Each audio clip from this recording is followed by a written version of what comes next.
Welcome back to God Jack Joan, the home of epic adventures, powerful heroes, and stories. We will see what if Harry and Draco were forced together.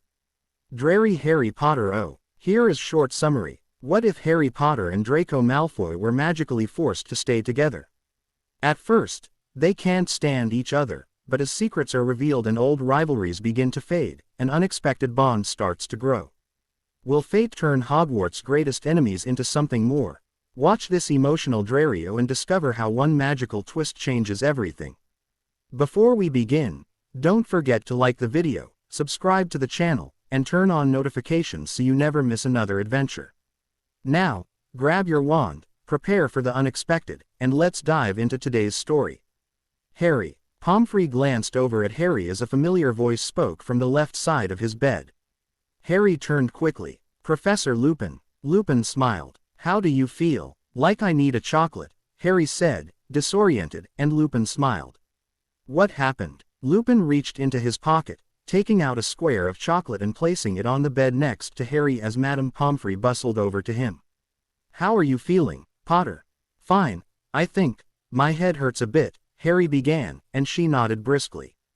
That's to be expected, you were knocked out cold. Here, sit up, she motioned, and put a small bottle of potion on the table next to his bed. Eat up that chocolate and drink what's in the bottle. What do you remember? Harry sat up slowly, still confused. There seemed to be a great many people around. Not just Dumbledore, Pomfrey, Lucius Malfoy and Lupin, but McGonagall and Snape as well, and he couldn't focus on any one voice. What was going on? Not much. I was leaving a CL room, I think. What curse? Malfoy's voice rose from other bed and he sat up. Harry frowned as a rustle of unease went through the adults around him, none of them seeming to want to answer. What curse? Malfoy demanded again. Boys, Dumbledore said slowly, I'm afraid you've been, well, bonded. Silence. What? Malfoy said weakly. A bonding spell was on a door you both went through, set to go off in the presence of high emotion. When you walked through it, you were arguing about something, and... No. God, no. Malfoy looked at the adults, his eyes growing wider as each face mirrored the somber look on Dumbledore's. That's not possible. He stared at his father, who pressed his lips together and nodded. Silence. That's insane. No, Draco. His father began, and Harry felt a flicker of fear as Malfoy interrupted him and scrambled off the bed. No, you can't be serious, Mr. Malfoy. I'm sorry, but we're absolutely sure, Dumbledore said. Quote exclamation mark. No, wait, what are you talking about? Harry broke in. What bonding spell? Malfoy gaped at Harry. A bonding spell, you wanker. Harry glanced from Malfoy to the adults, utterly lost and also more than a little bewildered that no one was saying a word about Malfoy's foul language. He would have expected his father at least to reprimand him, but Lucius Malfoy was looking shaken, almost ill, nothing like the cold collected authority figure he had always been. But what does that mean? You don't even know. Oh, wonderful. Malfoy slammed his fist into his night table and turned away in disgust. Potter, bonding is wizard marriage, Pomfrey began, and Malfoy interrupted her. It's a marriage curse, Potter, Malfoy spat. The curse was on the door, we got caught in it, we're married. What part of that is too difficult for your little Gryffindor to grasp? But how can? Marriage isn't a curse, how can? Potter, let me explain, Professor McGonagall said firmly. In the wizarding world, a marriage is not a marriage until a bonding spell has been cast, binding the two spouses together. Normally this is done voluntarily, much the same way that muggles make vows. Lucius made an indignant sound in his throat but didn't interrupt her. But unlike muggle vows, a bonding spell imposes certain behavior on the spouses. And unlike muggle vows, a bonding spell can be cast as a curse, without the consent of the two parties. It is of course absolutely illegal to cast such a curse, but it is still binding on the parties. Harry frowned at her, utterly baffled. A curse that forced people to be married against their will. It sounded like a bad joke. He quickly glanced around the hospital wing, hoping to spot the Weasley twins cackling at the success of their latest hallucination gag. No such luck. But that's ridiculous. Love potions, I understand, but how you be forced to be married? The spell compels you to act as spouses. For the first months of the marriage, you need to live together, be near one another almost constantly, do everything a married couple does, or suffer consequences. Everything. No, wait. No, that does not always mean consummating the relationship you ally, Pomfrey cut in matter-of-factly. People can be bonded without being married. It happens with twins sometimes, or very close friends who've decided to enjoy the benefits of a bond without the UAL aspect. But the majority of bonds are also UAL in nature, unless there is a good reason for them not to be. Such as hating each other. That's not normally a problem, she said bluntly. Harry gaped at her. Mordred, close your mouth, Potter, you look even stupider than usual, Malfoy snapped. Harry ignored him. But why would anybody consent to that? There are benefits, of course. Heightened magical powers, that sort of thing. As well as everything else that applies to non-bonded marriage, like companionship, friendship, emotional balance. But how can any of that happen if you don't even want this in the first place? The bonding spell helps bring about those benefits by imposing behavior likely to foster them. Most marriages start from at least the willingness to enter into the marriage, but it's not impossible to make a marriage work out of a forced bonding. How? Because you have no choice about the matter, so you make it work, Snape said curtly. Muggles think it imperative to start with flowers and romance and sickly sweetness to create commitment. Wizards know better. How would you know? Harry snapped before he could stop himself or say it in a semi-respectful tone. But Snape didn't seem to notice. Though it is absolutely no business of yours, I was married, Potter. For 7 years, happily, to a woman I hardly knew when we bonded.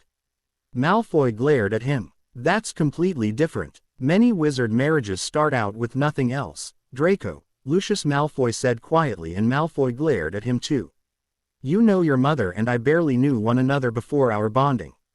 You knew something like this would happen someday. You had agreed to marry whomever we chose for you. I agreed because it was supposed to be an alliance that would benefit the family, and I knew you wouldn't force me to marry somebody I despised. And Lucius grimaced and shook his head. I know, but you don't have a choice. Calm yourself down. Don't tell me to calm myself down, Malfoy shouted, and Lucius frowned at him, standing up. He's upset, Lucius, he needs time to, Snape started to say, but Lucius cut him off, facing his son sternly. Draco, you are upset, I can understand that, but that is no excuse for, Lucius tried to put a quelling hand on Malfoy's shoulder but gasped and pulled back as Malfoy flinched and cried out in pain. I'm sorry, I forgot. He put his hand out, not touching Malfoy, who stared at him in dismay. Sit down, please. Malfoy dropped into a chair, jaw set and hands still clenched. I'm sorry, Lucius said softly, and his words and manner chilled Harry thoroughly. He'd never seen Lucius Malfoy treat his son with anything other than cold reserve, and yet here he was, the very picture of a concerned father, looking like he wanted to comfort his son but was unable to figure out how. Oh God, Draco, I'm sorry, Lucius repeated. Malfoy put his elbows on his knees and leaned forward, his head in his hands. Harry looked from one adult to another, his dread growing at their resigned, mournful expressions. Wait, don't wizards ever get unbonded? Harry asked desperately. Divorced. Both parties must agree to dissolve the bond, Snape began. I think we can safely say we'd both agree. And only the caster can break the spell. It isn't normally a problem because the casters are the pair in question, but in the case of an involuntary bond. You mean whoever did this to us has to break it? We can't break it ourselves. It's fascinating just how long it takes to get such simple concepts through your thick head, Potter, Malfoy spat, not raising his head from his hands. You can rest assured that we will do everything possible to find the person or persons responsible, Snape said, but the odds of doing so are remarkably slim, unless someone were to step forward and confess. This is a highly illegal spell, Mr. Potter. Nobody will admit to having cast it, and whoever did so will almost certainly cover their tracks. But I'm not even gay. Malfoy rolled his eyes as his father made another tisk of distaste. Honestly, Muggles, Malfoy sneered. We understand that in the Muggle world there is some confusion about UAL relationships between people of the same, Pomfrey began, but in the wizarding world. I've never heard of a single married gay couple in the wizarding world. You have not been part of our world for long, McGonagall said, and you have been at school where most of the people around you are not married. It's rare but not unheard of. It's true that many people feel that it isn't terribly responsible of wizards to marry somebody of the same, as our birth rates are not as high as they should be, but we don't have the kind of blind prejudice that the Muggle world has. I'm not even gay, mimicked Malfoy nastily. Honestly, how completely Gryffindor to focus on the least relevant problem. So what's the most relevant problem? The fact that if I have to live with you, I may very well kill you. Harry shot back. That is not a laughing matter, Potter, McGonagall said firmly. Part of why involuntary bonding spells are so very illegal is that they can result in the spouses murdering one another. It is an extremely stressful situation to be subjected to. You will both need to be closely monitored to make sure that the animosity between you does not get out of hand and result in serious injury to either of you. That doesn't seem like such a bad solution right now, Harry muttered, and Malfoy rolled his eyes. Just how stupid are you, Potter? Because you're really reaching new heights here. Mr. Malfoy, McGonagall cut in. Kindly shut up. She turned to Harry. While the bond is new, you are highly attuned to one another's emotions and well-being. If one spouse dies or is seriously injured, the shock is usually enough to kill the other. Especially if the other spouse is the cause of that death or serious injury. Harry sat back limply. There was a long silence, finally broken by McGonagall. Boys, I think this will take some time for you to accept. I believe it would be best if Madame Pomfrey explains some of what you can expect to go through, while we discuss how best to get you through it in one piece. You mean you're going to discuss without us? You're going to decide? Both boys spoke over each other in their indignation, and Lucius Malfoy broke in. Draco, you're hardly in a position to make any decisions right now. You don't even fully understand what a bonding spell entails, he pointed out. That doesn't mean you get to decide everything for me, Malfoy said hotly, and his father's eyebrows climbed up in surprise. So did Harry's. As far as he'd ever seen, Malfoy's father did decide everything for his son, right down to which clees he took and which people he socialized with. Malfoy had to be in severe distress to even think of rebelling against that. Gentlemen, nobody will be making any decisions for you, McGonagall said reasonably. We will simply discuss possibilities until you can join us with better information about your situation and take part in the discussion. Lucius Malfoy stared at her in surprise as well, and a distant part of Harry's reflected that it was actually rather gratifying to see him so off balance. If Harry hadn't been utterly off balance himself, he would have found Lucius Malfoy's expression downright hilarious. It's all right, Harry, Lupin said gently. Go, listen to Poppy. Harry climbed into his hospital bed a few hours later, still in a state of numb semi-shock.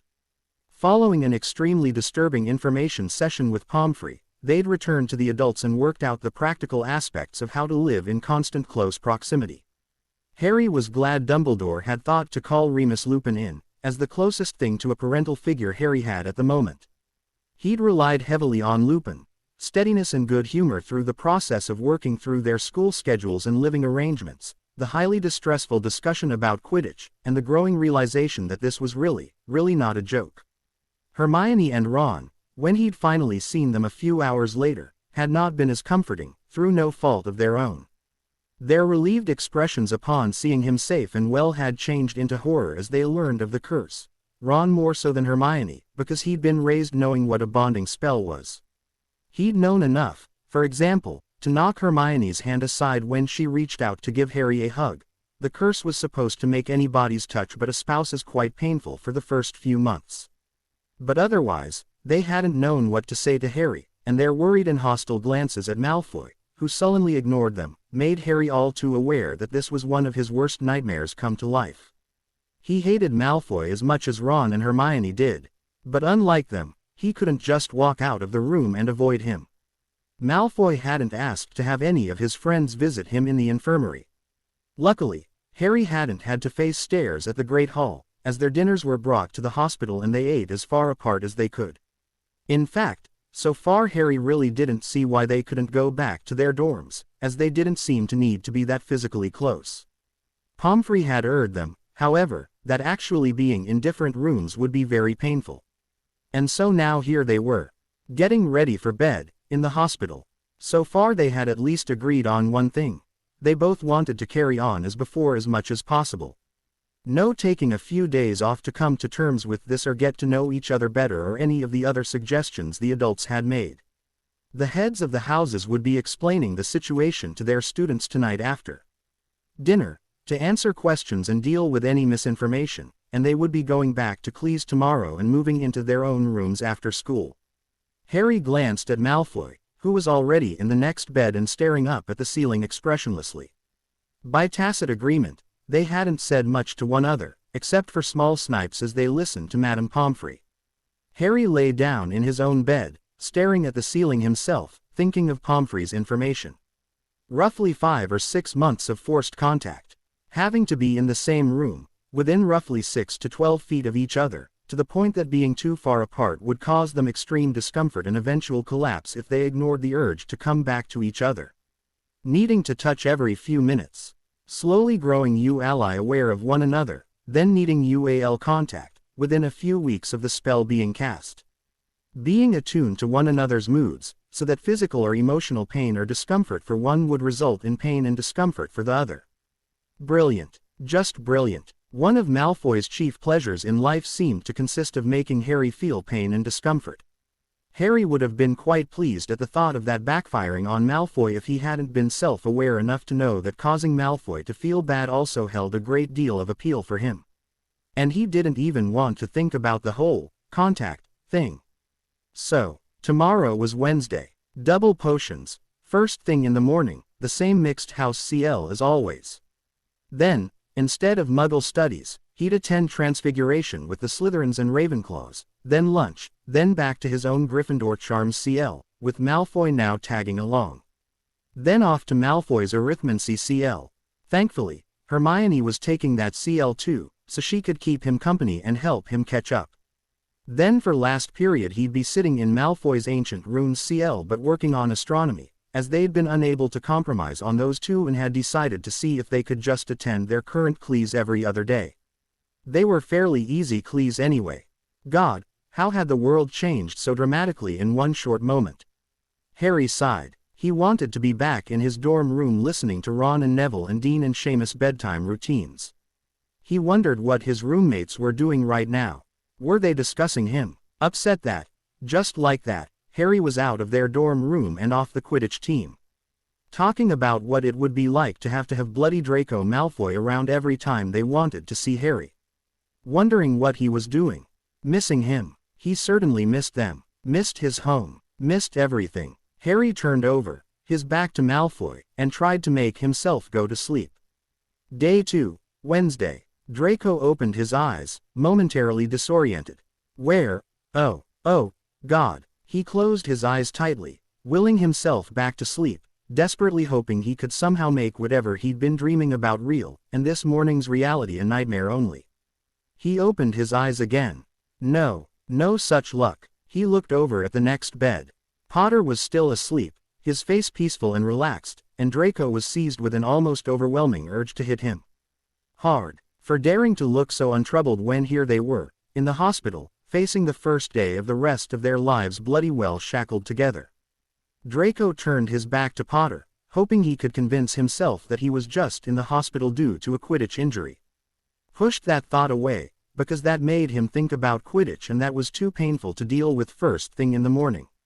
Unfortunately, just about everything else that came to mind was also too painful to deal with first thing in the morning.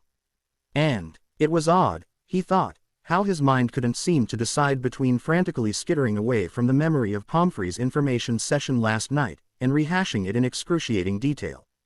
Especially the part about eventually needing to touch one another, and Draco's mouth twisted in disgust, as he felt absolutely no desire to touch Potter right now in any way other than violently. But apparently they'd feel compelled to touch, casually at first, then for comfort, and then, eventually, in a UAL manner. Draco grimaced at that thought too. Not a good image, that one. Not that touching another boy that way was all that disgusting a concept, but Harry Potter of all people. God, how revolting. Only marginally better than touching a mudblood. Draco sighed and closed his eyes again. It could have been worse, he tried to tell himself. He could have walked past that bloody door arguing with Hermione Granger. Actually, no, there wasn't any way of making this any better. Granger would have been awful and a horrible emberment to the pure-blooded Malfoy family, but in the end she was just a mudblood. As long as Draco didn't have children with her, and he would have made sure he didn't, she would have been tolerable. She wasn't the enemy of their family's lord.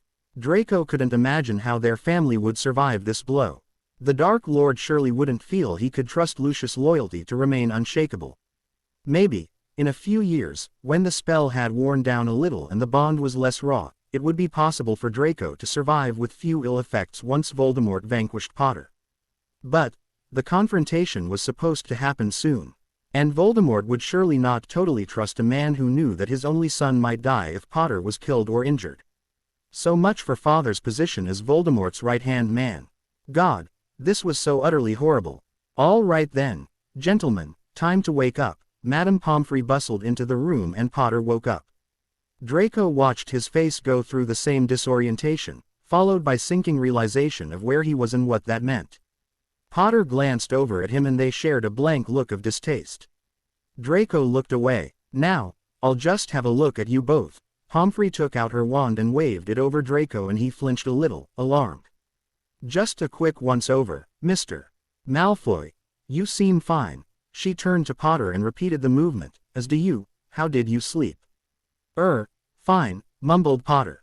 She looked at Draco and he nodded. Separately, yes. They both snapped in identical tones of emberment and irritation.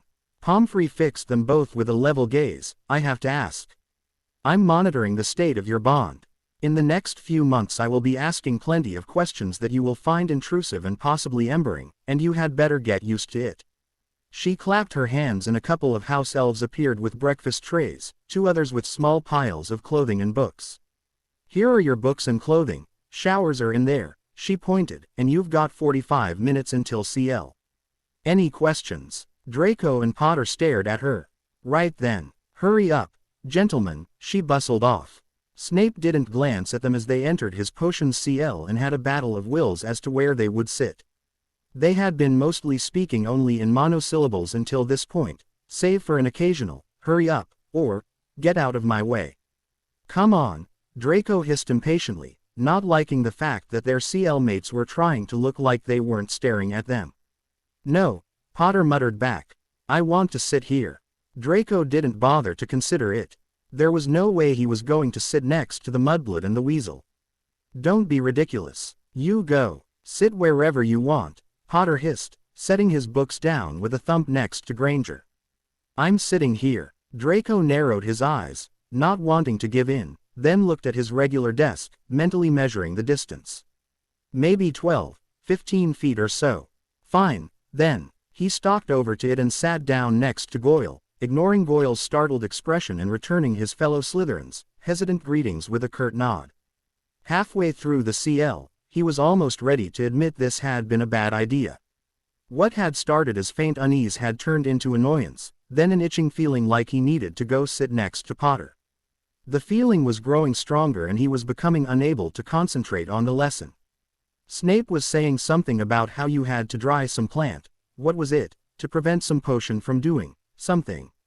Brilliant, Draco thought. Very precise. He made himself focus on Snape despite the growing irritation. It felt like he was being surrounded by buzzing bees. He shook his head, trying to get rid of the feeling. No, that didn't work. He rubbed his eyes, letting out a small breath of annoyance. Malfoy, you all right? Goyle said quietly. Yeah, he muttered, forcing himself into stillness. Get up, walk to the back of the CL, tell Granger to move, and sit. You'll feel better. He ignored the little voice, blew out his breath again and focused on Snape. The hollyhock must be used within 3 days of harvesting. Who can tell me why? Snape glanced over at Draco, his eyes narrowing briefly. He flicked his gaze over to the back of the room, then back to Draco. Draco tensed, hoping Snape wouldn't pick on him because he really had no idea. Potter. Snape said. Draco gave a small start. There was a short silence, followed by an audible small thump. Draco forced himself not to turn around. I'm sorry, Professor, what was the question? Potter's voice sounded rather unsteady. Snape did that smirking without moving a facial muscle thing he was so good at, as the Slytherins in the room chuckled. I asked, Mr. Potter, why the hollyhock must be used within 3 days of harvesting. Silence. I don't know, sir. Then why don't we see if you can deduce it? This is a question even Longbottom should be able to answer. Tell me, what is the purpose of hollyhock in this potion? And no, Miss Granger, do not whisper the answer to him. Another silence. I don't know. Snape's non-smirk grew and Draco felt himself inexplicably blushing as the snickers from his fellow Slytherins got louder. What is the purpose of the potion, then, Mr. Potter? I don't know, Potter replied sullenly. What is the name of the potion? I don't know, Potter said clearly, anger simmering through his tone. Draco felt his own pulse speeding up, anger growing in him as well at Snape's questioning. Damn it, Snape knew exactly what was wrong, why couldn't he pick on somebody else? No, Snape was right. Potter wasn't paying attention and Snape knew exactly why that was, and he was doing the right thing.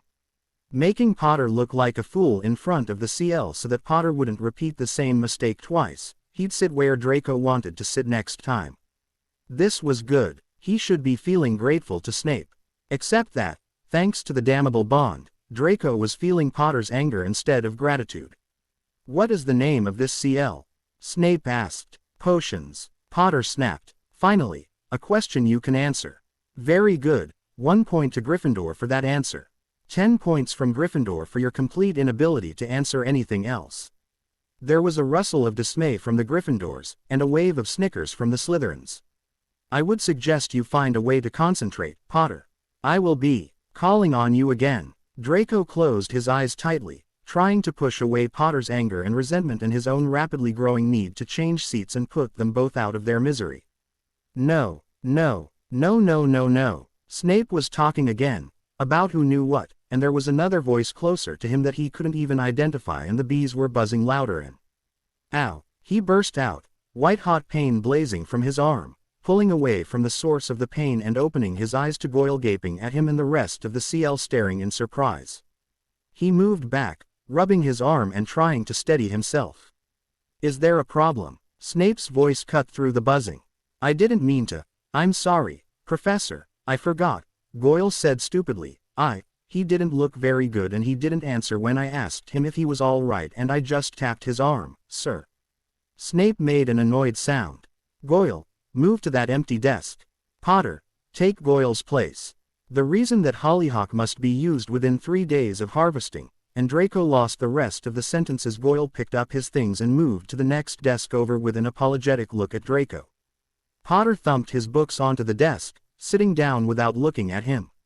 How utterly disgusting. Potter was sitting next to him and almost immediately the world felt relatively normal again.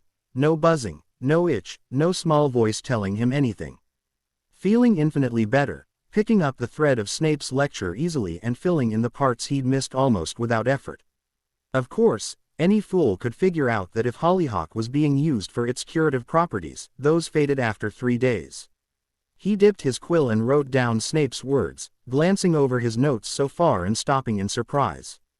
His penmanship was awful, almost illegible. There were words missing, mix-ups. He was going to have to borrow somebody's notes to get anything resembling decent information from the last half hour or so of this CL. He glanced over to Potter's paper and chuckled at the absolute mess evident there. Shut up, Potter muttered under his breath. Draco smirked and bent his head back to his own notes, immensely cheered up despite the animosity rolling off Potter like a cloud. They entered the Great Hall together, having successfully ped the rest of the morning without speaking to one another but now stopping short as they realized they had no idea where to sit. It hadn't been a problem during Transfigurations, which was right after Potions, because since Potter had switched into Draco's CL, he'd had to sit wherever Draco wanted. And where Draco wanted to sit was with his friends, who snickered at Potter and welcomed Draco back amongst them as though nothing had happened and studiously avoided any mention of the curse. Draco had amused himself for part of the CL by imagining what the various parents of his friends must have said to them yesterday. It seemed, for the time being at least, that the overall tactic was one of cautious watchfulness. The Malfoy family had suffered a severe setback, but it was not unthinkable that they would recover, and most of their peers had learned through bitter experience not to try to exploit their moments of weakness. The Malfoys always exacted revenge. That didn't help in this current situation, though.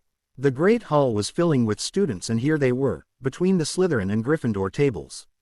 Potter started towards the Gryffindor table and Draco grabbed his sleeve. "Where are you going?" "My table. I had to sit with your friends the entire morning." "It's your turn." "I'm not sitting at your table." "Why not?" "Don't be stupid." "Malfoy." Potter yanked his arm away. "We have to compromise, remember. Give and take. Does this sound at all familiar? I compromised by dropping History of Magic and switching into your Bloody Charms CL and picking up Herbology.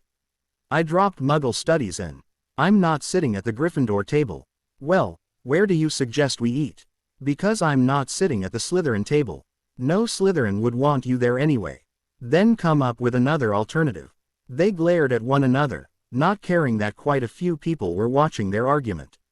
Finally Draco moved to the nearest table, reached past two startled Ravenclaws, grabbed 2 sandwiches and an apple, and motioned to Potter to do the same.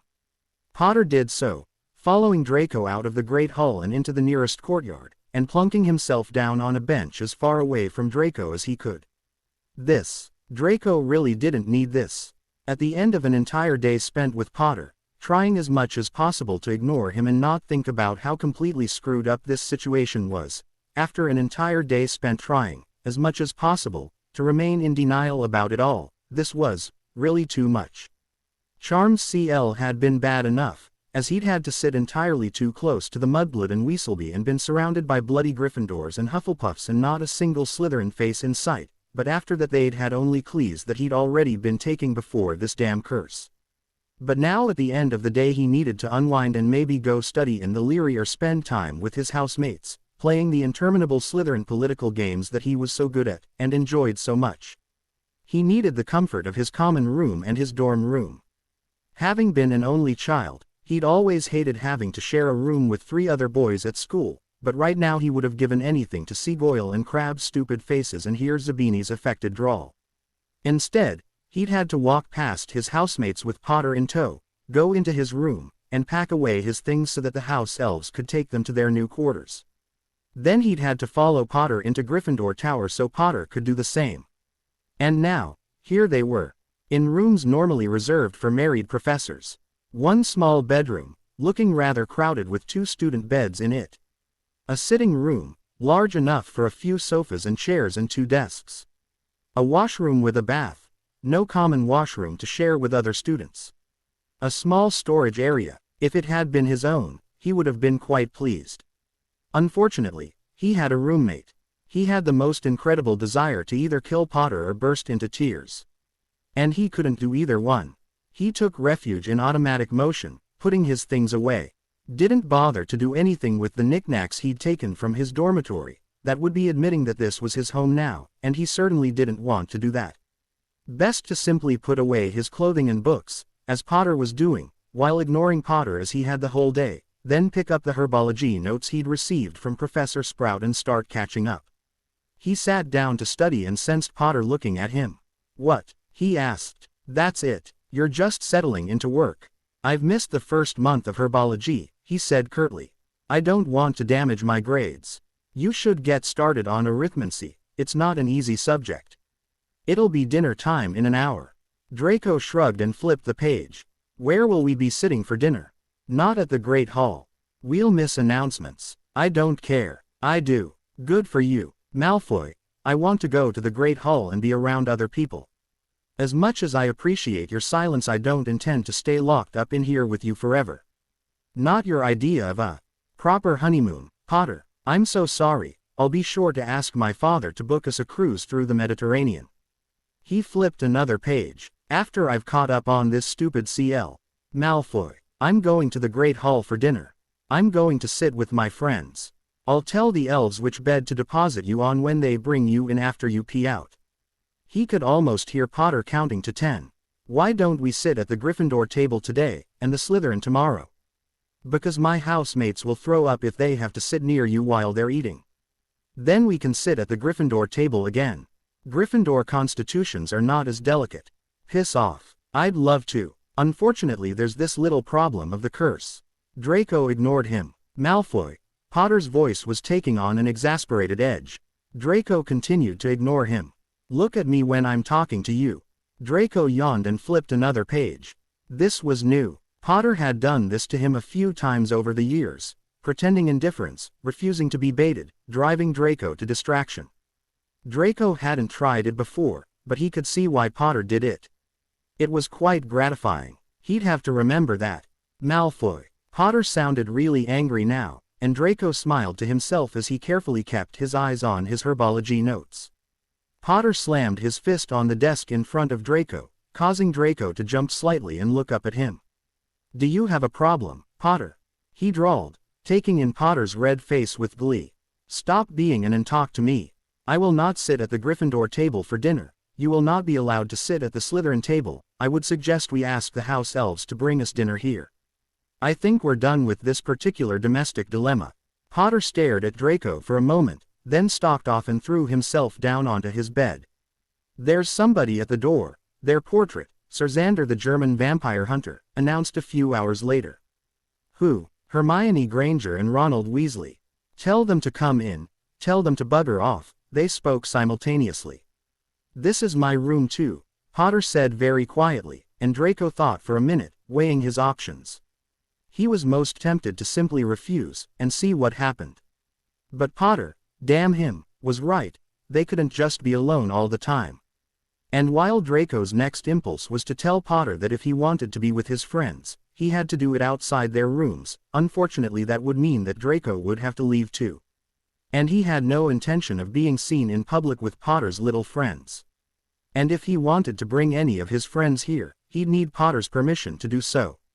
All right, your friends can come in, but only if mine can too. Potter looked at him strangely.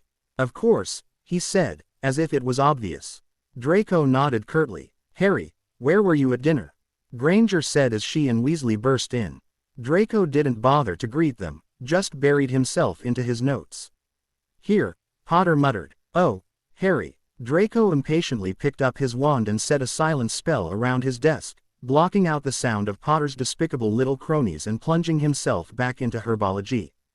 Day 3, Thursday. God, no, Harry thought the next day as he woke up. This didn't seem to get any better, did it? He glanced over to the other bed, where Malfoy was still sleeping. Looking rather more pleasant than when he was awake, without his normal smirk and sneer. Except that for the last 2 days, Malfoy hadn't been wearing either expression much. Sullen seemed to be his expression of choice instead. Asleep was better. Harry gazed at him, thinking. He'd spent the last 2 days dealing with the reality of day-to-day life, and had deliberately not let himself think of what it all meant. It still seemed inconceivable that they were expected to actually live together at all, let alone as a couple. Whenever his thoughts went down that path, he distracted himself by remembering Pomfrey saying that not all bonds were like marriages. Maybe theirs would be one of the lucky few that consisted of simply living together, distasteful as the idea seemed. Lifelong roommates. Not even that. Actually, according to Pomfrey, this need to be physically close wouldn't last forever. Someday, all this might be but a far-off, unhappy memory of the 1 year at Hogwarts that had been ruined by having to spend the bulk of his time with Malfoy, who now lived on the other side of the world. Right. Harry thought over yesterday's events as he went to the washroom and changed. The horrible disorientation in potions, Snape needling him, moving to sit next to Malfoy and all of a sudden feeling better. The emberment of it all, and the small feeling of vindication when he'd looked over and seen that Malfoy's notes for the CL were not as bad as his, but were rubbish nonetheless. At least he hadn't been the only one affected. He missed Hermione, and Ron, and the thought that they were getting up and doing their morning routine without him, that all of his friends were together in Gryffindor Tower while he was stuck out here with this git, was almost unbearable. Hermione and Ron had come over last night and stayed for quite a while, but eventually they had to go back to their dorm. And he couldn't go with them. All he could do was get ready for bed and lie down, with Malfoy 5 feet away from him, staring at the ceiling and wondering how he could possibly survive more than a couple of days of this. One thing he was going to do. He was going to somehow get Malfoy to agree to go to the Great Hall for meals. He was going to make sure they were around other people, Maybe today's CL schedule would help. Malfoy would be attending Harry's class most of the afternoon. Maybe he'd get lonely for his Slytherin cronies. Harry could only hope. Malfoy turned over, sighing deeply in his sleep, and Harry hated the thought of having to wake him. Wishing that he could leave Malfoy to sleep, and just go to breakfast and attend his class. Unfortunately, if Malfoy didn't get up, they'd both be late. Malfoy. Malfoy didn't stir. Malfoy, Harry repeated, a little louder. Malfoy didn't even twitch. Harry approached Malfoy's bed, prodded his shoulder. Malfoy, wake up. Malfoy woke with a start and stared up at Harry. Then he clenched his eyes shut. Oh, God, you again, he muttered, voice still groggy. Yeah, me again. Get up. No, no, no, go away. Harry stepped back, nonplussed.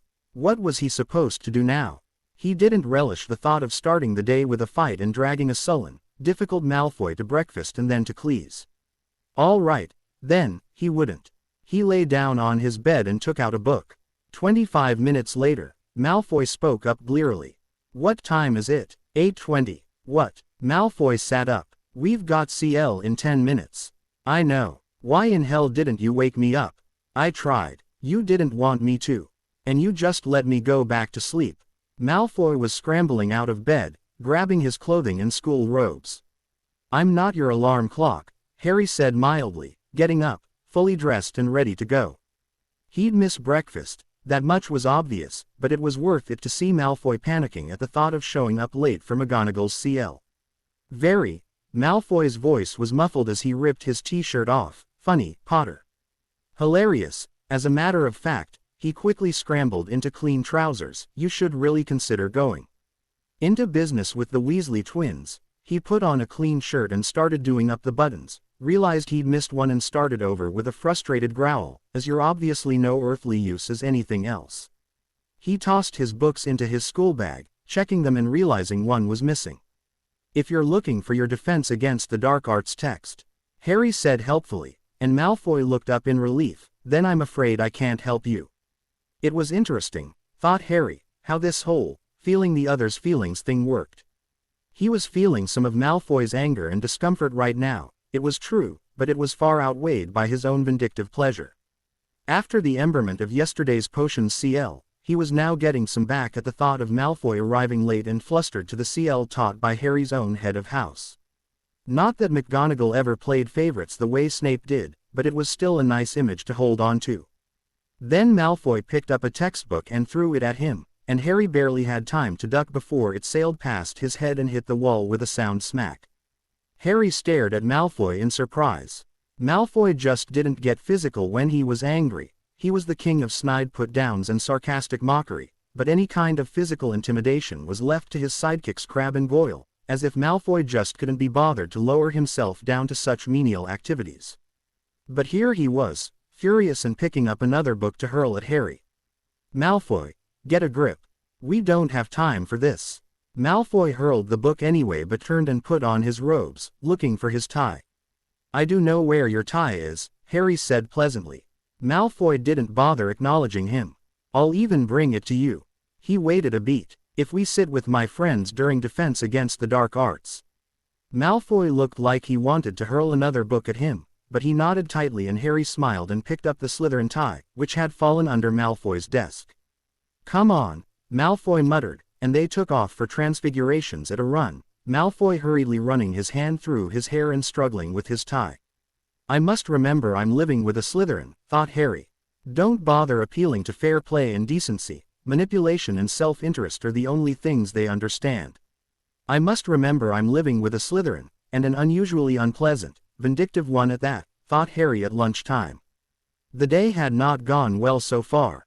They'd rushed into Transfigurations 8 minutes late, and although all McGonagall had done was pause in mid-sentence and pointedly wait for them to sit before continuing, Malfoy had been in a foul temper ever since. In sharp contrast with his sullen terseness the last 2 days, he'd kept up a steady litany of verbal abuse during the practical part of the lesson. It hadn't helped that they were in Malfoy's CL, so every snide remark Malfoy sent his way was followed by a chorus of laughter from his Slytherin cronies. Harry had almost literally bitten his tongue to keep from saying anything, knowing whatever he said would only be mercilessly mocked by Malfoy and his friends. Brilliant, Potter. Work any second year would be proud of. Too bad you're in 7th. Did that one glimmer of understanding get too lonely inside you're in with no other thoughts to keep it company? Is that why it decided to abandon you? Pansy Parkinson had particularly appreciated that one. Merlin, Potter, were supposed to be turning a quill into a flower, not a bloody weed. You were just feigning abject stupidity, right? To fool the rest of us into a false sense of superiority. That last had at least resulted in McGonagall taking 5 points from Slytherin for Malfoy's rudeness, but that hadn't helped Harry's ego any. Then had come defense against the dark arts. Harry had been able to sit with his friends during the first part of the lesson, but the second half involved a fair bit of movement as they practiced spells against banshees. Goyle, Crabbe and Pansy Parkinson had ended up working near them, joining Malfoy in mocking Harry and Hermione as they attempted to subdue Harry's banshee, and Hermione's repeated exhortations to Harry to not listen to the slimy git somehow didn't help at all. Honestly, Potter, I may as well be married to a squib, Malfoy had muttered, and his Slytherin friends had laughed. We're not married, Harry snapped, and Malfoy had blinked at him. What? We may be bonded. We're not married, Harry said tightly. It's the same thing. No, it's not. Don't call it that, Hermione said coldly. Malfoy exchanged a baffled look with his cronies. Why not? Marriage is supposed to be something more than a stupid curse that ties you to a loathsome toad you'd rather kill in his sleep. It's supposed to be about love and commitment. It's supposed to be a good thing. Malfoy smirked at them. Ooh, that's so sweet. Marriage is all about poetry and candy hearts, is it? Parkinson giggled. How very muggle. All right then, have it your way. Honestly, Potter, darling, I may as well be married to a squib. Harry had blushed furiously, sending the Slytherins into peals of laughter and giving Malfoy perfect fodder for more merciless mockery for the rest of the CL. Don't think too hard, dear. It's not your strong suit. Light of my life, this complete inability of yours to understand the simplest instructions, does it come naturally, or have you worked hard to perfect it? Well, at least they would be among Harry's friends for most of the afternoon, he tried to comfort himself. Although as he'd learned during defense against the dark arts, that didn't mean much if there was a lot of movement during CL.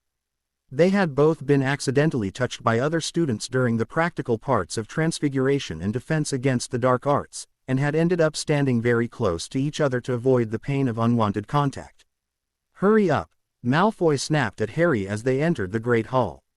He quickly approached the closest table and grabbed some sandwiches, just like yesterday. Malfoy, come on, I don't want to eat in the courtyard again. We're going to the hospital, remember? We're supposed to check in with Pomfrey every day. Right. Harry grabbed some food dispiritedly, following Malfoy out. The hospital, where Pomfrey would wave her wand over them and monitor their progress, and probably ask a bunch of questions he didn't want asked. And remind him that this mess involved far more than just having to get used to a new CL schedule and a new place to live. Which was really not something he wanted to be reminded of at all. All right, then, Madame Pomfrey began, I'm going to be asking you a lot of questions every day, and I want you to answer them honestly. We'll do this as privately as possible, so you don't have to worry about the other one using anything you say against you. I've also been talking to a healer from St. Mungo's who deals with bonding spells gone awry.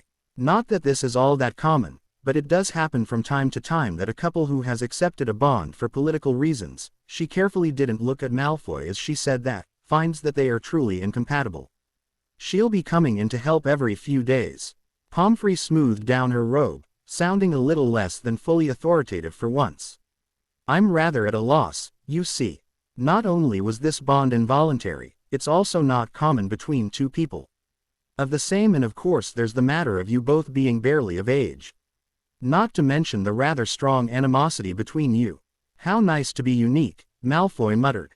Yes, well, the Papers are having a wonderful time of it, Pomfrey said. Papers. Malfoy and Harry spoke simultaneously. I take it you weren't at breakfast. They shook their heads. You're the talk of the town on the Daily Prophet. Oh, God. Malfoy covered his eyes. Welcome to the front page, Harry said bitterly. Isn't it what you've always wanted? Pomfrey cleared her throat and spoke before Malfoy could come back with a cutting retort. Today, while I'm talking to one of you, I'll have the other one talk to Madame Panter. She indicated a smartly dressed older witch in ministry insignia.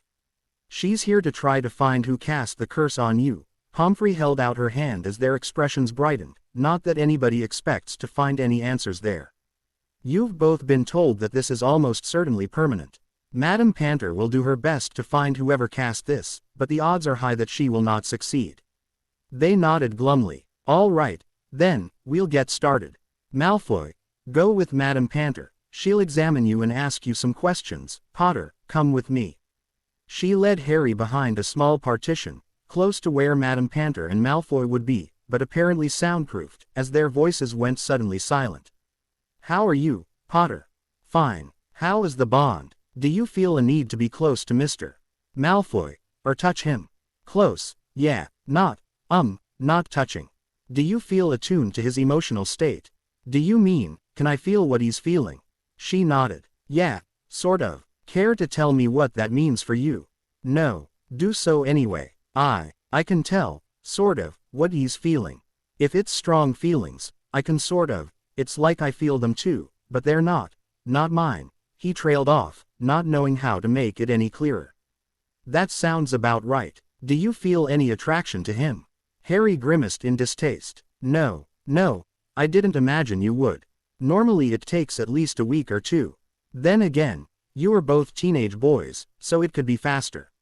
She wrote something down. Have you had any UAL experiences with other boys? No. What about girls? Not really, no. Pomfrey looked up at him in surprise. Nothing. I had a girl, a couple of years ago, he muttered, blushing, but, other than that, no. Oh dear. Pomfrey looked a little thrown off. Does Malfoy know? What? That you have almost no UAL experience at all. How should I know? You will need to talk to him about this, you realize that. I don't particularly want to. Would you rather talk to him now, before it's an issue, or later, in the middle of, well, situations where it would be awkward to bring this up as a topic of conversation? I'd really rather not talk about it at all, frankly. With anyone, especially him. I can imagine, Pomfrey said sympathetically. Unfortunately, that's really not an option. Why not? Harry muttered rebelliously. Potter, be serious. It's going to be noticeable that you've not done anything before, and it's going to cause a great deal of awkwardness. Harry rubbed his forehead, really wishing he had a time-turner to go back to a time before any of this had happened. You're going to have to talk to him. Harry frowned and Pomfrey leaned closer. I won't force you to. This is your marriage, you have to. I wish people would stop calling it that. Harry burst out, exasperated. Pomfrey gave him the same puzzled look that Malfoy had. It's not a marriage, it's a mistake. It's both, Potter, she said slowly, not understanding him. Harry pressed his lips together and dropped it. His objection to the word itself seemed to be one of those things that only Muggle-borns could understand. Will you talk to him? I won't force you to, but it's a very good idea. Harry sighed. Yeah, I guess so. This was going to be rather awkward, he thought tiredly. This whole thing was hellishly awkward, and the thought of bringing this up with Malfoy of all people, he had no idea where to even begin. You don't have time right now, but tonight after school I want you to come back here. It might make it easier if the discussion takes place here, where it's more impersonal. But you said it would take a while before anything. We don't know for sure. These things don't follow a strict schedule, you know. Fine. Do cheer up, Potter. We'll get you both through this. The healer at St. Mungo's has a lot of suggestions about how to deal with problems you may have adjusting.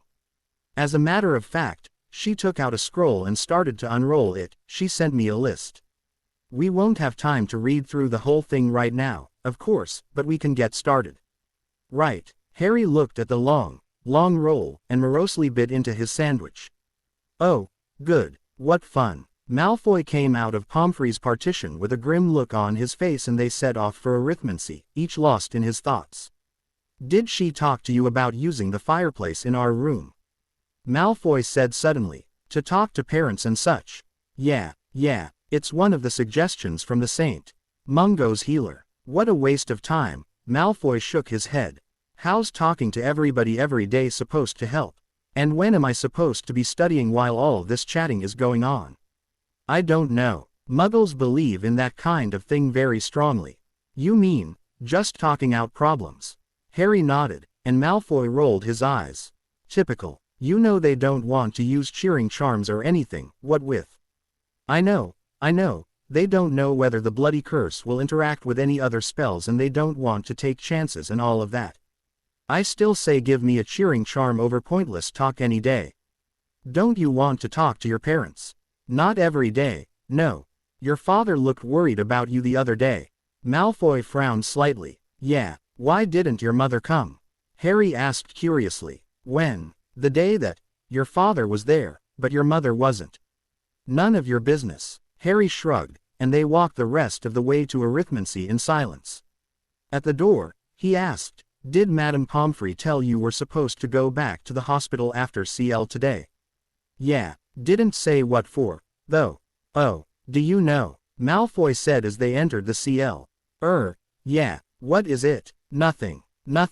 Then why are we going? They found their seats, with Hermione next to Harry on one side, and Blaise Zabini and Millicent Bulstrode next to Malfoy on the other. No reason. Harry took out his book and notes as the arithmancy professor walked in and greeted the CL.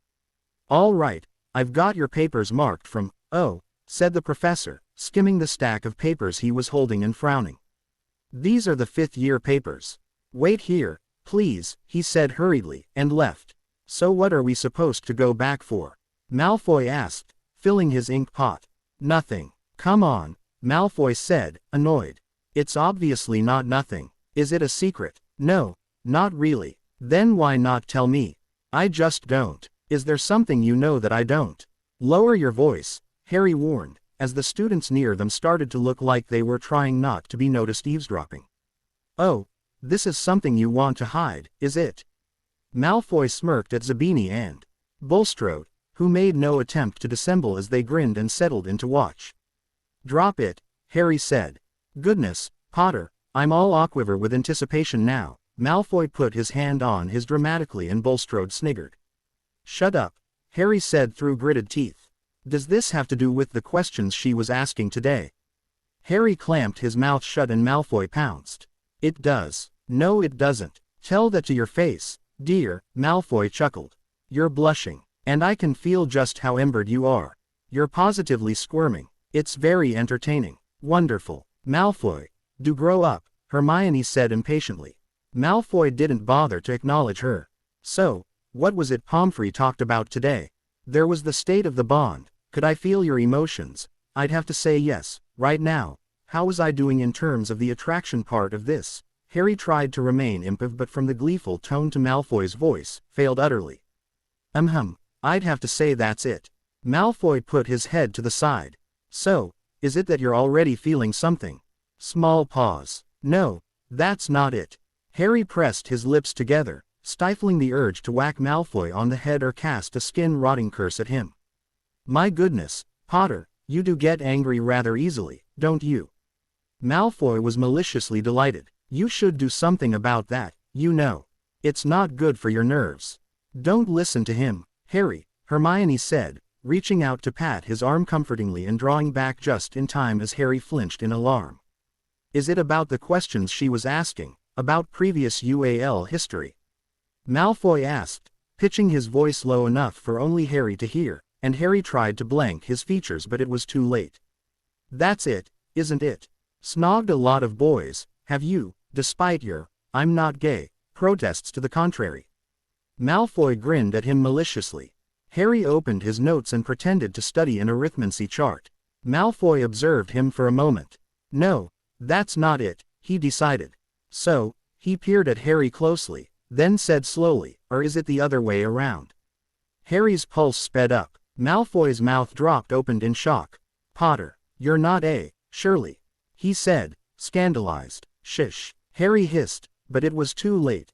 Everybody sitting near them had heard. Some students were turning around to look at them, and Malfoy had a look on his face that was very close to horror.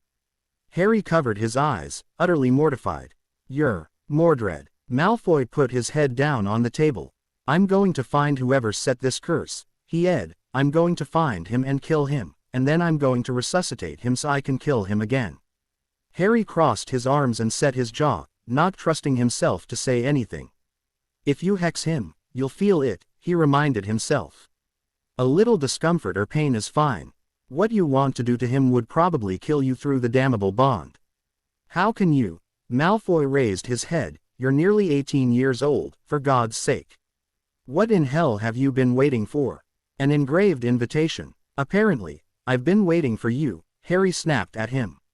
Bulstrode and Zabini choked back a laugh as Malfoy whipped around to glare at them, then turned back to Harry. "Oh, that's hilarious. Really, that's very funny. Pity your brilliant wit hasn't done you much good with girls. So that's what we're supposed to talk about today after school. Your absolutely pitiful lack of any experience." Harry pushed his chair back and stalked out of the CL room, Malfoy growling in annoyance but following him, unable to stay in the room without him, as the rest of the CL burst into commentary.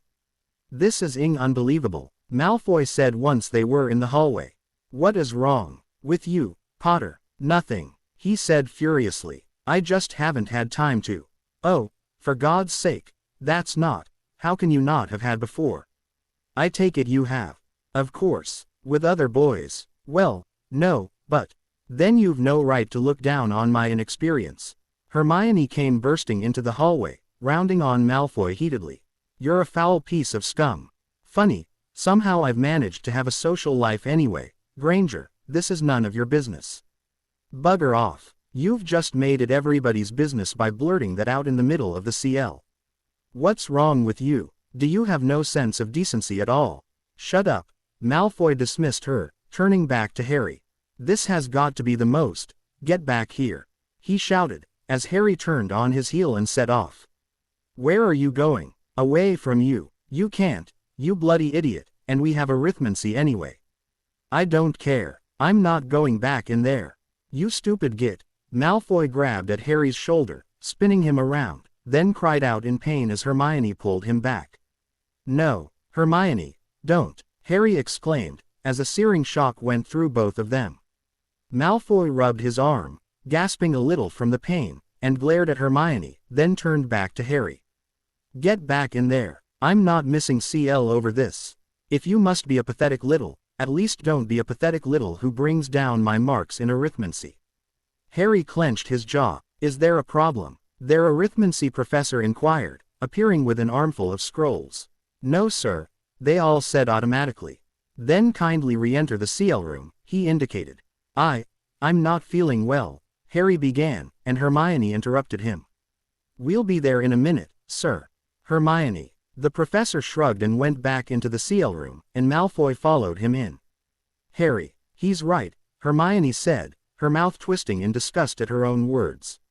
"You'll have to go back in eventually anyway."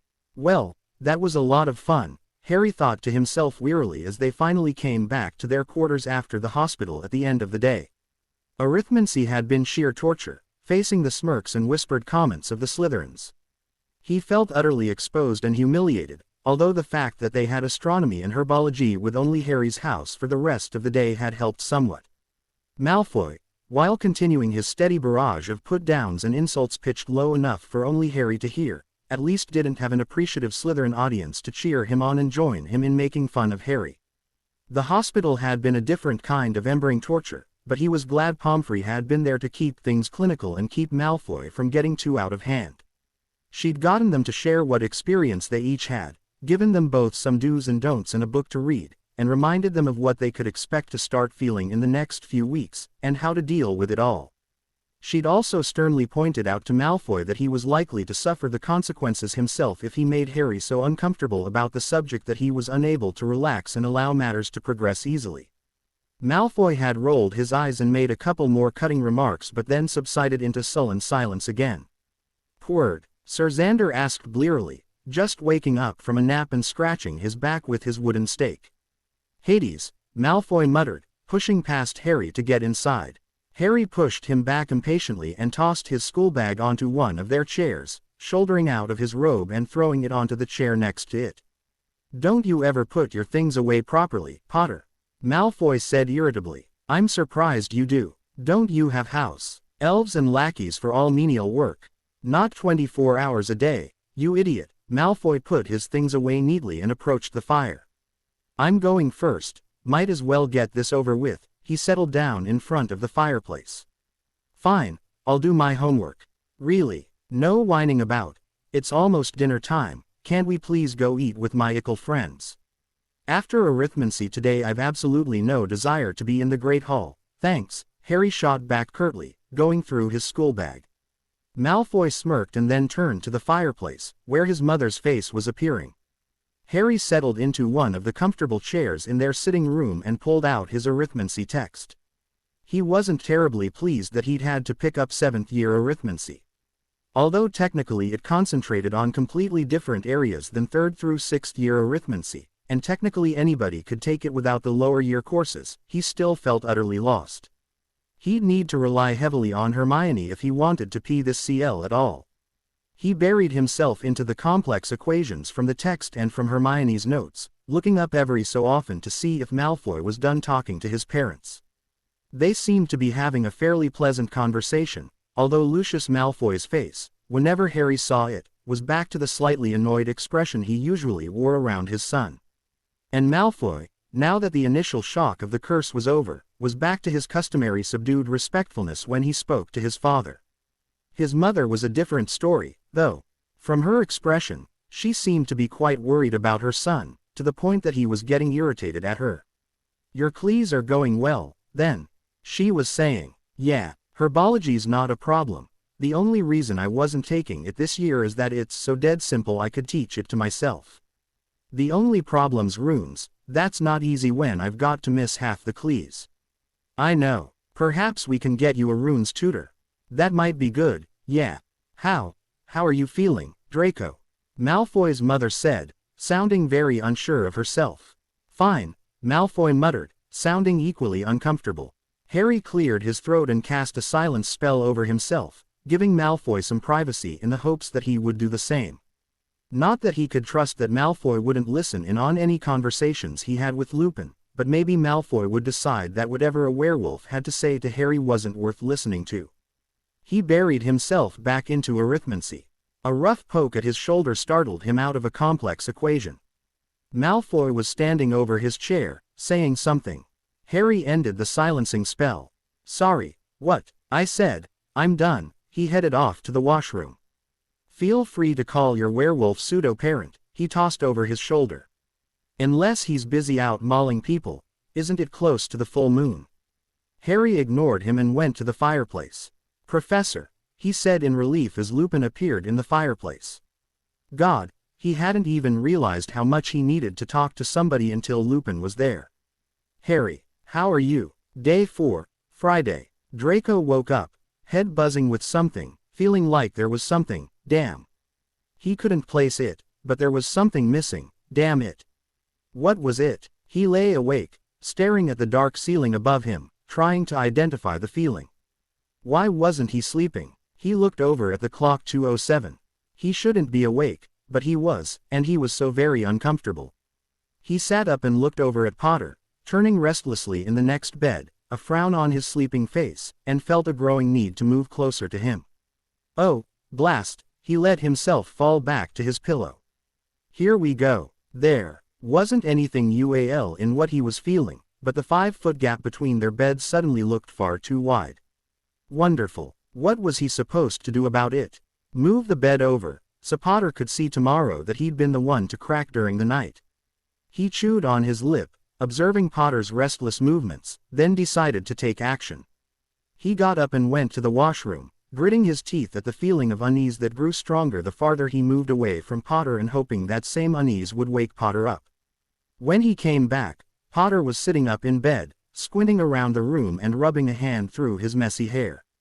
Malfoy. Yeah, where were you? Washroom. Oh. Potter lay back down. They lay in silence for a few minutes. Malfoy. Potter finally said. Yeah, can you sleep? Yeah, of course, was on the tip of his tongue, but then he balked. Potter wouldn't have asked if he were feeling fine himself. If Draco said he felt all right, Potter might decide not to show any weakness and not admit that he too was awake and in severe discomfort, and both of them would remain in this highly irritating state until one of them cracked. He thought for a moment. "Can you?" he asked, trying to keep his voice casual. There was a long pause. "No, I can't." "Why not?" Another long silence. "Too uncomfortable." "You?" Draco hesitated, then sighed and gave in. "Yeah, me too." He sat up. Pomfrey said this would happen eventually. "Yeah, I just didn't expect it this soon." Potter slipped out of his bed. "I'm going to push them together, all right." He started without waiting for Draco to respond. Better," Potter said as he climbed back into his own bed.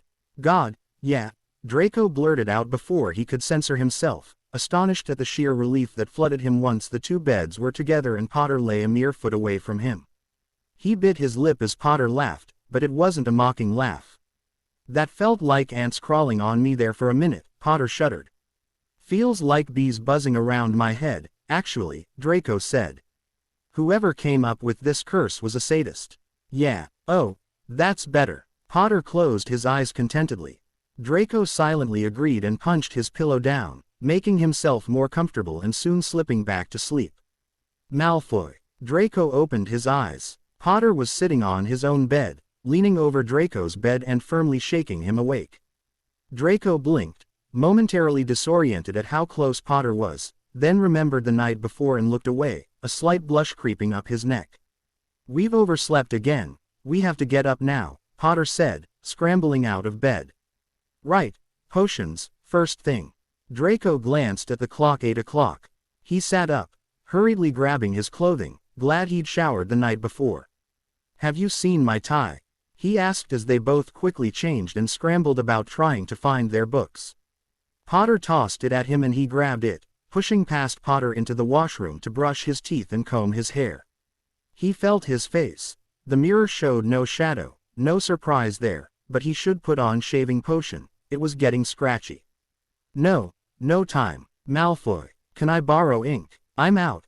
Potter came into the washroom, hurriedly running a comb through his hair. "Yeah, if we sit with my friends for potions and defense against the dark arts." "How about potions and herbology?" Draco thought for a moment. "Done. Ready." "Yeah."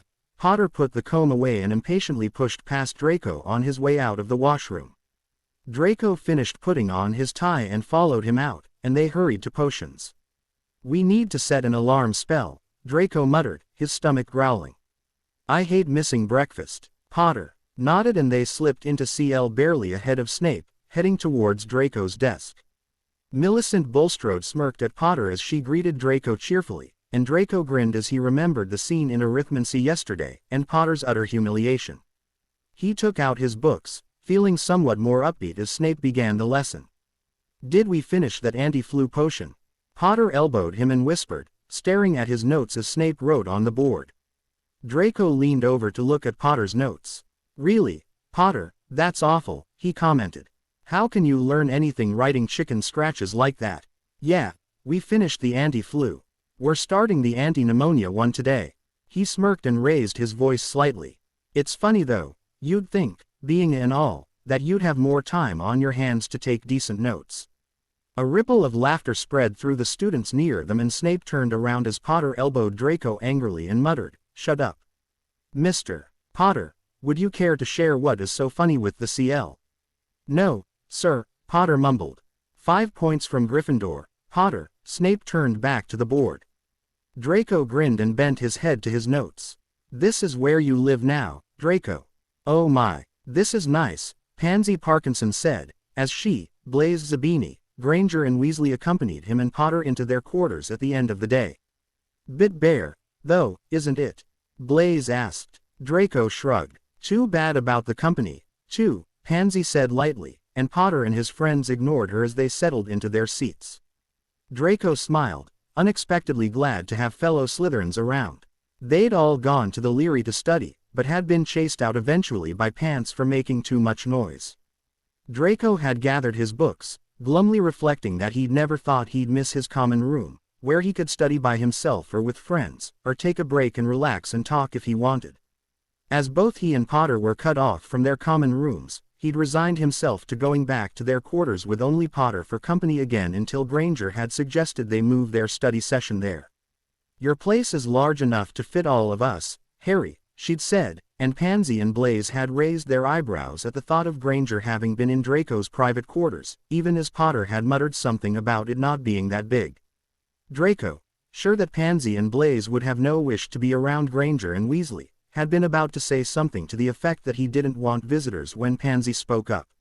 They've been already, and here I thought you weren't accepting any visitors, she'd smirked. Or is it Gryffindor-only territory? No, of course not, Draco started to say, and Pansy nodded, cutting off whatever Blaise was about to say. Right then, let's go, she'd said brightly. Oh, goodness, this isn't funny, it's Friday night and here we are, studying, Pansy muttered now as she settled herself into the love seat, bloody newts. I'm a nervous wreck about them already. Draco, did you copy down my notes from yesterday's runes? Yeah, right here, he handed her the notes, settling in and noting that, barely 4 days in, there was already an established seating pattern that everybody fell into.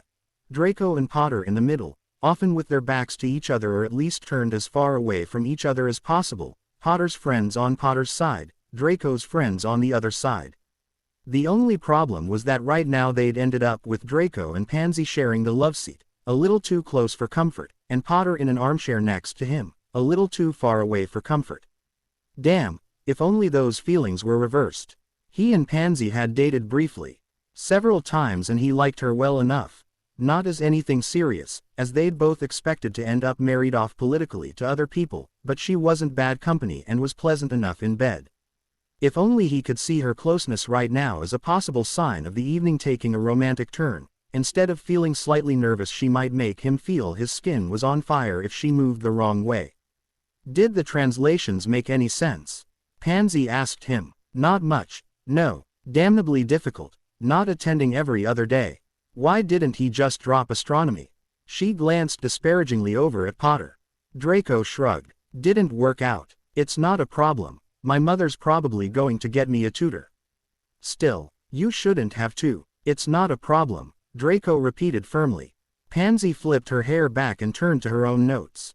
Well, here, let me go through the third translation, see if I remember how it goes myself.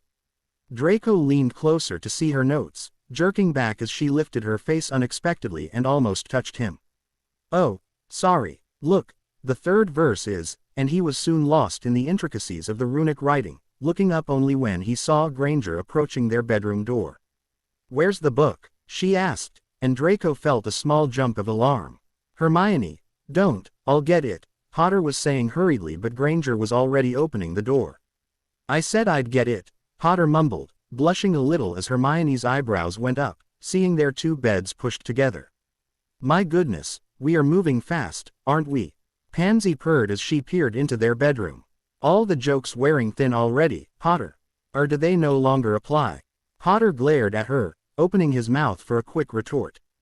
Draco quickly reached out and grabbed his arm. Don't, he suggested, turning back to Pansy as Potter's face took on a bemused expression. He closed his mouth, and went into the bedroom to look for the book Granger wanted. Pansy smirked. Well, bond progressing faster than expected, Draco. No, he muttered, it's just easier to not be too far apart. Nothing's happened yet, he cleared his throat, and it's none of your business anyway, he said lightly. Where were we? Ever since you became an old married man you're no fun at all, Pansy pouted, and Blaise laughed. Very funny. I think we're supposed to be working on the third translation. Yes, fine, all right. Look, I think the problem is that you weren't there for Tuesday's CL either. That's when he explained the indicative phraseology that we had to look at for the Thursday runes. The what? Indicative phraseology, she repeated patiently, and he lost himself in the intricacies of the week's lessons as she led him and Blaise through them. Blaise was really quite hopeless at it, thought Draco uncharitably half an hour later as Blaise asked yet another question that showed he had no grasp of even the simplest concepts. He let his mind wander, a bit bored, as Pansy corrected yet another interpretation error on Blaise's paper, then reminded himself that he wasn't all that sure of the concepts himself. The look on Pansy's face at some of his questions had shown him quite conclusively that he wasn't functioning at his usual level today. He really should be using his time to go over the more difficult phrases while Pansy worked with Blaise, rather than staring at the wall blankly and imagining the dots on the wallpaper as bees. Buzzing bees. Buzzing softly, making it difficult to concentrate. Harry. Weasley's voice startled him and he looked up to see Weasley moving his hand in front of Potter's face. Anybody home? Sorry, Potter muttered, blinking and shaking his head. What were you saying? I was talking about the arithmancy. IGN meant, Granger said patiently. Due next Tuesday. Do you need my notes? Yeah, what day is it due again? Tuesday, Granger said slowly. Potter nodded, then turned to look at Draco. Draco blew out his breath. Here we go again, he thought as they gazed at each other in irritation. He was hearing bees. Potter was out to lunch. There were about 6 feet between his loveseat and Potter's armchair, and obviously the three were connected. And short of asking everyone to change places, there was no subtle way of reducing the discomfort. It wasn't that bad anyway, he told himself, prepared to just deal with it, and failed to stifle a yelp of pain as Pansy brushed against his shoulder unexpectedly. Oh, bother, I'm sorry, she said breezily, glancing at Granger quickly. This isn't going to work, Draco. I'm too used to jabbing you whenever I feel like it. Here, Blaze, slide over. Potter, come take my place. Actually, why doesn't everybody just move over one seat and Blaze, you pull that armchair over to this side.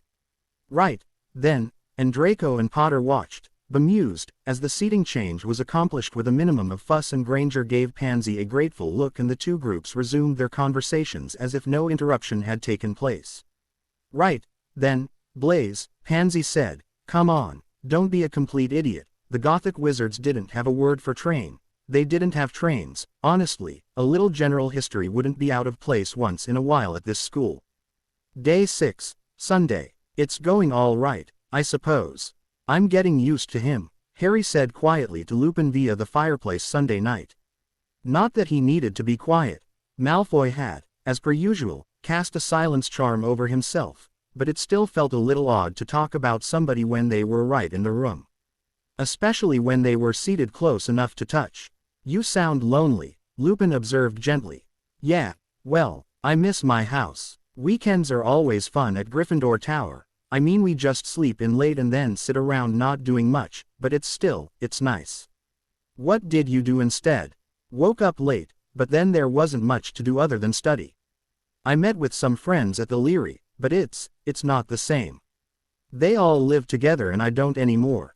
Seamus and Dean were laughing about a joke they'd played on a third year, and I had no idea what they were talking about, and Ron and Neville were. Harry stopped himself. He was whining. He should probably stop. Sorry, Harry, it's all right. Harry nodded, face downcast, then looked up as Malfoy tapped him on the shoulder. Where's the IGN meant for herbology? He asked, and Harry pointed to his desk. Malfoy got it. T.S. King in annoyance at the amount of loose paper that littered Harry's study area. How's the bond? Lupin asked. Harry shrugged. That good. It's not that bad, Harry admitted. He's not awful all the time. He looked over at Malfoy, but Malfoy was studying Harry's IGN meant with a slight frown and appeared to have set the silence charm around himself again. Harry sighed. What is it? It's just. You know we go to Madame Pomfrey every day, right? Yes. She's had that witch from the ministry examine us a few times, and she said it looked like the spell wasn't even done right. What? I didn't really understand most of it.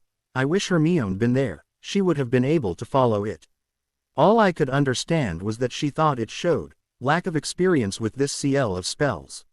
She explained why, but I really couldn't make heads or tails of what she was talking about. Did Malfoy know what she was talking about? Oh, apparently. He got very angry and said something like, so we've been cursed by an amateur. Did you ask him to explain it to you? Malfoy. Not a chance, Harry said automatically, then looked over at Malfoy, still oblivious right next to him. Any chance of catching the caster? Not really. She thinks it may have been a student. Or maybe a teacher doing the spell slightly off so that it looked like a student did it. Or somebody outside of Hogwarts. Who knows? What does it mean? She really doesn't know, except that she doesn't think our bond will progress in the regular fashion, whatever that means. We might feel some things more than we would otherwise, or less, or who knows, but then she said anything unusual may just be because it was involuntary and we're both so young and. Harry's words ran out. I'm sorry, Lupin said after a long pause. Yeah, well, me too. What does Madame Pomfrey say about the progression so far? Oh, she thinks everything's splendid, Harry said bitterly. You don't agree. Splendid means we have to be close almost all the time, and we need to touch. I hadn't really noticed that one, but he noticed that we were pushing each other out of the way and hitting each other more than before. That's nice, isn't it? A bond that's based on shoving and hitting each other. Not the best basis for a marriage. No, Lupin winced as soon as he'd spoken. I'm sorry, I know you don't like to call it that. I'm getting used to it. Hermione's the only person who doesn't call it that, really. Even Ron. He said something like, now that you're married, the other day. It's just so strange. Everybody just accepts it as a marriage. And it's not. Lily said something like that once, Lupin said slowly. Like what? I think it was because Sirius was complaining that his parents wanted him married off to a woman he'd never met, and Lily said something like that's not a real marriage, and she couldn't understand why the rest of us couldn't see the difference. Is there really that big a difference for Muggles? What? Do Muggles really believe that there needs to be romantic love in a marriage to make it a real marriage? No, not really, I don't think. Harry realized that he had no idea. Actually, I don't know. I pretty much stopped living in the Muggle world 6 years ago. I don't know a lot about Muggle marriages. But I don't know much about wizard ones either. I suppose not. Harry stared at his knees, lost in his thoughts. Harry, yeah, sorry. You sound very down. Yeah, I guess. Would it help to have friends come visit your new quarters? It did, the other day, but it's not the same. They're just visitors. They go back to their dorms eventually, and I'm still stuck here. Another silence descended, and Harry looked up as Malfoy touched his shoulder. Potter, it's getting late. Yeah, Harry said dispiritedly. I'll be there in a few minutes. Malfoy nodded, putting his things away and going to get ready for bed. Does this talking help, at all? Lupin asked gently. I think so. I don't know. Harry sighed. I better go to bed. Lupin looked like he was as much at a loss as Harry. Harry, thanks for listening. You know, I'll talk to you tomorrow. Good night. Harry got ready for bed mechanically, lay down and stared at the ceiling, unable to get past his feelings of sadness and loss, his confusion. Everything was moving so quickly. Less than a week ago, he'd been secure in the knowledge that, unless Voldemort screwed up his life unexpectedly, he belonged in the 7th-year boys' dorm in Gryffindor Tower and in Muggle studies and on the Quidditch team. And now, here he was. No dorm, different Clees, no Quidditch, lying right next to a boy he'd hated for the better part of 6 years. He glanced over at Malfoy already asleep, his face relaxed and peaceful. It had all changed too fast, and it was continuing to change too fast. They were next to each other all the time. They were touching each other all the time. Pushing, shoving, elbowing each other out of the way, and tapping arms to get each other's attention, leaning over each other's shoulders to look at notes in CL, brushing past each other as they moved around their quarters. He'd even realized the other day during potions that his leg was lightly touching Malfoy's under their desk, and he had no idea how long they'd been sitting like that. He'd only noticed because Malfoy had turned to make a sneering remark about Harry's potions essay to Pansy, and Harry's leg suddenly felt a little cooler. He hadn't noticed the contact, only the lack of it when it was withdrawn. A little more noticeable had been this morning, when he woke up with Malfoy's hand on his shoulder and Malfoy still deeply asleep beside him. They were still in separate beds, but getting closer, and he was starting to worry that one of them would wake up having dropped in between the beds. Pomfrey had noted that they'd soon have to get used to sleeping in the same bed. And they would get used to it, that is.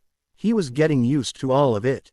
They still got on each other's nerves, but they were able to go for longer periods of time being civil to one another, and sometimes it wasn't a strain, it was just daily life.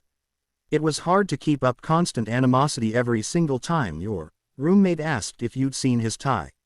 It was all getting to be routine. Somehow, he didn't think that what was supposed to come later on in this progression would be this easy to get used to. Especially as he was now actively dreading it. Draco woke up and groaned. Shit, that had been rather vivid. He turned over in bed, automatically checking that Potter was still asleep. Thank God, yes. He'd been afraid he'd been talking in his sleep, and considering what was going on in his dream, that would have been awkward to say the least. That was the second time these last 2 nights he'd woken up this dissatisfied. He'd given up counting the times he'd woken up to sticky sheets instead. Thank God for Marcus Flint's cleaning spells, or he'd have to explain to Potter why he needed to have his bedclothes washed every day. He tried to ignore the discomfort and go back to sleep for precisely 10 seconds before getting out of bed and heading towards the washroom. Malfoy. Potter's sleepy voice stopped him. You all right? Why yeah, he stammered, cursing Potter's timing. Potter sat up slowly. No, you're not. What's wrong? Nothing. I have to go, Draco mumbled, shutting the door and leaning his back against it before taking care of business as quickly and quietly as possible, relief flooding him as he finished.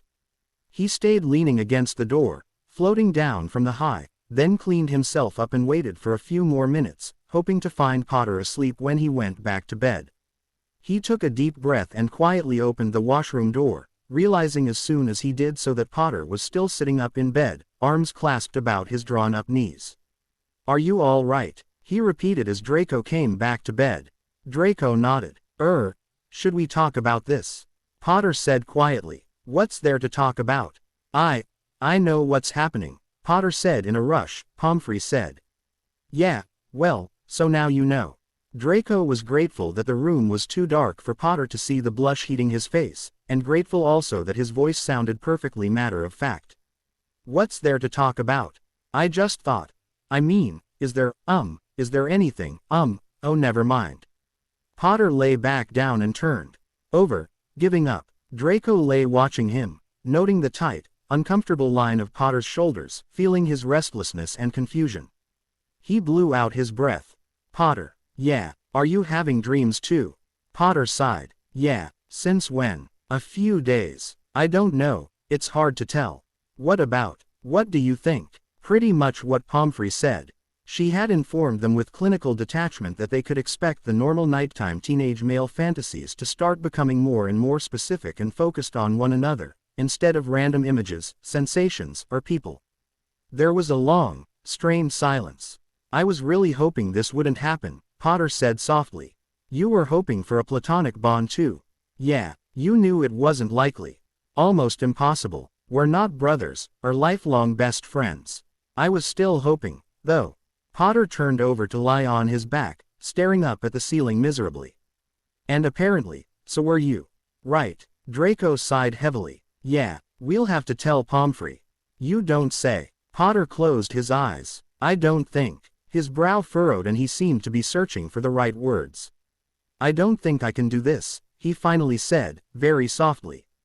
I don't think we really have a choice, Draco pointed out. This is like, it's almost like, it's being compelled to have when you really don't want to. Merlin, Potter, why do you think involuntary bonding spells are so very illegal? Draco snapped. Deliver us from the interminably thick, he thought, but stopped himself before saying it out loud. Pomfrey had pointed out, quite rightly, that if he upset Potter too much, Potter might not be able to relax enough to let nature take its course. And while that hadn't bothered Draco in the least at first, he'd come to the grudging realization that it mattered, quite a bit. The more uneasy Potter felt, the longer it would take to get past his resistance. And any kind of pressure was not really an option. His nerves were jangling from Potter's discomfort right now. Make Potter any more defensive, and Draco would feel it through their bond. Wonderful. Here he was, getting seriously aroused more and more often, and the only person who could help him deal with his arousal was a pathetic loser too scared at the thought of losing his ITY and too scared of his own feelings to be able to do anything about either. And even more infuriating, said pathetic loser was apparently also getting seriously turned on, more and more often, which was probably affecting Draco's own level of arousal, and his was probably affecting Potter's, and they were feeding off each other because of their constant proximity and their stupid bond, and there was nothing Draco could do to help this situation along. Other than try to conjure or at least fake superhuman patience in order to not frighten this bloody child he was bonded to. I really don't want to do this, Potter stammered. I mean, I want to, but I don't. You will, eventually. It's not actually, Potter. By the time you do it, you definitely want to.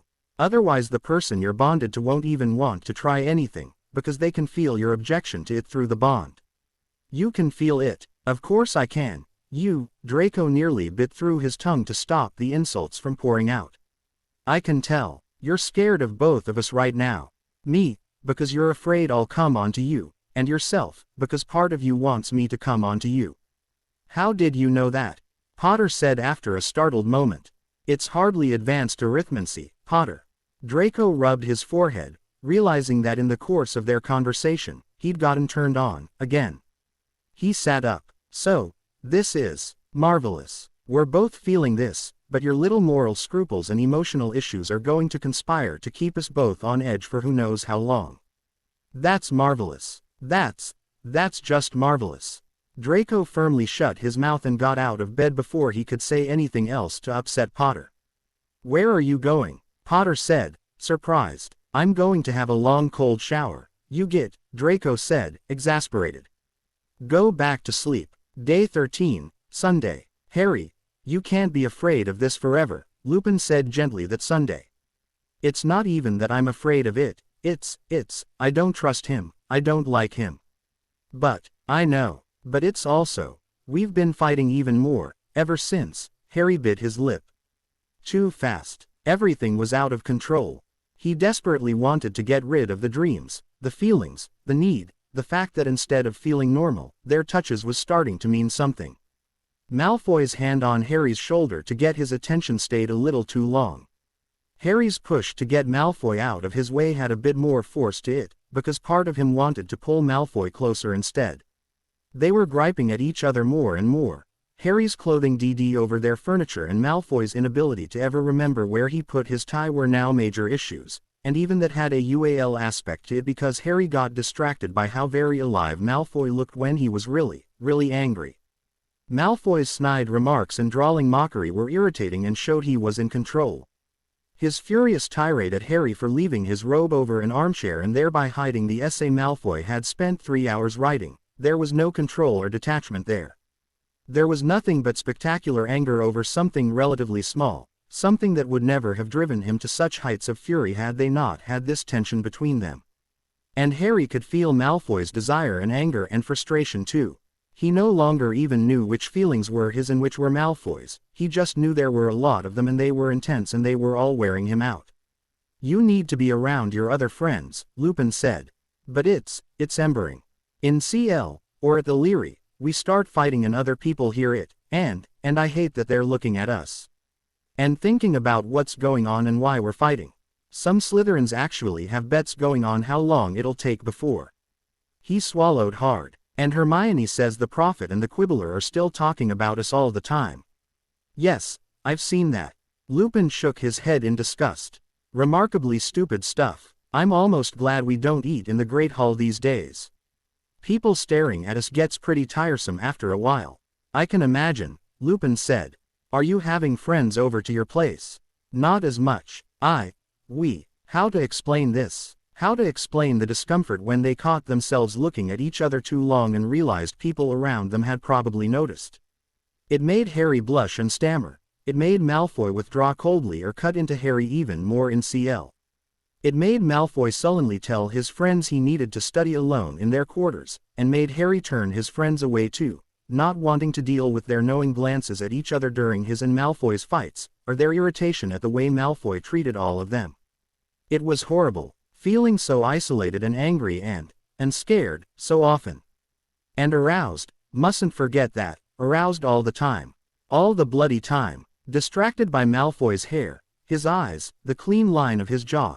He found himself fantasizing in CL so often he was getting used to it, and yet turning his fantasies into reality was just too awful to consider. He'd be in arithmancy and he'd eventually realize he'd been thinking of touching Malfoy and his hand was actually resting against Malfoy's, and he'd think of lacing their fingers together and getting closer and then Malfoy would look at him with a raised eyebrow and he'd feel repelled and angry and scared. Harry, I can't talk about this, Harry said, a lump forming in his throat. He glanced over to where Malfoy was studying, but Malfoy wasn't studying, Malfoy was watching him, and his eyes were dark and hungry and even as they gazed at each other Harry was feeling the need to move closer to him, to touch him and run away and pull him close and scream at him and, "I can't. I'm sorry. I'll talk to you tomorrow," Harry stammered, and bolted from the sitting room without waiting for Lupin's response. Day 14, Monday. This was some kind of bizarre psychological torture, thought Draco disconsolately. Potions had never been this dull in almost 7 years. It was like Snape was conspiring with whoever set the curse to speak in such a monotonous tone and say such utterly uninteresting things that there was absolutely nothing for Dracos to do other than engage in yet another pointless fantasy about Potter. About touching, and holding, and undressing, and moving together, and... He flushed darkly, unable to concentrate as Potter continued writing next to him, seemingly completely focused on the lesson and completely oblivious to the turn Draco's thoughts were taking. Draco was rapidly becoming obsessed with the distance between his mouth and Potter's, and Potter was just taking notes. Not even affected through their bond. Draco's anger surged, which unfortunately caused other parts of him to surge too, before he tried to backpedal and be grateful that Potter wasn't looking at him right now. Otherwise they just might do that oblivious drowning in each other's gaze thing again, and they'd done it too many times and the amused looks on their friends' faces were getting a little old. So, Potter was not distracted, which was good, because then Draco stood a chance of getting rid of his own distraction. For example, he could take notes, even though they made no sense because the most he could manage to do was write down every 6th or 7th word Snape said. "It recognize in Scandinavian will from turn more so," were the last words on his page. Or he could draw a little closer to Potter, just a bit, that would be enough for contact. They'd been doing that more and more lately, it would lessen the gnawing discomfort slightly, maybe. Potter put his quill down and rubbed his eyes, and Draco glanced at his page. Potter wasn't taking notes. He'd written out the Danish Futhark runic alphabet 3 times and the Greek alphabet once, drawn a picture of a quill, a desk, a chair, Hermione Granger, and 12 little 3-dimensional boxes, and set a simple spell to make them all dance across the page. He elbowed Potter gently. "Pay attention," he murmured. Potter nodded slowly, swallowing hard and picking up his quill and meeting Draco's gaze. Draco felt his heart skip a beat. Oh, God. Potter's face was flushed and his lips were slightly parted and Draco's gaze was drawn to them, and Potter was warm and close and his was heaving slightly, and the ache was getting worse. God, he couldn't just sit here and do nothing, not when he needed so much to move closer. And he looked down and saw he wasn't the only one showing physical evidence of what was going on inside him. He slid his leg a little closer to Potter, and their legs were pressed against each other, knee to hip. They'd been doing this more and more, lately, but now it wasn't comforting, it was maddeningly tantalizing, infuriatingly inadequate. He shifted slightly in his chair, trying to adjust himself discreetly but only succeeded in turning himself on even more. Oh God. Potter was moving a little too and he slipped a hand below their desks, touched Potter's leg gently and stilled him. "Don't, that doesn't help," he whispered, and Potter slipped a hand between them too and laced their trembling fingers together and Draco bit his lip to stop a gasp from escaping him. "We're in CL, we can't," he whispered, frustration growing by the second. This was intolerable. If only he could comfort himself by telling himself that he'd get some relief after CL, but he couldn't. Potter was keeping them both at this unbearable level of need. He clenched his eyes shut and tried to think of something else. No use. He opened his eyes again and Blaise was frowning at him, glancing between him and Potter and raising his eyebrows. Draco shook his head and closed his eyes again, but not before he caught Weasley's blue eyes narrowing, and Weasley reading the situation between them accurately. "Harry." Weasley leaned in. "You all right?" Potter shook his head, letting go of Draco's hand under the desks and covering his face. "Mr. Potter," Snape drawled and Draco's stomach flipped over in dismay. "Would you care to tell us which of the properties of ginseng is crucial in this particular potion?" "No, he wouldn't," Draco said before he could stop himself, distantly appalled at the husky, unsteady tone of his own voice. "Please ask somebody else." There was a shocked silence, as students turned to look at them and Snape looked taken aback.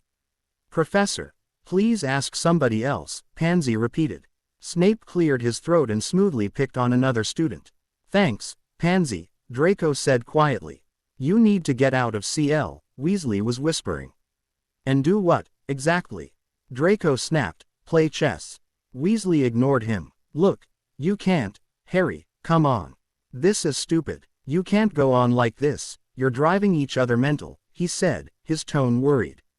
Draco felt a surge of gratitude mixed with indignation that Weasley should be the one to plead his case to Potter.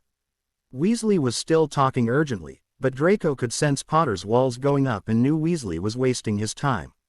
All right, I'm leaving, he decided abruptly, adjusted his robes and started to raise his hand. No, don't, Malf. Potter grabbed at his arm and Draco shook him off. Professor. Yes, Mr. Malfoy. May I be excused, he said as evenly as he could, and Snape's gaze flickered between him and Potter before he gave a curt nod. Draco stood up and walked out of the CL, past a roomful of curious eyes, with a furious Potter in tow. What the hell was that? Do you have no sense of self-control at all? A damn sight more than you have.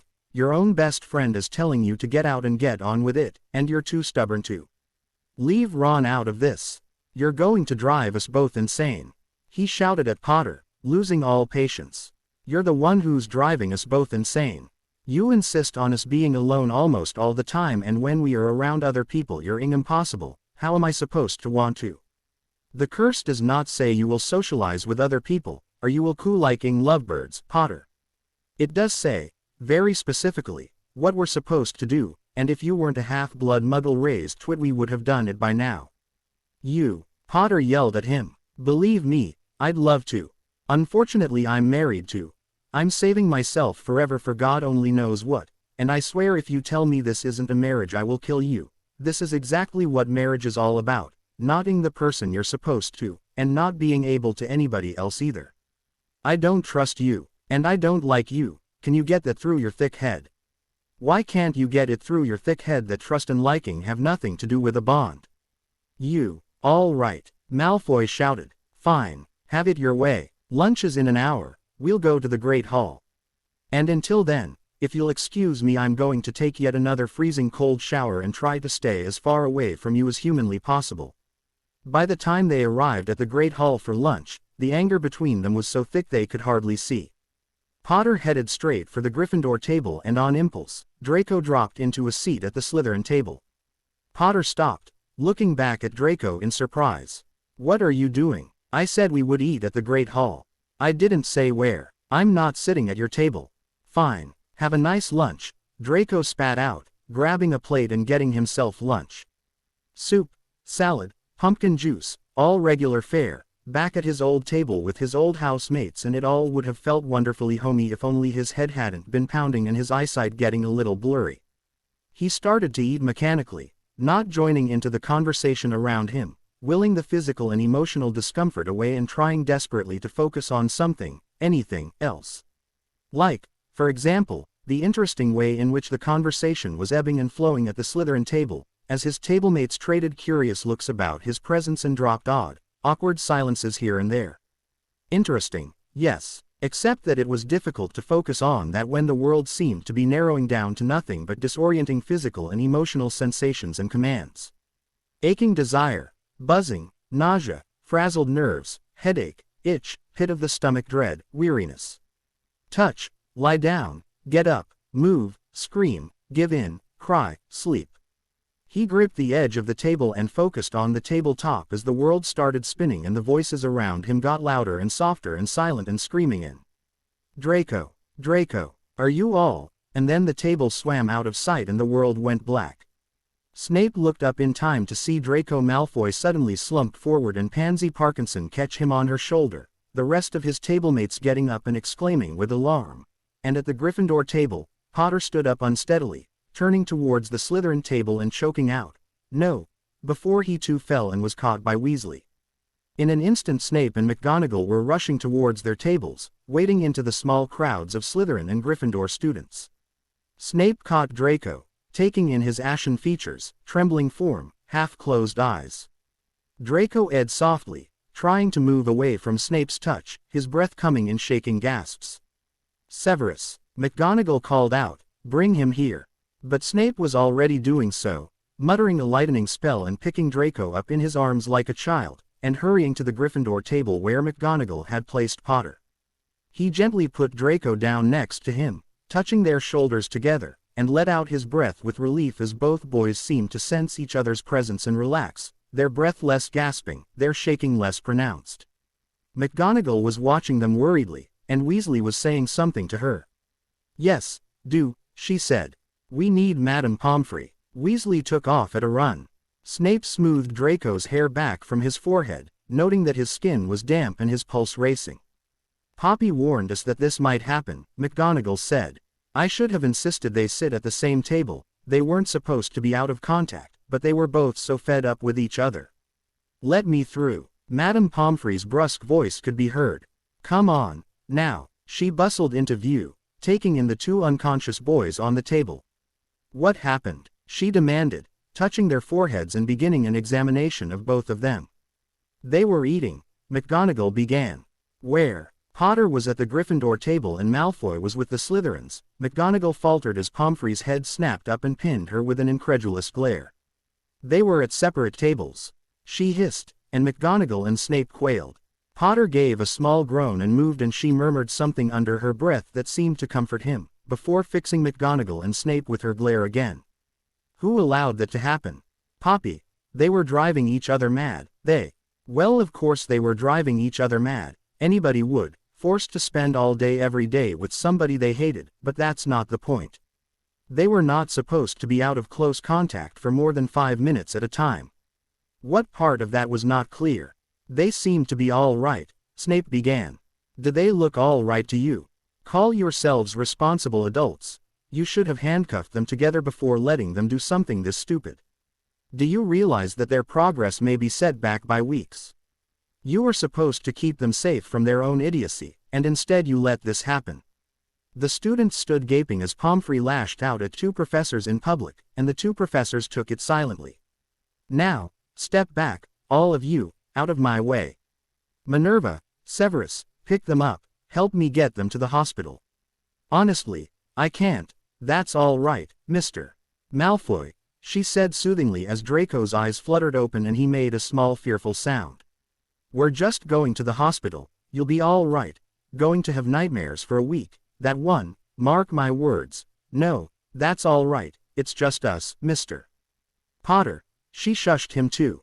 "You'll be all right in a few minutes," and the small procession left the dining hall, Pomfrey continuing her tirade well into the hallway.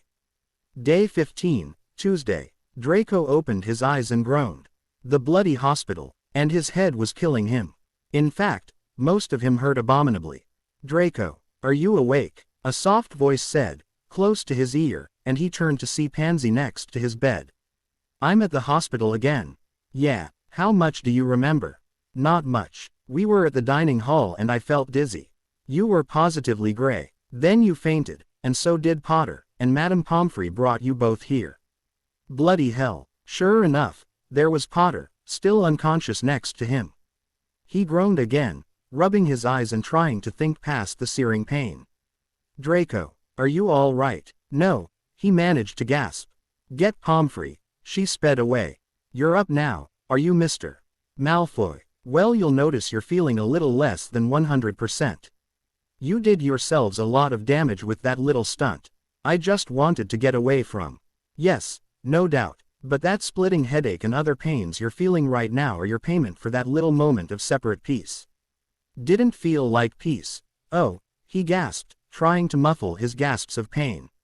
"Here." Pomfrey grabbed Potter's shoulder and maneuvered him around, much to Draco's confusion. "I'm trying to get him so that you have as much surface area touching each other as possible." "What? It'll make the pain lessen." "Here, pretend he's a teddy bear, that ought to do it." Blushing a little at Pansy being there to witness this, but willing to do anything that might lessen the pain, Draco took Potter into his arms, tucking Potter's head into his own shoulder and arranging himself against Potter's unconscious form. He sighed as the pain lessened perceptibly. "Better." "Yeah," he mumbled, closing his eyes. "God, yes, much better, but still horrible." He couldn't imagine ever wanting to let go of Potter again, not if it meant feeling the way he'd been feeling for the last few minutes. A wave of resentment and weariness flooded through him.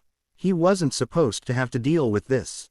He was supposed to be thinking of Newts and the ascension of the Dark Lord, not worrying about whether his head would split open in agony if he didn't cuddle up to his families, and, incidentally, the Dark Lord's mortal enemy like a bloody teddy bear. "Draco, Oh, wonderful. Draco kept his eyes closed, in too much pain to really feel as mortified as he probably should. Father. There was a small scraping sound as Lucius Malfoy took a chair next to Draco's bed. Then a long, long silence. Severus explained what happened. Lucius' tone was very mild. Draco nodded. You look terrible. Draco nodded again. Are you able to speak? Lucius' mild tone held a hint of reproof, and Draco opened his eyes and tried to meet his steady gaze. He sighed, looking away. I would like to hear it from you, Lucius said, his tone still the epitome of reason and concerned fatherhood. Because it appears that you brought this upon yourselves. We did. I see. Another long silence. Has he regained consciousness yet? No need to ask who he was, as he was currently peacefully slumbering, his head resting on Draco's shoulder and his body pressed up along the length of Draco's. Not yet. Madame Pomfrey says he's all right, it just hit him a bit harder than me. I see. These long silences were getting uncomfortable. I'm sorry, Father, Draco said, closing his eyes again. I would imagine so, Lucius said. May I ask why you decided to disregard medical advice and all common sense and allow yourself to be separated from your very newly bonded spouse? I don't know. That seems unlikely. Draco sighed. I couldn't stand him anymore. He's impossible. And with vague horror, he realized his throat was closing up and he was in real danger of starting to cry. He held his breath and sent his mind off to other places. Arithmancy tables seemed as good a place as any, to avoid ending up crying in front of his father, of all people. Lucius waited patiently for Draco to regain his composure. Your professors indicated that you have been rather hostile to one another lately. It's unfortunate that your mother and I had to hear it from them instead of you. I was under the impression that the sharing of accurate and relevant information was part of the reason that you were supposed to speak with us every night. Draco swallowed hard. I didn't want to. It didn't seem that important. We've been fighting the whole time. I didn't want to bother you with. He cut himself off as Potter stirred. Potter opened his eyes, blinking sleepily at his surroundings and raising his head off of Draco's shoulder. He drew in a startled breath at the sight of Draco's father staring at him dispionately 2 feet away. He started to sit up and Draco tightened his hold on him. Don't. Your head'll feel like it's falling to pieces. Besides, we're supposed to stay in contact as much as possible. Potter's body felt stiff with resistance and discomfort, and Draco unthinkingly rubbed Potter's shoulder gently, trying to calm him a little. Potter, never taking his eyes off Lucius, gradually relaxed and settled back against Draco's shoulder with a sigh. How touching, Lucius said with mild disdain. If you had conducted yourselves as responsible adults, this charming little public display of affection would not have been necessary, would it? We can't know that, Mr. Malfoy, said Pomfrey, who had noticed Potter waking up and had approached their bed. We informed you that Madame Panter believes the spell was not cast competently.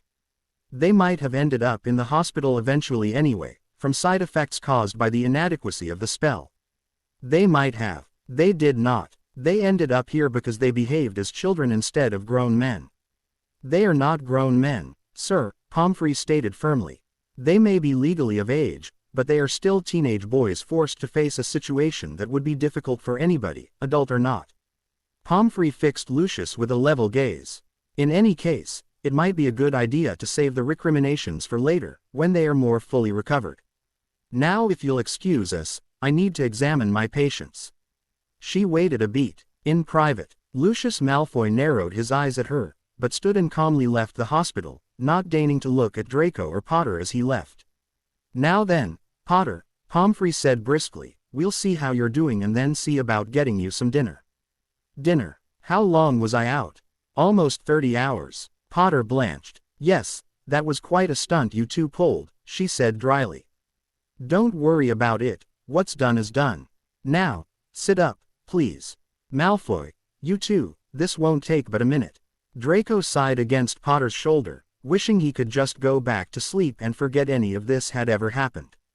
Unfortunately, Graciel Esposito, the bonding spell disorders specialist from St. Mungo's, wanted to have a meeting with the entire merry band of parent figures, professors and medical personnel who were part of their special case.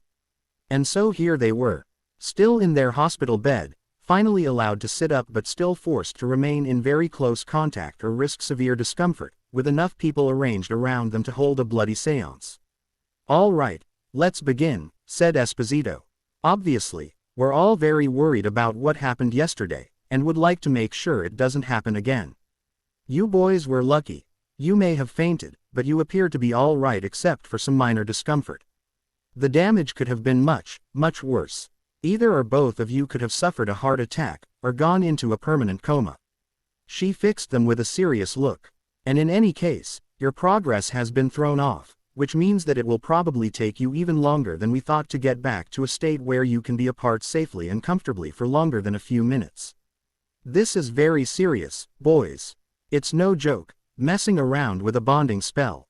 Draco bit his lip, not needing a bond to feel Potter's resentment and fear, as Potter's body grew tense against his, and Draco was feeling the same way anyway. Potter tightened his arm around Draco's shoulder slightly. "However, I trust you've both been frightened enough by what happened that you will behave more responsibly in the future." Draco and Potter quickly nodded. "All right then. Madame Pomfrey and I have spent the day discussing the situation while you were unconscious, and we've decided to make a few changes to deal with your particular situation. The most important change concerns your living arrangements." She cleared her throat. "After speaking to your friends from both houses, we believe part of the problem is that while we've tried to give you guidance and support from adults, we've isolated you from your peers at a time when you need them most. I think we may have been too hasty in treating you as adults. That, combined with the fact that your houses are generally considered rivals, well, at the time, we felt there was no viable alternative to removing you from your houses. We now feel that was a mistake. You were told when you came to Hogwarts that your houses were to be your families while you were here, and we removed those families without really replacing them with anything equivalent. But Malfoy can't come with me into the tower, and I can't go with him into the dungeons. There's nothing else to be done," Potter began, and McGonagall spoke up. "There is, Potter. We simply did not think it would be feasible when this first happened. In light of yesterday's events, Professor Snape and I have spoken to your housemates and explained the situation to them, and decreed that you both be allowed access to both houses. You are encouraged to sit at each other's tables in the Great Hall, use each other's common rooms, and even go back to sleeping in your dormitories if you wish. And if you choose to do that, we will teach you a spell to put on the curtains to effectively make a separate room for yourselves once they're drawn, so that nobody will be able to walk in on you or overhear anything." Draco was almost amused enough to smirk through his weariness at Potter's emberment at that last remark. "Gryffindors. So prudish. We're also going to take the chance on other spells," Esposito told them. "Cheering charms, calming spells, things like that. We felt it wasn't prudent to do that, especially since we discovered your particular bonding was not done with the greatest of skill, but I think you've conclusively proven that doing nothing is disastrous. We'll simply have to take our chances and monitor you to make sure any spells we use don't react negatively with your bond." "Any questions?" asked Pomfrey. Draco shook his head tiredly, not wanting to prolong this discussion any further. "I have a question," Lucius Malfoy said, and Draco was hard-pressed not to groan in dismay, not only because a question would mean he couldn't go to sleep yet, but because he recognized his father's "I am going to get my way despite the fact that nobody here will like it" tone. And knowing the people gathered around them, he couldn't imagine his father would be able to bully them quickly and efficiently and let him get some rest anytime soon. "Yes, Mr. Malfoy, it is my understanding that this current breakdown in their bond was due in large part to Mr. Potter's reluctance in accepting certain aspects of the bonding spell." Draco could feel Potter's heart beat faster as Potter took a startled breath. "I wouldn't say that's entirely accurate," Healer Esposito began, and Lucius interrupted her smoothly. "I assume that you will be dealing with that reluctance by magical means as well." "What?" Potter sat up, outraged, and Draco ground his teeth in frustration as the room erupted into argument. How completely typical, and what a complete waste of time. His father was, as usual, convinced that he could intimidate anybody into doing whatever he wanted, but judging from Potter's reaction, Potter would sooner agree to a Cruciatus curse than any reluctance dispelling magical spell, charm or potion. A brief glance around the room showed that nobody except possibly Snape felt that Lucius' suggestion had any merit. And knowing Potter's deeply ingrained stubbornness, and knowing too that Potter would be fully backed by Dumbledore and McGonagall, to say nothing of a distinguished healer from St. Mungo's and Madame Pomfrey, Draco knew without a doubt that his father would lose.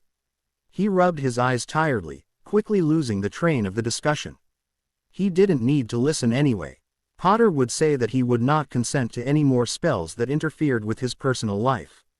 His father would point out that it wasn't just Potter's personal life that was being affected, but Draco's as well, and that since any reluctance on Potter's part was solely a product of inadequate Muggle upbringing, it certainly shouldn't be taken seriously. McGonagall would claim that there was no reason why they couldn't be patient. Pomfrey would point out that Lucius was not a healer and had no idea what he was talking about. Snape would say that Lucius had a point and Potter was insufferably stubborn.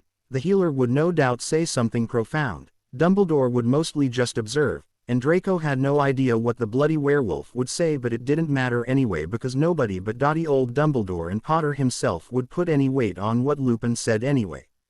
Draco leaned back against the pillows, utterly uninterested in the ebb and flow of the arguments around him, and thought instead about the Slytherin common room. Slytherin house. He'd just about reconciled himself to never returning, and had told himself it didn't matter. It was just a dormitory, after all. Rather better furnished than most, as Slytherin tended to attract slightly more wealthy and refined students than, say, Hufflepuff, but still merely a school dormitory. Not worth getting attached to, especially not for the Malfoy heir. He'd even told himself that, despite the lamentable circumstances and the horror of sharing his living space with Potter, it was actually rather pleasant to have a suite of his own. Rather more appropriate for his station in life than being jammed into a dormitory with 70 other students. Except that a small part of his mind kept reminding him that he would have an entire lifetime of his own quarters. This was the last year he would have the opportunity to live with a group of people his own age, studying together, forging alliances that would influence his adult life, even having fun together once in a while, doing the stupid things teenagers were supposed to do before they settled down to familial duty. That small part of his mind had mourned the sudden loss of all of that as much as other parts of him had mourned the loss of Quidditch, the loss of his freedom, the loss of any suitable match that would benefit the Malfoys, the loss of prestige to their family because of the dismal match he was stuck with, the probable loss of his father's influence among the Dark Lord's supporters. And now he could have back at least a tiny part of what he had lost. Or could he? He could go back to Slytherin, yes. But he'd be doing so with his ever-present sidekick. What would that mean? Would anybody trust him? As much as any Slytherin could be trusted, that is. Would anybody lower their guard enough to speak frankly to him of things Potter shouldn't hear? Would anybody believe that when Potter said he had a silence spell cast, he really meant it? For that matter, did Draco trust that himself? How would he fit in again? How would his housemates feel, having been forced to accept Potter's presence among them?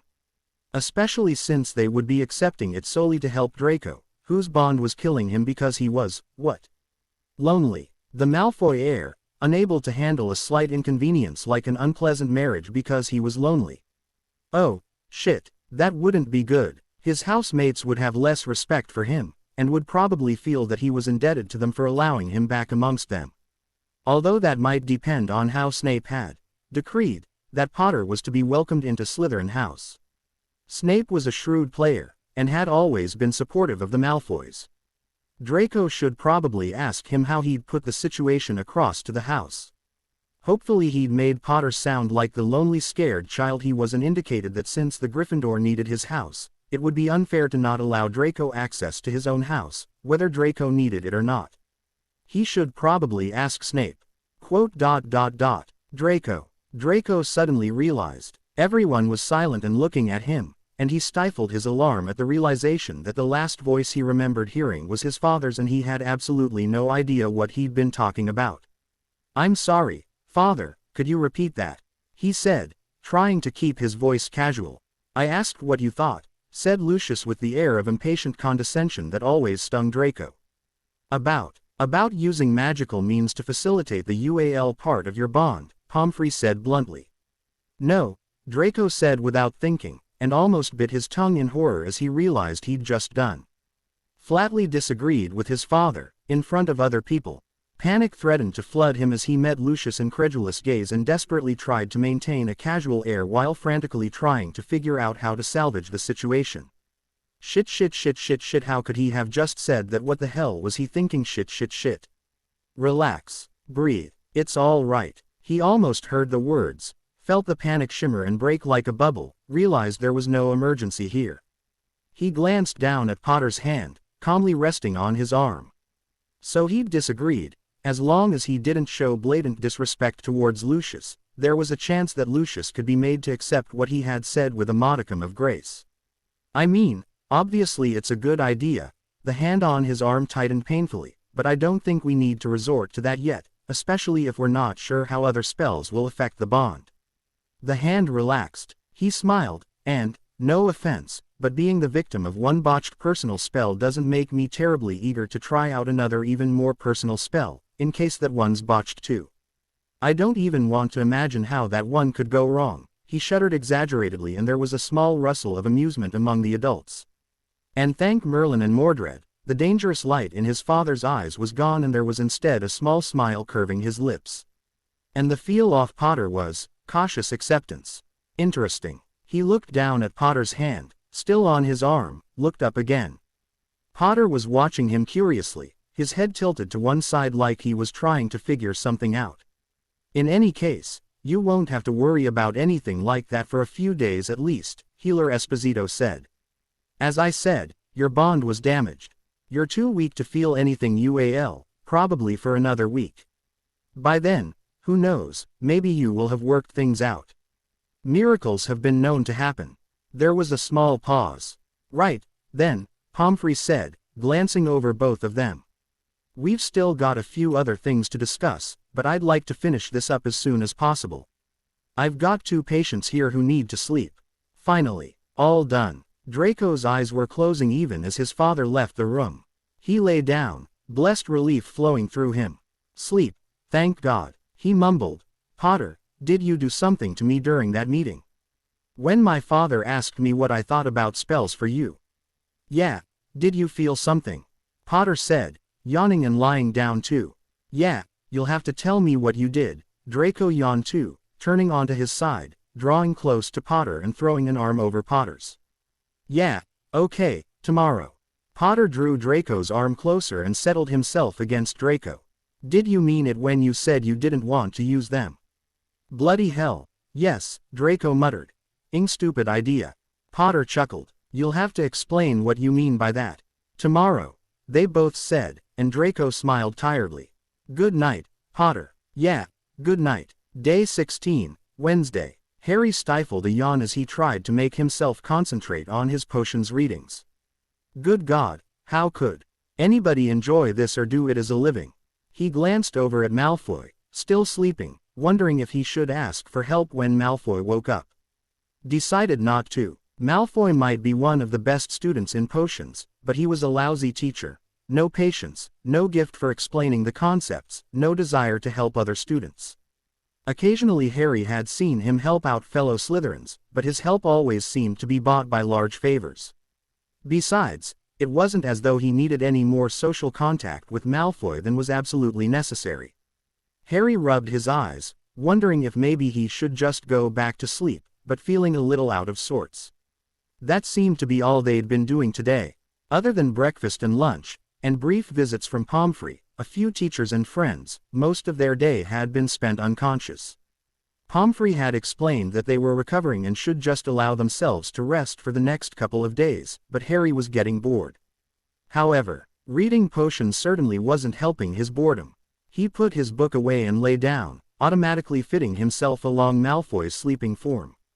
He stared blankly at their night table, counting the drawers and nicks and scratches on it, then stared at the shelves, trying to figure out what Pomfrey kept in them. Potter. Malfoy's sleepy voice was followed by Malfoy turning over and squinting at the ceiling. What time is it? Almost 5. Oh. Malfoy rubbed his eyes, yawning. You never told me what you did last night, he said fuzzily. When my father asked me a question. Oh, that. Harry tried to think. I don't know. Really, I think I just tried to project calm at you. Project calm. You were tense. Harry barely stopped himself before he could say, scared. I tried to imagine diffusing that. Did it work? Yeah. What did it feel like? Malfoy shrugged. How did you know I did something? I don't know. Malfoy thought for a minute. It felt odd. Like there was somebody suggesting how I should feel, inside my mind. A bit like feeling what you feel through the bond. But different. There was a slight pause. What made you think of doing it? I don't know. I think I just remembered what Pomfrey told us that first day, about some of the advantages of bonding, and that was one of them, being able to help the other person feel steadier. Malfoy frowned. I didn't need you to do that. Harry thought quickly. Yes, he bloody well had. His panic had been flooding through to Harry from their bond, but Malfoy apparently didn't want to admit to it. We were both tired, and I wanted to get back to sleep, and I thought if you had extra help to help you think of what to say, you might be able to end the discussion faster. Malfoy nodded. Yeah, well, it worked. Imagine that, said Harry dryly. Finally, a benefit to this stupid thing. And it only took 16 days to find it. Malfoy snickered. Why didn't you agree with your father about the spells? Harry asked, taking advantage of this unexpectedly civil conversation they were having. I knew you'd never agree to it. You're too stubborn, and Dumbledore and McGonagall were going to back you up anyway. Waste of time, talking about it. Harry nodded. That made sense. It was a little surprising that Malfoy had seen that, but he supposed even Malfoy could sometimes see the blatantly obvious and recognize a lost cause when he saw one. Do you suppose they'll let us go tomorrow? He asked idly. Probably not. Pomfrey said it'll take a few days before we don't need to sleep all the time. Harry closed his eyes. Damn, said Malfoy suddenly. What? We had a paper due for Transfiguration today. I think McGonagall might be persuaded to allow us a bit of extra time. I don't like getting so far behind in school work. Why do you care? Harry asked curiously. What? About your marks, about school work. It's not like you have to get top grades in order to be hired by the ministry or anything. God, Potter, you are clueless, Malfoy snickered. It's not about getting a job, it's about earning respect in order to have influence over other people. Just because you're the heir of a respected family, that doesn't mean you can just sit back and let your name do everything for you. It doesn't. No, you twit. If you're a blithering idiot, no mere name is enough to earn anybody's respect. My father doesn't just get people to do what he wants because he's from an old family, he's also very intelligent and people know it. He's also an arrogant manipulating. Harry bit back the rest of his opinion and Malfoy chuckled. You say that as though it's a bad thing. It is. Potter, should I remind you that that's your father-in-law you're talking about? Oh God, no, Harry groaned, and Malfoy laughed. Harry smiled, then felt a sudden shock of realization. Malfoy had laughed at something Harry had said. Not maliciously, not derisively, but with genuine humor. What's more, he'd teased him, and not in a malicious way either. Like one would tease a friend. And they'd been having a perfectly civil conversation, and not for the first time, either. Just an exchange of opinions and ideas, with no ulterior motive of hurting one another. Harry swallowed hard. Things had changed. Again, they'd changed without Harry really noticing, and he was only now coming to that realization at this particular moment in time, as they lay in each other's arms, where they'd been for the last couple of days. The fact that they'd ended up here because they loathed each other so much they'd deliberately done something amazingly dangerous just to get away from each other didn't seem to matter as much as the fact that they weren't actively hating each other right now. Whether it was the forced continual contact or the exhaustion or something else, they were currently existing in a place beyond their hatred and resentment, and it was a little frightening. What does he think about all of this? Harry asked, grasping for something to say to keep him from thinking about this too much. Father, he's delighted. He always hoped I'd marry far below my station, to somebody completely inappropriate in just about every conceivable way. This exceeds his wildest dreams.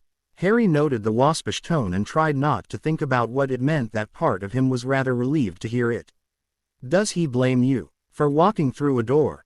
Merlin, Potter, my father has high expectations of me, but I don't think even he could think that this is my fault. Still, I'm sure this is making things awkward for your family. I'm sure it is, Malfoy said curtly. Doesn't he tell you? With you in the room every time we talk. Oddly, no, I use a silence spell. Yes, and Slytherins are well known for trusting the honesty of their rivals. It's part of how we get ahead in life. Harry decided to drop the subject. They were getting into a dicey area, and while part of him was a little relieved to be back on familiar semi-hostile territory, he didn't want to go overboard with it. He briefly debated asking Malfoy what he thought about going back to their houses once they were released, then realized he not only didn't care, but he really didn't feel up to talking about anything anymore right now. "Can you turn the light away from me if you're going to study?" he asked, turning over and getting comfortable and dropping right back down to sleep. Draco turned over his portkeys, idly examining them as Potter and his friends caught up. Dumbledore had given them both special portkeys keyed to their shared bedroom as well as their respective dorm rooms. That way they could easily move from one to the other without needing to walk all over the castle every time they left something behind at one of the 3 places they were going to be staying. Draco glanced around the Gryffindor common room with curiosity. He'd been here before, the day that Potter had moved out, but hadn't stayed long enough to get a feel for the place. Now, though, he noticed the squashy chairs, the inevitable gold and red color scheme, the excessive use of portraits as wall coverings. It wasn't bad. Even though it tended more towards comfort than elegance, it wasn't that bad. He could get used to it. Apparently, he would have too. He pulled out his books. Not feeling terribly energetic, he opted to read potions, which could always be counted on to keep him focused. Thinking of studying Transfiguration right now made his head hurt. Abysmally difficult subject, taught by an abysmally humorless teacher. He'd be out like a light in minutes, and he didn't fancy falling asleep surrounded by Gryffindors. Once more he was grateful to Snape for having played the return to their dorms in exactly the right way for his housemates. In his current state, he would not have wanted to be near Slytherins, with their unerring instinct for detecting weakness. Instead he'd been able to agree to returning to Gryffindor first with no damage to his image. "Well, don't spend all your time over there, Draco," Pansy had told him. "We'd like to see you too, whether Potter misses his little friends or not. Frankly, we're all rather peeved that it's all about poor little Potty's emotional needs. So bloody typical of this place. I'll come by eventually," Draco had said. "I'll probably spend all of my time there studying, I'm so bloody far behind." "Really? You're not going to do a little reconnaissance work for us over there, uncover dastardly Gryffindor plots for world domination and all that?" "Please, they're Gryffindors. Their idea of a dastardly plot is, let's work really hard and endanger our lives for no good reason." He glanced briefly at Potter, chatting animatedly with some third years. About what? Draco had no idea, since he'd performed a silence spell as soon as basic courtesy could allow. It did feel a little odd to be sitting in the midst of a rather large welcoming party and not hear a thing, but it certainly beat making small talk with Potter's friends. He buried himself into potions. They were so bloody far behind that it was disheartening to think of even starting to catch up. Instead, he flipped over to the section on energy potions, even though they didn't need to know it right now. He and Potter were going to be taking some of the potions to help keep them awake in CL tomorrow, even though they would only be attending about half the day. He may as well understand what it was he was going to be ingesting. This lethargy was incredibly annoying. Who would have believed that resisting the damned curse would be so damaging? They'd been told, of course, and had read the material they'd been given about the spell, but it was rather different reading that the patient might experience severe loss of energy for several days, and living it. He looked up and ended the silence spell as Potter touched his knee. "What? Seamus got licorice melts, do you want one?" He held one out. Draco smiled. Licorice melts, only his favorite Honeydukes product. "Thanks," he said to Finnegan, as the melt dissolved and suffused his mouth with a taste of licorice which would stay for about an hour. He turned back to his potions reading, setting the silence spell again. Potter tapped his knee again. "Yes, there's also Fizbies in." "Potter, please leave me alone. Some of us care more about our marks than we do about socializing and eating sweets." Potter shrugged. "Fair enough, I just didn't want you to feel left out." "That's very noble of you, but I'm a Slytherin in the Gryffindor common room. Left out is exactly where I'd most like to be, thanks." "Point taken." Potter grinned and turned away, leaving Draco to study without further interference. It really was rather remarkable, Draco thought as he tried to figure his way through a particularly tricky question, how easy it was to get used to some things. Like, for example, existing in a bubble of serene silence in the midst of a party. Other than the occasional touch of Potter's arm or leg against his and the occasional intrusion of his own thoughts, there really wasn't anything else to distract him from the subject he was studying. And when the subject was as intricate and demanding as potions, it was easy to drop into it and think of nothing but the interaction of various properties and the patterns they made. For example, valerian, used for its sedative properties, somehow became a disinhibitor when combined with tadpoles. Tadpoles also turned crystal mermaid tears into stimulants and powdered dragon scales into mood brighteners, and if you could figure out how they did what they did to those three substances, you could start figuring out how to use them for new potions. The real challenge of potions was in understanding the properties and patterns of substances well enough to make your own potions, not just following what. He looked up as Potter tapped his shoulder. Yes, I need to get to bed, Potter said, yawning. Are you just about done? I wanted to finish this last section. Malfoy, you've been reading for almost 2 hours. Draco glanced around the common room, a little surprised.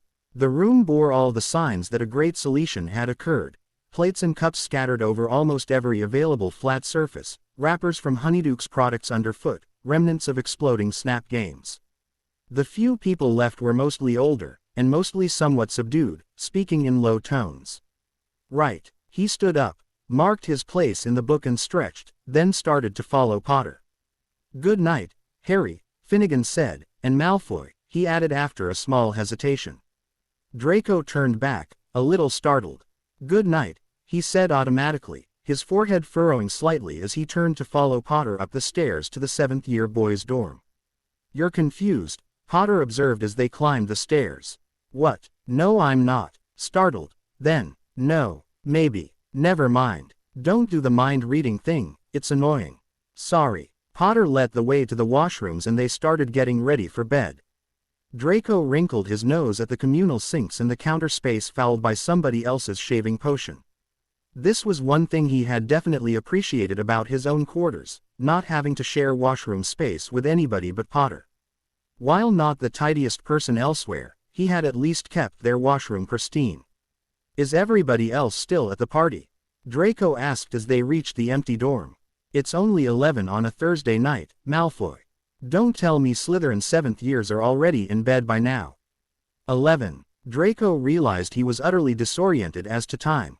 Must be the product of spending so much of the last few days sleeping. Besides, I think they wanted to give us some privacy, Potter added as they got into bed. Draco chuckled. Not much need of that, thank God. Not for a while, hopefully. Potter shrugged uncomfortably. Pomfrey and Esposito said they didn't know when. Don't worry about it, Potter, Draco said dismissively. Easy for you to say. What? Well, it's not a problem for you, is it? Not a problem to want to shag a bloody whom I find personally distasteful and who's too scared to try anything anyway. Draco said cuttingly. No, in fact it's very pleasant. I highly recommend it to anyone who's looking for an ulcer. Oh, forget it, Potter said, turning his back to Draco. How could it not be a problem? Never mind. Sorry I said anything. Draco briefly considered asking Potter what he'd meant, then decided he really didn't care enough to know. Fine. Good night. Good night. Day 19, Saturday. God, it's good to be home, Harry commented in the middle of Ron's account of the latest Chudley Cannon's debacle, and Ron smiled. I still can't believe you're back, he said. They'd both woken up somewhat early for a Saturday. Ron had gone down to the Great Hall to get them a bit of breakfast, and now here they were, sipping cocoa, keeping their voices low so as not to disturb the 4 other boys still soundly asleep in the room. Yeah, neither can I, Harry said, smiling. There had been a few moments of awkwardness, of course. Like yesterday morning, when a red-faced Ron had woken him up for CL while obviously trying very, very hard to pretend he didn't see Malfoy still sleeping in Harry's arms. But mostly, he was home and it felt wonderful. This is what I've missed the most, thought Harry. Nothing huge, just being with friends, being able to chat about nothing and everything. Was it horrible, living with him? Was he a right awful git? Ron paused. And are you sure he's asleep? Yeah, pretty sure, Harry chuckled, glancing back at his bed, where only a splash of white gold was visible over the blankets. I can sort of feel him when he's awake. Not really, but it's weird, I can't really explain it. It's like if I stop and think for a minute, I can tell roughly how he's feeling. And right now he's feeling asleep. Good. Yeah, Bill said he could feel Fleur like that after their bonding. Mind you, he knew her before they did the spell. I don't know how much was the spell and how much was just them. Bit of both, probably. Although I knew Malfoy, I suppose, before the spell. Of course that's not such a good thing, Harry said a little bitterly. No, too right. There was an awkward silence. I'm glad you're back, though. Even if you do have to bring him along. Yeah, me too. It's going to be tough when you go stay in his dorm. Yeah, I know. It's bad enough sitting with his friends in CL in mealtimes. I agreed that it was only fair. If we spend the night here we should spend the day with them, but they're such wankers. You all treat him just fine. Which is more than he deserves. And they really don't return the favor. No, I wouldn't think so. And he probably encourages them, doesn't he? No, he doesn't, Harry said, realizing it for the first time. Malfoy still made fun of him in CL, but not nearly as much as before, and he never egged on the Slytherin mockery of Harry anymore. Harry frowned as he mentally ran over the previous day's clues. In fact, I think it bothers him. Malfoy. Bothered that the Slytherins are acting like idiots around you. Yeah, do you think maybe he's ill? Harry laughed. No, it's nothing to do with me, I don't think, it's that he feels what I feel through the bond. Yeah, that's what Hermione said when McGonagall said you were going to be coming back here. She went into this long speech about how we had to be polite to Malfoy, or at least not be rude to him, because you'd probably get the backlash from it. She was right. Yeah, I knew that, from people I've known before who were just married, but honestly, Harry, I really hadn't thought of that with Malfoy. He sipped his cocoa, thinking, I wonder why he doesn't tell the Slytherins to leave you alone, if it bothers him. He'd never do that. Tell them that a good way to get to him is to bother me. They're Slytherins, they'll grab any chance to build themselves up by tearing somebody else down. I get the feeling he's working hard enough to not get torn down as it is. He doesn't need to give them a road map to how to get on his nerves. You have a hell of an insight into the Slytherin mindset. I've had a crash course recently, Harry said shortly. Sorry. Funny, the more I get to know them, the more I'm grateful I'm not one of them. Hear, hear, Ron said fervently. He swirled his cocoa around for a minute, then hesitantly asked, so how's it going with him, really? Harry sighed heavily. That good? No, it's all right. He's not nearly as big a git when you get to know him. Yeah, I know, he laughed at Ron's disbelieving expression. He shrugged helplessly. You know, he finally mumbled, concentrating very hard on the homey black and white pattern on the edge of the mug of cocoa. Yeah, Ron seemed to suddenly find his own mug fascinating as well. He swallowed a couple of times, started to speak and stopped, then took a deep breath and plunged in. Harry, what happened when you fainted? Was that because you wouldn't, go along with the spell? Harry scowled at his mug, his face darkening to mirror Ron's rather rosy tint. He cleared his throat. No, this was not a conversation he wanted to have with Ron. This was too personal, this was too embering, this was Ron. They'd been friends for 6 years, been through hell and back, talked about everything under the sun including their mutual discovery of the female gender and their own feelings about them. How could he not be able to talk to Ron about anything? Partly. He cleared his throat again. Yeah, that was a lot of it. We just got on each other's nerves, because. There was a long pause, then Ron ventured, why wouldn't you? Harry gaped at him. He's Malfoy, Ron. Would you want to sleep with him? Ron's face answered for him. But isn't the bond supposed to, make the other person seem attractive? Yeah, it is. It does. Yeah, weird. I couldn't even imagine that. I wish I couldn't, Harry said fervently. Must be so weird. Did you ever fancy any blokes before?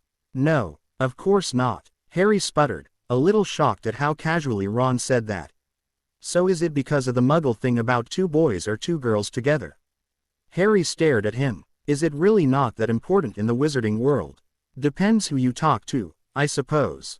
Some people do make fun, but a lot are muggle-borns or half-bloods. Harry smiled briefly, reflecting that while most Slytherins only seemed to be able to say those words as insults, on the lips of a Weasley they were nothing but descriptive, with as much moral judgment as blonde or tall. A lot of purebloods really couldn't care less, Ron continued. Fred wrote a paper about it once, for Muggle Studies. About what? The difference. I don't really remember much of it, but I think there was something in there about how in the wizarding world, so many of us were persecuted for being wizards that we were sympathetic to other people who were persecuted. Oh, and, I think there was something in there about a lot of old wizarding practices involving, and some of that was with people of the same. Ron smiled. I don't know how good his research was, though, I think he only picked the topic so he'd be able to put naughty words into a paper and say they were quotes.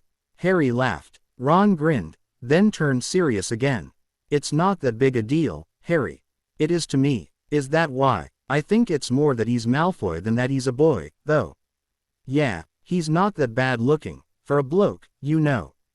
Harry choked on his cocoa and Ron, laughing, reached out to clap him on the back, stopping just in time. He's not. Believe me, I know that now, Harry wheezed, half laughing. I thought the attraction thing wasn't working right now. It's not an on-off switch, I mean I don't want to, you know, do anything, Harry shook his head and gave up trying to explain. I know what he looks like. That's not the problem, so it's just him personally. Yeah, Ron nodded sympathetically. You're going to have to, eventually, though. I know. Harry watched the patterns of cocoa moving in his mug. I think part of it is that. I don't want to get attached to him. Harry, you're bonded. I know, but, we're getting along better, and sometimes I think I can live with him. I think it's going to be okay, but then I remember, we both know where he's going. What his family's all about. I don't want to get attached. Ever talk about it with him? God, no. Yeah, I guess that wouldn't be an easy conversation to start. The thing is though, Harry, where he's going and what's going to happen when. If you know who, that's all in the future. It might not even happen at all. What's going on with you two is happening right now. What's the use of worrying so much about the future that you let this stupid curse kill you right now? Great, thought Harry. Comforting though Ron was trying to be, Harry heard the unspoken unction. That Harry was supposed to fight Voldemort for everybody, and defeat him again. And of course, he couldn't fight if he was dead. Damn it, everybody, even Ron, kept putting this pressure on him. It showed up even in the strangest places, like in a conversation about whether he would or wouldn't consummate this damned bond with Malfoy. Could you sleep with him, if you had to? Yeah, I think so, Ron answered after a moment's reflection. Really? Him? This is Malfoy we're talking about. Calls Hermione a mudblood, wanted her dead by Basilisk when he was barely 12 years old. Makes fun of your family and you, all the time. Wrote an entire song about you just to make you look like a fool. And we won't even mention his family or his political views. Ron's face was a little disgusted. My point exactly, Harry said. Yeah, but I'm not married to him. Harry looked away. Look, maybe you need to talk to somebody. No, Harry said, suddenly fed up with the whole thing.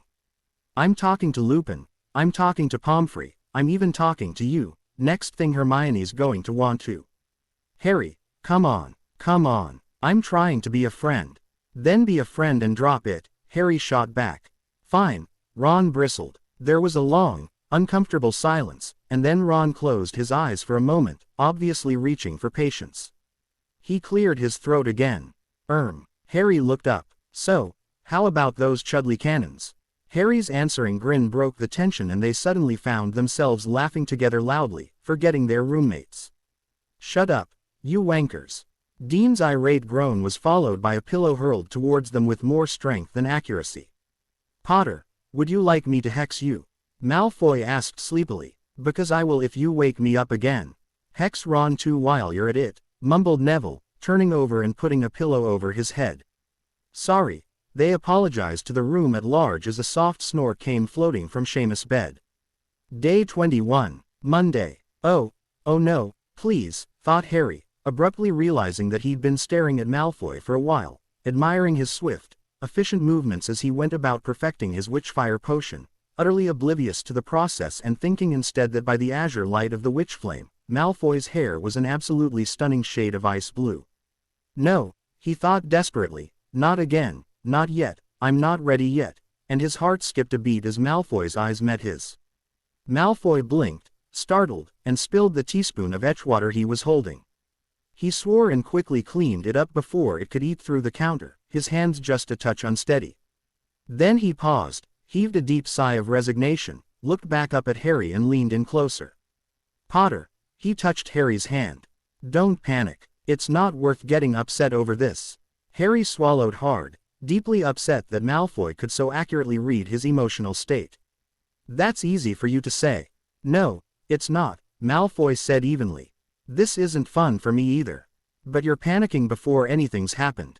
I don't want to talk about this here, Harry stammered, miserable already. No, of course not, Malfoy said, his voice steady and sympathetic. We'll have lunch in the courtyard. We'll talk about it then. Potter, relax, it's not the end of the world. Harry's instinctive retort died on his lips as he felt himself oddly calmed by Malfoy's voice and by the hand still resting on top of Harry's, thumb now rubbing the top of Harry's hand very lightly. What are you doing? He asked curiously, panic subsiding. Same thing you did at the hospital the other day, with my father. Harry's eyebrows went up. I asked Pomfrey and read up on it. I don't need you skittish around me all the time, or afraid I'm going to ravish you in your sleep. I've got enough to deal with on my own. Harry nodded. Of course, that made sense.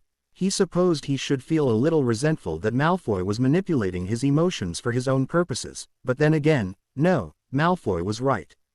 If projecting steadiness helped Harry, it was a good thing, regardless of whether Malfoy was doing it for selfish or altruistic purposes.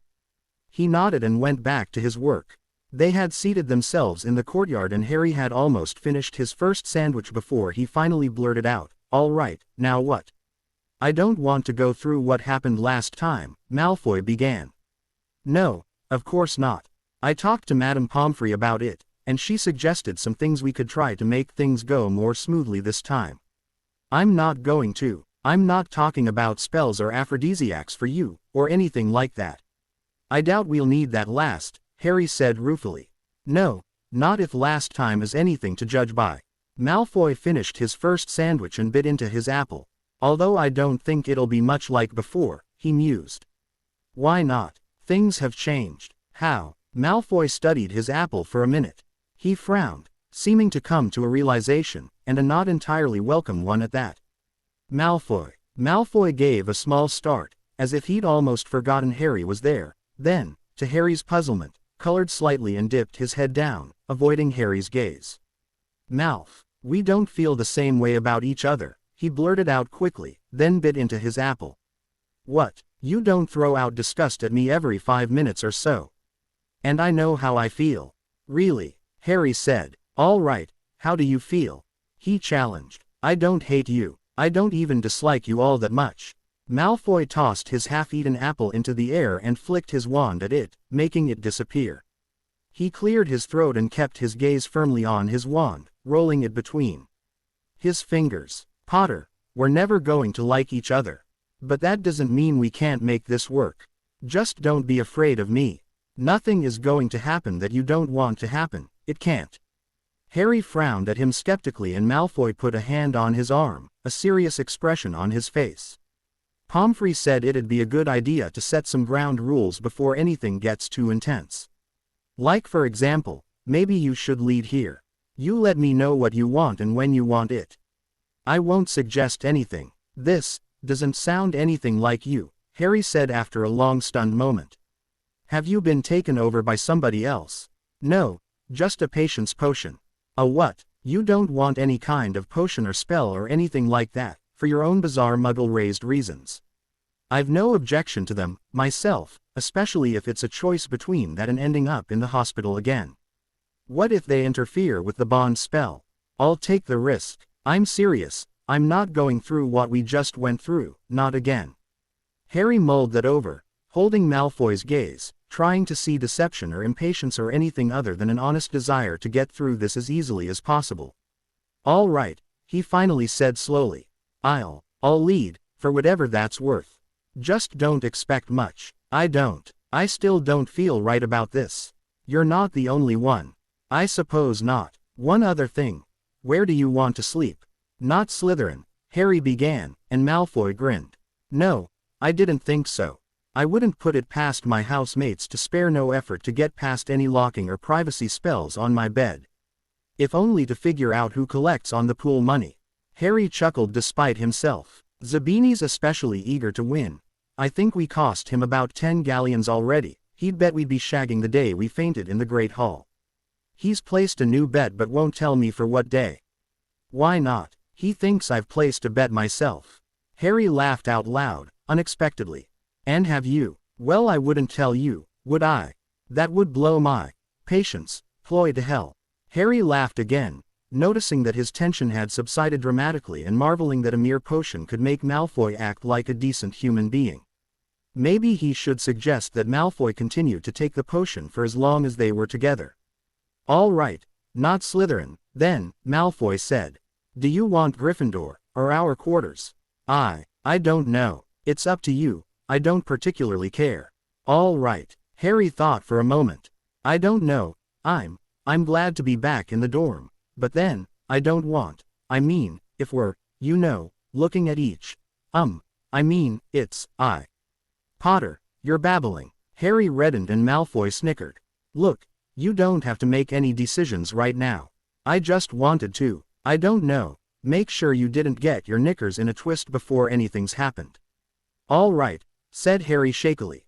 He bit into his second sandwich, and they ate in semi-companionable silence for a little while. "So," Malfoy checked his watch, 10 minutes till charms CL. "Are you up for it?" Harry nodded. "Yeah. Day 23, Wednesday. I may never stop taking this patience potion," thought Draco dazedly as he valiantly tried to ignore the sight and sounds of Potter dreaming about something interesting. "Thank God the curtains are drawn," he thought. "And thank God we're in Gryffindor and nobody's going to try to unspell them. And I need more potion. Or something." He turned his back to Potter, who, truth be told, wasn't acting in any way that somebody who wasn't bonded to him would be able to read as aroused. Unfortunately, it was just Draco's luck that he happened to be able to interpret the flushed face, irregular breathing, right hand drifting along the covers grasping at nothing, and other slight movements here and there as signs of Potter having an incredibly intense UAL dream. Potter gasped softly and Draco felt his body answering despite the arithmancy tables he was dutifully repeating in his head. If they'd been in their own quarters, Draco would have been off to the washroom and dealing with this tension long ago. Unfortunately, they were in the dorm, and it was close to wake-up time, and Seamus Finnegan had a bad habit of waking up abysmally early, and Draco didn't particularly want to face anyone right now in the state he was in. Potter sighed and turned onto his side, coming into contact with Draco's shoulder and pulling himself closer to Draco. Draco reflected that while this might happen to both of them often enough while they were both asleep, it felt quite different to have Potter draw close and put his arms around him while Draco was awake and Potter was, well, Potter was doing this. No potion could help with this, thought Draco in a daze. He needed, to turn around and draw close to Potter and move with him and let Potter's dream take them where it would. And the hell of it was, if he'd still been asleep, that's probably what would have happened. They would have both woken up somewhat sticky but with little or no memory of how they'd arrived there and possibly one more barrier down between them. Actually, why couldn't he just do that? And pretend he'd been asleep? Because Potter would sense his guilt. Guilt, over what? Releasing UAL tension built up by a bond he didn't want and a spouse with bizarre muggle hang-ups having a dirty dream right next to him in bed. How could taking care of that possibly make him feel guilty? Because, knowing Potter would see that as taking advantage of him. Using Potter's body for UAL pleasure without his consent. Bloody hell. No, thought Draco as Potter's breath hitched and he groaned softly. There's got to be a limit. I said I wouldn't pressure him, not that I would just let him do whatever the hell he wanted no matter what it did to me. He's 17, Draco's patience potion enhanced noble side said in a final attempt at forbearance. This won't last long. Just wait it out. Don't make him feel self-conscious. The hell with that. No, actually, the rest of him told his noble side, I'm 17 too. And I'm not putting up with this. He turned over and shook Potter awake. Wah! Potter's eyes snapped open and he stared at Draco, utterly disoriented, still half asleep and all aroused. Potter, wake up, Draco said roughly. You're having a wet dream and it's playing hell with my nerves. Potter's eyes widened as he became aware of his surroundings. Oh, he sighed, clearly still feeling the effects of his dream. He moved restlessly in the bed. Stop that, Draco said sharply. You must be joking, Potter said weakly, turning onto his stomach and closing his eyes. I can't just slam on the Kess, he whispered, you've no idea how close. I've a very good idea. I've been awake this whole time and if you don't want me to grab you you'll stop what your MPH, Potter clapped a hand over his mouth. Shut up, Potter whispered fiercely, I don't care what you do, take care of yourself for all I care, I can't. Oh, he bit his lip, his other hand disappearing under the covers. That was enough for Draco and he followed suit, and there were a few moments of muffled and rustling sheets before they were both gasping and then stillness settled over their bed. Thank God, Draco thought vaguely, his still heaving, eyes closed and lethargy creeping over him. Hopefully Potter wouldn't get weirded out by this. Oh, who cared if he did? Really, who cared? Silence, broken only by their gradually slowing breaths. Finally Potter cleared his throat, murmured the cleanup spell and sat up. Draco waited a beat, then did the same, sitting up and glancing at Potter curiously. Potter's face was flushed, no surprise, and he was steadfastly not meeting Draco's eyes, no surprise there either, and he was highly embered. Draco ground his teeth in frustration. This was nothing, this was just two people getting off in the same bed, not even touching each other for God's sake, but obviously it had crossed some unfathomable Muggle moral line, as Draco had suspected it might. He suddenly wondered how in hell people like Potter managed to exist in dormitories at all. This surely couldn't be the first time he'd ever had a UAL dream near another boy, and he sincerely doubted his roommates were all eunuchs either. Did they do obliviate spells on themselves? Or was it the fact that Draco was in the same bed that was weirding him out? Or was it the fact that he'd probably been dreaming about Draco in the first place? Draco blew out his breath in frustration and kicked off the covers violently. What? Potter said, his voice rough. Nothing, Draco muttered, about to open the curtains. Potter shot up and grabbed his arm. You're angry at me. Bloody right. Does everything have to get you this tense? Can't you just for once? Oh, never mind. Draco shoved him back. What? Can't I just for once what? Potter said more loudly. You just. What just happened was nothing, and I knew this would happen if I. Draco realized he was completely incoherent in his frustration. It wasn't nothing, Potter snapped. I was dreaming about, and then, he collapsed back onto the bed, putting his face in his hands. Never mind, you wouldn't understand. Understand what? That you get upset by the stupidest. I can't even count the number of times I've heard one of my roommates have a wet dream or a good wank. It happens all the time, and yet you're acting like. What? Potter frowned, genuinely puzzled. They stared at each other for a moment. You think I'm upset because we both just got off at the same time? Draco sat down, nonplussed. Aren't you? God no, Potter said. I'm not a monk, Malfoy. Then what's the matter? Potter looked away. I was dreaming about you. Oh the horror, Draco said snidely. Did you pay any attention at all to what Pomfrey told us the very first day? No, it was different.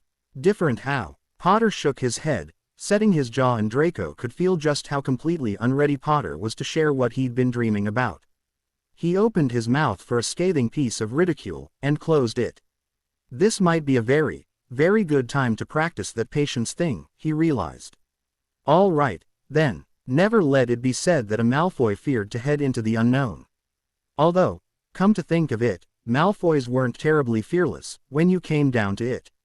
Astute and cunning and calculating, yes, but they usually preferred to leave fearlessness to lesser, more expendable people, like, say, Gryffindors. Unfortunately, Here the Gryffindor in question was not actually expendable because Draco's own life and well-being pretty much depended on him for the time being, and the astute, cunning, and calculating thing to do happened to be practicing patience, which, also unfortunately, was unknown territory to Draco. He shook his head, trying to clear it of confusion, ambivalence, anger, and post-orgasm fog, and attempted to compose himself.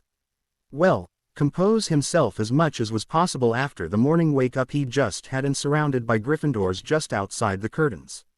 All right, sorry I asked, he said, and had the distinct pleasure of seeing Potter completely stunned. He smiled, a little tiredly, and began again. So you're not upset about what happened after I woke you up? No, you mean I could've. I didn't have to get out of bed, all those times. You wouldn't have been upset. All those times. How many times? 5, 6, who knows? Harry chuckled. No, actually, come to think of it, I probably would have been upset, before. But you don't mind now. No, all right, where else to take this patience thing? Potter seemed relaxed, and they appeared to have weathered the possible storms of both the morning's activities and whatever it was that Potter had been dreaming about that had rattled him. And Potter didn't mind if Draco stayed in bed with him when they were both aroused. That was a step in the right direction. And that was probably enough for today, or at least, for now. Draco mentally congratulated himself and tried not to think too hard about the fact that it was only 6 in the morning and he was already feeling rather exhausted. This stupid curse. I'm going to take a shower. He stood up. All right to take the privacy spell off. Yeah, go ahead. The morning had started relatively well, Draco reminded himself as he tried to figure out what was going wrong with his potion. He should have picked somebody else to work with, he realized, because working with Goyle was worse than trying to do this by himself. Normally it wasn't a problem. Potions was ridiculously simple, and all Draco asked of Goyle was that he follow instructions, do the menial labor, and stay out of the way. Except that on a day like today, when Draco was so distracted by Potter's presence that he was having trouble remembering his own name, Goyle's inability to think for himself was getting them into serious trouble. He was fairly sure part of the problem was that he hadn't been specific enough when he told Goyle to crush the dragon eggshell, and Goyle had ground it into powder instead of merely crunching it. Draco had been too distracted trying to figure out how much blood he needed to use to notice what Goyle was doing until it was too late.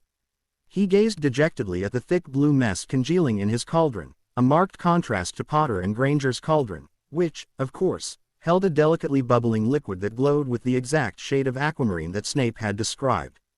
You'll need to start over, Granger commented, looking into his cauldron. Piss off, Granger, he snapped. Malfoy, she just wants to help, said Potter. I don't need her help. I think you do. Potter peered down into his cauldron. Draco pushed him away impatiently. Malfoy. The quiet tone startled Draco and he met Potter's eyes, then looked away. Bloody hell. He couldn't concentrate. He was supposed to be thinking of how to salvage this stupid potion and instead he couldn't even remember what it was supposed to be used for. And all he really wanted to do was go back to this morning except this time, actually touch Potter, pull him closer, run his hands over him. Quote exclamation mark quote. He blurted as Potter touched his arm, and he automatically covered Potter's hand with his, a mild shock running through him as he sensed Potter's trembling. He looked up at Potter, who was frowning slightly, his bright green eyes a little unfocused, lips parted, and couldn't seem to make himself look away. Ahem. They both started as Granger politely cleared her throat. I take it you're both distracted for a reason, then. Draco turned away from her angrily, shrugging off Potter's hand at the same time. Bad enough he had to go through this with Potter, the fact that Potter came attached to the mudblood added insult to injury. It took considerable restraint for Draco to be civil to her in the best of times, and this was not the best of times. Harry, he heard her say, and Potter made a small acknowledging sound. Do you think it might be a good idea to stay out of CL until you've dealt with this? Finish school next year, you mean? Draco snapped. No thanks. Many newly bonded couples stop working or at least cut down on their responsibilities until. Yes, thank you for extensively researching what you would know without needing to ask if you'd been brought up in a wizarding family, Granger. Did you read that in The Muggle-Born's Guide to Wizarding Customs or How to Hide Your Mudbloodedness? Malfoy. Potter snapped. If she doesn't want to hear that kind of thing, she doesn't need to stick her nose into my personal life. She's trying to help you. I don't need her help. Yeah, because you're doing so well on your own. Potter sneered at his congealing potion. Go to hell, Draco hissed. Already there, thanks. Shut up. Potter growled in annoyance and Draco pointedly turned his back on him, motioning to Goyle to see the mess out of the cauldron while he tried to write out, coherently, what he thought had gone wrong and why. And tried with all his strength to ignore the blush heating his face and his churning anger and the fact that his entire body kept urging him to move closer to Potter. He took a few calming breaths, shaking his head and trying to get into CL mode. Read over what he had and was pleasantly surprised to see that, while not up to his normal standard, it was at least moderately coherent. He let the ink dry and rolled up the parchment. Now, to start over. He looked over the ingredients again and groaned inwardly. So many of them were things that he really couldn't trust Goyle to get, because Goyle wouldn't know the difference between, say, epauleted bat talons and crested bat talons. He could barely tell the difference between bats and SS. Unfortunately, Draco himself wasn't too sure he could tell the difference either, at this point. Motioning Goyle to follow him into the storage room, he resolutely ignored everything but the list of ingredients before him. Draco reached the Slytherin table at the Great Hall and sank into his seat, bleakly wondering what else could go wrong with his day. After potions and transfigurations, all he really wanted to do was go back to bed and forget this whole miserable day. On the plus side, in transfigurations there were no belligerent Gryffindors staring daggers at him, the big bad Slytherin who caused their sainted little Harry distress. On the minus side, transfigurations was filled with Slytherins. It seemed half of them didn't bother to think for half a second that if they pissed off Potter, Draco would get the backwash from it. The other half thought about it, and thought it was a splendid idea. Not, Mordred rot him, had even managed to, accidentally, bump into both of them during the CL, with the resultant scorched flesh effect that Draco could have sworn got worse every time. Not to mention the fact that the jolts of pain made them both shy away from everybody else and get closer than ever, which, considering what else they were both dealing with right now, was not a good thing at all. And after lunch, he could look forward to charms with the Gryffindors. Lovely. A little preoccupied today in potions this morning, were we, Draco? Millicent Bulstrode said casually as she seated herself across from him and Potter at the Great Hall.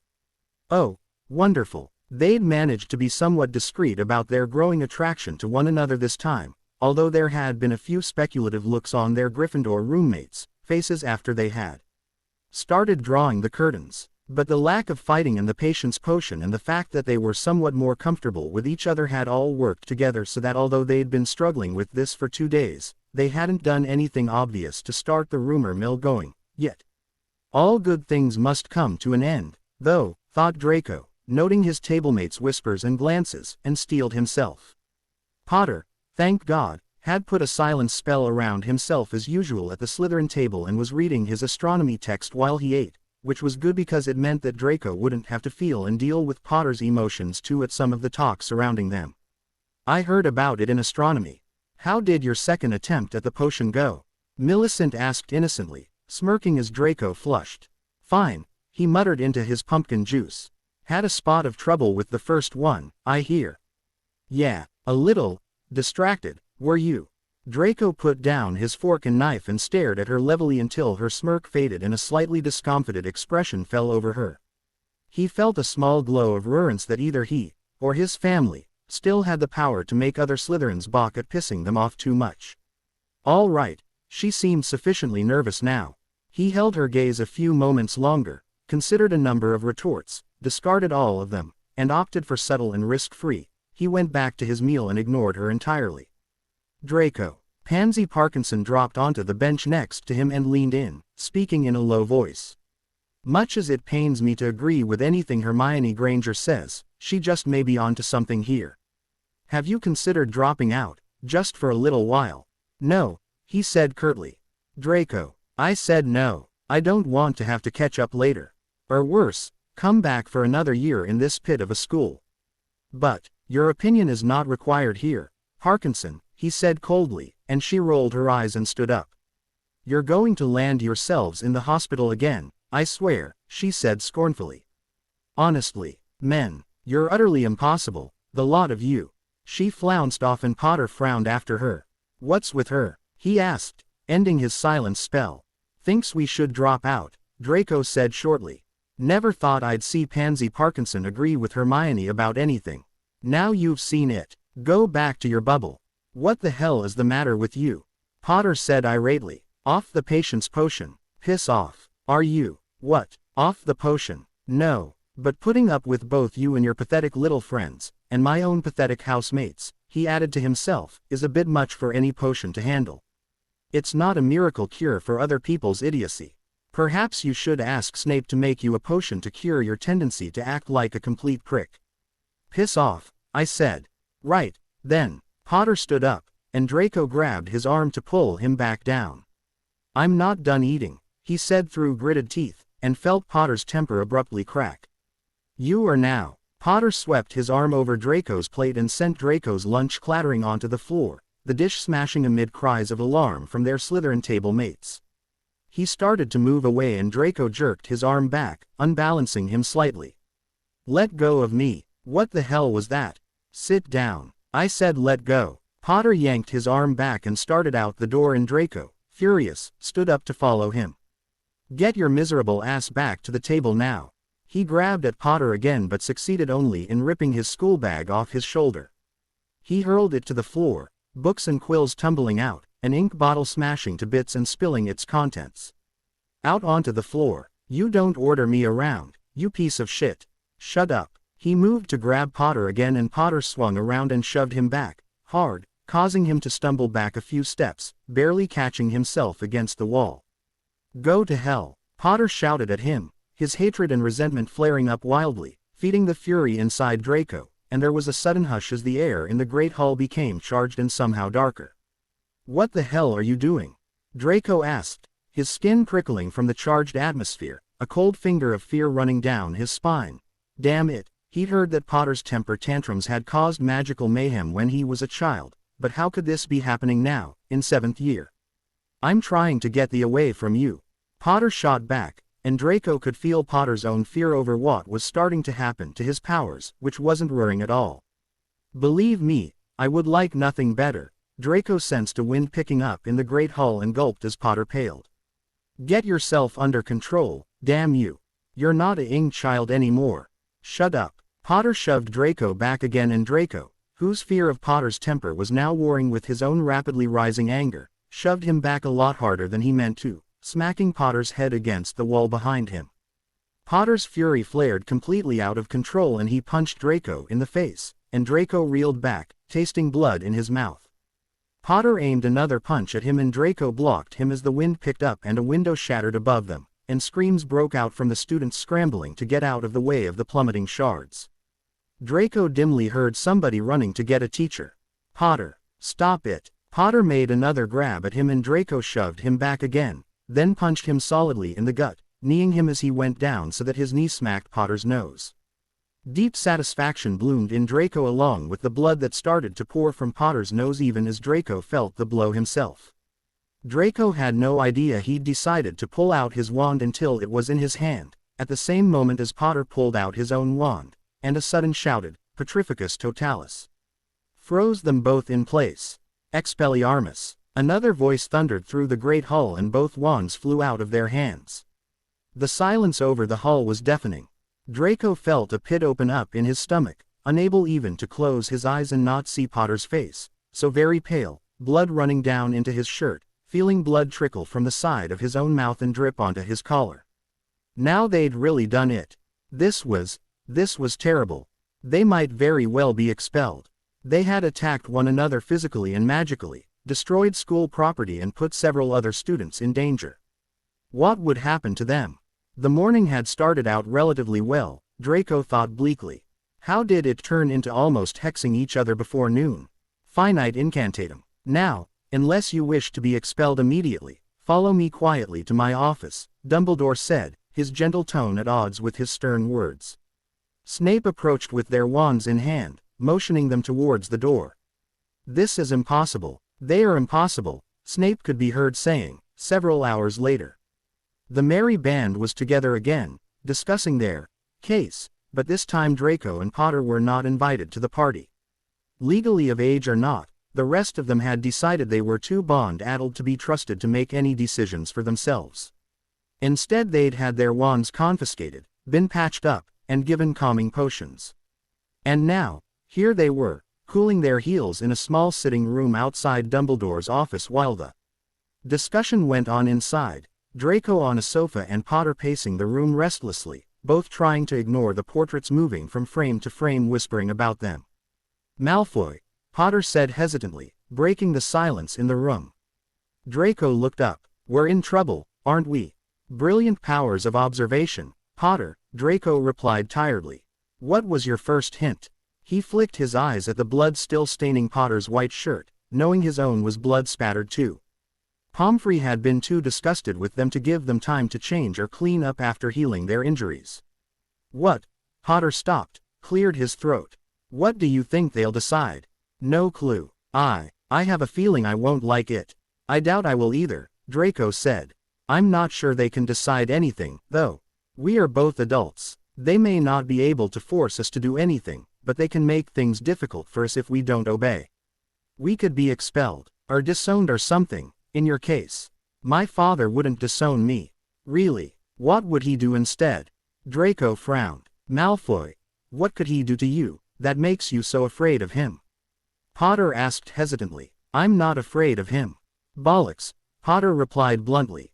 You are. You're not all that concerned about what Dumbledore or anybody else at school might do, but you're terrified of the fact that your father is in there with them. Does the bond now include legitimacy for you? No. Then don't presume to tell me how I'm feeling and why. I don't need legitimacy. I know how you feel, and it's the same way you felt that day in the hospital when you contradicted him in public. You nearly had a heart attack. We'd just been through a lot of stress. Nothing to do with it. You were afraid of him. Potter's gaze was direct and uncompromising. Draco bit his lip. Yes, he'd realized years ago that his feelings for his father, his respect and admiration and love, were also tinged with an unhealthy amount of fear. He'd noticed that none of his friends seemed to feel that same bone-deep terror of their fathers that Draco felt for his.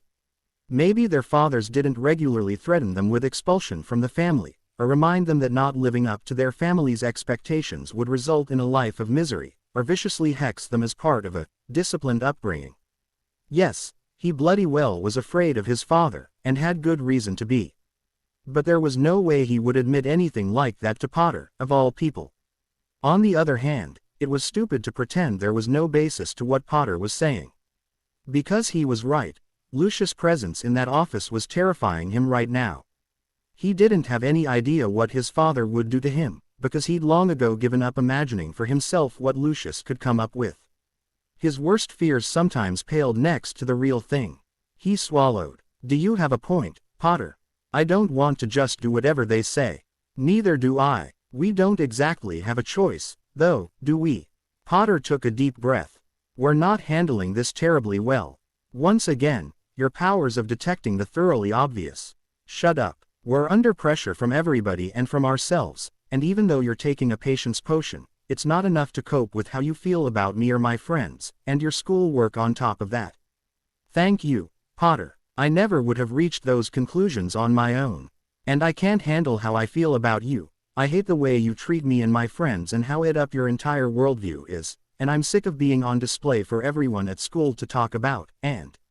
Potter swallowed hard and plunged on, and I'm terrified of letting you get close to me, or letting myself get close to you. Draco's mouth dropped open. There was a long silence as he digested the fact that Potter had just said what he had said.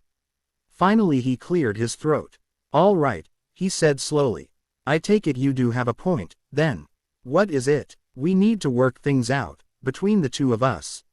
We've tried. No, we haven't. We've been existing next to each other and trying to muddle through and accepting advice every so often from other people. We haven't talked much at all. We did this morning. Did a pretty good job of it, too.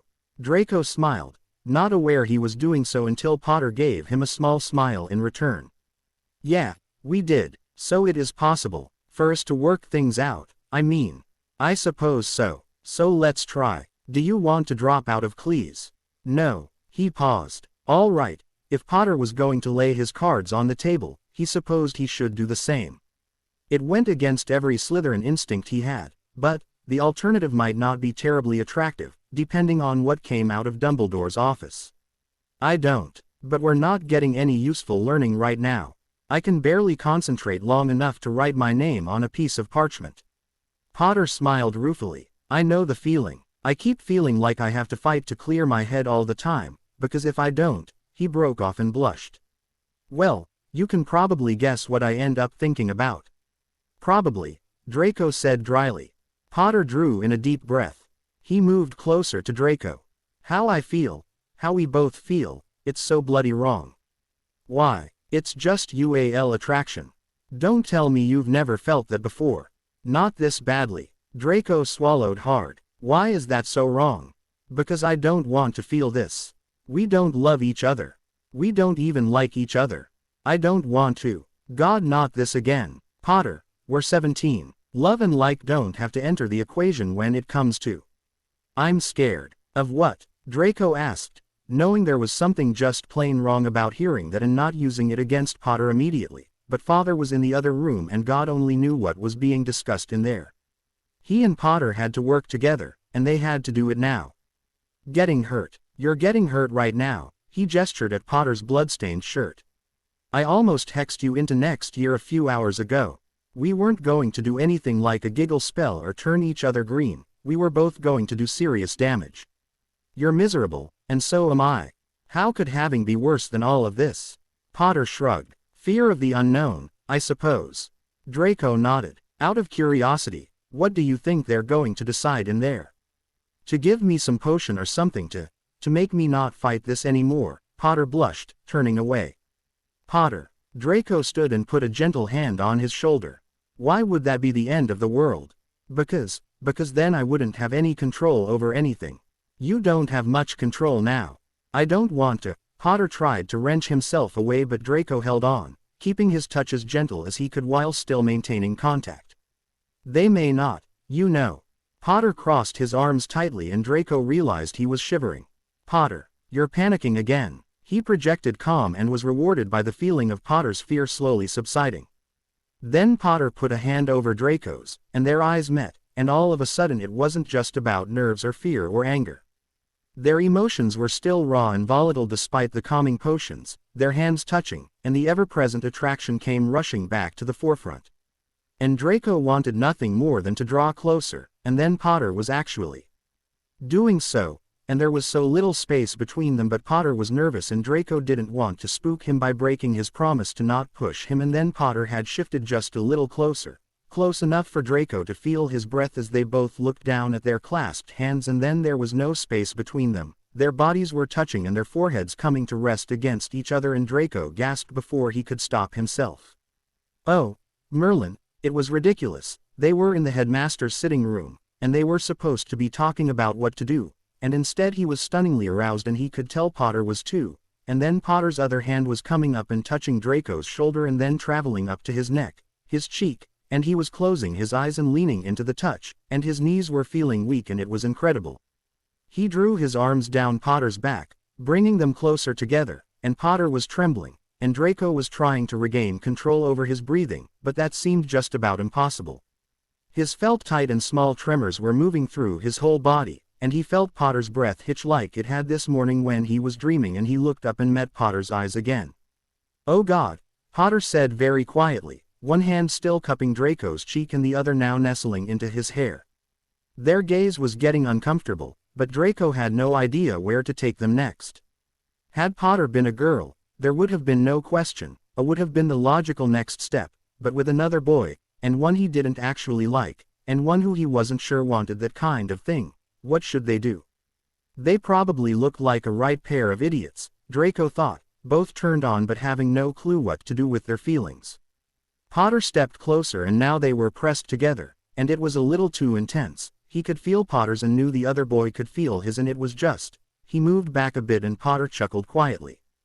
Don't know quite what to do now, do you? No. And I thought I was the inexperienced one. Potter drew his hand over Draco's cheek and Draco sighed. Oh, that felt really good, and he moved his hands along the long, smooth muscles of Potter's back, coming to rest on his hips, and felt, somehow, Potter's heart rate speeding up. He moved closer again, reflecting in the small part of his in that could still form coherent thought that the bond spell wasn't all bad after all. A spell that could turn standing close to another person and running your hands over their fully clothed body while they did the same to you into something this intensely pleasurable had some merit to it after all. No wonder people used the spell even if they were already in love. One of Potter's hands was still cupping his cheek and the other was now gently caressing the back of his neck, and he closed his eyes and dropped his head back and sighed. "That's okay," Potter asked quietly, and Draco shivered a little as Potter's breath tickled the side of his neck. He nodded, trying to steady his breathing and failing utterly, his pulse racing just like Potter's. He lifted his hand to Potter's face, to his cheek, and Potter leaned into his touch and pressed his mouth into Draco's palm and a jolt of pleasure seared through him. He pulled away automatically and then Potter started to pull away too, but Draco murmured, "No, don't stop, that was, don't stop," and then he was leaning closer and he could feel Potter's breath on his cheek, and suddenly he didn't care whether this was the done thing or not, he wanted to, but, oh, hell. Their lips were so close. Surely if Potter didn't want to, he would move away. He moved forward tentatively, and Potter's breath drew in sharply but he didn't back away. And then suddenly Potter had covered the last of the distance between them, and their lips were touching. And it didn't matter worth a damn what was the done thing, because Potter's lips were so soft and this wasn't so different from anybody else Draco had ed after all. It was sensual and arousing and exciting except just a tad more so because he'd been on edge and wanting this so intensely for what seemed like forever, and he heard a small sound of delight coming from one of them, and it didn't matter which one. Oh, that was definitely Potter who'd spoken, a soft sound uttered into the space between them. Draco tilted his head to the side a little, and Potter parted his lips and they tentatively touched tongues and oh, this really wasn't that different from a girl. Except that the girls Draco had ed had never pulled him close with a strength that matched his own, and the sound Potter made in his throat was much lower and the awareness Draco felt for him was different, although whether that was due to Potter's gender or the bond spell was impossible to tell and really not that relevant anyway. The fact that he was starting to feel lightheaded was relevant, though. Lightheaded and anxious to not have this interrupted by a stream of people pouring out of Dumbledore's office. It made him both want to speed this up so that they could, whatever, before that happened, and slow them down so they wouldn't be interrupted at an even more inopportune moment. But God, the heat and the excitement of their lips caressing and their tongues touching, less tentative now, more confident, more demanding, no, he couldn't end this. Potter broke away for a moment, we should probably, and he ed Draco again, a soft escaping him, and Draco didn't know or care what he'd been about to say. Except, Potter had probably thought. Yeah, we should, Draco drew away long enough to whisper. We should, he ed Potter again, we need to saint, and Potter stopped his words with another, and this wasn't going so well, it was like telling a starving man to stop eating after 2 mouthfuls, it just wasn't going to happen. No, we have to, Potter drew away, gasping, and put one hand flat on Draco's, pushing him back just a little, and Draco would have felt rejected and angry but it was hard to feel that way when Potter's other arm was wrapped around his waist and his was heaving and he was still making small movements against Draco, now settling his forehead onto Draco's shoulder and muttering, God, I'd no idea stopping would be this hard, and then Draco was chuckling and Potter was joining in. Yeah, that part's never fun. Oh, good. They both jumped at the voice that came from the doorway across the room, and Healer Esposito chuckled. I thought you were never going to come up for air. They started to move apart, then Potter tightened his grip on Draco and they stood still as the healer closed the door behind her and approached them. I thought you might like to know what's going on. Or rather, what was going on in there, she said, seating herself comfortably in one of the armchairs. The general consensus was, of course, that this was not working and you two needed intervention, but there the consensus appeared to end. One camp felt that the best course of action was some fairly potent potions for you, Mr. Potter. Potter breathed in sharply and Draco automatically rubbed his back to soothe him, and the other seemed to feel that something in the order of a complete personality change was in order for you, Mr. Malfoy. There were varying degrees of support for suspending you both from school indefinitely and sending you directly to me at St. Mungo's. Your father, you may be interested to know, Mr. Malfoy, declared himself ready to back this up with incentives for you if you did not agree with that particular course of action. Draco suppressed a shudder, wondering if his father had actually stated out loud what he meant by that, and deliberately avoided Potter's curious glance. Well, the healer smiled brightly. That's about it, in a nutshell, not that it matters anyway, but I thought you'd like to know. Why doesn't it matter? Potter's voice was husky and a little shaken, and the healer smiled at him roaringly. Because when I sensed what was going on in here, I pretty much put my foot down and declared a moratorium on any outside suggestions. You sensed? Moratorium, how? They spoke together, and Esposito motioned them to sit. I sensed because I'm a bonding spells specialist and I'm trained to detect signs of improvement in my patients from a reasonable distance away. Not that I think I needed that particular training, probably half the school felt what was going on in here. What? Oh, for heaven's sake, relax, Mr. Potter, I'm exaggerating. I sensed it, as did Madame Pomfrey and Professor Dumbledore. And, for some reason, Professor Snape. Draco noted with amusement that Potter blanched a little at that. Any spell activating that strongly was bound to send off a few sparks, but rest assured you do not need to worry about the entire school being aware of your romantic activities.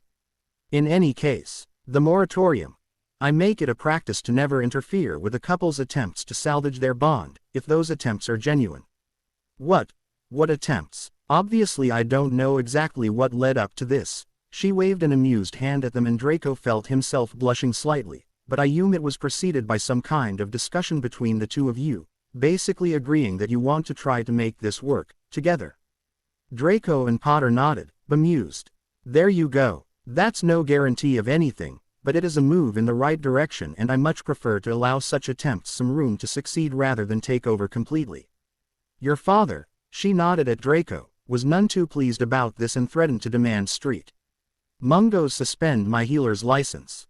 But the fact is, I'm the healer of record here and he will abide by my recommendation whether he wants to or not. And my recommendation is that you should be allowed time to yourselves, to continue what you started here, as long as you are genuinely committed to taking that time and using it wisely. What does that mean? Draco asked cautiously. Get to know one another, gentlemen. Stop all pleas until at least next Monday and bloody well get to know one another as spouses, or even as human beings, instead of schoolyard rivals. We all suggested this at the beginning, but of course we didn't know anything back then, did we? And of course you two knew it all. She snorted in amusement. But, tut, Mr. Potter, stay in your rooms or go somewhere off school grounds altogether. Ask one another about your lives and childhoods, learn each other's favorite foods, favorite Quidditch teams, talk about Quidditch and how you feel about not playing anymore, if that'll help. And get comfortable with each other, you ally. Do nothing but that for a few days. We'll kill each other, Draco said flatly. You won't. You've proven you can coexist despite your history of enmity, despite your different personalities, despite the stress of the situation you're in. You've proven you can get along, as long as you've got support and you aren't too stressed. You did it for 6 days after you were released from the hospital. We hit each other. We almost hexed each other, Potter pointed out. It was only the UAL tension from the bond, combined with the pressure of school, that caused this latest crisis. How can you be sure? She shrugged. I can't be 100% sure. I can just give my considered opinion, based on watching bonded couples of every conceivable personality combination work out their problems for 25 years. Although I did hear some fairly disturbing evidence that neither one of you is particularly good at controlling your tempers. And apparently this kind of thing with your magic getting out of hand has happened a few times before, hasn't it, Mr. Potter? Yes, but not for years. I believe that today the fact that your tempers were feeding into each other is what caused it to be so spectacular. So how is leaving us to fight it out alone going to? Oh, no, you're not going to fight out anything. And you won't really be alone. I will be monitoring you frequently, and I'm giving you each a portkey to St. Mungo's, which you will carry at all times and activate the moment you feel even slightly unsafe in each other's company. But I thought the whole point of going back to the dorms was so we wouldn't be isolated. And I stand by that. You'll go back there after you come back from this getting to know you exercise. Nobody will make you live in isolation for the rest of the year. This is only 4 days together, free of school and social pressures, and you've shown you can do it. Draco and Potter stared at her. Any questions? She smiled at their blank faces. Right, then, let's get you back to your quarters. But what about? Don't worry about anybody else in that office, Mr. Malfoy. Just follow me. Healer's orders. About the beds. Potter said nervously that night as they entered their bedroom. Yeah, about the beds. Draco crossed his arms and they stood, facing the beds that were just as they'd left them, right next to each other. Potter swallowed hard and Draco pushed down his impatience. The healer had finally left them around dinner time, leaving behind their clothing, school materials, a list of suggestions on how to pee the time, and references. They'd spent the evening organizing their quarters again, eating dinner, studying a bit, and had even managed to push past their emberment enough to look at the list of suggestions and cover 2 items they'd chosen as non-controversial, easy beginnings.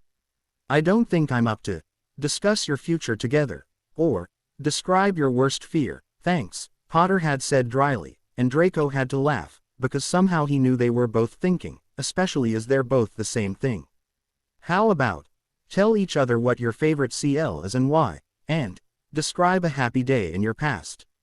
Fair enough, he'd said, and they'd both done their best to take the IGN meant seriously. With Potter facing the specter of forced mood-altering potions and Draco facing God only knew what from his father, the idea of opening up about favorite clees and happy days seemed ridiculously easy. They'd gotten past the awkwardness of what had happened earlier in the day, all of it. The morning's activities, the fight, the almost hexing, and the conference of concerned adults. But they hadn't yet really faced what being here together meant.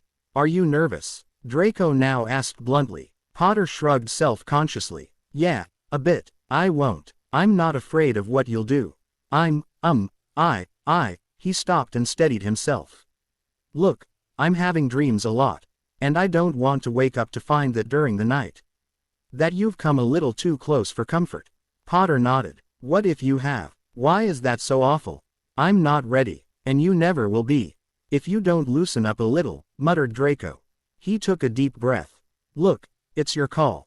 Push them apart or leave them as they are or turn them into one bed, I don't care. I'm going to get ready for bed.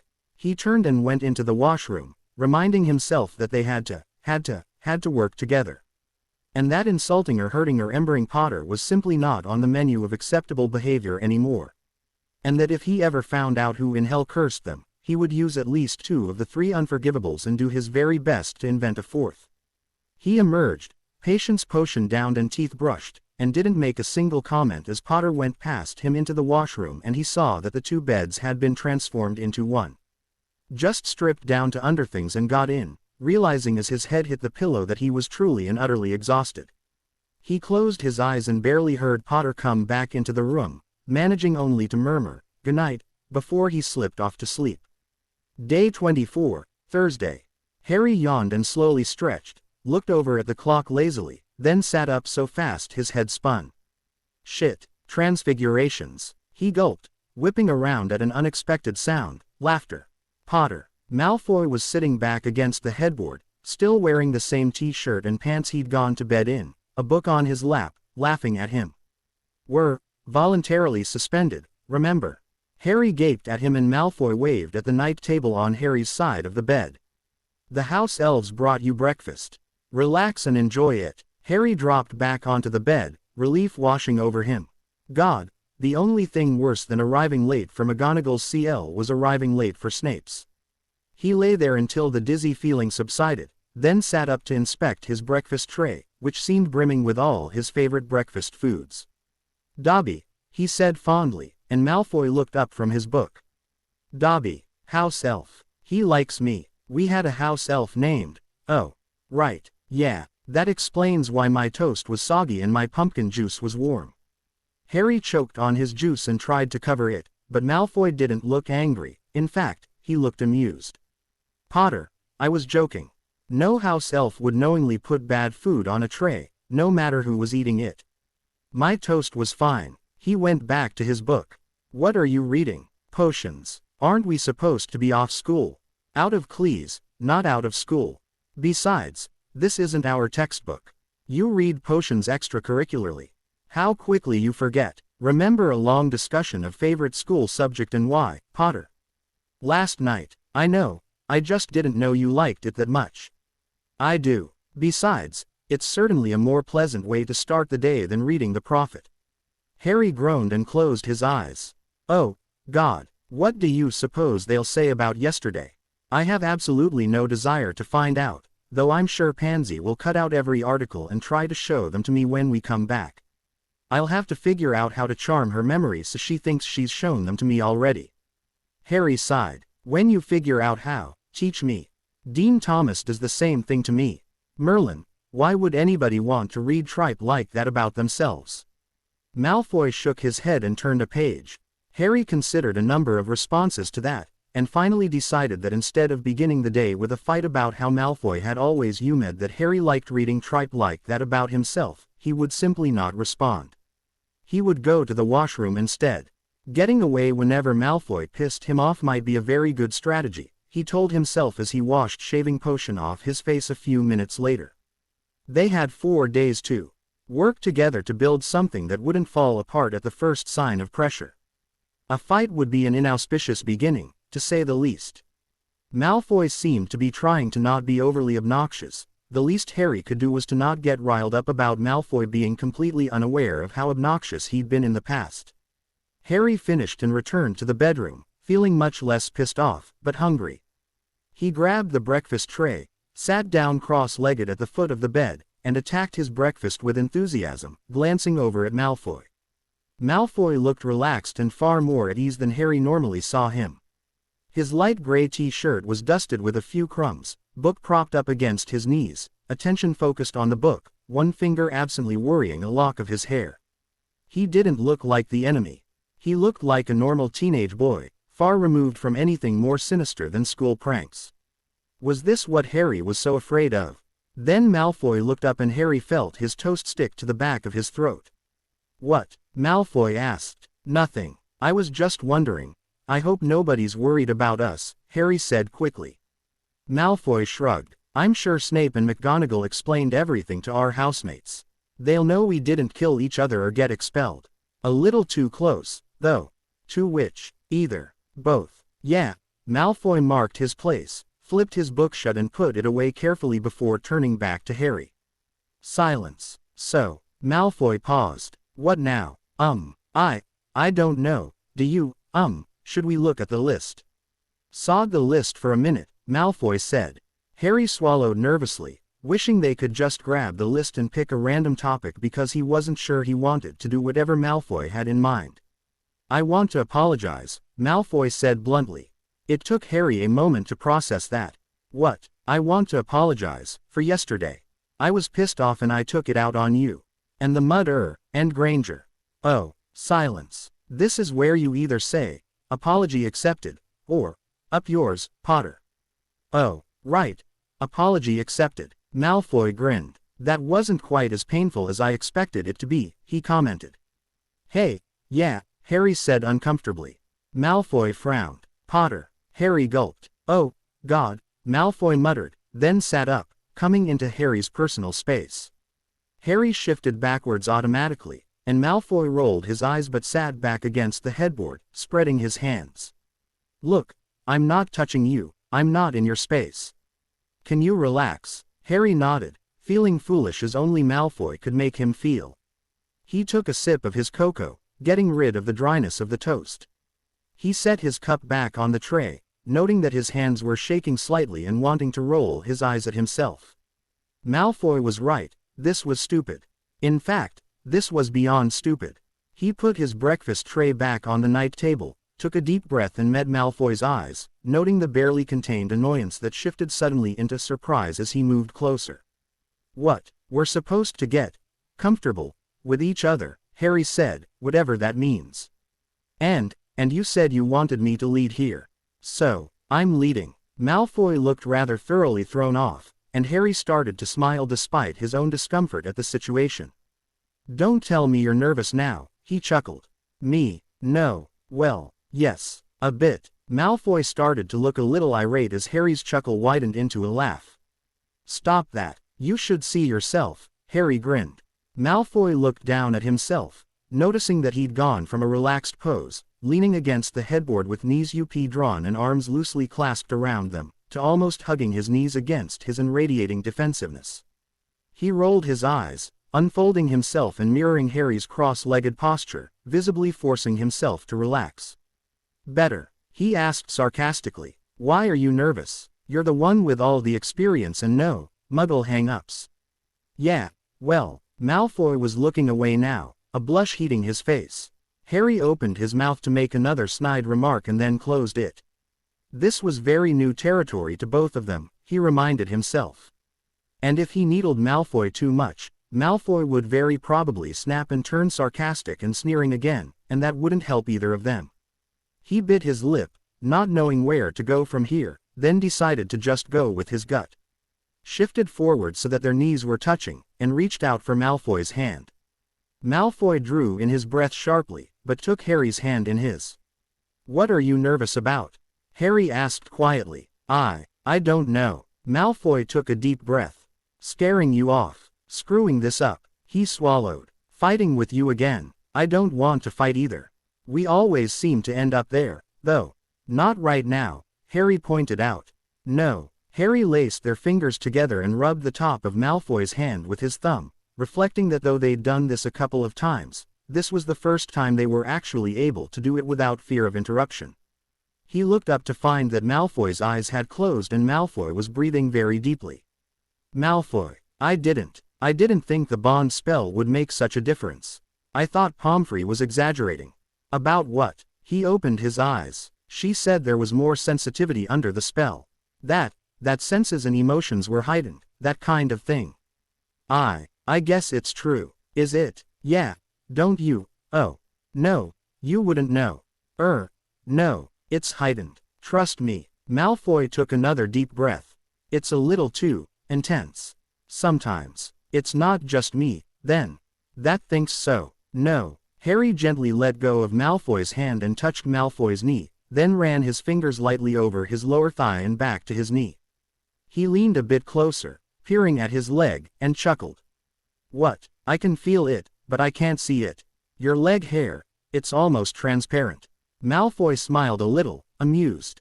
We've been sleeping in the same room for weeks, you never noticed that. I suppose I wasn't looking. You'd never make it as a spy, Potter. I hope I never have to. Harry responded lightly, but the temperature in the room seemed to dip down a few degrees regardless and they both looked away from each other, slightly uncomfortable. Dangerous territory, this. Then Malfoy cleared his throat and shook his head, apparently determined to not let them go down that particular conversational path. He ran his fingers across Harry's knee, mirroring Harry's actions. You're so much darker than I am, he observed. Nobody would ever call you Part Vila. You've been called Part Vila. Drives my father insane, that. Nobody says it seriously, and our pedigree's documented back about 20 generations, but it's still a good way to get a rise out of him. Why? Fleur Delacour was. It didn't seem to bother her. Fleur Delacour is not a Malfoy. We pride ourselves on being purebloods. Pure blood doesn't include non-human blood. Would it be better or worse than having Muggle blood? For father, who knows? He's never been accused of being part Muggle. But I overheard one of his friends tell a story once about how when he was at school another boy started a rumor about him being part Vila. Father cursed him with runaway hirsutism and severe goat-like body odor. Harry burst out laughing, almost got away with it too, but a teacher found out and he got detentions for 2 weeks. I find it impossible to imagine your father in detention, Harry chuckled. Malfoy suddenly scowled and withdrew, hugging his knees to his again. I don't, he said curtly.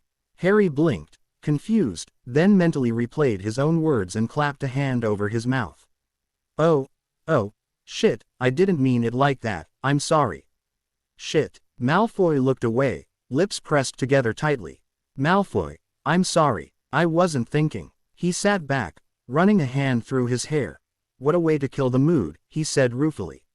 Malfoy gave a startled laugh, then sobered again. He shrugged. Yeah, well, apology accepted, he said grudgingly. There was an uncomfortable pause. What do you want to do now? Harry asked. Malfoy shrugged. Harry ran his hand through his hair and started to get off the bed. Where are you going? I'm going to find the bloody list, Harry muttered. Sod the list. I don't feel like talking. There's not just talking on the list. We just tried that. As you pointed out, the mood is effectively dead. Maybe we should talk about that then. Maybe absolutely not. Malfoy shot back immediately. Would you like us to have a cozy little chat about my father's time in Azkaban? Maybe discuss the finer points of what exactly you had to do with it, who was in the right, what does it all mean, do you want to get to where we're about to kill each other again? No, but we can't ignore it forever. We bloody well can. Not if it makes you this angry. Don't analyze my feelings, Potter. You can't tell everything going on inside me just because of the damned bond. Really? Harry shot back defiantly. You're angry just thinking about it. You're ashamed that your father was imprisoned like a common criminal. You're scared to talk about it and face it. You're angry at me for bringing it up, and at yourself, probably because I didn't bring it up. You just heard it from something I said that had nothing to do with Azkaban. And I'll bet that's not the first time an innocent remark's gone a little too close to home for you. You're confused and you wish you could just run away from it. Malfoy was gaping at him. Harry sort of wanted to gape at himself. He'd had no idea he could read Malfoy's feelings that well, but there they were, and he knew he'd nailed most of them. Am I close? Malfoy scowled at him. And now you're annoyed because I'm dead on. You're disturbed that you're that easy to read by anybody, even me. Or maybe especially me. Malfoy looked away. Harry sighed, his brief anger dying down. Malfoy, you're not that easy to read, he said tiredly. It's just the spell. You could probably do the same thing to me if you tried for half a minute. Malfoy looked at him speculatively. All right, then. He closed his eyes, then started to speak slowly. You're wondering if we'll ever be able to live together without setting each other off all the time.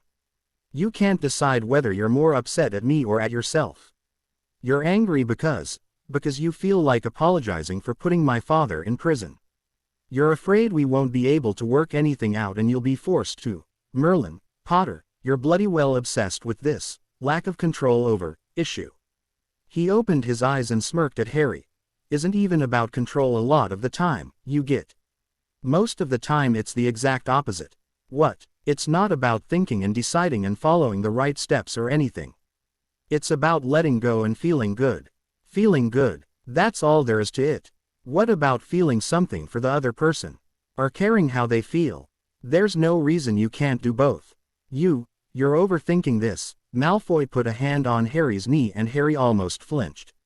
But Malfoy leaned closer anyway, his smirk fading and a serious expression coming into his face. It's not about thinking, it's about feeling. Harry swallowed. I know, but you don't like the lack of control. You're not in control right now. He tilted his head to the side. And that scares you. You're not in control of your own feelings either. You're still angry over what I said about your father. I don't want to talk about him, Malfoy said in a steely voice. I'd very much like to forget all about him right now, if you don't mind. He's not here. We are. Harry swallowed, his mouth going dry. You're still confused but you're also turned on. And you don't know what to do about it. Malfoy slowly ran his fingertips halfway up Harry's thigh, then back down. Potter, at least this is something we can do something about. The rest, our families and our history and all of that, we'll never get anywhere on any of that. Harry felt unwelcome emotions flooding back. Desire, the need to be closer, to not have to talk. He stopped Malfoy's hand as it started moving up his leg again. Are you sure you want me to stop? Malfoy asked quietly, and Harry realized that no, he didn't. He shook his head and Malfoy smiled and resumed his light touch moving up Harry's leg and Harry briefly congratulated himself for still being dressed in very loose clothing that hid his body's reaction to what Malfoy was doing. He slid his own hand up Malfoy's arm, to his neck, into his hair, then looked at Malfoy, whose hand had grown still upon Harry's knee and who was looking at him with guarded anticipation. Harry swallowed, started to lean forward a bit, and Malfoy followed suit until they were just close enough, then he closed his eyes and touched their lips together.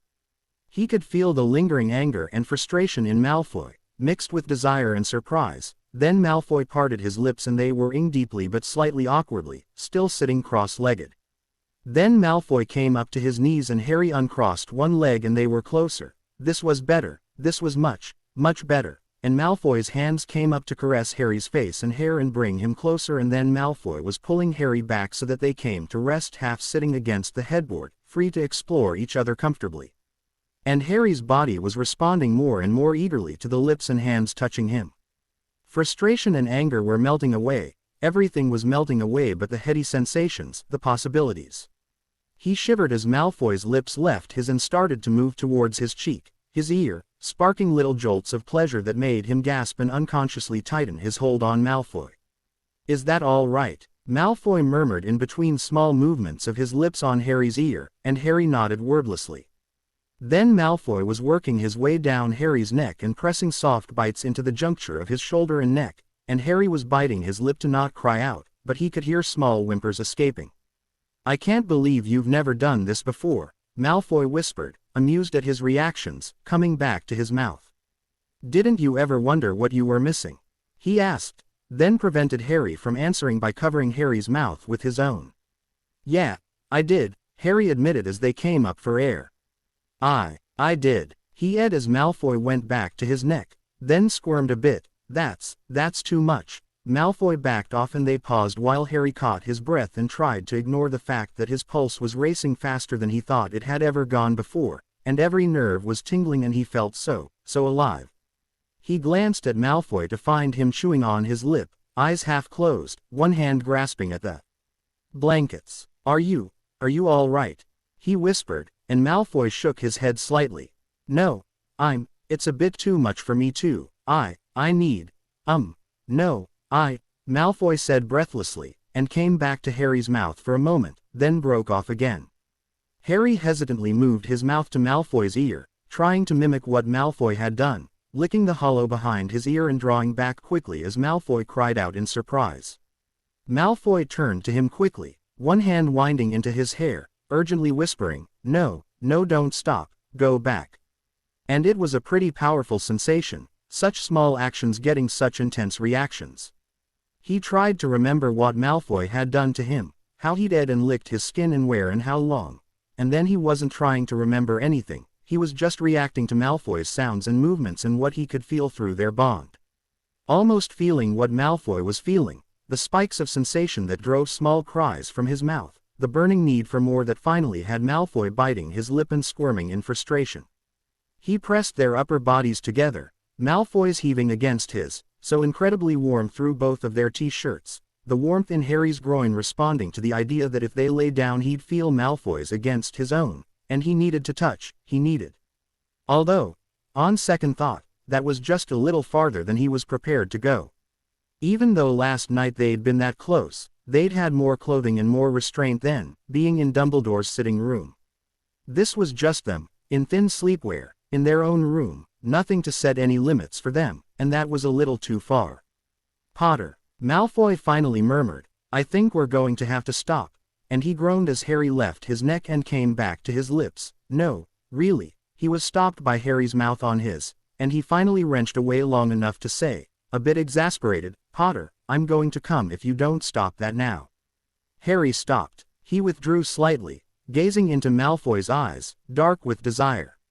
He swallowed, thought for half a second, then slowly came closer.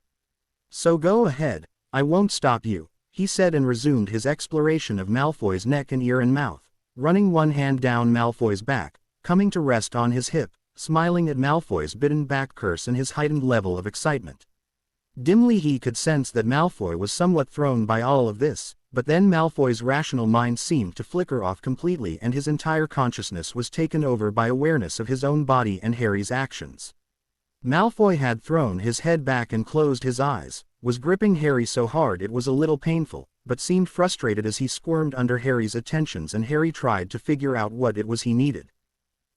He took Malfoy's hand and pressed it to the front of Malfoy's pants in suggestion, and Malfoy quickly bore down on himself, once, twice, and then his back was arching off the bed and he cried out as he came, and Harry, to his surprise, followed a few seconds later without having touched himself at all. They lay together breathlessly, and Harry felt an extreme lassitude taking over him. He rolled onto his back and Malfoy made a small noise in his throat, prompting Harry to throw an arm back over him, which made Malfoy chuckle. He roused himself long enough to murmur the sheet-cleaning spell, then lapsed into half-awake contentment once more. "We should probably get up," Malfoy said in a drowsy voice a long time later. Harry mulled that over. "Yeah, probably." They listened to the rain for a little while, then Harry said, "I didn't know it was raining." "Yeah, started a little while ago." "Oh." There was a long silence. "Is it normal to be this tired afterwards?" Harry finally asked. "Yeah, sometimes." Malfoy yawned. "Feel like I could sleep for a week." "That's probably the spell," Malfoy said a long time later. Harry pondered that. "What for, though? That doesn't make sense." He yawned. "The other stuff, pain from other people touching you, or needing to touch, that all makes sense to set up intimacy, but being this tired after you come, how would that help?" "Who knows?" Malfoy asked, his voice sleepy and unconcerned. "Besides, we were cursed by an idiot, remember?" "Right." Harry lay there, listening to the rain and Malfoy's breathing, noting distantly that he'd never felt such an utter lack of hostility off of Malfoy during the whole time they'd been bonded. "Right, well, I'm not lying around all day," Harry finally said, realizing that unless he got them moving, they'd probably be there until the next morning. "What are you going to do instead?" Malfoy asked disinterestedly. "I'm going flying." And Harry had the distinct pleasure of seeing Malfoy's eyes snap open in surprise, and then Malfoy's face lit up with a genuine smile. "I missed this," Malfoy said as they sped towards the lake, his words almost lost in the wind. "Me too," Harry said, a stupid useless sentimental lump in his throat. Until they'd lifted off, he hadn't really let himself think about just how much. "Over there," Malfoy pointed, "there's a good lookout point on that hill. Here, follow me." He swerved off, and Harry followed, the sheer joy of being in the air again, of being free, filling him with energy. They reached the lookout point far faster than either of them expected, and hovered over it for a moment. "Land, or keep flying?" Harry asked. Malfoy grinned. "Keep flying." And Harry was hard-pressed to keep up as he took off. He was good, Harry thought as they raced each other. He flew effortlessly, as though he were part of the wind itself, and through their bond, Harry realized that was how Malfoy felt. As though once he was on a broom, he was free of everything but the rush of the air around him. Freedom, that's what flying was. They'd have to come out more often. "Potter," Malfoy yelled above the rush of the air. "What?" "I'm going to do some drills. Don't fall behind," Malfoy said, starting a dive as he spoke. Harry grinned and followed, and they automatically settled into the standard Quidditch warm-up set. Dives, rolls, tumbles, swerves, feints, all made more challenging by the fact that they had to stay close together. It was wonderful, working out again, and with a partner with whom he didn't have to hold back. Malfoy was meeting him at every acrobatic move, and they were slowly getting more and more competitive, but still relatively good-natured, more of a, "look what I can do," than a spiteful, "look how much better I am than you." "Malfoy," Harry shouted at the end of a roll. "What?" "Seeker's game. Best 3 out of 5. Malfoy didn't bother to answer, but instead immediately headed back towards the school and the Quidditch storage area. Harry followed, hovering in the air as Malfoy darted into the hut, got the Quidditch box, and released the snitch, kicking off and going up immediately. They waited 10 seconds, giving the snitch a head start, then flew off to catch it. Exhilarating, that's what it was, thought Harry. Skill against skill, no bludgers, quaffles, beaters, chasers or keepers. Nothing but two seekers pitting their speed and maneuverability against each other and the golden snitch. And there it was, dancing barely ahead of Malfoy, and Harry dove for it as Malfoy reached out, and Harry nearly knocked him off his broom on his way to the snitch, Malfoy's indignant exclamation lost in the wind as he shoved Harry right back and Harry hurtled down, losing altitude and trying frantically to stay on his broom. Bloody hell, Harry sped up, trying to catch up to Malfoy, who put on a burst of speed, fast enough to overtake the snitch, and nearly knocked himself off his own broom as he reached out to catch it before it fell behind him. Malfoy's triumphant yell echoed through the air as his fingers closed around it. Harry pushed down his disappointment and curtly motioned to Malfoy to let it go again. And they were off again, and the sky was incredibly vividly blue and the wind was fresh and clean and nothing existed in the world but 2 seekers and a snitch. "God, I wish I could still play," blurted Harry as they finally landed at the lookout point and climbed off, both of them exhausted, damp and breathless.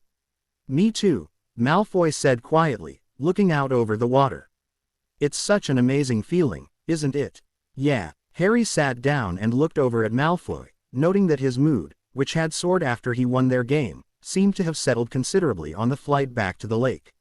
"What's wrong?" Malfoy shook his head and sat down beside Harry. "What is it?" "Nothing. Just wish I could play again." "Yeah." There was a silence, finally broken by Malfoy.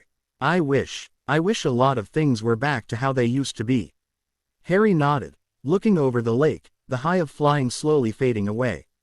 "We should have brought food," he realized. "Next time," Malfoy said. "So, head back." "No thanks, I'll fall off. I'm exhausted." Harry lay back on his elbows, still gazing out at the lake. "So what do we do? What about the list?" Malfoy started to object, then shrugged and nodded resignedly. "Yeah, all right. Do you remember any of them off the top of your head?" One was Quidditch." "No thanks," Malfoy said curtly, and Harry sensed the subject was a little too raw for him right now. I think we were supposed to talk about what we thought of marriage before the spell." "Yeah, all right. Well, what? Did you ever think about marriage when you were growing up?" "No, you go first," Malfoy said, leaning back on his elbows too. Harry picked a small clover and nibbled on it, thinking. "I don't know. Not much, I don't think, to be honest. I didn't know if I'd even survive to adulthood. I still don't." "You never thought about it?" "I must have at some point, I suppose. I suppose I wanted what my parents had. Well, what I've been told they had. You know, what you made fun of, romantic Muggle notions. Somebody to love and trust. Somebody to have kids with. Be friends with. But you never saw any of that. You didn't know your parents. My aunt and uncle seemed to have a good marriage. They hated me, but they seemed happy with each other, God only knows why." "They hated you. Why?" "My aunt and uncle. Never mind. That's a whole other topic. But they seemed to get on pretty well with each other. I suppose I wanted that too." Malfoy nodded. "What did you think about?" Malfoy chewed on his lip for a moment, thinking. "Not much. I suppose I wondered what her family would be like. What my family would achieve by allying ourselves with hers. What our children would be like. What they would get from their mother that they would bring to the Malfoy line." "Smashingly romantic," he shrugged. "It's just a political alliance. Anything else is a fringe benefit." "Do your parents not get along?" Malfoy seemed puzzled by the question. "No, they get along well. They're a lot alike. It's a good marriage, I think," he trailed off. There was a long pause, as Harry watched Malfoy brood. "What?" he finally asked. Malfoy started a little, as if he'd forgotten that Harry was there. "You know, what you wanted, you can still have. You'll be able to find somebody to love and all that rubbish, you can find a girl daft enough to like you back." Harry noted that the requisite insult lacked the usual force, as though Malfoy were just going through the motions of hostility. "You've lost the right to call her your wife, but everything else, you can still have." He sat up and tossed a small stone into the lake. I can't marry anybody else. I'm off the market. There won't be any alliances in my generation," he said bitterly. "Is it really that important?" Malfoy rolled his eyes. "Obviously not to people like you or your parents, or the sodding Weasleys. But to old families in the wizarding world, yes, it's bloody important." He threw another stone into the lake, flinging it with far more force than the first. Harry kept his mouth shut, not particularly wanting to get into an argument about their different views on marriage. "I'm sorry," he said simply. Malfoy shrugged and tossed another stone. "Doesn't it make any difference that this isn't a voluntary bond? I mean, wouldn't some families still want to, I don't know, make some other sort of alliance with yours, even if it can't be called a marriage? A bond is a bond, and you can only have one. No good family would let their daughter be attached to a man who can't even give her his name.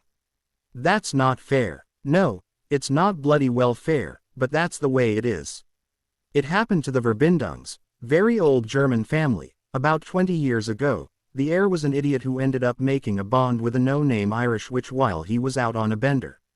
He was 18. He sobered up and realized what he'd done, but she didn't want to dissolve the bond, so there he is, still effectively single. They don't live together. They've got nothing together, but as long as she's alive and refusing to dissolve it, he can't marry anybody else. You wouldn't believe how much standing the family's lost since then. That's too bad. Mind you, my father's somewhat brighter than Herr Verbindung, and at least what happened to me wasn't because of an embering drinking incident. We'll probably be a little better off. Still, it's not good. I suppose not. Malfoy stared at the lake, tossing stones in one after another, and Harry waited patiently while he worked out his frustration. Wondering, not for the first time, if he would ever fully understand the wizarding world. Even after 7 years, he still kept smacking up against unexpected differences, blank spaces in his knowledge of wizarding ways and customs. All sorts of things that he would have known, had his parents been alive to raise him in this world. A long time later, Malfoy finally seemed to have calmed himself down. At least the air part's still all right, he said resignedly, tossing one last stone into the lake. Although I'm sure you'll be impossible while you're expecting, he muttered. Expecting what? Children. What? Well, somebody has to have them, Potter, Malfoy said impatiently. What? Harry repeated blankly. How else do you think heirs come about? Doesn't that kind of thing usually require a woman? Do you see a woman here? How else do you think male couples have children? Harry gaped at Malfoy. What? Malfoy asked. Are you serious? Harry sat up. Well, how do muggles do it? They adopt, or get a woman to carry the, you're not serious. Harry said, his emotions finally coming out of shock and making way for stunned disbelief. Don't muggles have any male pregnancies? No, rather east of them, isn't it? Malfoy, you are joking, aren't you? I can't believe you hadn't thought about this before. It would have been the first thing I would have thought of. If I'd been the lower status spouse, personally. After all, that's who carries the children if it's 2 men in the marriage. What? Goodness, Potter, you're turning the most alarming shade of green, and then Harry finally had the presence of mind to reach out and try to sense Malfoy's feelings behind his voice and manner. You bastard, he shouted in disbelief as Malfoy finally started to crack. You absolute wanker. Malfoy dissolved in laughter, unable to do more than bat away at Harry's wild swings at his head. I can't believe, you fell for. Malfoy managed to gasp between peals of laughter. Honestly, Potter, your face, oh, what I wouldn't give for Creevy's camera. Malfoy collapsed into helpless laughter again and Harry's glare started to turn into a sheepish smile, then into an outright laugh. Yeah, all right, yeah, you got me, he said, putting his hands up. Fine, yes, let's all mock the muggle-raised twit here, and I swear if you tell your Slytherin friends about this I'll make tentacles sprout from your nose. Malfoy nodded, still red-faced and unable to speak. Harry sat back, waiting for him to settle, reflecting on how rare it was to see Malfoy utterly let go of his composure. He wondered whether Malfoy had been born with shields in place, or whether his parents, most likely, his father, had had to work hard to put them there. Oh, God, Malfoy wiped his eyes. I can't believe you actually fell for that, he shook his head, still chuckling. Well, how was I supposed to know? Honestly, Potter, men having babies. If you'd told me 7 years ago that people could actually fly on broomsticks or make themselves invisible or turn themselves into animals, I would have thought you were mental. What's male pregnancy compared to that? But all of that's useful, you could see people wanting to do it. Male pregnancy, who'd want that? Who'd want to raise blast-ended scroots either? I'd like to know, and yet we both know how. Fair enough. So how does parenthood work, then? I assume you're still going to have an heir, right? Malfoy shrugged carelessly. I'll probably have a child with some woman and name them my heir, but they'll be a bastard. A little bit of tarnish on them. And not from a terribly good family either. Why not? No proper family would allow their daughter to have a child with a man who's not bonded to her. Would that matter? What? Would it make you love your child less, if they didn't have the right pedigree? I don't know about loving them less, but I'd definitely value them less. And so would everybody else. You're joking. Don't ask questions if you don't want to hear the answer, Potter, Malfoy said evenly, and Harry decided it was probably a good idea to drop the topic. They gazed out at the lake for a few more minutes, then Harry looked at his watch. "We should probably go back." Malfoy started to nod, then looked at the school in the distance. Harry followed his gaze. 2 large groups of students were coming out of the school, one heading towards Hagrid's place, one towards the Quidditch pitch. "I don't particularly want to run into anybody right now, do you?"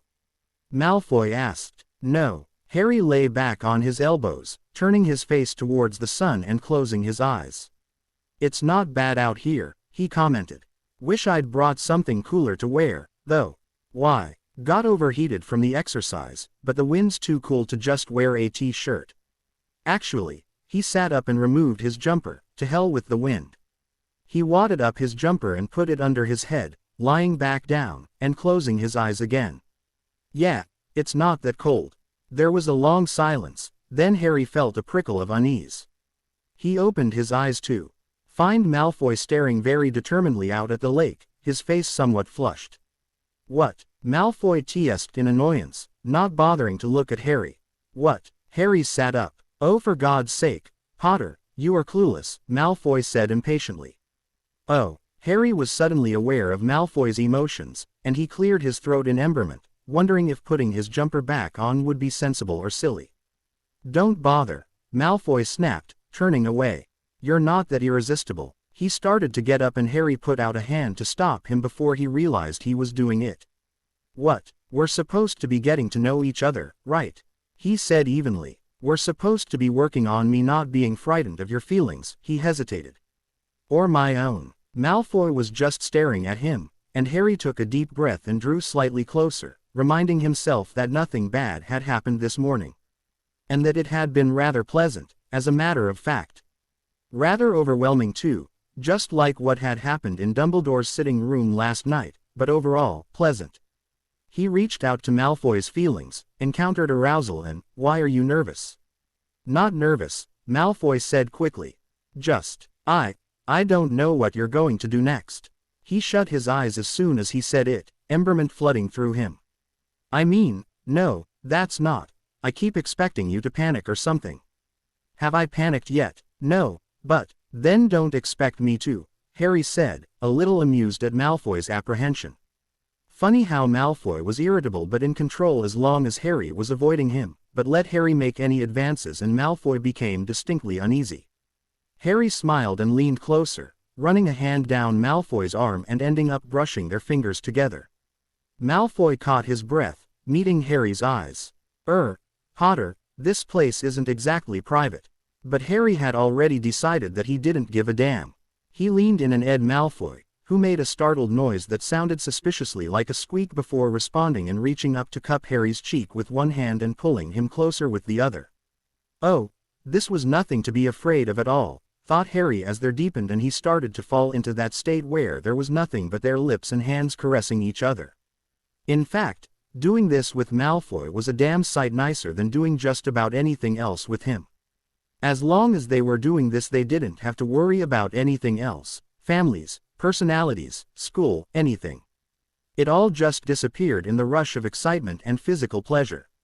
"Oh yes," Harry thought as he pushed Malfoy onto his back, nuzzling his neck and smiling at the way Malfoy's hands tightened on his shoulders. Far from being the worst part of the bond, this was becoming by far the best. Malfoy had been right after all. Like and love didn't have to have anything to do with. Harry sighed as Malfoy's hands became more urgent, drawing him closer, fingers tangling in his hair, firmly moving his face aside so that Malfoy could press a line of S down his neck and towards his ear. And oh, how in hell had he lived without this kind of thing for so long? "Potter," Malfoy murmured a few minutes later, as Harry hesitantly started to untuck Malfoy's jumper from his trousers. "Potter, wait," he whispered, grabbing at Harry's hands. "What?" Harry asked impatiently. "What are you doing?" Harry blinked at him. What is this?" "I believe it's called snogging," Harry said, rather annoyed. Malfoy rolled his eyes, and Harry reflected that the irritation on his face would have been rather off-putting if it hadn't been balanced out by his quick breathing, flushed features and reddened lips. "I mean, why are we doing this here, now, where anybody can see us if they bother to look up? Why not back in our room?" I don't think anybody's going to look up here, he said, going back to Malfoy's neck.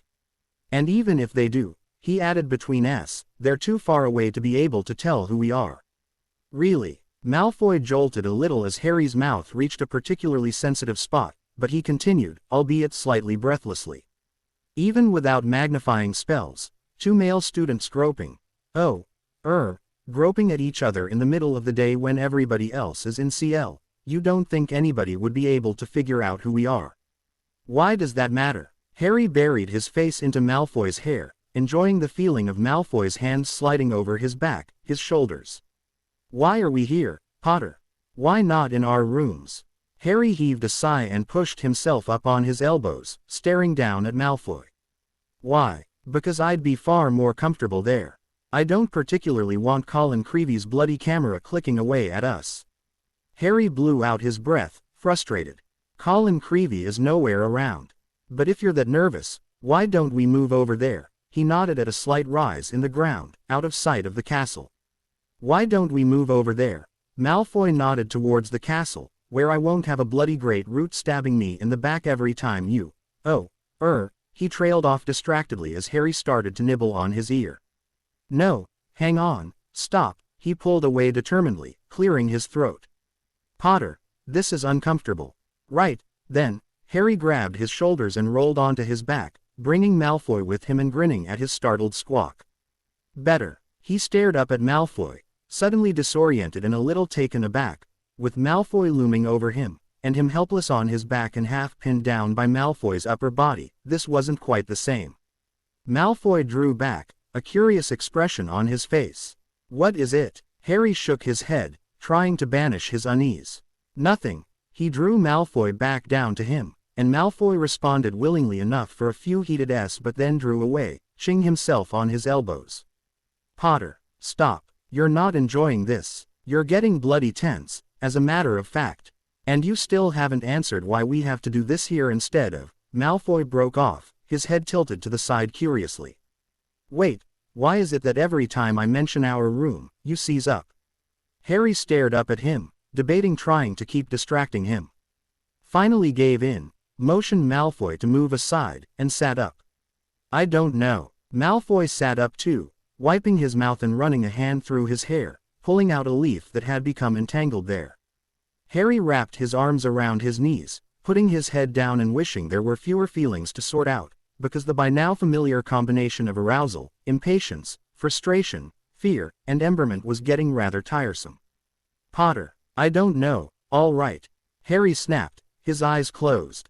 Malfoy made an annoyed sound and Harry felt him sit back. Then there was a long silence before he felt Malfoy's hand on his arm, his touch tentative. Harry felt the familiar soothing sensation, clearing away the worst of his negative emotions and replacing them with a slightly clearer, calmer perspective. If we're in our room, there's nothing to stop us from going too far, Harry finally said.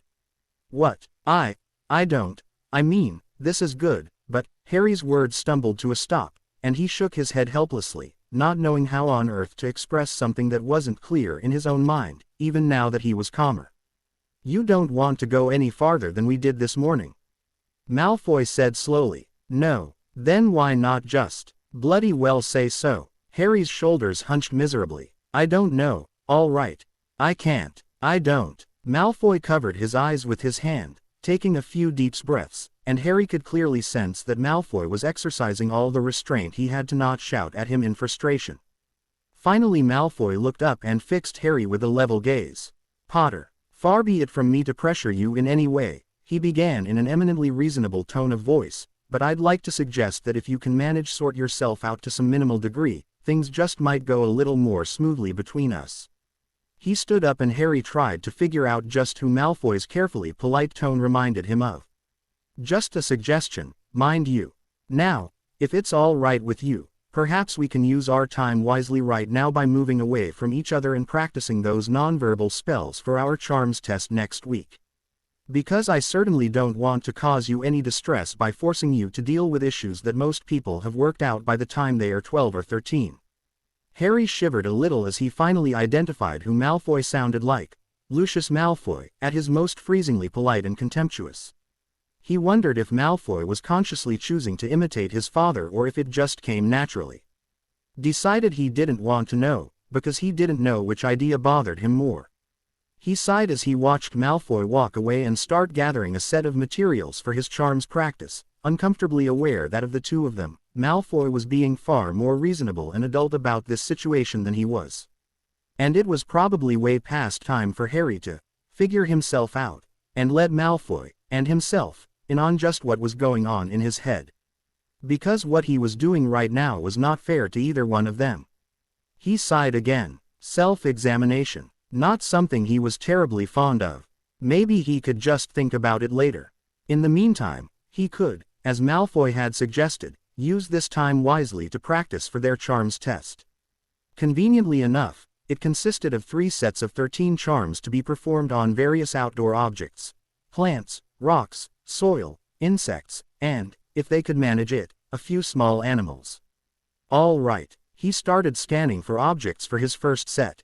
4 rocks, 4 plants, 4 insects, 1 blank spot waiting for some unlucky small bird or rodent to happen by. Unbidden, Harry's mind wandered back to Dumbledore's office the previous night, and he firmly tried to bring it back to the task at hand before realizing that the preparation of practice sets didn't really require his full concentration. Maybe he could see what thoughts percolated on their own. He'd been so scared last night, he thought as he carefully organized the 4 rocks at a safe distance from each other. So stubbornly resistant to the idea of getting close to Malfoy, so resentful of the fact that he'd have to eventually, whether he chose to do so or was forced to by some potion or spell. And then somehow, suddenly, his fear and resistance and resentment had been pushed aside by the moment, by the excitement of being near Malfoy and doing what he'd been longing to do for so long. In fact, at a certain point in time he remembered vaguely wondering what it was he'd been avoiding for so long. And maybe now was a good time to wonder about it again. So, what was he afraid of? Why he didn't want to go farther? What exactly was the problem? Well, he thought as he finished his first practice set and started on the second. At the beginning of their bond he'd been extremely nervous about Malfoy pushing him into doing something he didn't want to do. Malfoy was a bully. They hated each other. Malfoy had a casual attitude towards a bitter but resigned acceptance of their bond as a marriage. For the first little while he'd been terrified of Malfoy just taking what the bond promised, with or without Harry's real consent, just because he could. But that hadn't happened, at all. At no point since their bonding had Malfoy done anything to Harry that Harry hadn't wanted. Take the 3 times they'd been physically involved. Yesterday, this morning, and a few minutes ago. All initiated by Harry, because contrary to everything he ever thought he knew about Malfoy, Malfoy had made a promise and kept it and had not pressured him, even once. Whether it was the product of the patience potion, the bond's ability to make Malfoy feel whatever Harry was feeling, or just a side of Malfoy that Harry had simply never seen before, Harry had been perfectly safe from any pressure the whole time. In fact, he realized as they finished the second set, he wasn't really afraid of that anymore. He started the third set. Performance anxiety had definitely been a problem since the beginning too, he realized. He'd felt nervous as hell doing anything with Malfoy, with his open contempt for Harry's inexperience and his long and glorious history of making fun of everything Harry did. He'd been sure that Malfoy would be perfectly blasé about anything they did, and laugh at Harry the whole time, making him feel stupid and childish. And again, he'd been wrong. Malfoy, for all his previous experience, had turned out to be hesitant, almost shy, whenever they did anything remotely intimate. And last night and this morning, Harry had been able to sense through their bond how Malfoy was bloody well almost out of his mind with excitement and overstimulated libido. Whether that came from Harry's skill or the bond's magic didn't matter. Malfoy was not blasé and was not complaining, even in his mind, about Harry's inexperience. In fact, Malfoy seemed a little shocked at how completely his own reactions had overwhelmed him. And then, what Malfoy had done to him, how he'd ed him and touched him in ways that nearly drove Harry crazy, how much Harry had wanted more, closer, harder. It hadn't been casual for either of them. It had been incredibly good, and he should probably remember that. Oh dear. Harry cleared his throat and tried to also clear away the rather badly timed arousal that particular recollection had provoked. Mind on the job, he told himself firmly. He had all the objects for the third set, but he needed to organize them. So, if the fear of pressure and the performance anxiety weren't really issues anymore, what else was there? There was of course the small problem of the fact that this wasn't how he'd wanted to lose his ITY. After all, a person's first time was supposed to be pleasant, with somebody who cared about them. Although, come to think of it, that might not have been a problem if he'd been with anybody but Malfoy. It wasn't as though Harry had always hoped to lose his ITY to the love of his life. His fantasies ran the same wide gamut as most teenage boys. In some fantasies, he was in love with the girl, and she with him. In others, they had just met, what Seamus Wicked Witch magazines called the beautiful stranger at Flourish and Blots fantasies. In others, she was a friend or acquaintance, say, Parvati Patil, or Susan Bones, who somehow, through some unexplored miracle, would up being more. It was time to face reality. He wasn't going to get any of the romantic fantasies, no matter what. He wasn't going to get the Flourish and Blots fantasies either. As for the friend becoming a lover, well, replace the word friend with nemesis, and that's what was going to happen, so he might as well accept it and make the best of it and not try to pretend that he'd had his heart set on something different all along. Harry stared blankly at his 3 sets of practice objects. As for the slight problem of Malfoy being a boy, he'd read the little book Pomfrey had given them in the first few days after their bond, blanching in disgust at the more graphic material. Certain that he'd never actually want to do any of what was described there. Now, he was starting to see the attraction. But what if he got carried away and consented, then got hurt? And the other way around, if Malfoy by some miracle consented to let Harry, what if he hurt Malfoy? Setting aside how awful he'd feel, how was he supposed to trust that Malfoy wouldn't viciously hex him in retaliation? He took a deep breath, making himself check his 3 sets and think about the charms he was supposed to perform. Not that he could concentrate on actually doing them right now. They would just have to work things out.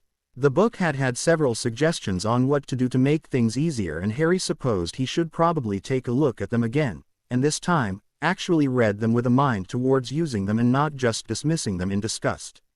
Which left his last objection, he thought as he looked over at Malfoy. What he'd said to Ron, that he was afraid to get attached. Which was more valid now than ever. The fact that they'd gone from outright hatred to grudging acceptance too. Harry didn't even have a word for what he felt for Malfoy right now, but it was so far from hatred it made him very nervous. Wouldn't it be 1,000 times worse after they'd actually had? There was no help for that. The only thing he could do about that particular worry was to firmly, completely, and utterly ignore it. Exist in a bubble where they both pretended Voldemort and Lucius Malfoy and all that they represented simply did not exist. Because as Ron had said, there was no point in worrying about it right now. The only thing he needed to concentrate on was not letting his own insecurities and fears derail any progress in their bloody bond. Esposito was right. This was serious, and he had no right to act like an immature child and cause himself and Malfoy more grief than they needed. Harry cleared his throat, and Malfoy glanced up from his 3rd set, which he was busily charming. "Charms going all right?" Harry asked. "I'm finishing up the 3rd set," Malfoy said distractedly, repeating a charm that had not quite worked and nodding in satisfaction as the small stone he was pointing at turned from a bilious neon yellow to a soft glowing green. He looked up. "Did you sort yourself out?" Harry took a deep breath.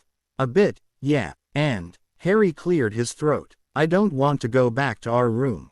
I'm all right with what we've done so far, but if we're there I'll want us to go farther, and I don't think I'm ready for that. And I've thought about why that is. And I'll try to deal with it." And he cleared his throat again, ching himself for the worst part. "And I'm sorry." Malfoy's eyebrows went up slightly, but he merely nodded.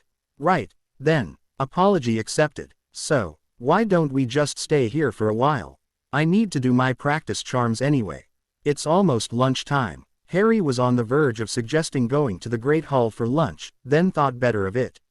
They hadn't been told to seclude themselves completely, but he couldn't deny that being around anybody, friend or foe, with Malfoy, was stressful. "Why don't we go get something from the elves and come back here?" "A picnic?" Malfoy asked, amused. "How quaint." Harry shrugged. "It's a nice day. May as well bring some books in the list too." "Yeah, all right." I can't believe you like tuna sandwiches, Harry said as they settled back at the lookout point for lunch. Why not? It's Muggle food. Bite your tongue. No, we learned that in Muggle studies, in the section on blending in. It includes a list of food of ours that's commonly eaten by Muggles, so that we can order things and not look strange.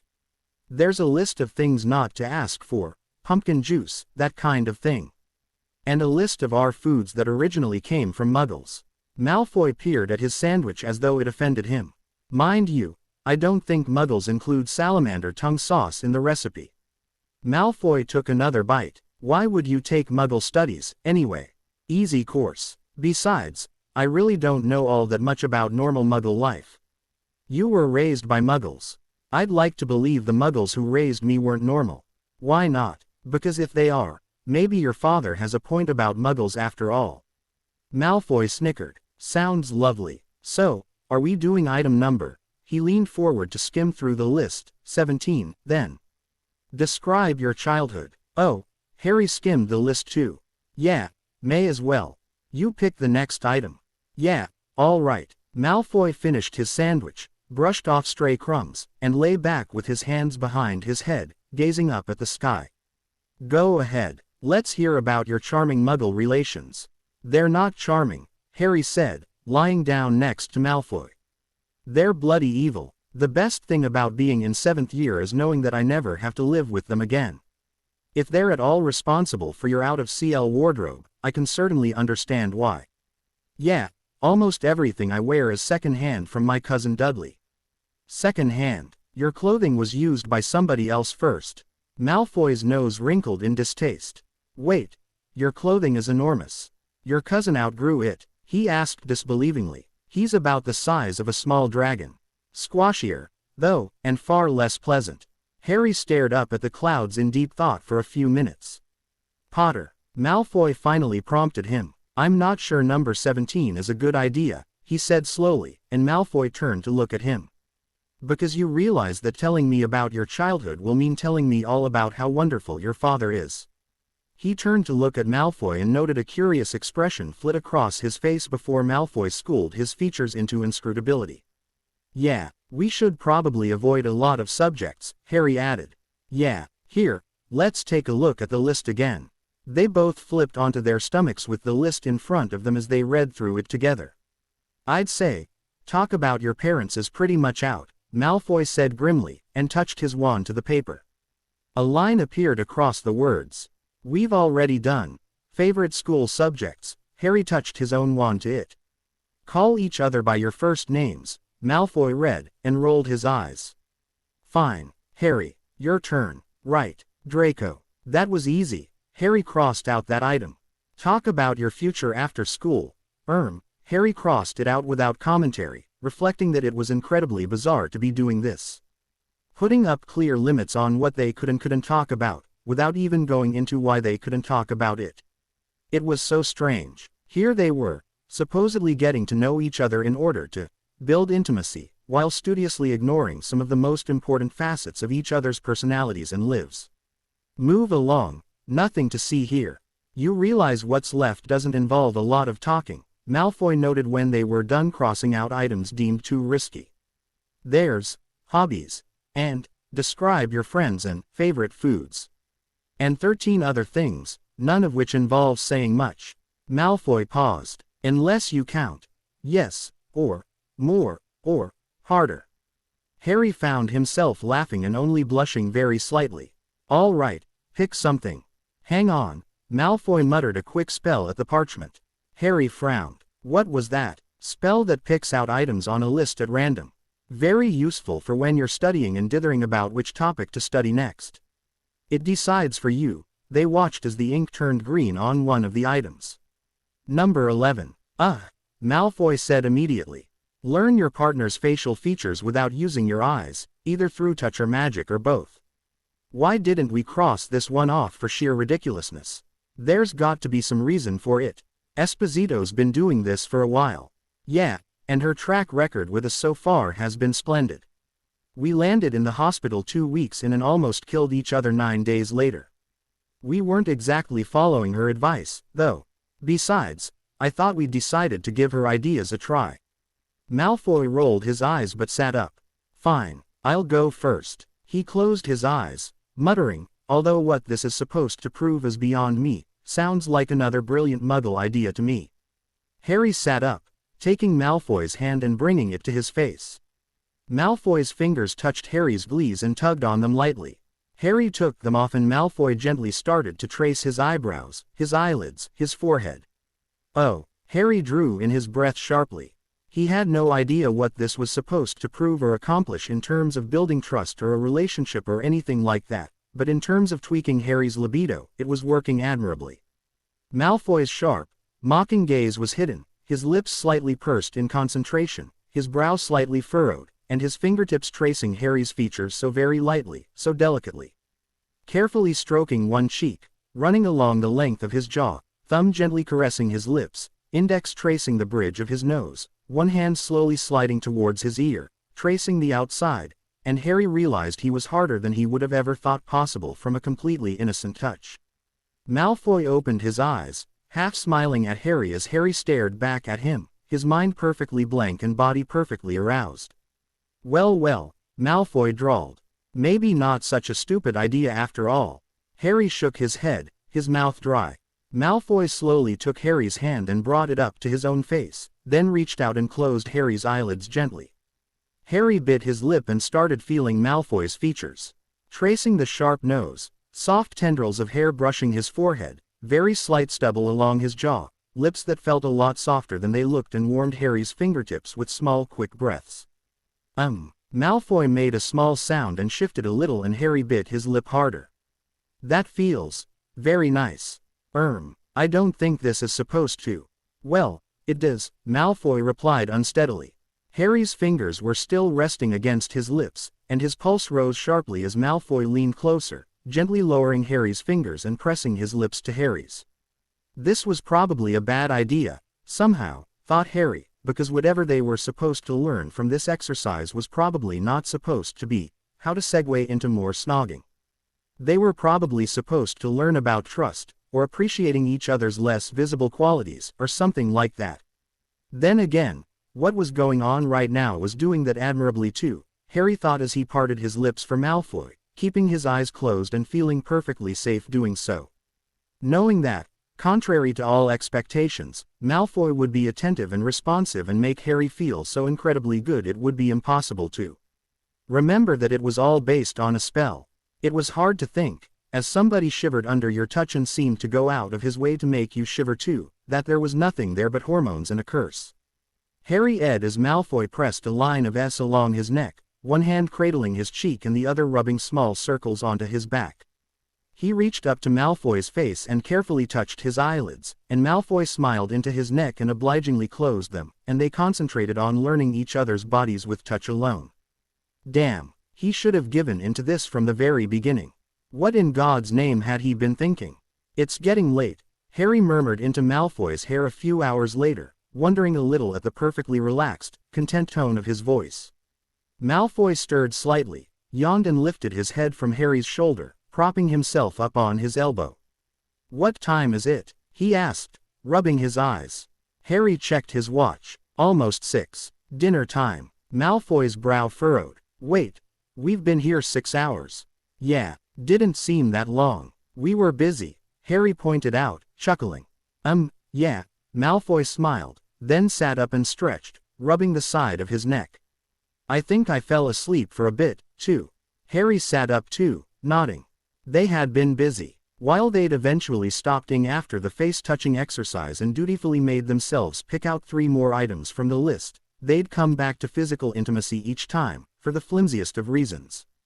Describe your favorite foods, had become, allow the sensual descriptions of said foods to turn into more snogging. Practice casting simple transfiguration spells together, had become, transform a flower into a wind chime, a tree into a coat, jokingly transform a patch of GR into a blanket, then end up snogging on said blanket. Study together, had not provided a segue so much as an excuse, rather frustrated from 3 heated makeout sessions that had ended without satisfactory conclusion, they'd become bored after half an hour of reading and ended up snogging again. The last time, They hadn't bothered to restrain themselves, beyond making sure they were out of direct line of sight of the school and that their clothing remained more or less on. They'd both come fairly quickly, and dropped into satiated somnolence even faster. "Do you want to go to the Great Hall for dinner?" Harry asked. "Not really. Kitchens again." "Yeah. Oh, actually, no," Malfoy said. "Then where?" "Hogsmeade." "Hogsmeade." Harry frowned. "It's not a Hogsmeade weekend. We're not in school right now, are we?" "But, 3 broomsticks. I don't know. We'll check in with Pomfrey, then fly down," Malfoy said, rather persuasively. But what? We've not gone anywhere in public. What if people stare?" Malfoy scoffed. "It's Hogsmeade. They're used to students and used to being discreet with the press. No other students will be there. I'd much rather go there than just about anywhere else that's public." Harry smiled despite himself. Hogsmeade at night, during the week. That should be interesting. It was almost like a date. Draco was dreaming, and under no circumstances whatsoever did he want to wake up. There had been so many of these dreams, he thought dazedly. So many dreams where he was finally able to do everything he wanted with Potter, where they didn't have to stop because of his silly moral objections or fear of intimacy or whatever they were calling it at the moment. Dreams where there was only impulse, no control. Where they touched and held and stroked and melted into each other and gasped together and, oh, no, he thought desperately, please don't let me wake up. But it was too late, yet not a bad thing, he realized a few bewildering moments later, as he found himself waking up from a very good dream into an even better reality. Because Potter was all over him and murmuring into his ear, his voice husky and raw. "UHN, Draco managed. I said, if this is payback for that other morning, you win," Potter said, exasperated, half propped up on one elbow, his hands a little rough on Draco's shoulders. "You're driving me mental, wake up." "M'awake," Draco mumbled, pulling Potter closer. He gasped, feeling the hard heat of Potter's against his own, nothing but thin cotton between them. "God, yes, I'm awake," he drew in his breath shakily as Potter hesitated a split second, then pulled them closer so that they were fully pressed together, slipping one leg between Draco's, sliding an arm down to Draco's waist to hold him firmly in place. They groaned together as the pressure built up, Potter's fingers digging painfully into Draco's back and Draco blindly mouthing Potter's neck as they thrust against one another, and Potter swore and Draco felt the tide rising and carrying him along, and Potter was so incredibly hot and his neck felt like silk under Draco's lips, and Potter's hand was stealing in under Draco's t-shirt, his fingers leaving trails of heat, and they were both so damn close so damn fast. And then Potter suddenly went very still and he felt Potter's orgasm spike through him before ever feeling Potter pulsing against him, and then he was climaxing so hard it felt like he was being torn apart, but in the very, very nicest way. They were still gripping each other close. Draco could dimly feel Potter's heart racing, past the rush of his own heart loud in his ears. Then a wave of exhaustion swept through him and Potter's arms lost their iron grip and Potter sighed against Draco's neck, and Draco reflected that this might be the function of the post-lethargy, to not leave them energy enough to feel self-conscious. Because Potter hadn't wanted this kind of thing to happen yet, so very close to actual, and now it had. And Draco really couldn't deal with another one of Potter's existential crises right now, but that was fine, because it felt like Potter was going to go back to sleep instead. Draco let his mind drift, vaguely noting that they were both rather damp from exertion, and that it was just fine with him. And that he was too bloody tired to even use the sheet cleaning spell on them both, and that didn't matter either. "Do you think there's still breakfast at the kitchens?" Potter asked, a long time later. "If there isn't, you can always butter up Dobby." Potter smiled, slowly sitting up. "So, repeat of yesterday. You mean, flying, picnic, and the list." Yeah, but we'd better do more reading. I'm falling too far behind as it is." "That's one of the list items anyway," Potter reminded him. "Study together." Although it didn't work out too well yesterday. Draco snickered and sat up, getting out of bed and gathering his books while Potter brushed his teeth and hair. A rather useless gesture, that last one, Draco thought as he entered the washroom. "Potter, can't you tie that back?"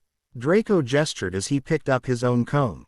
"It looks disgraceful. Mrs. Weasley would probably say I need to cut it, but that doesn't make it any better," Potter said ruefully, giving up on it and starting to rub shaving potion on his face.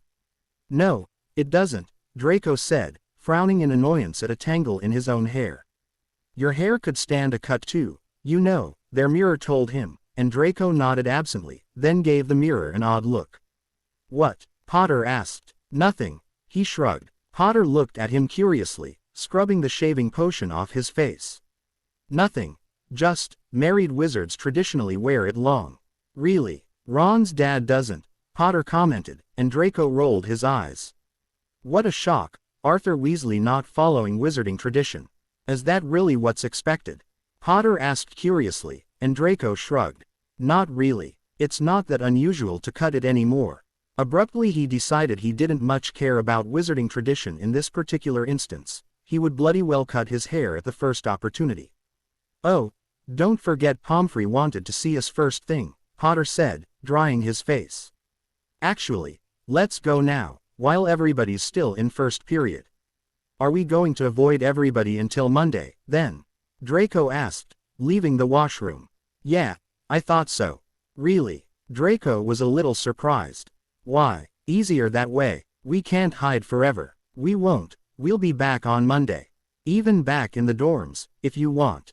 Potter hesitated. Even Slytherin, if you want. I mean it'd be only fair.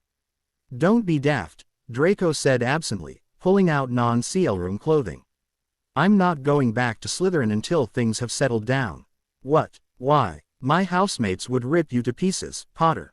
You know that. Draco pulled on a shirt.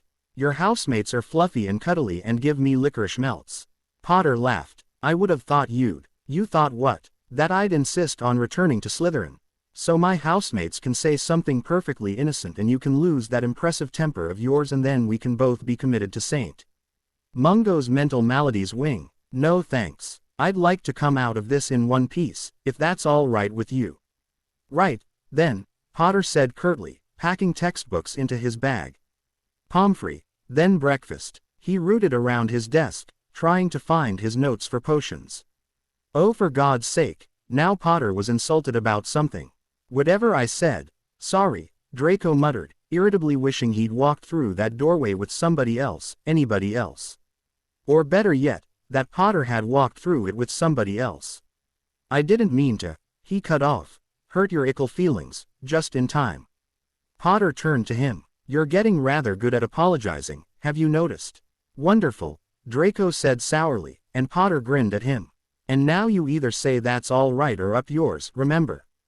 Potter stopped him, one hand on his arm and an unreadable expression on his face. His eyes briefly searched Draco's for something. Draco had no idea what. Whether he found it or not, Draco couldn't tell, but he felt a start of surprise as Potter's eyes lowered to Draco's mouth and then he stepped closer and at him.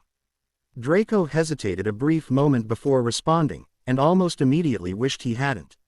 Potter, he murmured as their S started to heat up with dizzying speed, and Potter dropped his school bag. Weren't we going to go see Pomfrey? During first period. Right. Potter drew away, laughing slightly. Sorry. He ran a hand through his hair and picked up his school bag again, and motioned Draco out the door. What did you think about Pomfrey? Potter asked a few hours later as they broke for lunch. This morning, Draco asked. Potter nodded. I'm sure it's as she said. Probably nothing to worry about. She looked worried, though. Yeah, Draco shrugged, concentrating on his sandwich. Malfoys had a strong belief in paying others to worry for them. That's what solicitors and health professionals and people like that were there for, after all. But it was a little hard not to be a little concerned when the school nurse, unflappable when dealing with everything from broken bones to Quidditch-induced comas, looked like she was lying through her teeth when she told them the lethargy both still reported post-UAL activity was probably perfectly normal. Nothing we can do about it, though. She didn't tell us to stop. Good thing, Potter said dryly. Draco chuckled, and changed the subject. Where do you get this fondness for picnics, Potter? Did your Muggle family do this often? Picnics? God no. Aunt Petunia would have died at the thought of eating outside. So unsanitary. What about your family? Draco laughed out loud. Tell me you can picture my mother, or my father, for that matter, eating on the GR. Potter shook his head, sharing the laugh, and Draco was struck by how completely relaxed they both were. And by the fact that he hadn't felt like killing Potter in several hours. Things were definitely looking up. It was a little unsettling, actually. So why are you willing to eat out here? Potter asked. I'm not my parents, Draco pointed out. Besides, the alternatives are the Great Hall, our quarters, or Hogsmeade. Thought you liked Hogsmeade last night. Yeah, it was fine. Do you want to go back tonight? Potter asked, and Draco nodded. Hogsmeade had actually been rather brilliant, and they'd stayed out a lot longer than he'd planned. Decent food, change of scenery, and that wonderful Hogsmeade indifference towards students. The entire village most probably knew exactly who they were and why they were in Hogsmeade in the middle of the week, but not one person had so much as raised an eyebrow at them. It had felt a damn sight more comfortable than the Great Hall, come to think of it. And the fact that they weren't socially isolated, but none of their CL mates were around, was wonderful. It almost made Draco wish that they didn't have to go back to CL on Monday, that they could just stay on this. This what? Honeymoon? Draco abruptly felt utterly disoriented. What's wrong? Potter asked. Draco glanced at him, shaking his head and firmly trying to force his mind away from where his thoughts were going. Because these 4 days were supposed to have one purpose only, for him and Potter to get to the point where they could coexist without killing each other, until the intensity of their bond got to a manageable level and they could gratefully take their leave of one another and never see each other again. He was not supposed to start to find Potter interesting and pleasant to be around. He was not supposed to feel content in Potter's presence, or wonder what he would have to say about something, or find himself agreeing with Potter, or appreciating his sense of humor. Or looking forward to going to Hogsmeade with him again. Potter was frowning. What is it? Nothing. Nothing. Here, we should go flying, or, you haven't finished your lunch. I'm not hungry. What's wrong? And oh shit, now Potter was looking concerned and putting down his sandwich. Malfoy. Potter touched his hand, peering at him in consternation. Don't what? Draco drew his hand away quickly, shaking his head and looking away from Potter's increasingly worried face. Malfoy. What the? Back off, Draco said shortly, and Potter sat back, his concern now tinged with annoyance. Fine, sorry, he said curtly. I thought I could calm you down, that's all. You look like you need it. Feel like it, too, he rubbed the back of his neck absently. So you're going to do your soothing magic? Draco sneered. Spare me, what's your problem all of a sudden? He stood up, suddenly furious at Potter for his concern and at himself for his feelings. Piss off, he spat, a lot more angrily than he meant to. Potter's eyes widened slightly and he scrambled to his feet. What's the matter with you? Draco felt a thrill of satisfaction as Potter drew back, almost physically repelled by the force and suddenness of Draco's anger. Potter made a small motion towards his wand, which he'd carelessly left on the ground, then caught Draco's glance at the wand and almost involuntarily moved his hand towards his neck instead, to the portkey hanging from a chain under his shirt. Going to use your portkey to Saint Mungo's, are you? Draco smirked. Go ahead, be my guest. You'd have to come too, Potter reminded him, and Draco shrugged, not really giving a damn as long as he wasn't feeling the way he'd felt a few moments ago. We'd be giving up and putting ourselves into other people's hands, Potter said, his voice unnaturally calm. Splendid idea. Let's go, he said carelessly, reaching for his own portkey. Potter grabbed his hand. Why? The fact that you're thinking of escaping is a pretty big clue that this isn't working, don't you think? He asked snidely, pulling away from Potter again. It was working. Until less than a minute ago.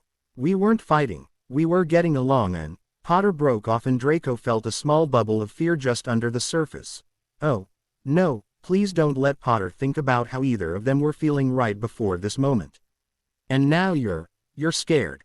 Why? Piss off, Draco said, hearing his voice trembling slightly and clamping down on the escalating panic. What the hell is going on? Back off. No, I'm not giving up just because you've got some kind of panic attack or something, or because you're angry at me, because I can tell that's only because you're scared. I'm not. You know I can help. I've done it before. You get tense and I can calm you down. There's only one kind of tension I need your help with, Draco sneered, and Potter, after a moment of confusion, blushed. Draco felt steadier all of a sudden. This at least was familiar territory, making Potter uncomfortable as hell, then going in for the kill. "Oh, is that too scary for you too?" Potter stared at him, at a total loss in the face of Draco's rapidly changing emotions.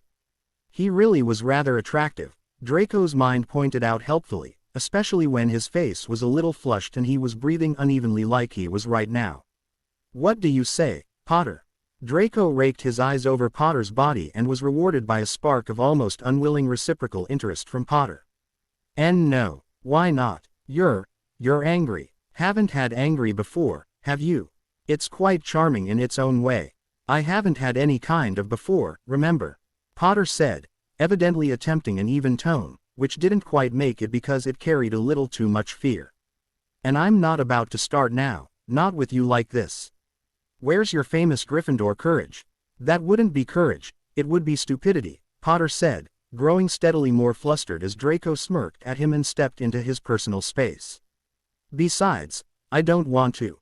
Draco laughed. "Lying to your spouse under a new bond is almost impossible, Potter," he said, and Potter flushed even darker. "At least one part of you definitely wants to," he said, glancing down, then meeting Potter's eyes with a smirk. Draco stepped closer and Potter backed away. I thought you said you couldn't. If you were really as reluctant as you'd like to be, believe me, I wouldn't be anywhere near you." Potter looked almost frozen with conflicting impulses. "I'm not touching you." Draco held up his hands and stepped back, mocking Potter with the gesture of non-aggression. "Next move is entirely up to you." Potter swallowed hard, his gaze dropping to Draco's mouth before being drawn up to his eyes again. He hesitantly touched Draco's arm and Draco drew in his breath. And then something seemed to snap within Potter and he was suddenly closer and pushing Draco against the nearest tree, and Draco started to shove him right back, preparing to wrest control from him. Then he hesitated. With Potter as shaky as he was right now, who knew what would happen if Draco resisted him in any way? This might turn into a fight. They might do each other serious damage. Feeling like he was stepping off a cliff on a whim, Draco let Potter back him up against the tree and surrendered all control to him. And then Potter was pressing against him, his hands coming up to Draco's hair and holding him in place as he lunged in and took Draco's mouth in a hard. Draco immediately tilted his head back and parted his lips, letting Potter do what he would, his hands resting against Potter's hips for balance but not trying to control him in any way.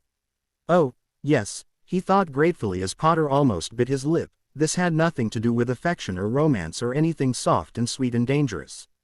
This was nothing but an anger and catharsis, and it didn't matter which of them was feeling or acting out which parts, it still felt sharp and cleansing. Draco gasped as Potter gave him a not-so-gentle bite on the side of the neck. "Why, you can do that harder," and he cried out as Potter did just that in a bolt of pleasure. Pain seared through him. Potter was tugging hastily at Draco's shirt, untucking it from his trousers, running his hands up Draco's back, and Draco obligingly helped and reached for Potter's shirt as well, both clumsily unbuttoning each other in between hard, bruising pushing shirts off shoulders, the feel of bare skin incredibly intense after so many weeks of chaste layers of cloth between them. Then Potter was traveling towards the side of Draco's neck again. He was going to have serious bruises at this rate, but it was thrilling and it was everything Draco needed right about now. This was just the bond spell. This was safe. Who would have guessed hostility could bring out this side of Potter? Draco wondered hazily in between heady jolts of pleasure and pain. His back was going to be bruised and scratched too, the rough bark of the tree digging into his bare skin as Potter pushed him against it, but Draco wouldn't have wanted to stop him for all the galleons in Gringotts.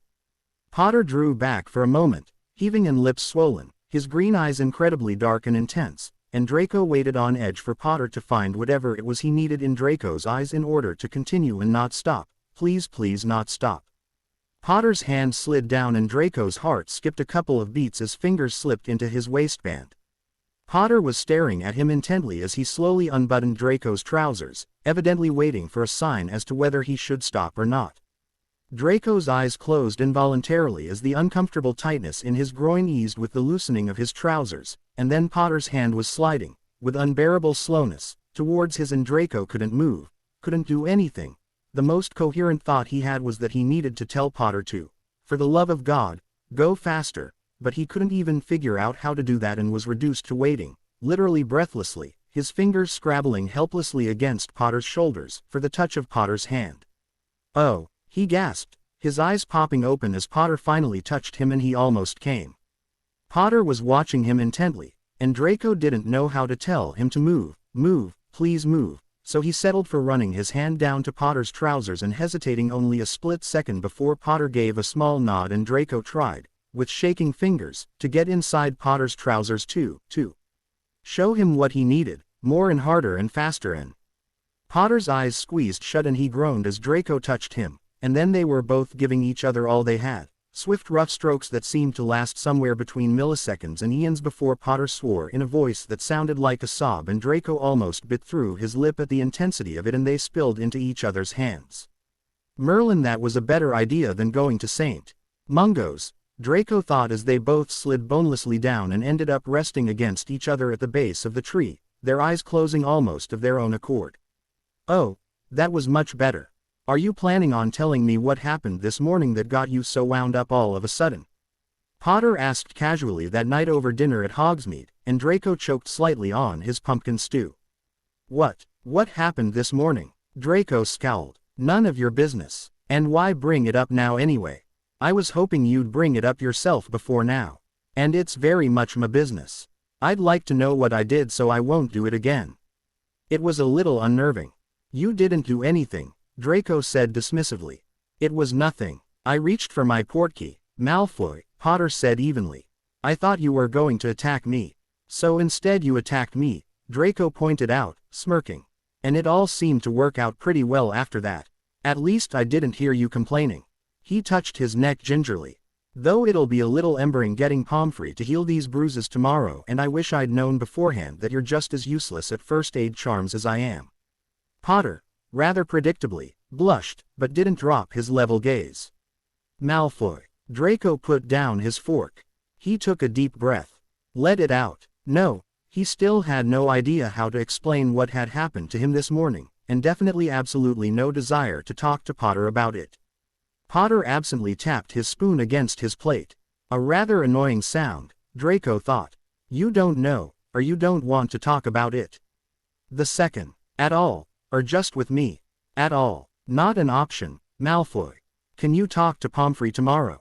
Draco sighed in annoyance. Yeah, sure, that should be loads of fun. Madam Pomfrey, I think I'm getting a little too fond of my involuntary spouse, what should I do? What could she possibly say? Pomfrey would probably be delighted, and call it progress. And it probably would be, if his involuntary spouse was anybody but Potter. But who else was there to talk to? Father and Mother were right out. Even without the emberment factor, he'd rather be crucioed than admit what he was feeling to either of them.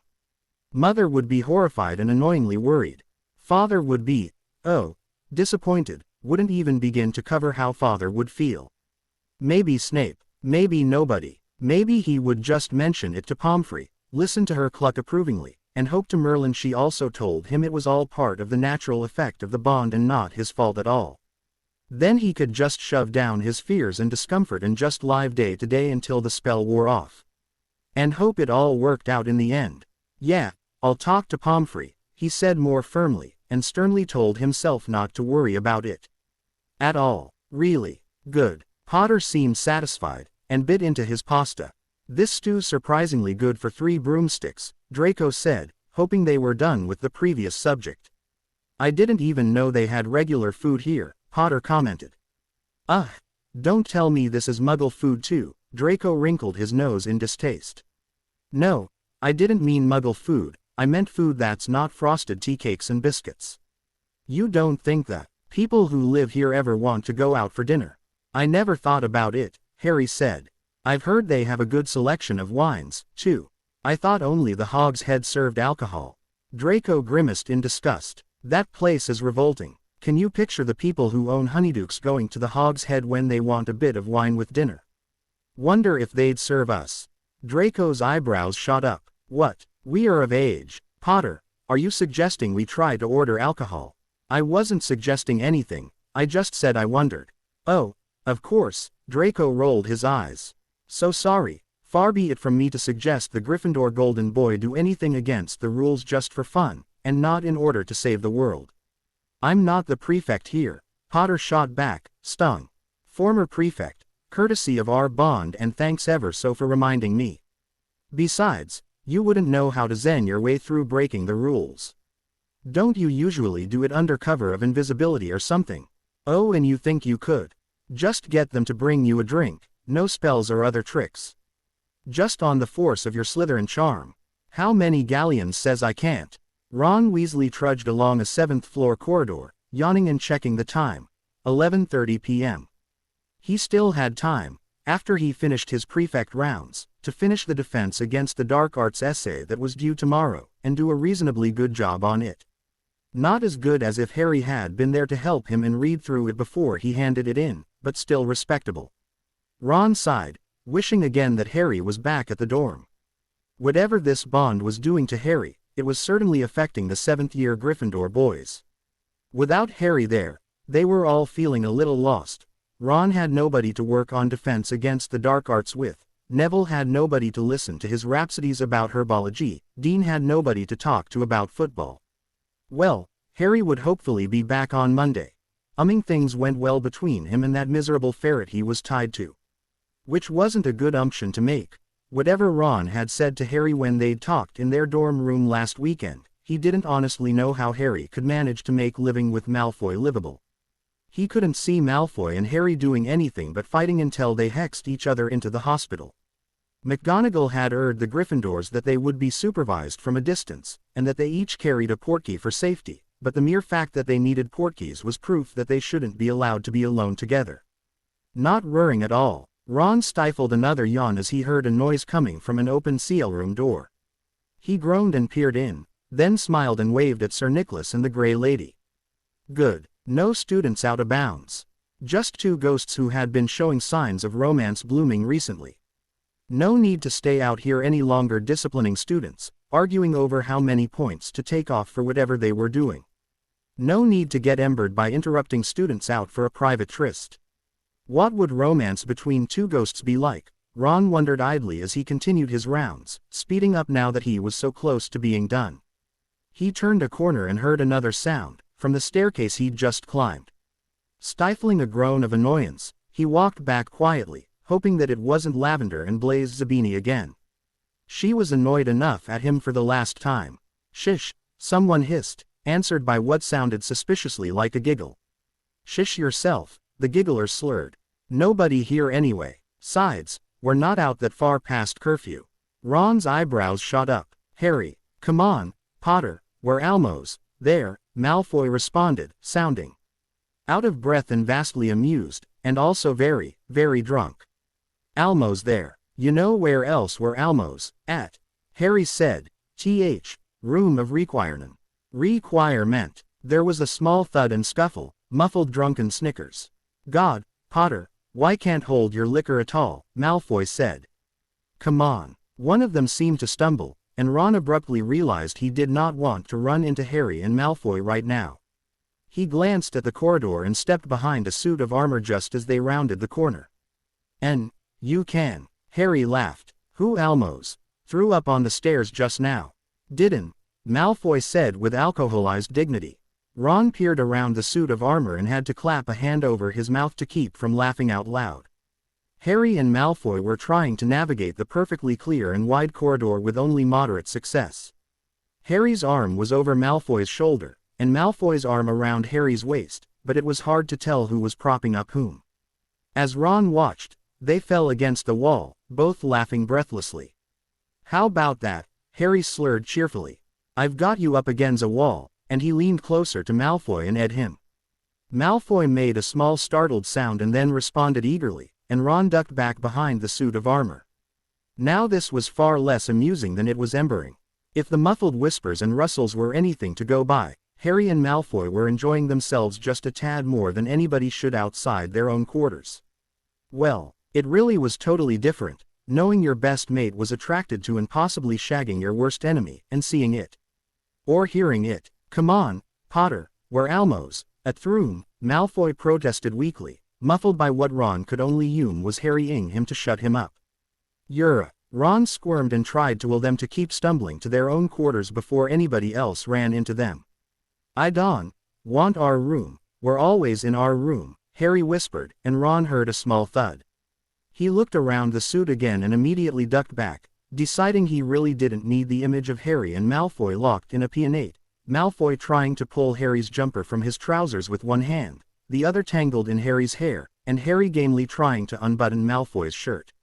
What's going on here? Ernie Macmillan's voice echoed down the corridor, and Ron, Harry and Malfoy all drew in their breaths in surprise.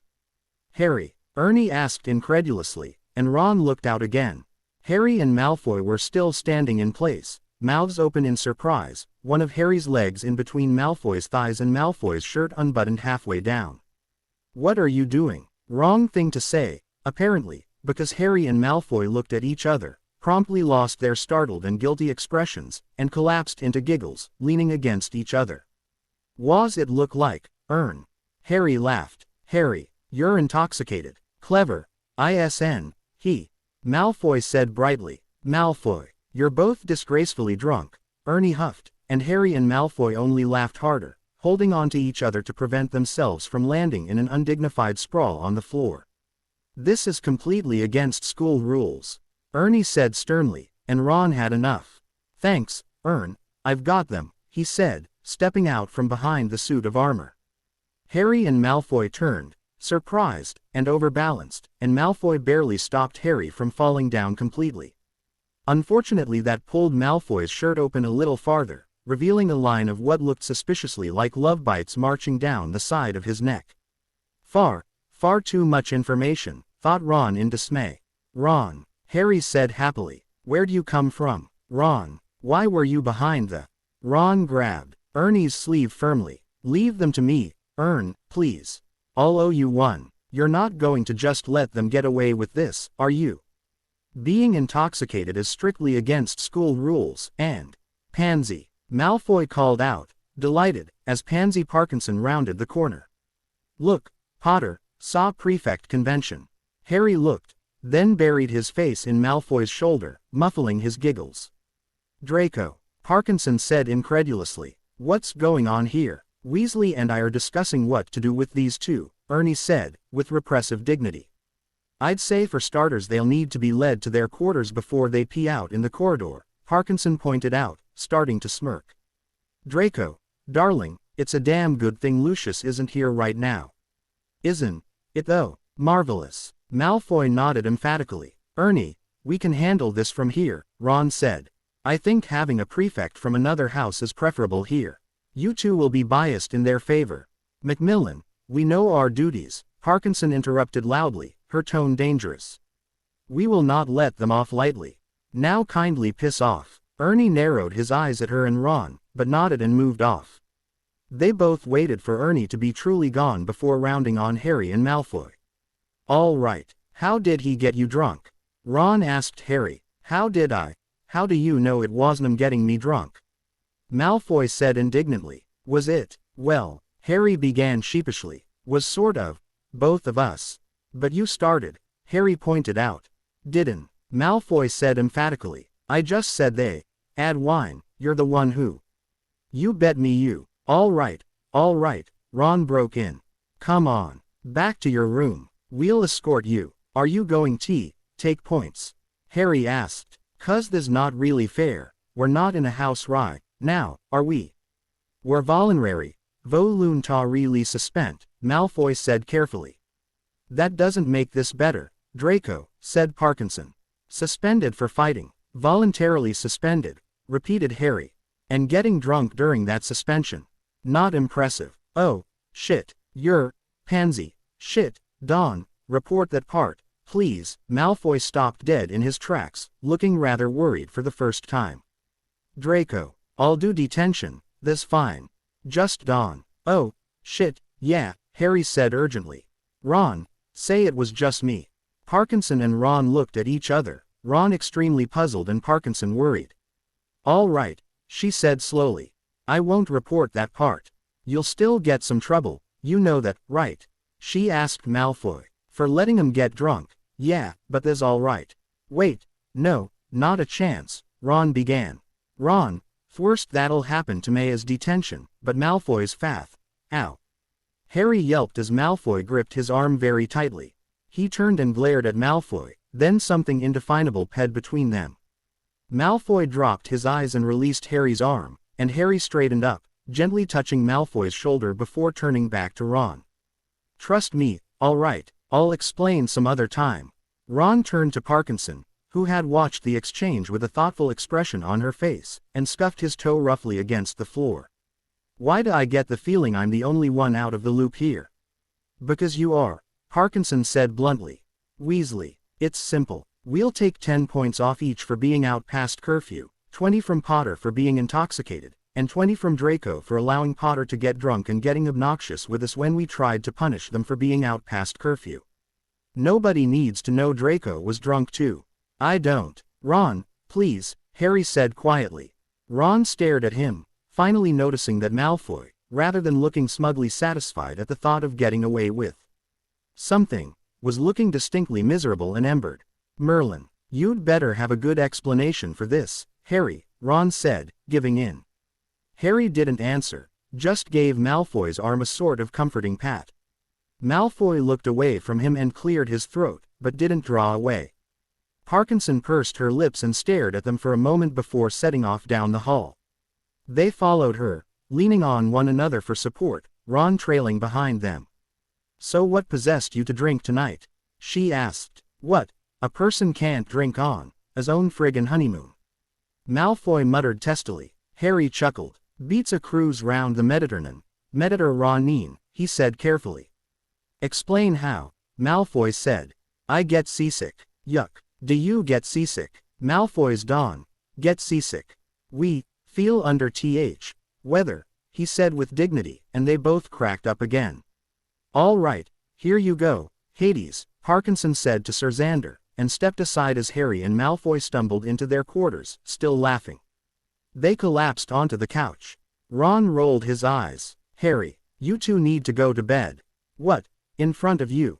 Harry said. Ron, mate, this kind of gross. Ron blew out his breath in annoyance, ignoring Malfoy and Parkinson's snickers and glad that the room was dark so that nobody could see him blush. I mean you need to go to sleep. I don't want to go to sleep, Harry said, immediately contradicting himself with a huge yawn.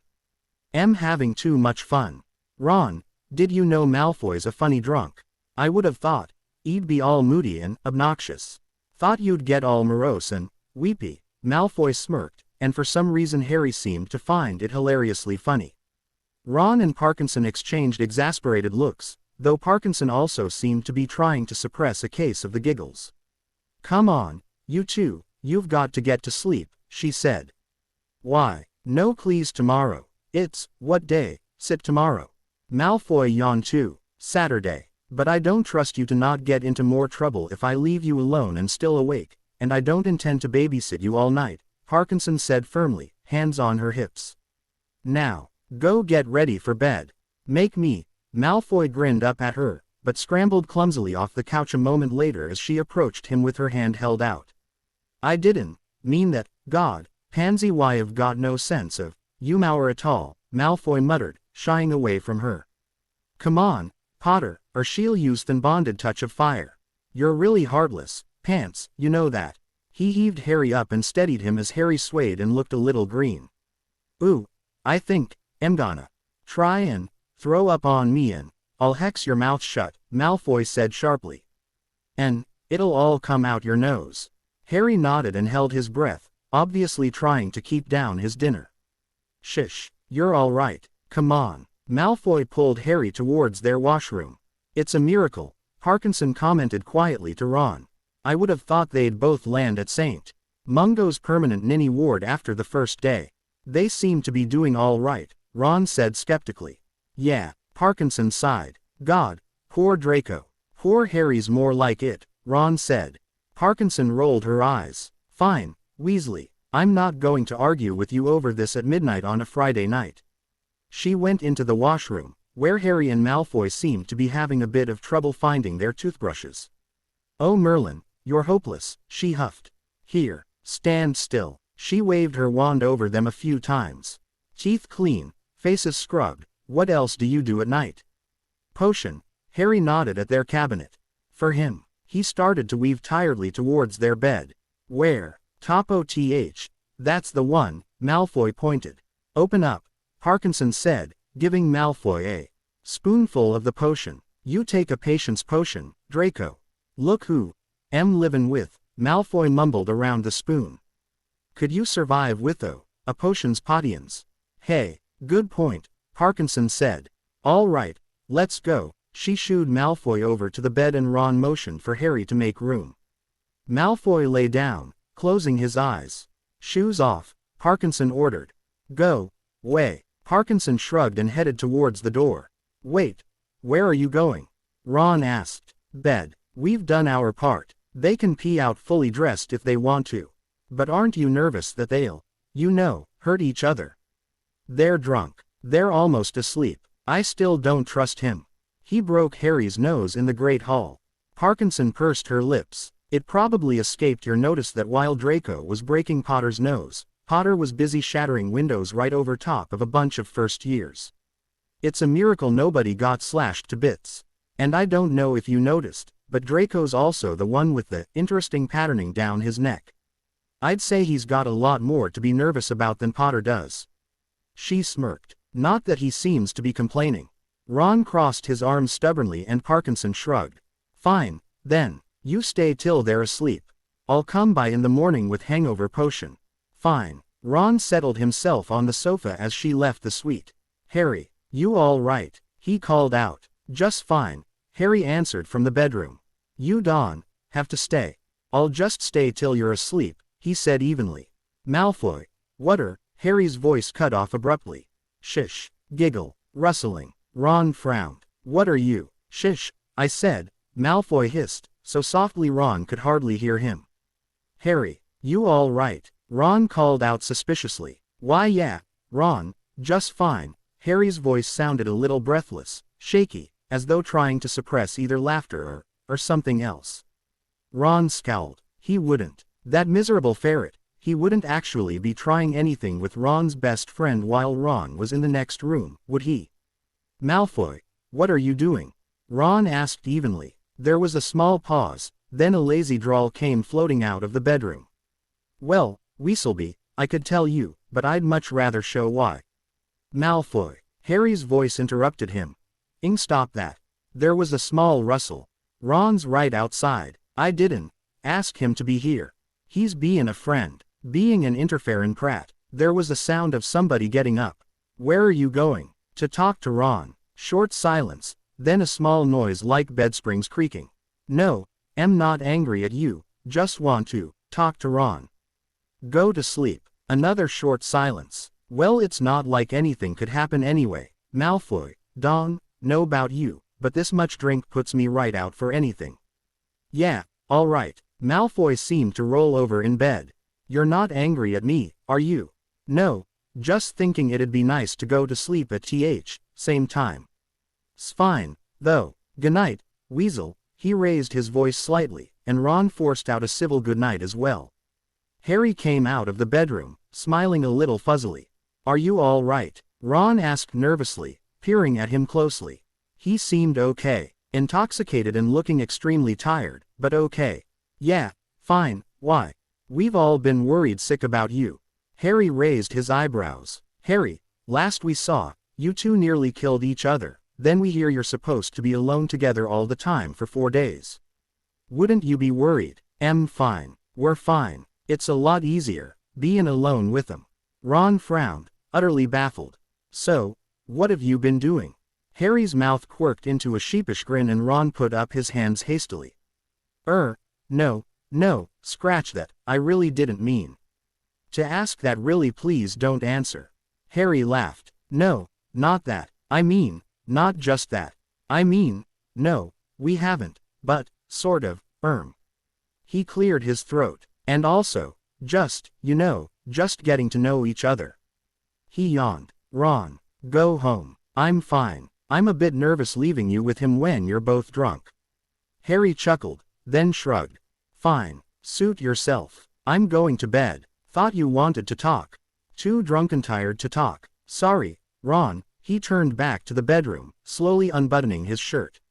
Huh, what? Ron asked, following him. He's right. This'll be the first time. Ron winced, hoping Harry wouldn't reveal anything revolting. First time we're going to sleep at same time since, yeah. Huh, yeah, Ron said, totally lost. You're a really good friend, Ron. Harry smiled at Ron with boozy sincerity. I'd give you a hug, but I don't feel like getting burned. All right. Ron watched worriedly as Harry took off his shirt and shoes and lay down, and Malfoy, already half asleep, rolled over and emsed him, settling his face into the crook of Harry's neck. Within seconds they were both deeply asleep. Told you, it's nothing, Malfoy said, and Harry turned around, startled, as the privacy curtain swished open. Pomfrey was staring at Harry, an unreadable expression on her face. Yes, he asked, when she'd been staring at him long enough to make him uncomfortable. Madame Pomfrey, it's all right, Malfoy said, coming out from behind the partition, holding his shirt in one hand, extremely annoyed. He didn't hurt me. What? Harry asked, baffled. Hurt you? She's concerned about the bruises, Malfoy muttered, annoyed. What bruise? Oh. Harry felt himself turn crimson. It was amazing, he thought. Just when it seemed like their situation couldn't possibly get any more embering, it went and did. Yes, Pomfrey said neutrally. Mr. Malfoy insists that nothing serious happened. Nevertheless, I'm going to call Healer Esposito. For a few love bites. Malfoy was incredulous. Harry cringed in his chair. In the bright light of the infirmary, Malfoy's neck did look rather abused. Not just a few love bites. Your back looks like you went a few rounds with an angry Vila. What? Harry was puzzled. I didn't scratch his back. Not you, Potter, the bloody tree you were pushing me up against yesterday, Malfoy snapped. She's got her knickers in a twist because we need to monitor you to make sure you don't hurt each other, Mr. Malfoy, Pomfrey said brusquely. It just got a little rough, that's all. It was all consensual. And if this were an ordinary relationship that might be nobody's business but your own. But with your history, we're a little cautious about letting you two maul one another. He didn't maul me, I didn't, Harry began, and Pomfrey gestured to him to come around behind Malfoy. Harry looked at Malfoy's back and gasped. Oh my God, he said. I'd no idea. Malfoy, why didn't you say? Because I didn't mind, you get. I hardly even felt it. I'm not a girl. Potter, you don't have to treat me like I'm going to break. Believe me, if I don't like what you're doing, I'll tell you. But, I am calling Healer Esposito, Pomfrey said firmly. She started to bustle off, then turned around, obviously not sure she should leave them alone together.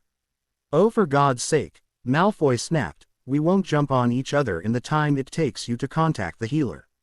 Look, Potter'll keep his troll man hands to himself on that bed, and I'll sit here on my tuffet eating curds and whey and stay far away from the big scary Gryffindor.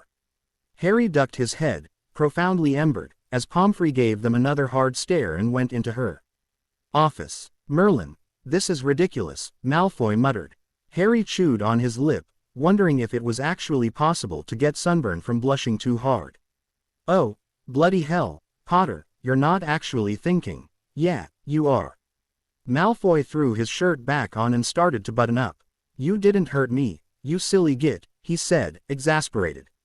But Pomfrey's probably not snogged anyone in about a million years, Malfoy sneered. You think Pansy's never left me with a few mementos? Or Helen, or any of the other girls But I didn't mean to, but I wanted to hurt you, I was angry at you and I pushed you. And I wanted you to. Harry recoiled a little, repelled.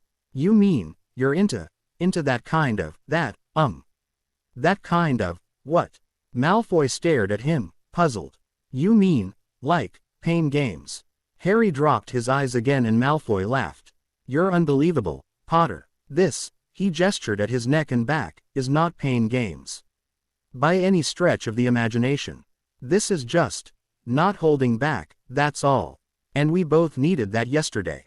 Harry raised his eyebrows. We were pretty angry at each other, weren't we?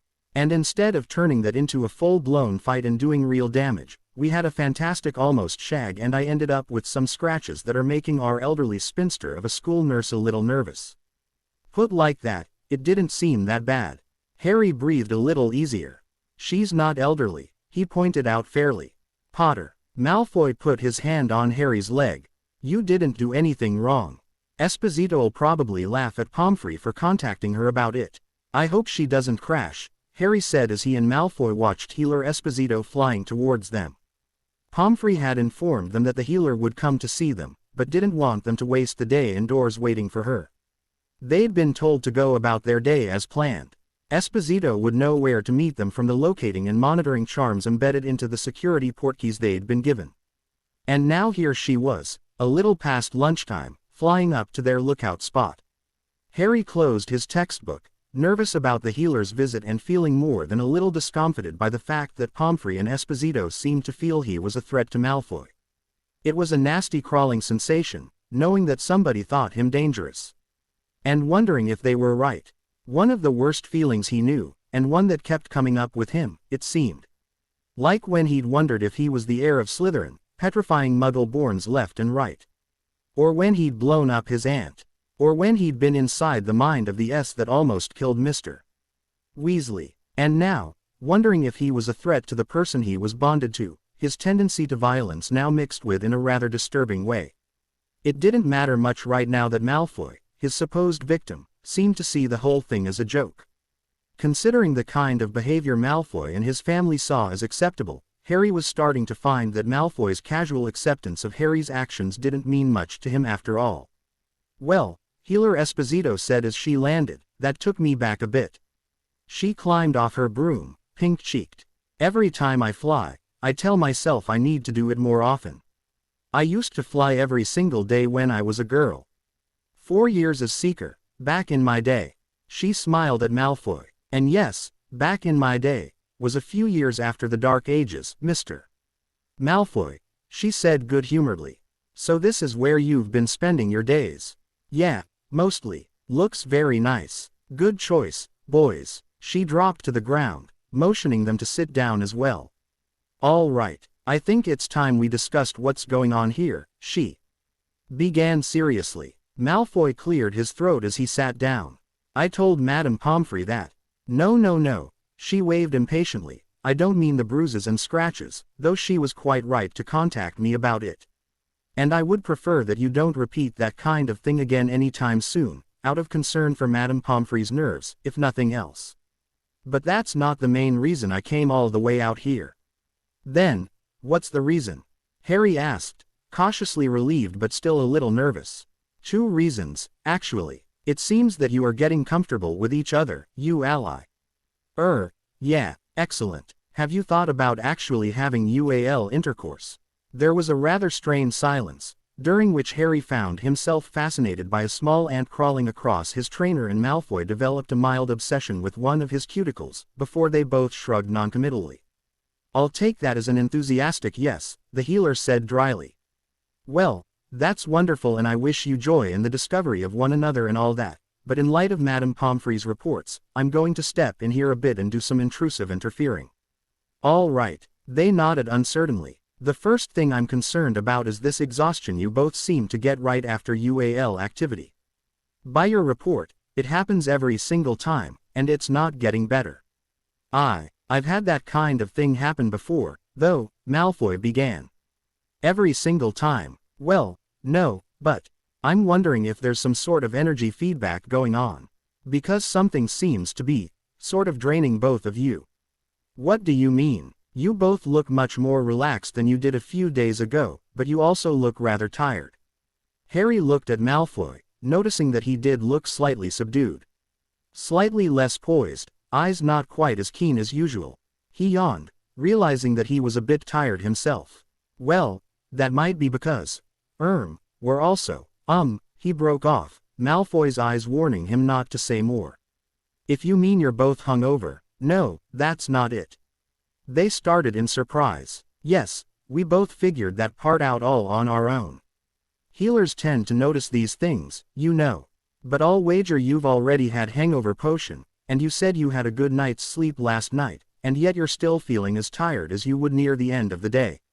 Right. They nodded uncertainly. That's worrisome. If is what's doing this to you, the simplest suggestion would seem to be to stop having, but that really wouldn't be a good idea considering what a frustrated bond spell does to people in general and you two in particular. She took out a quill and scroll while she spoke, then said a simple charm on the quill. Let's begin. When does the tiredness hit? During, right after orgasm, or a while after orgasm? Right after, mostly, Harry said, and Malfoy nodded. Do you feel upset afterwards? No, they both said. How often do you engage in UAL activity in a day?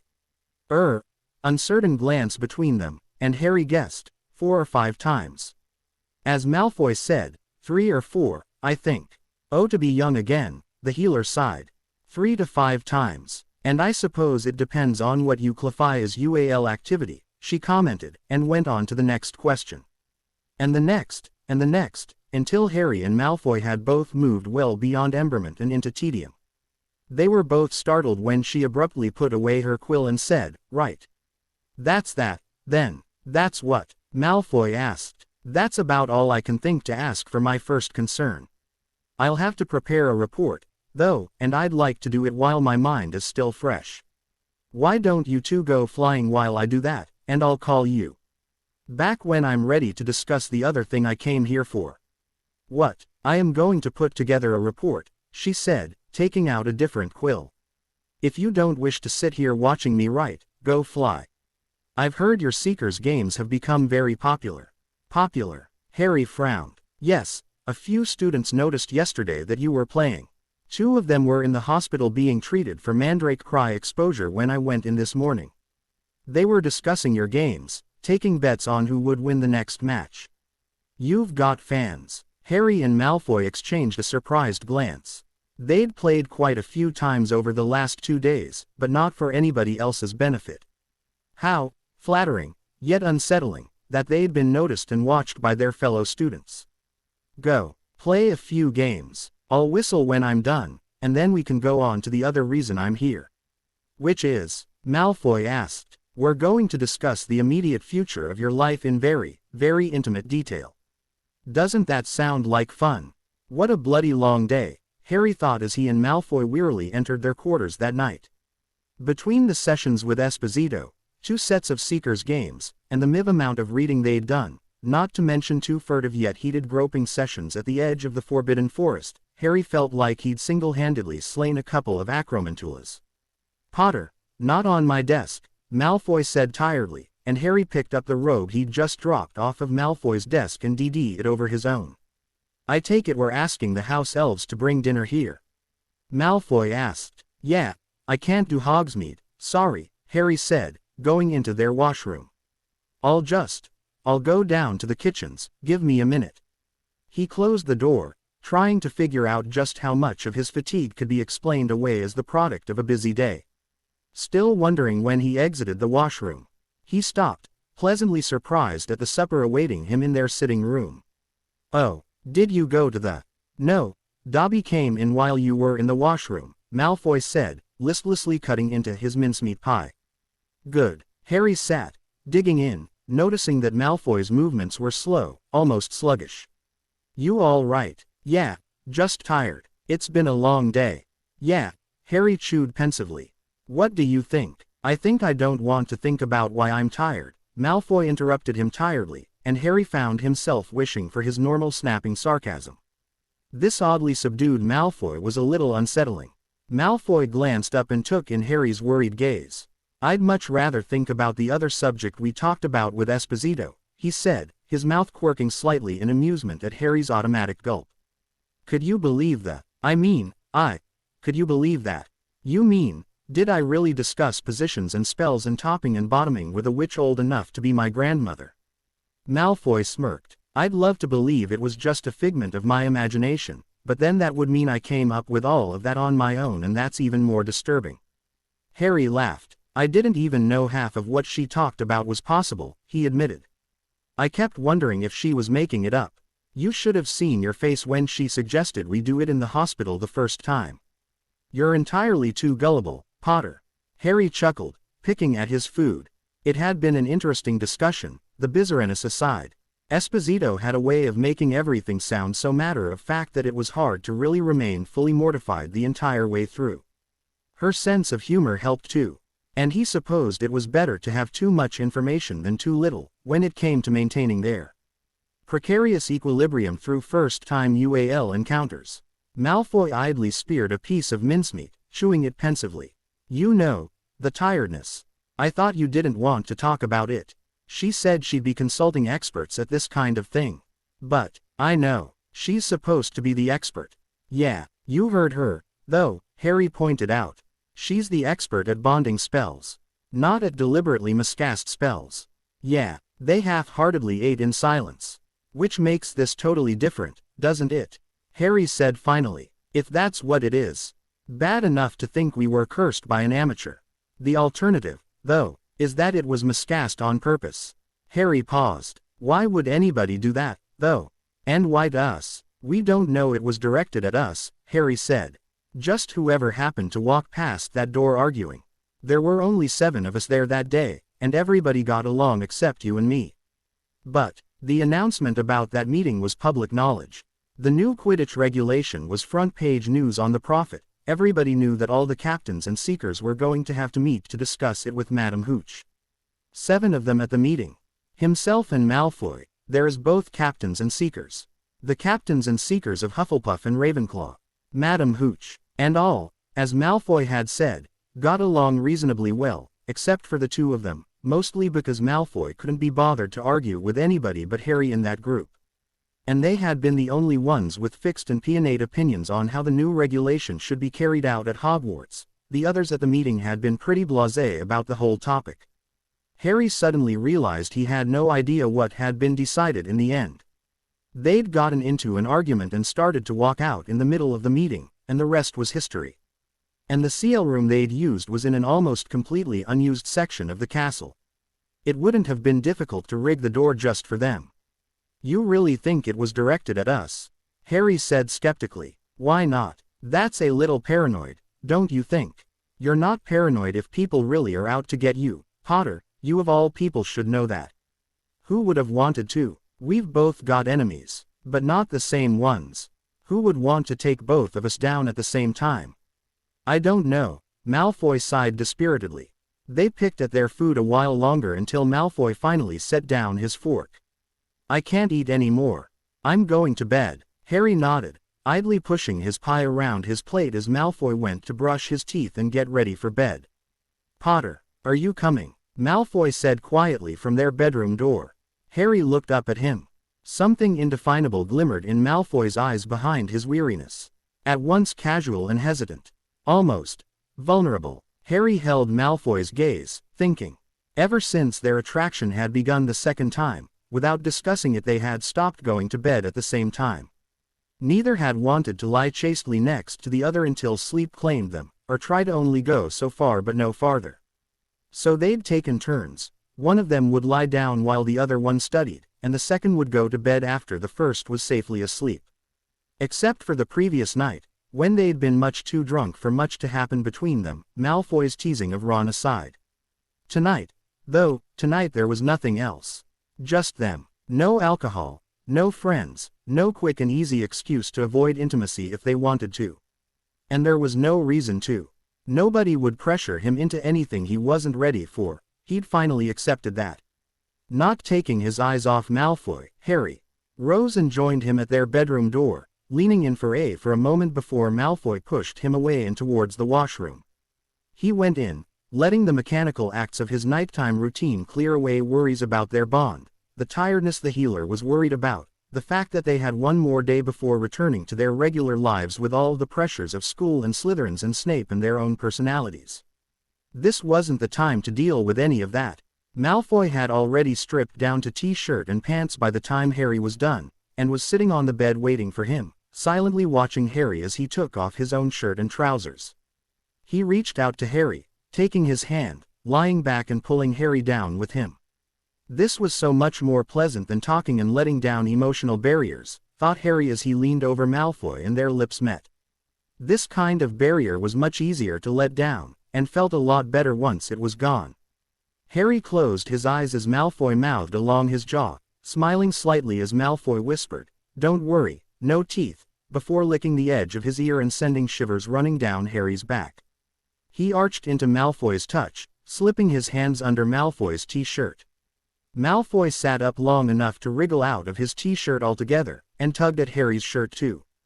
Harry hesitated a second, then took it off and they returned to each other's mouths.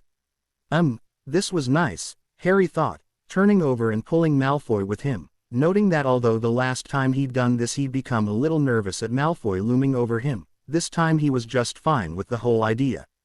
In fact, he wanted to feel his whole body, and he tugged Malfoy on top of him. Malfoy gently nudged Harry's thighs with one knee, and Harry obligingly parted them and threw his head back, a contented sigh escaping him as Malfoy settled on top of him, their s pressed against each other, their mouths seeking each other once more.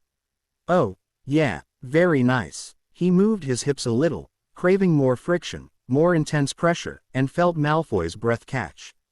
And then Malfoy rolled them so that they were on their sides, facing each other, and slowly brought his hand down to Harry's pants.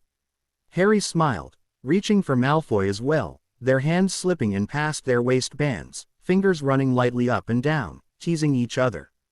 "Hang on," Harry murmured, irritated at the tightness of Malfoy's drawstrings against his wrist. "Do you mind just taking it off?" Malfoy's quick breathless laugh shook through both of them. "Do I mind taking this off so you can give me a better hand job?" "Let me think about that," he said as he hastily removed his underwear, grinning as Harry did the same, and their mouths met in a deep. They were completely Harry realized, and yet it didn't feel strange at all. It felt totally natural and rather amazing, actually. He lightly caressed Malfoy's back, grinning at the shiver that ran over Malfoy's body, then edged into his mouth as Malfoy grasped him more firmly. "No tree bark either, isn't that nice?" Malfoy murmured into Harry's neck, and they laughed. Malfoy gasped a bit as Harry's grip grew firmer and faster. "Oh, yeah, little faster," he managed to say, seeming to lose track of what he was doing. Harry nipped his ear lightly, and Malfoy started. "Remember me," Harry said, and nodded down at his own neglected. "Don't bite, you'll scare Madame Pomfrey," Malfoy whispered, moving again. Oh," and whatever else he'd started to say was forgotten as he bit his lip and arched his back, losing himself in Harry's movements. They thrust into each other's hands eagerly, and there were no more words as they strained towards completion. "Oh, God," Malfoy said quietly, and came in Harry's hand. Harry waited impatiently for Malfoy to recover enough to finish him off, unable to suppress a small whimper as he started to move again. "Yes. Oh, yeah, that's," and it was remarkable how impossible it was to even think of words, when the world crashed over him in such a deeply satisfying way. He held on to Malfoy tightly as they both came down. "Bloody hell," he said softly, feeling litude seep into every fiber of his being and sleep rushing to overtake him. It's too much," Malfoy said slowly. He sighed. We're in trouble. The spell's making us weaken right after. "Yeah, can't do much about it though," Harry mumbled, as consciousness slipped away from him. "Pomfrey'll figure it out. Good thing we're already in bed." "Yeah," and he felt sleep take him as Malfoy drowsily murmured the cleaning spell. "You've spilled juice on your tie," Draco said as he finished putting his books into his bag. "Oh, thanks." Potter waved his wand quickly and cleaned his tie, not pausing in his search through his desk. "Have you seen my inkwell?" "No idea. Have you seen my tie?" Draco asked, and Potter thought for a moment before pointing to the sofa in the sitting room. "Thanks. Ready?" Potter asked quietly a moment later, having evidently located his inkwell. "Yeah, let's go." They headed out and nodded a quick thanks to Sir Xander as he wished them well. They walked in silence down the long empty 7th floor corridor. Draco paused at the top of the staircase. "Did you forget something?" Potter asked, and Draco shook his head, not knowing how to say what he felt, not knowing why he was stopping at the top of the stairs. It didn't matter, he told himself. There was no need to mark the fact that once they went down those steps, they were effectively re-entering the outside world and no longer in this odd semi-solitary confinement that had seemed so dreadful an idea 4 days ago but had ended up as a sort of, well, there was that stupid word again, honeymoon, for lack of a better term. No, let's go, he said brusquely, starting down the steps. Stopped as Potter put a hand on his shoulder. Yes, he looked up at Potter. Potter's eyes were veiled, his expression impossible to decipher. Draco waited for him to speak, and was about to say something when Potter stepped closer, gently tilted Draco's chin up, and took his mouth in a long, slow. Draco closed his eyes and surrendered to the willingly for a few moments before reluctantly drawing back. Bad idea, Potter, we've got potions, remember? He said, a little breathlessly. I really don't feel like coming in late our first day back. Potter smiled. I know, it just seems like we. Yeah, I know, Draco said quickly. Me too, but, just don't. Potter nodded, running a hand through his hair and starting down the stairs, and Draco reflected that little exchange hadn't made any kind of sense. But he didn't want to know if they'd been speaking about the same thing at all. Because he suspected they had. I've got notes for you for Thursday and Friday, Pansy said as they made their way into the half-empty potions seal room, and Draco nodded. Great, thanks. He busied himself setting up his text and quills and ink, then looked over the scrolls of notes from Pansy, grateful for the excuse to not engage in conversation with anybody as the room filled. Turn to page 394, Snape said, stalking into the seal room, and anything else Pansy, or anybody else, might have wanted to say was thankfully squelched by his entry. Good thing, too, because Draco was feeling a lot more uneasy about this than he'd anticipated. Somehow he hadn't realized how odd it would be to return from their suspension as though nothing had really changed, when it had. He and Potter were sitting with the same people, in the same seal room, same teacher, same subject, but they themselves were different. Far more so than the day they'd walked back in here newly bonded, because then there was nothing but a spell between them. Not a good topic to be thinking of, he told himself firmly, and busied himself trying to follow Snape's lecture. It seemed they were past the anti-flu potions and were now deep into potions meant to produce sensory illusions. Which were quite fascinating. He'd read up on the topic on his own over the summer, but hadn't realized they'd be working on it in CL this year. Potter yawned and Draco glanced at him. You all right? He murmured. Yeah, just bored, Potter murmured back, running a hand through his messy hair. And lost. Don't worry about the theory part, we can go over that tonight, Draco said. Just concentrate on the properties of the ingredients. Potter nodded absently, scratching out part of his notes and listening with renewed attention to what Snape was currently saying. Draco went to fill his quill again, catching an odd exchange of looks between Pansy and Blaise. What? He whispered to Pansy. She shook her head, squinting at the board. And why is it imperative to stir counterclockwise in this particular manner, anyone? Snape didn't even bother to look away from Granger as she stuck her hand in the air and waited. Anyone. He paused. Potter. Draco suppressed an impatient snort. First day back, of course Snape had to pick on Potter. Perfect opportunity to humiliate him, and of course Potter immediately got tense. He touched Potter's arm lightly and projected calm, and Potter glanced at him quickly before frowning in concentration at the notes on the board. Because, he said slowly, figuring his way through the question. If you don't, the venom destroys the hawthorn, and then the potion can't induce the auditory illusion because the fairy magic animating it is destroyed. There was a profound silence. Snape's eyes flickered between Potter and Draco, his face unreadable. Yes, he said, and turned back to the board, continuing his lecture. Draco. Pansy's voice was uncharacteristically very soft and she didn't look up from her notes. Watch yourself. Draco, after a startled moment, removed his hand from Potter's arm and continued taking notes. Moved his leg to rest against Potter's under their desks, hooking his ankle around Potter's, not meeting Potter's questioning gaze. This is not good, Potter whispered into Draco's neck. They were both trying to remain upright and awake and hoping nobody came into the unused seal room they'd ducked into after Transfiguration, where they'd had a somewhat frantic groping session that had resulted in this current lethargy. Draco leaned his head back against the wall, every impulse he had telling him to just slide down the wall with Potter and close his eyes and give in. We'll be completely useless during charms too, he said, clumsily taking out his wand and trying to remember the cleaning spell. We'd be useless anyway. 2 clees is too long, I can't concentrate when. Potter's eyes were closing of their own accord even as Draco spelled both of them clean. No, don't go to sleep, he poked Potter with his wand. No, I won't, I'm tired. We'll need to ask Pomfrey for pepper up. Potter sighed wearily. And what if she says we shouldn't risk it reacting with the ing bond? Potter, we can't go to Cleese like this. We've even missed lunch. I wasn't hungry anyway. And we'll go back to our room as soon as CL is over. I thought you wanted to go back to the tower. I do. But let's have a nap or something before going there. Right. Draco fought to keep his eyes open. A nap sounded like heaven right about now. Actually, Potter trailed off and Draco was about to make sure he hadn't fallen asleep standing up when he spoke up again.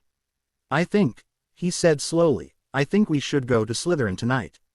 That woke Draco up. Are you insane? You've been away for a month, Potter pointed out, face still buried against Draco's neck. And I know how your social status is doing among the Slytherins. You're in danger of losing it.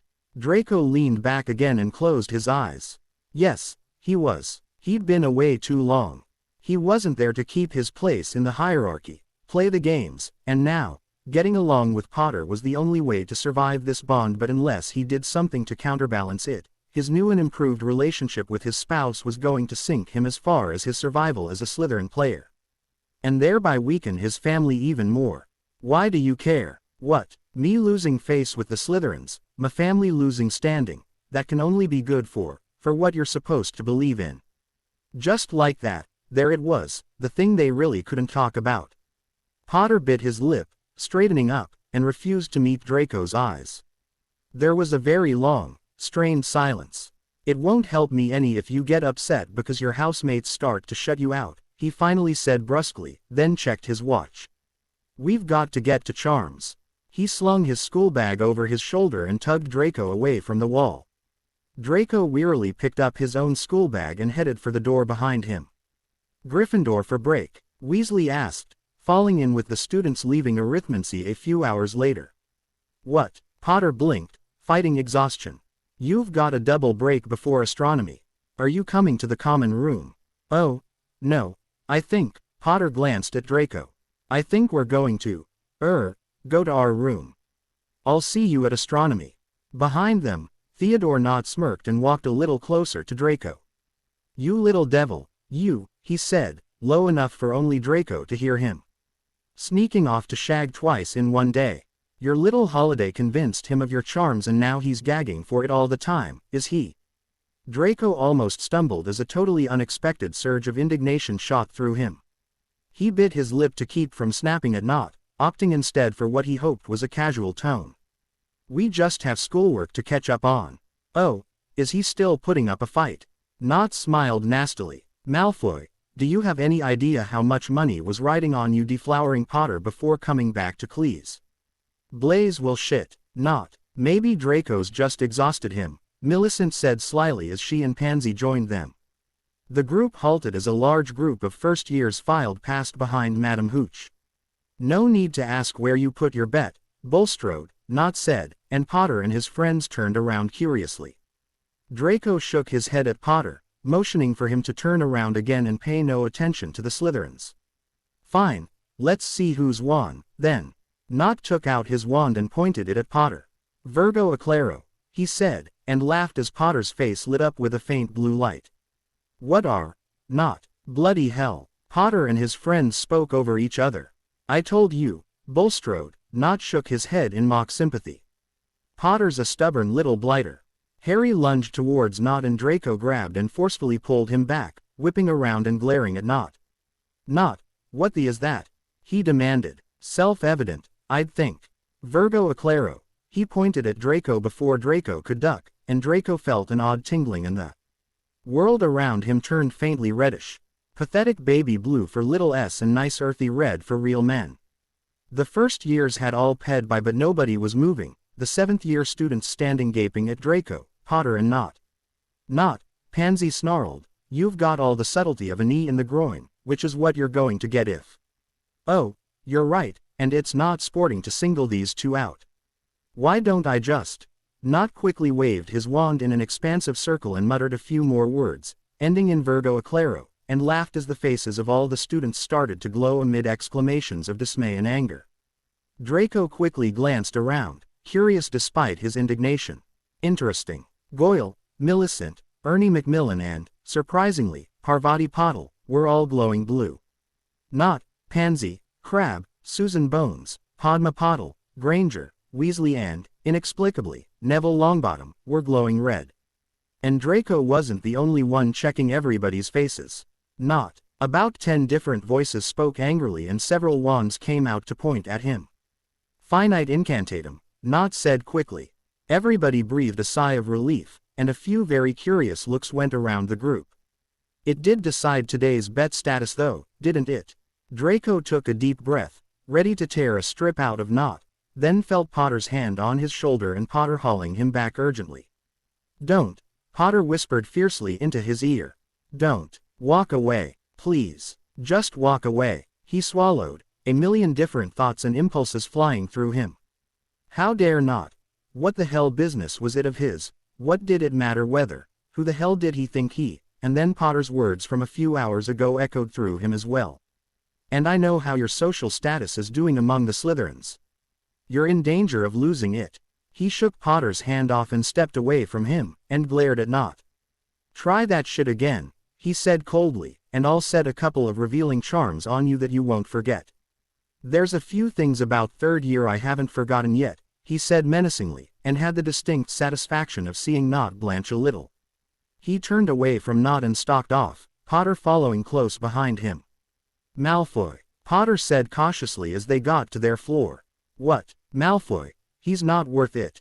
Shut up, Draco snapped, almost walking right past Sir Xander. Hades, he barked, and Sir Xander hastily swung open. They stepped through and Draco threw his schoolbag onto the floor. Malfoy, get a grip, Potter said. Draco whipped around. Don't tell me to get a grip. Potter backed away, his hands up. He was doing it to ember me, not you, you get. And judging from the reactions of the rest of the people there, he didn't make a lot of friends spreading the spell around either. I thought Bulstrode was going to burst into flame. Draco laughed, unexpectedly. Millicent's expression had been pretty priceless. Potter came closer. Malfoy, he's not worth getting upset about. That's not. It wasn't just aimed at you, you don't understand. Yeah, I know, it was also meant to make you look like you can't do the simplest thing like consummate your own bloody marriage. But honestly, I don't think that's what most people will remember, after what he did at the end. Draco let himself sink down into one of their armchairs and lay his head back against the headrest, aggression draining out of him. Potter tossed his own schoolbag down and sank down into the chair next to him. Still think we should go to Slytherin tonight?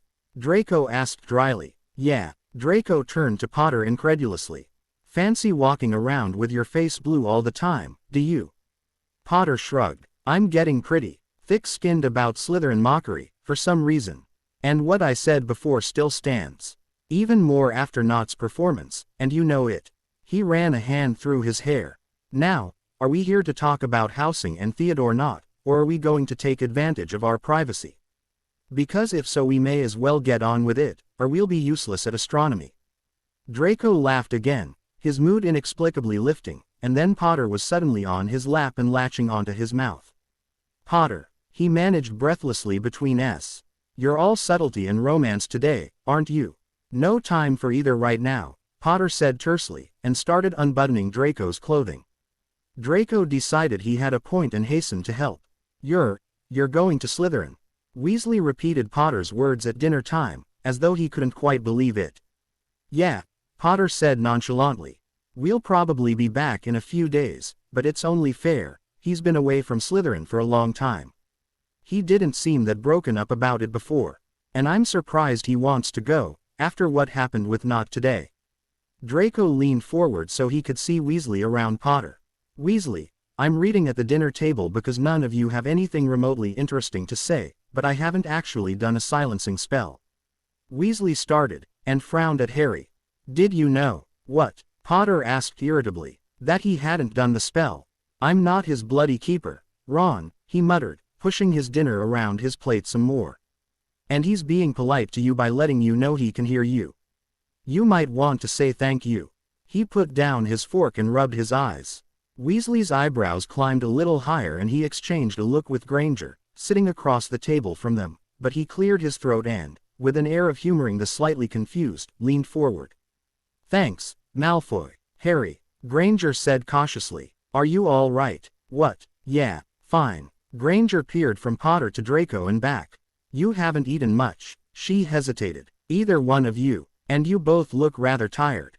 Long day, Potter said curtly. And it's going to get longer. We both have a lot of catching up to do. He started to get up. Draco gave his unappetizing stew one last perfunctory stab, closed his book and followed suit. Did you want to go over the arithmancy? She began. Tomorrow, Hermione, Potter snapped tiredly, then caught himself. Tomorrow, all right, he repeated, in a slightly more polite tone. All right. Granger trailed off, looking at them worriedly as they left. Does she always do the mother hen business? Draco muttered. Yeah, she does, Potter said absently. Lucky you, now she's doing it to you too. I don't need a mudblood, Draco started to say, then blew out his breath at Potter's pained glance. Oh excuse me, Muggle-born know-it-all nosing about my health, thanks. It's how she shows affection. Draco grimaced. You're right. We do need to go to Slytherin, if Hermione Granger is taking a shine to me. How disturbing. Draco. Oh my god. Draco. Pansy screamed as he and Potter stepped into the Slytherin common room. All conversation came to a complete stop as Pansy flew across the room and skidded to a stop in front of him, shouting, "This ing curse. I'd hang off your neck for about an hour if I wasn't afraid of landing you in the hospital with ing burns." And Draco burst out laughing. No, I think Madame Pomfrey's seen enough of me lately, he said, and the common room came to life again, laughter and conversation erupting all over the room. Draco was mobbed by a rush of Slytherins welcoming him back and he accepted their greetings graciously, making sure to note those who hung back, and let them see that he was noticing them. A few, like Theodore Nott, merely stared back at him. He was pleased to note that most of them pasted on smiles and hastened towards him instead. Look, right, I'm happy to be back, but I've got to put my things down, he said after a few minutes, and turned to Potter, who had been mostly rather pointedly ungreeted thus far. Come on, he nodded towards the dorms, and Potter followed him silently. Not quite like Gryffindor, is it? He murmured to Potter once they were in the dorm room. Didn't expect it to be. Good. He put his things into the trunk at the foot of his bed, straightened up. Ready to go back in. Yeah. No problem, Potter said lightly, grabbing his wand and his astronomy textbook. Draco. Pansy called out. We've got butterbeer. Coming, Draco said, and rejoined his friends, taking a seat near the fire and making room for Potter next to him. Potter nodded briefly to the few people who bothered to look at him, tucked himself into the corner of the couch, and spelled himself into a silent bubble. So why isn't Potter whining about missing his little friends? Blaise said, glancing at Potter disparagingly. Don't know, don't care, Draco shrugged, and quickly changed the subject, falling into the rhythm of his common room far more easily than he would have suspected. Such a relief, being among his own people again. Not that the Gryffindors had been that unpleasant, but it hadn't been the same. Only seeing Slytherins in CL and at the Great Hall for so long, he hadn't realized just how much he'd missed them. This was wonderful, and so much fun. Playing the games, figuring out who was doing what, who wanted or needed what, competing for power and status. Also a little scary, seeing just how out of the loop he was. For example, when had Queenie and Nott become an item? And how long had Crabbe and Goyle been hanging around with Millicent? Those two were hopeless, really. Latching on to Millicent Bulstrode. Yes, she had a forceful personality. She also had all the elegance, subtlety, and people skills of a mallet. It seemed that without Draco's leadership, Crabbe and Goyle were utterly lost. The Sorting Hat's not joking about the very of Gryffindors, is it? Blaise said some hours later, nudging Millicent. Draco glanced at Potter as Blaise added, but remarkably stupid. Draco bit his lip, caught between various immediate reactions, laughter, alarm, exasperation, and a grudging affection, for lack of a better word. Because Potter had fallen asleep. In the middle of the Slytherin common room, surrounded by 70 hostile students, most of whom hated him on house principle and many of whom hated him as a personal preference or political necessity, he was deeply asleep, still neatly tucked into a corner of the couch, his astronomy book discarded by his side. Merlin, Potter, Draco snickered and shook his head, deciding that amused condescension was probably the wisest reaction in public right now. He took Potter's book and marked his place but decided to leave his glees in place. Not clever, are they? Not remarked. I mean, really, falling asleep. Here, we could do anything to him. Here, shove over, Malfoy. He's not quite that stupid, Draco said lightly, fixing Nott with a pleasant smile. He knows I won't let anything happen to him. Never underestimate your enemy, Nott.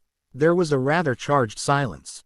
Nott tends to do that a fair bit, Pansy smiled maliciously. Runs in the family, I've heard. Draco suppressed the urge to wince.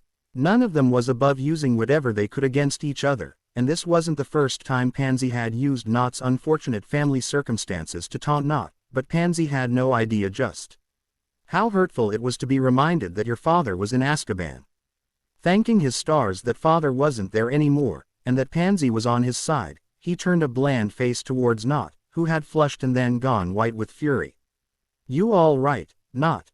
He said innocently. Fine, Nott bit out. I'm telling you, Bryant's actually worse than Weasley when he first started as keeper. It's unbelievable, Blaise said loudly, apparently picking up a conversation he'd been having with Millicent, who followed his lead almost smoothly. Yeah, the rest of the Ravenclaw team's not bad though, she said. We'll be lucky to beat them. Their Seekers got ours beat by a mile, her mouth twisted in disgust. We're totally lost without you this year, Draco. Draco frowned, not sure how to take that last remark. On the one hand, it pointed out that he was a damn good Seeker and was sorely missed. On the other hand, it certainly reminded everyone that he couldn't play this year, and why. Then again, when the reason he couldn't play was sleeping right next to him, he supposed there wasn't much that wouldn't remind the rest of them of the fact. And Millicent really wasn't devious enough to do backhanded compliments. Yeah, thanks, don't remind me, he said breezily. You should do more Seekers games, Pansy said. They got very popular over the weekend. Made the Gryffindors see red. It did, to see that with no team behind him, you're more than a match for their precious little Potter. We cleaned up thanks to you. Why'd you switch to 5-game sets, though? Blaise asked. You were doing 7-game on Saturday. Too much bloody homework, Draco said wryly. I'm still so far behind it's not even funny. As a matter of fact, he checked the time, thankful it was decently late. At last, I'm going to have to wake up Sleeping Beauty and go study. I know, he held up his hands as his friends protested, but I've been off for 4 days and I've got to catch up some time. He shook Potter's shoulder. Potter. Wah. Potter jerked awake, a little disoriented. Trusting soul, aren't you? Draco said, and his friends tittered. Get up, I'm going up to study. He projected calm at Potter, still holding on to his shoulder, hoping he wouldn't act too daft. Right. Potter sat up, only slightly flustered, and looked for his astronomy book. I've got it. Come on, let's go. Draco waved good night to his housemates and started down the hall to the dorm. Malfoy. Potter said blurrily. You all right? Yeah, why? You feel really tired. I mean, you know, through the bond. Washrooms this way. Draco interrupted him, and led him in. He leaned close as they took out their toothbrushes and started to get ready for bed. I'm exhausted, but we're in the dungeon, can you try to remember that? He whispered. Potter's eyes widened slightly and he nodded quickly. Right, sorry, forgot, don't, I'm sorry, all right. I just woke up. Draco rubbed his eyes tiredly, feeling the energy he'd been using to keep up with his housemates seeping away inexorably. Malfoy, forget studying, you're going to have to go to sleep as soon as. I wasn't really going to study, you twit. I just said that to get away. Come on. They entered the boys' dorm room and almost fell into the bed, drawing the curtains and setting the privacy spell on them. Draco closed his eyes thankfully, disturbed by just how drained he felt. Malfoy. What? I'll take that as a no. To what? To whether you wanted to. You know. You must be joking. I had a nap, Potter said apologetically. I didn't. I know. Draco sighed as he realized that at least one part of his body hadn't received the owl about just how wiped out he was. You know it's a bloody good thing you didn't get bonded to a girl, he muttered, turning towards Potter.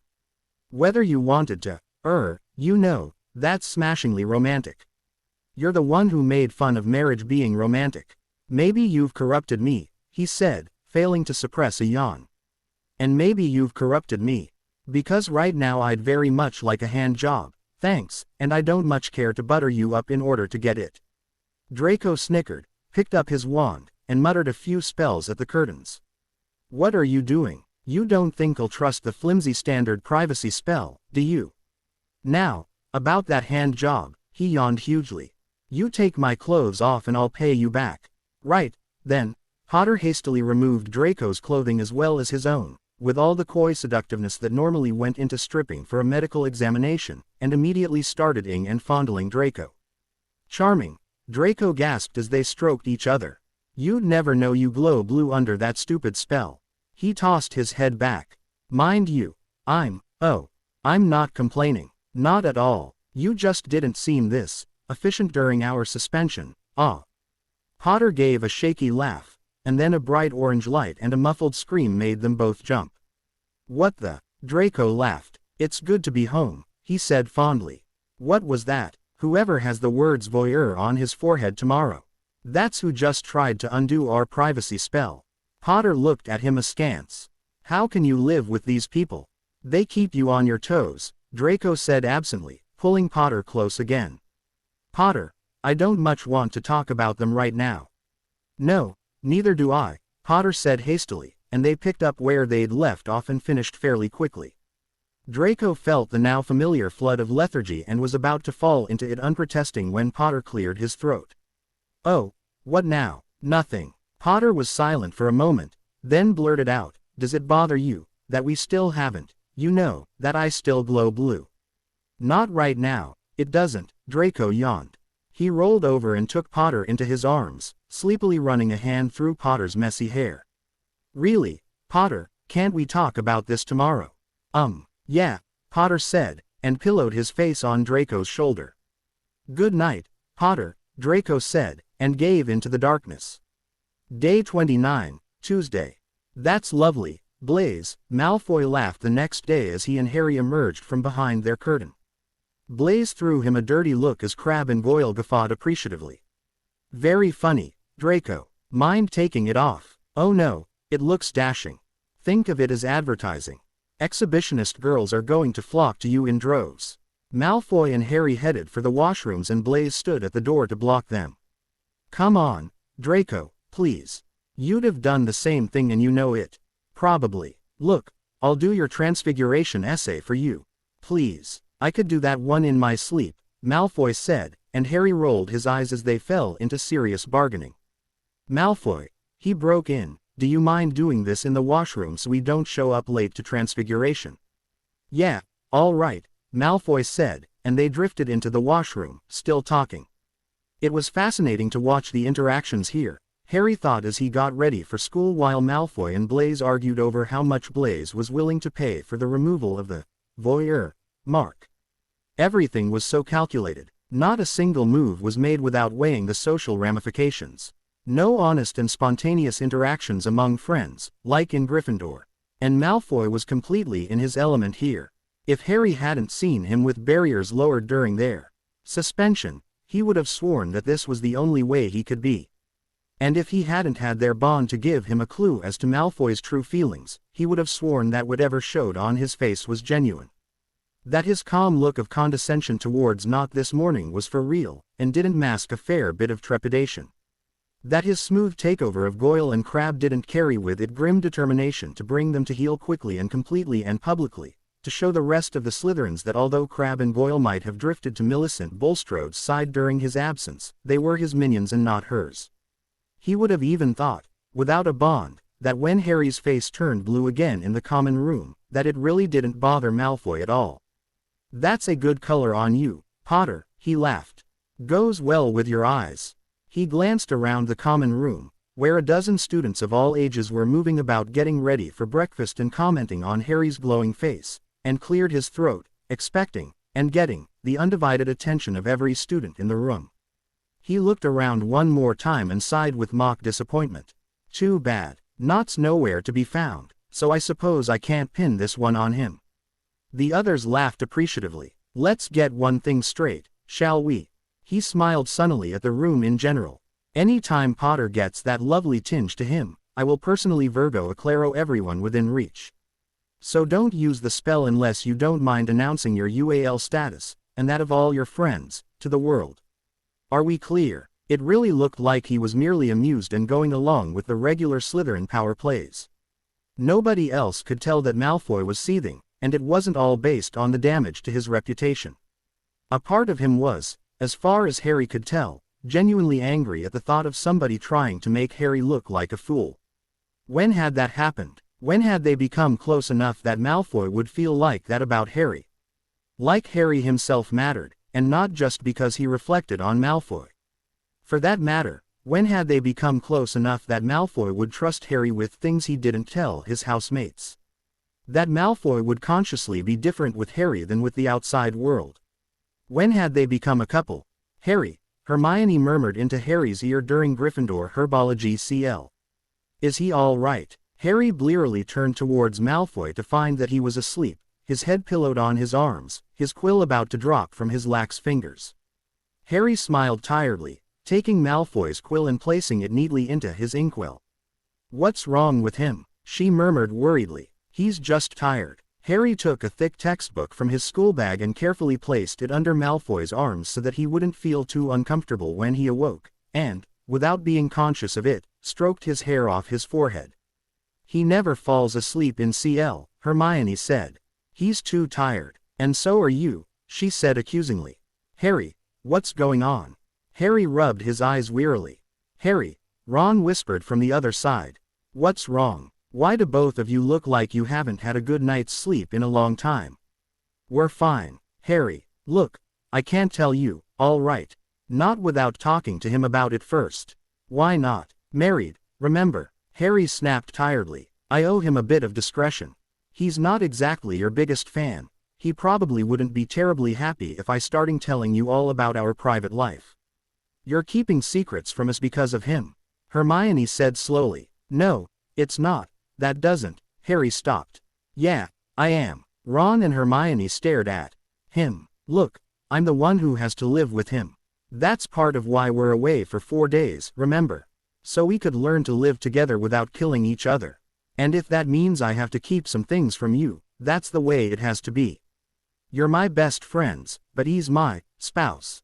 I didn't ask for this and I'm not happy with it, but I have to side with him once in a while. Sorry, but, and he'd do the same for me.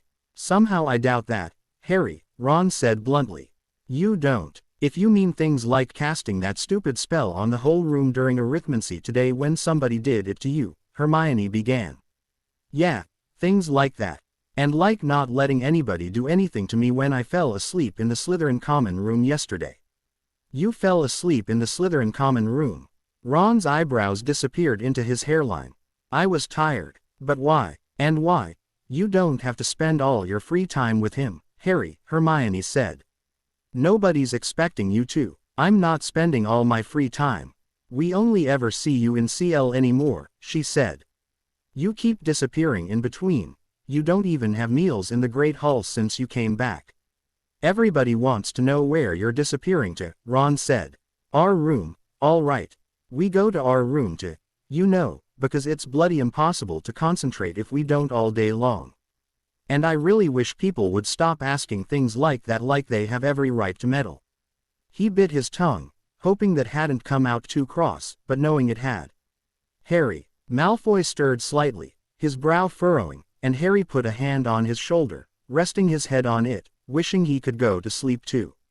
Malfoy's eyes fluttered open and he met Harry's gaze, and smiled drowsily at him. He raised his head slightly and eyed Harry, still half asleep, and Harry leaned into the, not particularly caring who saw them. Not even caring when he heard Ron make a strangled noise of dismay. Malfoy's hand came up to play with Harry's hair for a moment, then he broke the with a yawn. Sorry, he yawned again. He sat up, rubbing his eyes, slowly orienting himself. How long was I out? Not long, I don't think, Harry told him. Don't worry, you can borrow my notes. Wish we were in the greenhouse. Too hard to stay awake in this bloody CL, he yawned. Malfoy, what's wrong? Ron said quietly, and Harry gave him a tired glare. What, you don't fall asleep in CL? Malfoy glanced at Harry. You haven't told them. No. You don't mind. No. Go ahead. You haven't told anybody in Slytherin. I know my housemates, he said dryly. I also know your little cronies would rather gut themselves than hurt you. Tell them whatever you like. He picked up his quill, glancing at the board and trying to figure out where Sprout was in the lesson. Tell us what, Hermione said, beside herself by now. Shish, we're just. Pomfrey's not really sure what's going on, actually, and Harry found himself grateful for their concern, as he confided his worries to his two closest friends. Day 31, Thursday, dawn. Draco awoke, vaguely aroused and confused. That one had been interesting. Not terribly vivid, but there was something warm about it. He checked the time. 3 in the morning. Potter was fast asleep beside him, and Draco drew close and pulled him into his arms, smiling slightly as Potter murmured and automatically tucked his head into Draco's shoulder. Draco slowly stroked Potter's hair, closing his eyes and expecting to drift off again, but his mind kept buzzing around the edges of the dream he'd been dreaming. Yawning, he frowned in irritation. He needed to sleep. Their energy levels were getting lower by the day, and Pomfrey was asking all sorts of questions. Pepper Up worked somewhat, and being in Slytherin helped Draco a great deal. The challenge of having to compensate for his bond was rather ching, but the fact was that they were weakening steadily. Hopefully Esposito would figure something out before too long, or they'd have to go back to Gryffindor before the Slytherins noticed anything was wrong. He slowly ran his hand down Potter's back, finding sensual pleasure in the feel of skin on skin.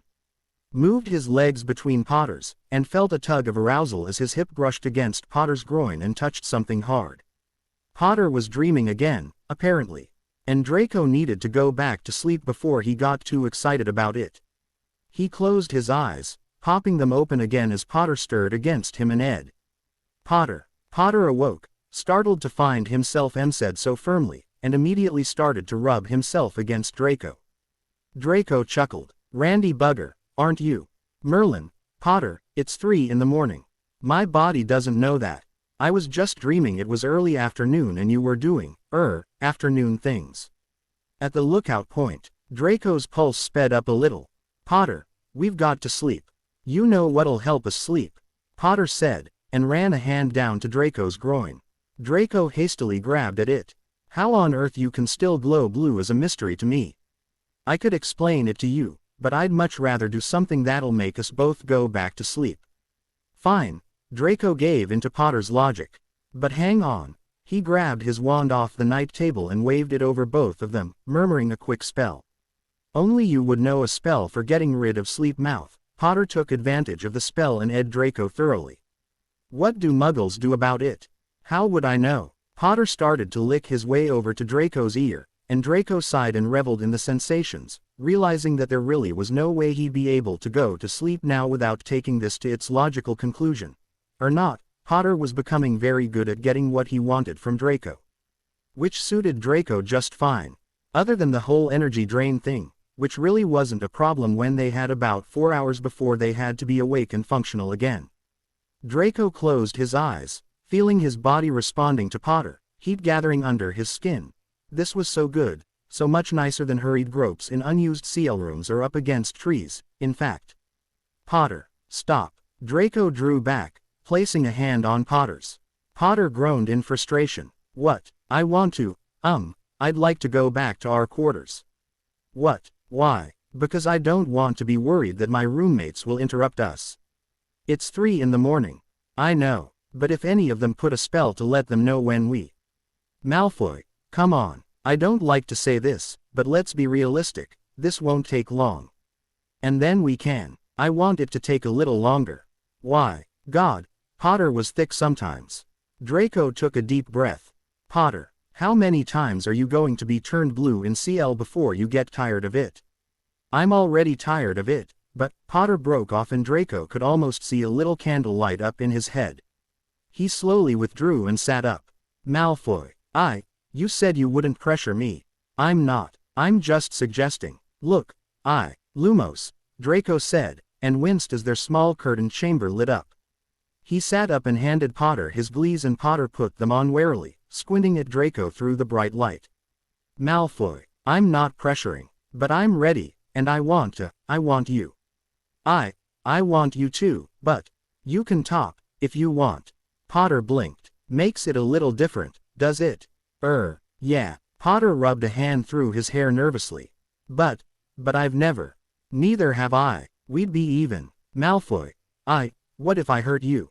You won't. I trust you. Potter gave him an incredulous look, and Draco smiled slightly. As far as this is concerned, I trust you. You won't hurt me. More than you have to. Potter hugged his knees to his and looked down, and Draco could feel the conflicting impulses within him. He put a hand on Potter's arm and waited. Finally Potter looked up at him, still nervous, but resolute, and nodded. Draco reached for their portkeys as Potter gathered their clothing and school bags. Draco ended the light spell and handed Potter his key. You should take the privacy spells off and open the curtains, Potter said. Why? So your dorm mates won't waste their time trying to get in to wake us up tomorrow morning. Not to mention getting caught in whatever other hexes you've set on the curtains. You're no fun, Draco said, but he ended the spells he'd set and opened the curtains. They activated their portkeys and instantly found themselves in the now familiar surroundings of their bedroom. Lumos, Draco said, and they put down the clothing and school bags they'd brought from the Slytherin dorm. They faced each other, kneeling on the bed, suddenly shy.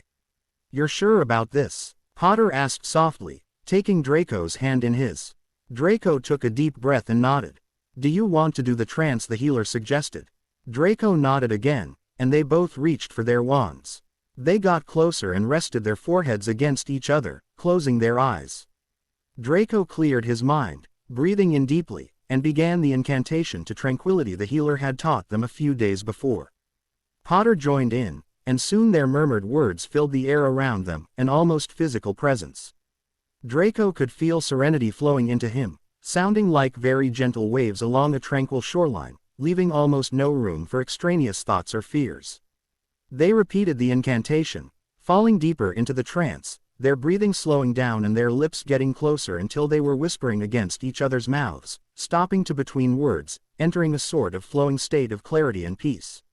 A third repetition, and they were done. They put down their wands and continued to, drawing together, and Draco pulled Potter back until they were entwined on the bed, Potter's full weight on Draco. Draco let his head drop back, concentrating on the feel of lips moving down his neck, hands caressing him everywhere. He pulled Potter closer, one hand entwining itself in his hair, one foot slowly rubbing up and down his calf, everything so very slow and so incredibly sweet. No words, only sighs and faint and the whisper of fingers against skin and waves against the shore. Potter raised his head and looked down at Draco, wordlessly asking permission to continue, and Draco nodded, closing his eyes as Potter sat up and reached for a small bottle of honey-scented oil the healer had given them. He felt Potter lie down next to him, and then he felt warm hands ghosting over his belly, leaving trails of scented oil glowing warmly on Draco's skin as they moved slowly downwards. Draco opened his eyes and reached for the bottle, pouring a bit onto his own hands, and slowly traced patterns onto Potter's, around each nipple, up to his neck, smiling at the way Potter's breath hitched a little as Draco's fingertips found sensitive spots, but Potter's hands never stopped their slow, steady task of spreading the oil onto Draco. Potter raised one eyebrow, asking for permission again, and Draco parted his thighs, feeling no fear as Potter's hand went lower and he started to rub the oil between Draco's legs. Another questioning look and Draco nodded, tensing a little in pain as one finger entered him, and Potter stopped and his eyes questioned, did Draco want him to stop? But Draco pulled him closer and ed him, breathing slowly to accept the pain and relax, let it flow through him, and feel secure in the knowledge that the pain would that there was nothing to fear. Then Potter did something and a sharp bolt of pleasure seared through Draco and he gasped. Potter drew back, relaxing as he saw that Draco wasn't in pain, and repeated what he had just done. Draco grabbed his shoulder convulsively, a groan escaping him and his breath coming faster, almost hearing the sound of the surf disturbed a little as if by a sudden gust of wind, but soon settling back to the soothing rhythm of before. Potter's eyes were questioning him again and he drew back, and Draco nodded and started to turn onto his stomach, then changed his mind. The healer had explained that it would probably be easier to do it that way their first time, and it had seemed a good idea at the time, but now, no. He needed to see Potter, read his emotions, be able to read them both.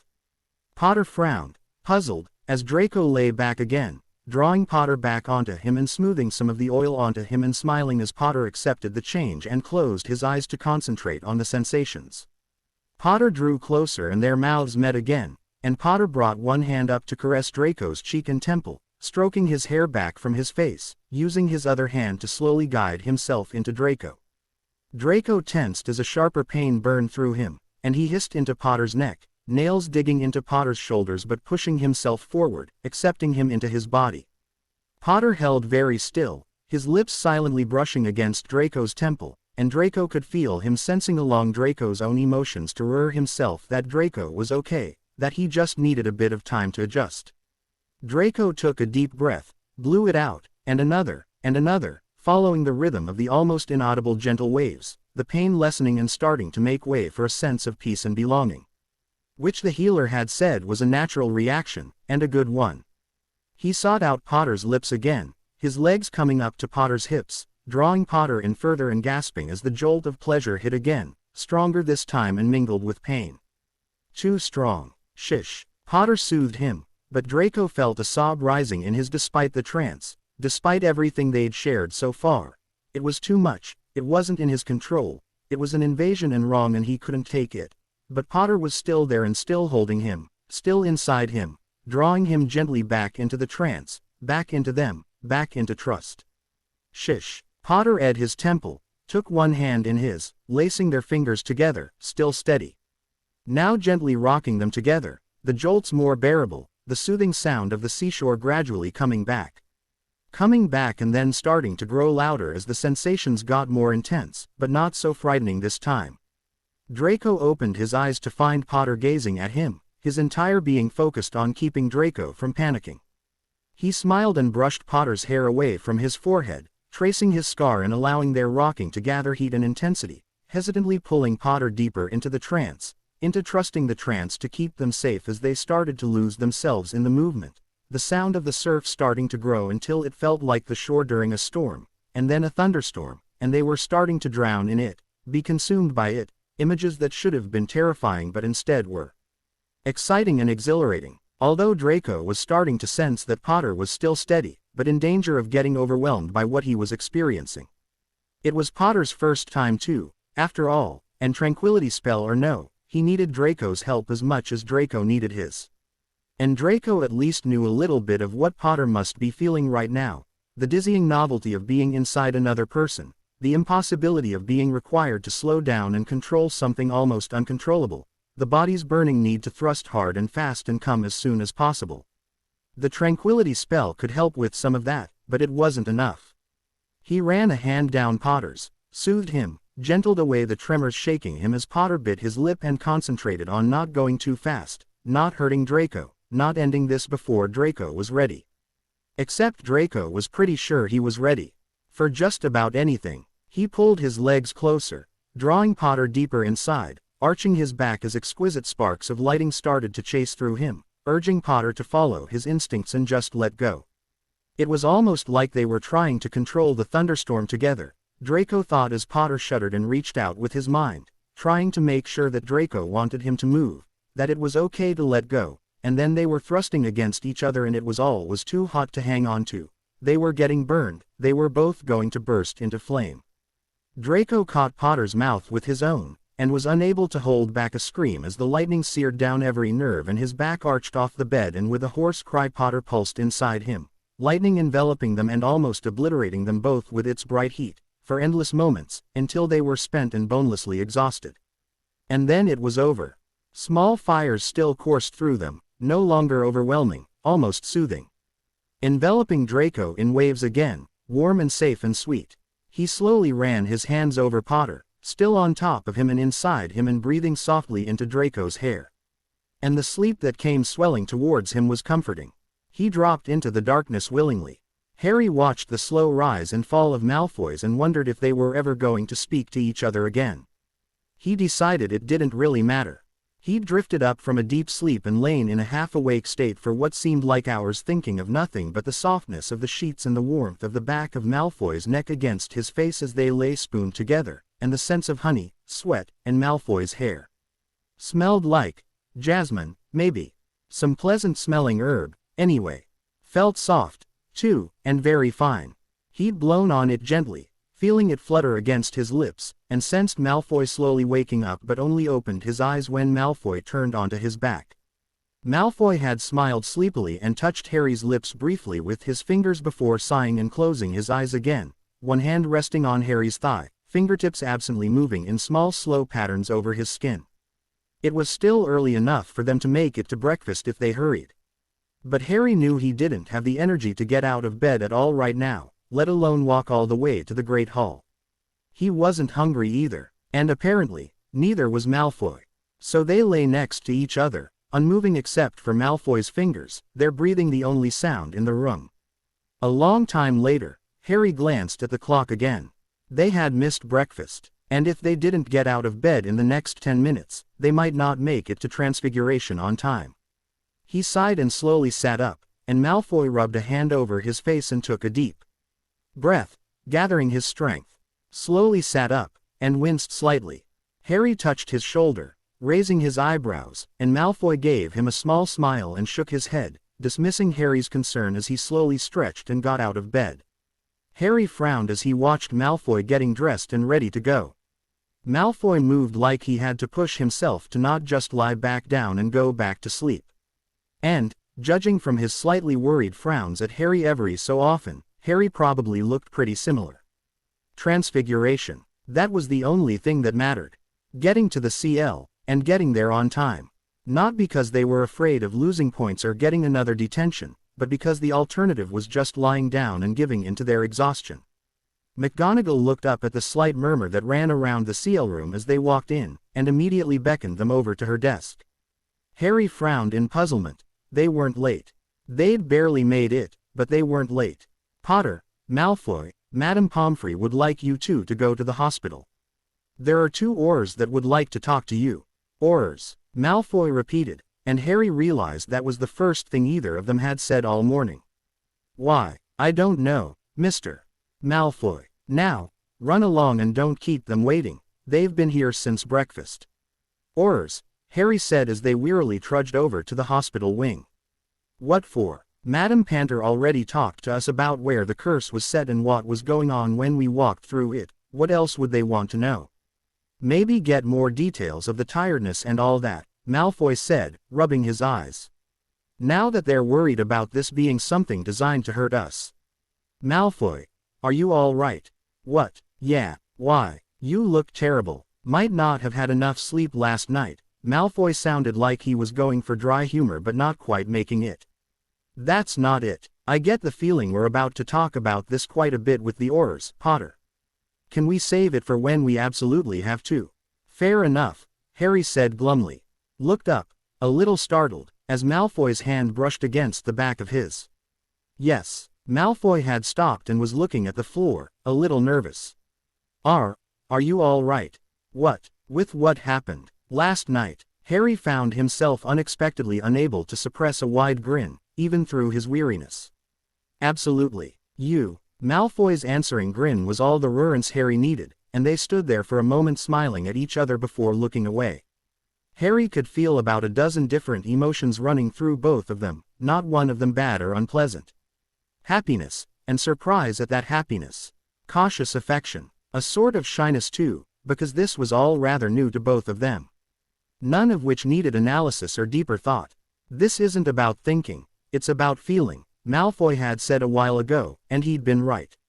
Malfoy nodded his head towards the hospital wing and they resumed walking, dropping back into companionable silence. Oh, Pomfrey would probably want to know all about what had happened last night. And Harry suddenly realized he really didn't feel like sharing. It just felt too, well, intimate. He'd gotten used to talking to Pomfrey and Esposito about things he would have died to mention to anybody a few months ago, but what had happened last night? It didn't have anything to do with the bloody bond spell. It did, but it didn't. What they'd done last night might have been started by the bond, might have happened only because they didn't really have a choice, but the way it had happened had to do with more than the spell. It had to do with the two of them overcoming everything they were up against and being able to build something together. Something bloody amazing.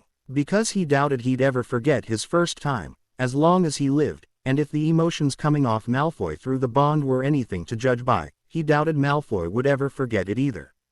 And Malfoy, that had been pretty damn powerful, Malfoy giving himself to Harry like that. He'd felt Malfoy's panic through the trance at one point, and been awed by the trust Malfoy had shown, letting Harry help him conquer it. Even after everything they'd done to each other, before and after their bond, Malfoy had let Harry help him, and then turned around and helped Harry too. Yes, a lot of that was probably due to the bonding and tranquility spells. But there was still something incredibly touching about having been able to take a boy who was feeling scared and overwhelmed and bring him back from the edge, just on trust.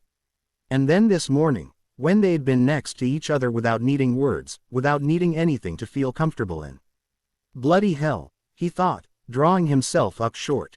This was getting just a little too intense. He needed to get some perspective, backpedal a bit. A lot of what he was feeling was only due to the bond spell, he tried to remind himself firmly.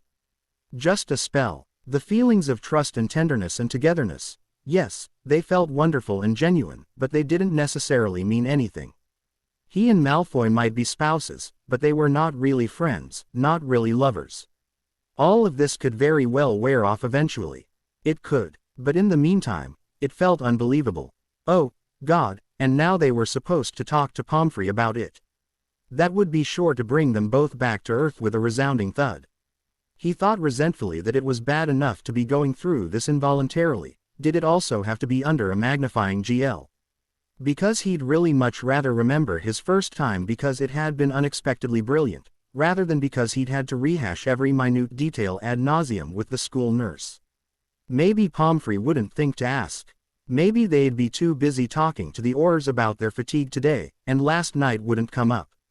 That would be nice. Harry, are you feeling all right? Madame Panter repeated for the third time, and Harry started. Yeah, no, you're not. What's wrong? But Harry was getting up, the vague unease he'd been feeling finally coalescing into a need to do something. Potter, Pomfrey said in alarm as Harry went to the partition that separated him from Malfoy and Auror Tobin, who was interviewing him. Harry pulled it open without hesitation, barely registering Pomfrey and Panter's protests as he met Malfoy's eyes and saw barely contained anger and resentment replaced by surprise and relief. Mr. Potter, Tobin exclaimed. What's wrong? Harry asked Malfoy. Mr. Potter, kindly return to. Malfoy, what's the matter? Harry asked, ignoring Tobin. Malfoy pressed his lips together, shaking his head, and the Auror said, Mr. Potter, I am conducting an interview here. I didn't ask you, he said rudely, his eyes boring into Malfoy's. What the hell is the matter? You're about to jump out of your skin. He put a hand on Malfoy's shoulder, puzzled as hell as Malfoy kept his mouth firmly shut and looked away from Harry, his anger still simmering and not directed at Harry at all. Mr. Potter, what the hell have you been asking him? Harry demanded. I am gathering information about who might have wanted to target you, Mr. Potter. I am doing my job, he said rather self-importantly, and Harry caught the defensiveness hidden behind the pompous manner. Just doing your job, the job of figuring out what's happening to us, or are you trying to get other information too? He asked accusingly, and felt a surge of indignation at Tobin's guilty expression.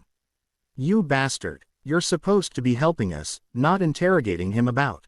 Potter, Malfoy said sharply. What did you ask him about? Harry shouted, and Malfoy stood and grabbed Harry's shoulder and dragged him behind another partition. What? Harry started to say, and Malfoy clapped a hand over his mouth. Shut up. No, shut up, he whispered, his anger at the Auror quickly focusing on Harry himself. I don't need you coming in and rescuing me, you stupid git. I can handle. What the did he say? Harry demanded, pushing Malfoy's hand away from his mouth. What the do you think he said? Malfoy whispered furiously, eyes glittering and hand tightening painfully on Harry's. He asked what my father thinks about our bond, and what he's said to me about it, and what I think this means for my family, and how father's doing with his social position, and whether he thinks the curse was cast by A. He abruptly caught his breath, stopped, and looked away, and his angry grip on Harry's hand loosened. He took a couple of deep breaths. And whether my father thinks the curse was cast by a Death Eater who's jealous of him, he finally said, his voice soft. And whether I thought it might have been cast by father in the first place. To get rid of you, for the Dark Lord. Harry caught his breath, his mind reeling that anybody could even think that of any father, let alone ask that of any son, and then reeling even more at the fact that he couldn't say for the life of him whether Lucius Malfoy had it in him to sacrifice his only son for the sake of Voldemort or his cause. And he asked a number of other things about my father, which I can't even talk to you about. Malfoy was still speaking softly and not looking at him, and Harry grabbed his shoulder, trying to force him to look up. Potter, don't. Damn it to hell, they couldn't even talk about it. They couldn't, it was the single most important thing in their lives, in the lives of everybody in the wizarding world, and yet they were supposed to exist in the thick of it. Harry as Voldemort's nemesis and Malfoy as the son of Voldemort's right-hand man, on opposite sides of the war, and pretend with all their might that it just didn't exist. Because it wasn't an outright war, it was all done through spies and lies and imperious curses and manipulation, and Malfoy's father didn't even admit to being on the opposite side, not really, not even after serving time in Azkaban. He can't ask you things that have nothing to do with the curse, Harry said slowly. Can you prove they have nothing to do with it? Malfoy shot back. Do you want him to say shit like that to you, when he's supposed to be helping you? Harry asked, deciding without letting himself think about it to pick Malfoy's side in this one thing. Not the whole war, just this one battle. This one battle that had to do with figuring out how to live through this curse. What a Slytherin decision to make, Harry thought suddenly. Forget the grand scheme of things. Forget that Auror Tobin just might be able to get information out of Malfoy right now that could help them win the Ing War. Forget all of that and just think of his own, and Malfoy's, health and safety, and... No goddamn time to think about this right now. Do you want him abuse his position right now to further his career in magical law enforcement? Malfoy's eyebrows shot up. Further his career? That a little cynical of you, isn't it? That's what he's doing, and you know it. How Slytherin of you to use self-interest. Don't start insulting me, you bastard, Harry snapped, or I'll point out that trying to keep me from helping you right now is bloody Gryffindor of you. Malfoy snickered, a startled, unexpected sound, and the tension between them lessened palpably. He can't ask you that kind of shit, Harry said gently after a moment. It's not right, and it won't help. If he has to ask hard questions as part of the investigation, that's one thing. But if he's just doing it to get ahead, or even to help in the fight, this isn't the time. Malfoy took a deep breath, shaking his head. Besides, how could you just let him? Where's your stupid Malfoy pride? Why didn't you stand up for yourself and tell him to sod off? Malfoy sighed. Potter, I've been asked those kinds of questions before. After my father was arrested, and for months afterwards. My mother and I were both worked over by just about every Auror in the ministry, he said bitterly. Believe me, I learned how to live with them. And the first thing I learned was that it didn't do any damn good to resist them outright, or try to outthink them. The only thing that ever worked was saying as little as possible. Especially with mudbloods. Oh, fine, muggle-borns, like Tobin, they've got a special axe to grind with us. Harry pressed his lips together. Damn it. He remembered, at the time, that it had given him a great deal of pleasure to think of Malfoy and his mother being interrogated like common criminals. Well, that was then, this is now, he told himself. Look, you said your father hasn't talked to you about any of what they're asking about, so he can't get any information anyway if he interrogates you on this now. He's just wasting his time. Our time. I told him that. Oddly enough, he didn't believe me. I didn't feel like beating my head against a brick wall trying to convince him. Harry thought for a moment. You know, there's no reason to do the interview separately. I could sit in with you. And what exactly would your heroic presence accomplish? If nothing else, I can get them to stick to questions that might help us. And let them know you're telling the truth when you say you don't know anything." Malfoy rubbed his eyes tiredly and nodded, giving in. Harry drew open the partition. "I'm staying. You interview both of us together," he said flatly, amused at the looks on both the Aurors and Madame Pomfrey. "Mr. Potter, I'm not leaving. If you have something to say to him, you can damn well say it in front of me too." "Mr. Potter, I hardly think that," Tobin began, and Pomfrey stepped in front of him. "You won't get anywhere, Mr. Tobin. Potter's very stubborn," she said to Tobin, and Harry caught a gleam of approval in her eyes, and a rather frosty look at Tobin. He smiled to himself. Brusque and unsympathetic as Pomfrey often was, there was no denying that she was very attached to her patients, and was probably seething at the idea that an Auror would have used his time to do anything that wasn't related to keeping two of her charges from deteriorating further. "Well, go on, Mr. Tobin. Ask your questions," she said, sitting down next to Malfoy. Tobin raised his chin defiantly. "My questions are relevant to this investigation," he began, and Pomfrey nodded impatiently.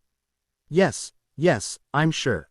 Ask them. These young gentlemen are not missing valuable CL time just to hear your speeches."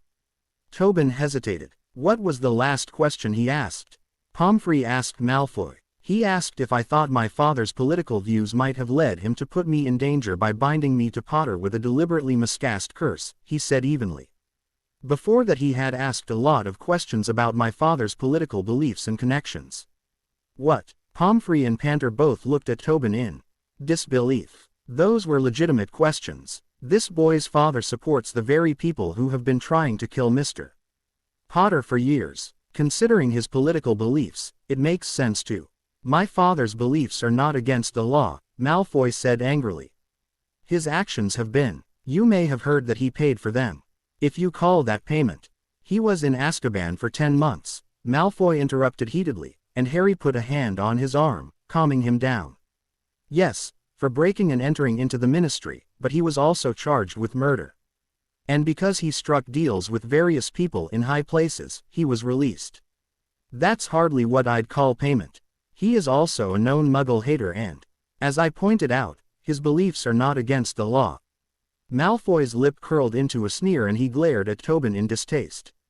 "Nor are mine. You have the same beliefs. I am a Malfoy," he said defiantly. "I stand with my family. Going to be a Death Eater just like dear old Dad someday, is that it? Let me remind you of what I said before, Death Eaters are probably behind this. I wouldn't know anything about that. But you know the people he socializes with. You know which ones are Death Eaters, which ones are most likely to commit any kind of atrocity for you know who." Auror Tobin, Panter began. "These people are capable of anything. This boy's father is capable of anything, and he's training his son to be just like him, a little Lucius Malfoy in training." "This is not Lucius Malfoy." Pomfrey broke in furiously. "This is a 17-year-old boy who is in serious trouble, and I'll thank you to remember that that's what you're here for. I am an Auror, if you think I'm going to let the chance slip by." "You just did. You are off this case," Panter said abruptly. "What? I'm not as concerned about your questions as I am about why you are asking them. You are not able to focus on the task that has been given to you, which is to help these young men. I'm going to call in Shacklebolt. He'll take over for you." Harry quickly suppressed his alarm. Kingsley Shacklebolt was part of the Order of the Phoenix. Technically, all Aurors were working against Voldemort, but Shacklebolt was especially dedicated to the cause. If Shacklebolt came onto this case, he wouldn't limit his questions to just the information needed to help Harry and Malfoy, though Harry knew that unlike Tobin, he would try to help. No, Shacklebolt's loyalty to the Order meant that he must use every opportunity, and this was certainly a good one, to extract information about Malfoy's family to use against Voldemort, even if that meant deceiving Malfoy about the nature of his visit. And Malfoy had no way of knowing that. And they needed help. They needed somebody like Shacklebolt. And it wasn't like Malfoy was an unsuspecting innocent, Harry reminded himself. He had experience with Aurors. And he was a Slytherin and a Malfoy, suspicious and devious and able to hold his own against anybody. Well, except that he was also tired, and not thinking quite right, and letting down his guard around Harry, a little, which would probably lead him to not be as careful as he should be around Kingsley, especially if Harry didn't warn him that there was any need to be especially cautious when speaking about his father's activities. How could he betray the trust Malfoy had placed in him? Then again, how could he betray the trust the Order placed in him? Not only was he not supposed to reveal the identity of members of the Order, but keeping silent might allow the Order to obtain information about the inner workings of the Malfoy family that could be invaluable to their side. Oh God, who to betray? Malfoy was peering at him suspiciously as Tobin angrily handed his papers over and stalked out of the hospital wing, and Pomfrey and Panter looked over his notes. Harry quickly schooled his features into perfect inscrutability and tried with all his heart to remember everything Snape had ever taught him in occlumency. While at the same time trying very hard to not hear Malfoy's mocking, "It's almost impossible to lie to your spouse under a new bond, Potter," in his head. "All right, then," Madame Panter interrupted his thoughts, "you two can go back to CL, if you wish." "We can go." "Yes, Mr. Malfoy. I will consolidate my notes with Auror Tobin's, and will continue the questions later, with both of you present." "Do you mean later today?" "Yes, and hopefully I'll also have contacted Shacklebolt." "Oh no wait," she muttered to herself, "he's on IGN Ment in Kenya right now. Damn. Well, I'll have contacted somebody else who can join me on your case." "Never mind. Just go back to your Cleese, and I'll see you later." "We've missed all of Transfiguration, and most of Defense Against the Dark Arts," Harry noted as they left the hospital wing, desperately trying to not think about Kingsley Shacklebolt until he could be sure Malfoy was distracted by something else and wouldn't notice his inner turmoil. "What's the matter?" Malfoy asked. "Nothing, Potter." They stopped in the middle of the corridor and Harry took a deep breath. "Nothing I can talk to you about," he said quietly, meeting Malfoy's eyes levelly. Malfoy held his gaze, his expression unreadable, for a long moment. Finally he gave a small nod and turned to continue on their way to Defense Against the Dark Arts, stopping as Harry put a hand on his arm. "Malfoy, I would if I could," Harry said awkwardly. "I know. It's all right," Malfoy said quietly. "It's not. But we have to get to Defense Against the Dark Arts. It's more than half over and I doubt we'll get anything done there anyway." "Let's go home instead," Harry suggested, and Malfoy gave him a small smile and nodded. "Harry, are you going to see Madame Pomfrey?" Hermione asked at dinner a few hours later. "Yeah, maybe, after dinner. We didn't have much of a lunch," Harry said, listlessly trying to force himself to eat. They had ended up going back to their quarters and rather predictably falling into bed together, falling asleep after a groping session that had felt oddly intense.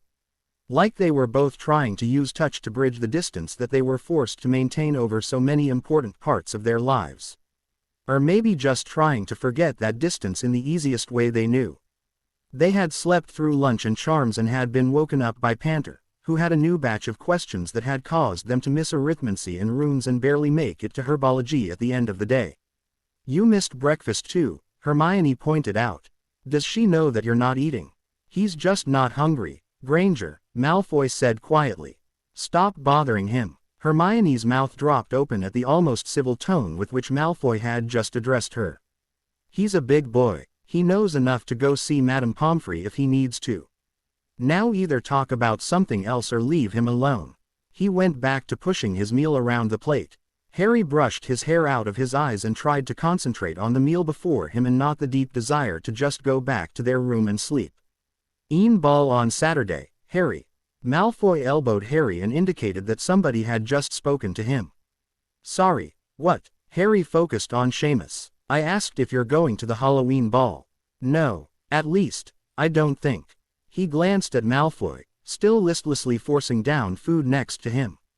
Malfoy shook his head. "No, too much home W," and Harry stopped as the world became oddly red-tinted. He blinked, startled, but the red tinge didn't fade and somebody near him gasped. Malfoy looked up at him and then blew out his breath in annoyance, picking up his wand. "Finite incantatum," he muttered, and the red tinge disappeared. Malfoy tucked his wand back into his pocket, going back to his meal as though nothing had happened.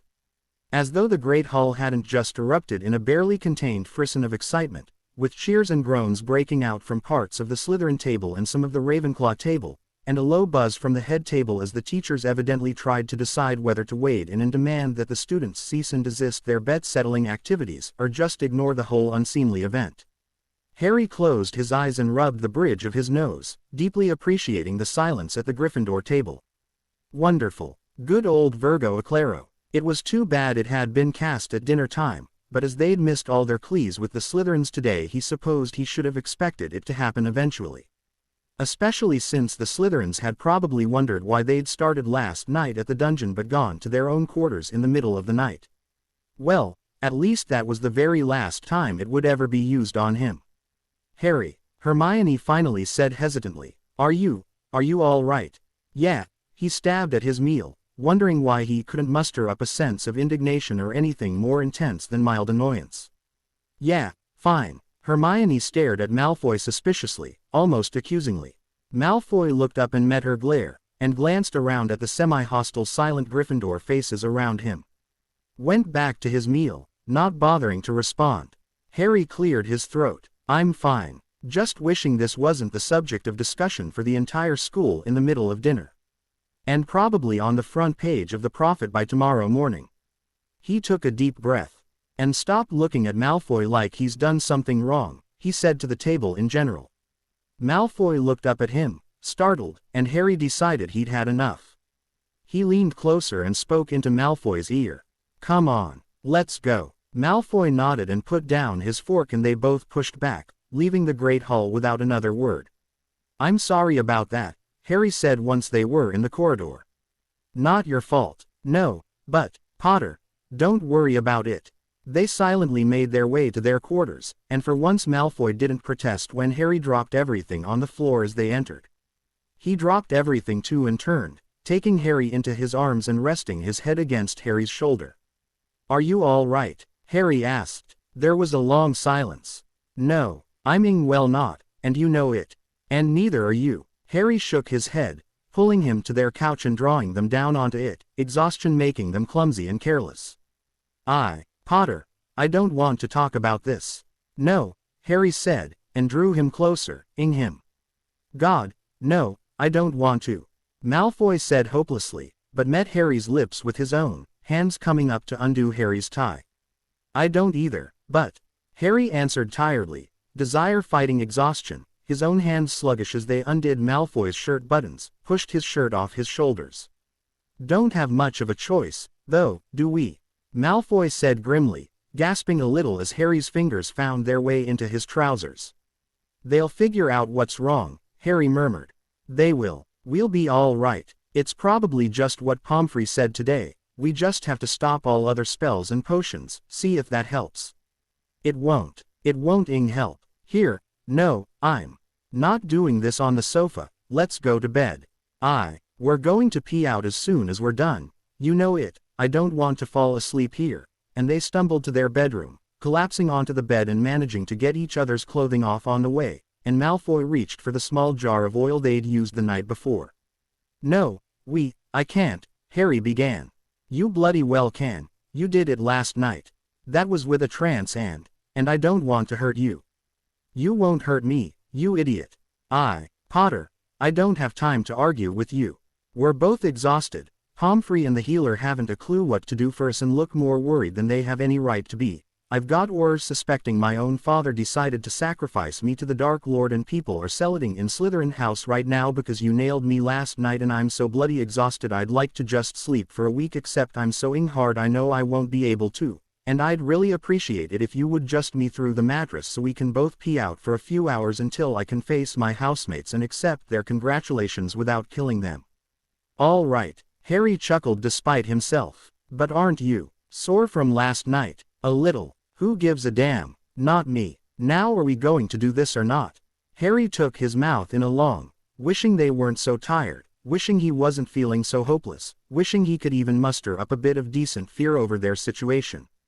Anything but this numbing weariness. He started to rub the oil onto Malfoy, noting how his eyes seemed duller, his skin paler than usual, but slowly starting to awaken as they touched each other. How ironic that the same thing that was killing them seemed to be the only thing that could bring them to life. Here, hang on, Malfoy said, and turned over onto his stomach. Harry finished with the oil, carefully helping Malfoy relax, tiredly grateful for the distraction of what they were doing, for the hitch in Malfoy's breathing, the shivers that coursed through them both. "Oh Merlin," Malfoy sighed as Harry carefully slid into him, and Harry echoed the sentiment, chinning himself on one elbow, nuzzling the back of Malfoy's neck as he waited for Malfoy to relax again. "Does that hurt?" "A little." "No, don't stop," Malfoy whispered, "I just need to relax." He took a couple of deep breaths, moved a little. "I'm all right. Just go ahead, move, please." Harry started moving carefully, chewing on his lip to stop himself from going too fast or too hard, reaching under them with one hand, smiling when Malfoy ed in his breath at the feeling of Harry's hand closing over him. I'm not going to last," Malfoy cut himself off with a groan. I'm not going to last long either," Harry gasped, feeling himself careening towards his own climax. "Doesn't matter." "Oh," and then Malfoy was crying out under him, pulsing into Harry's hand, his muscles tightening around Harry and sending Harry right over the edge. They lay panting together, Harry nuzzling into Malfoy's hair, limbs growing heavier by the moment. He started to move off. "No," Malfoy murmured. "No, don't. You don't have to get off, you're not that heavy. I'm not crushing you. No, just feels warm." "Nice," Malfoy murmured sleepily. "Like I'm safe." "I wish," Harry said, then smiled to himself. If Malfoy remembered what he'd just said when they woke up, he was probably going to be more than a little embered. "I'll spell the clock to wake us up in 2 hours, all right." He waited for a few moments, but no answer was forthcoming and he realized Malfoy was already asleep. Day 32, Friday. Draco glanced around the common room blearily, grateful to be in Gryffindor, where he didn't have to pretend he was fine. Not that it was all that wise to let anybody in on just how drained he felt, but at least here there would be fewer repercussions if he was observed operating at less than full strength. And anyway, he didn't feel like he could pretend, even if he wanted to. He gazed at the fire as Potter and his friends played Exploding Snap next to him, and wondered if any of them could tell just how tired Potter felt. Probably not. Gryffindors weren't terribly observant. Except for Granger. The Mudblood was a hell of a lot more perceptive and intelligent than the average Gryffindor. Had she been a pureblood, she would have been in Slytherin, he was sure. Actually, no, she used her perceptiveness and intelligence, as far as he could tell, almost exclusively for the good of Potter and the Weasel. Too altruistic. Maybe Ravenclaw, then. He lay his head on his arms, chancing it. The latest advice from the healer was to fight the lethargy and not allow themselves to nap during the day, since that seemed to only drain them even further in the long run. So here they were, no pepper up, no patience potion, nothing but themselves in the fight against sleep. And against desire, because that inevitably led to a need for more sleep. No point fighting against consummation of desire, of course, since that had its own unpleasant consequences. No, they were supposed to try to avoid arousal itself. Which meant, of course, that they couldn't stay in their quarters, since that pretty much led to them wanting to shag all the time. And since their extreme fatigue also meant they had to stay away from Slytherins, they were left with Gryffindor. Noisy, irritating Gryffindor. Not as irritating as Slytherin last night, though. It had been a special kind of torture, putting up with the party atmosphere over there. Keeping his face firmly schooled into gracious acceptance of their grating good for use and amusement at their snide comments directed at and about Potter. Silently willing Potter to hold on to his own masks of stoic indifference and boredom, knowing that any hint of emberment would be pounced on like fresh meat before a pack of hungry werewolves. Wearying beyond belief, is what it had been. The only enjoyable part of the evening had come near the end of the party, when Malcolm Baddock had made the mistake of pushing Potter just a little too far. Potter hadn't told Draco what had finally crossed the line, but Draco had sensed his exasperated boil over and looked up just in time to see his green eyes take on a dangerous glint before Potter casually flicked his wand and said something that was immediately followed by a piercing shriek from Baddock. Screaming Scrotalpox, the fourth-year boys who'd rushed to half-hysterical Baddock to the washroom had said with deep admiration when they came back, and Draco couldn't suppress a grin at Potter's creativity. Screaming Scrotalpox was not the most painful of hexes, but was satisfyingly foul-smelling and unsightly and, of course, loud. Large sores on the scrotum, screeching ardent pleas to all and sundry to come and touch them while denigrating the victim's skill at masturbating with a disturbing amount of detail. It had taken 3 boys 20 minutes to get rid of them. The fact that Draco had never liked Baddock, and Baddock had replaced him as Slytherin's seeker, had made it all the sweeter.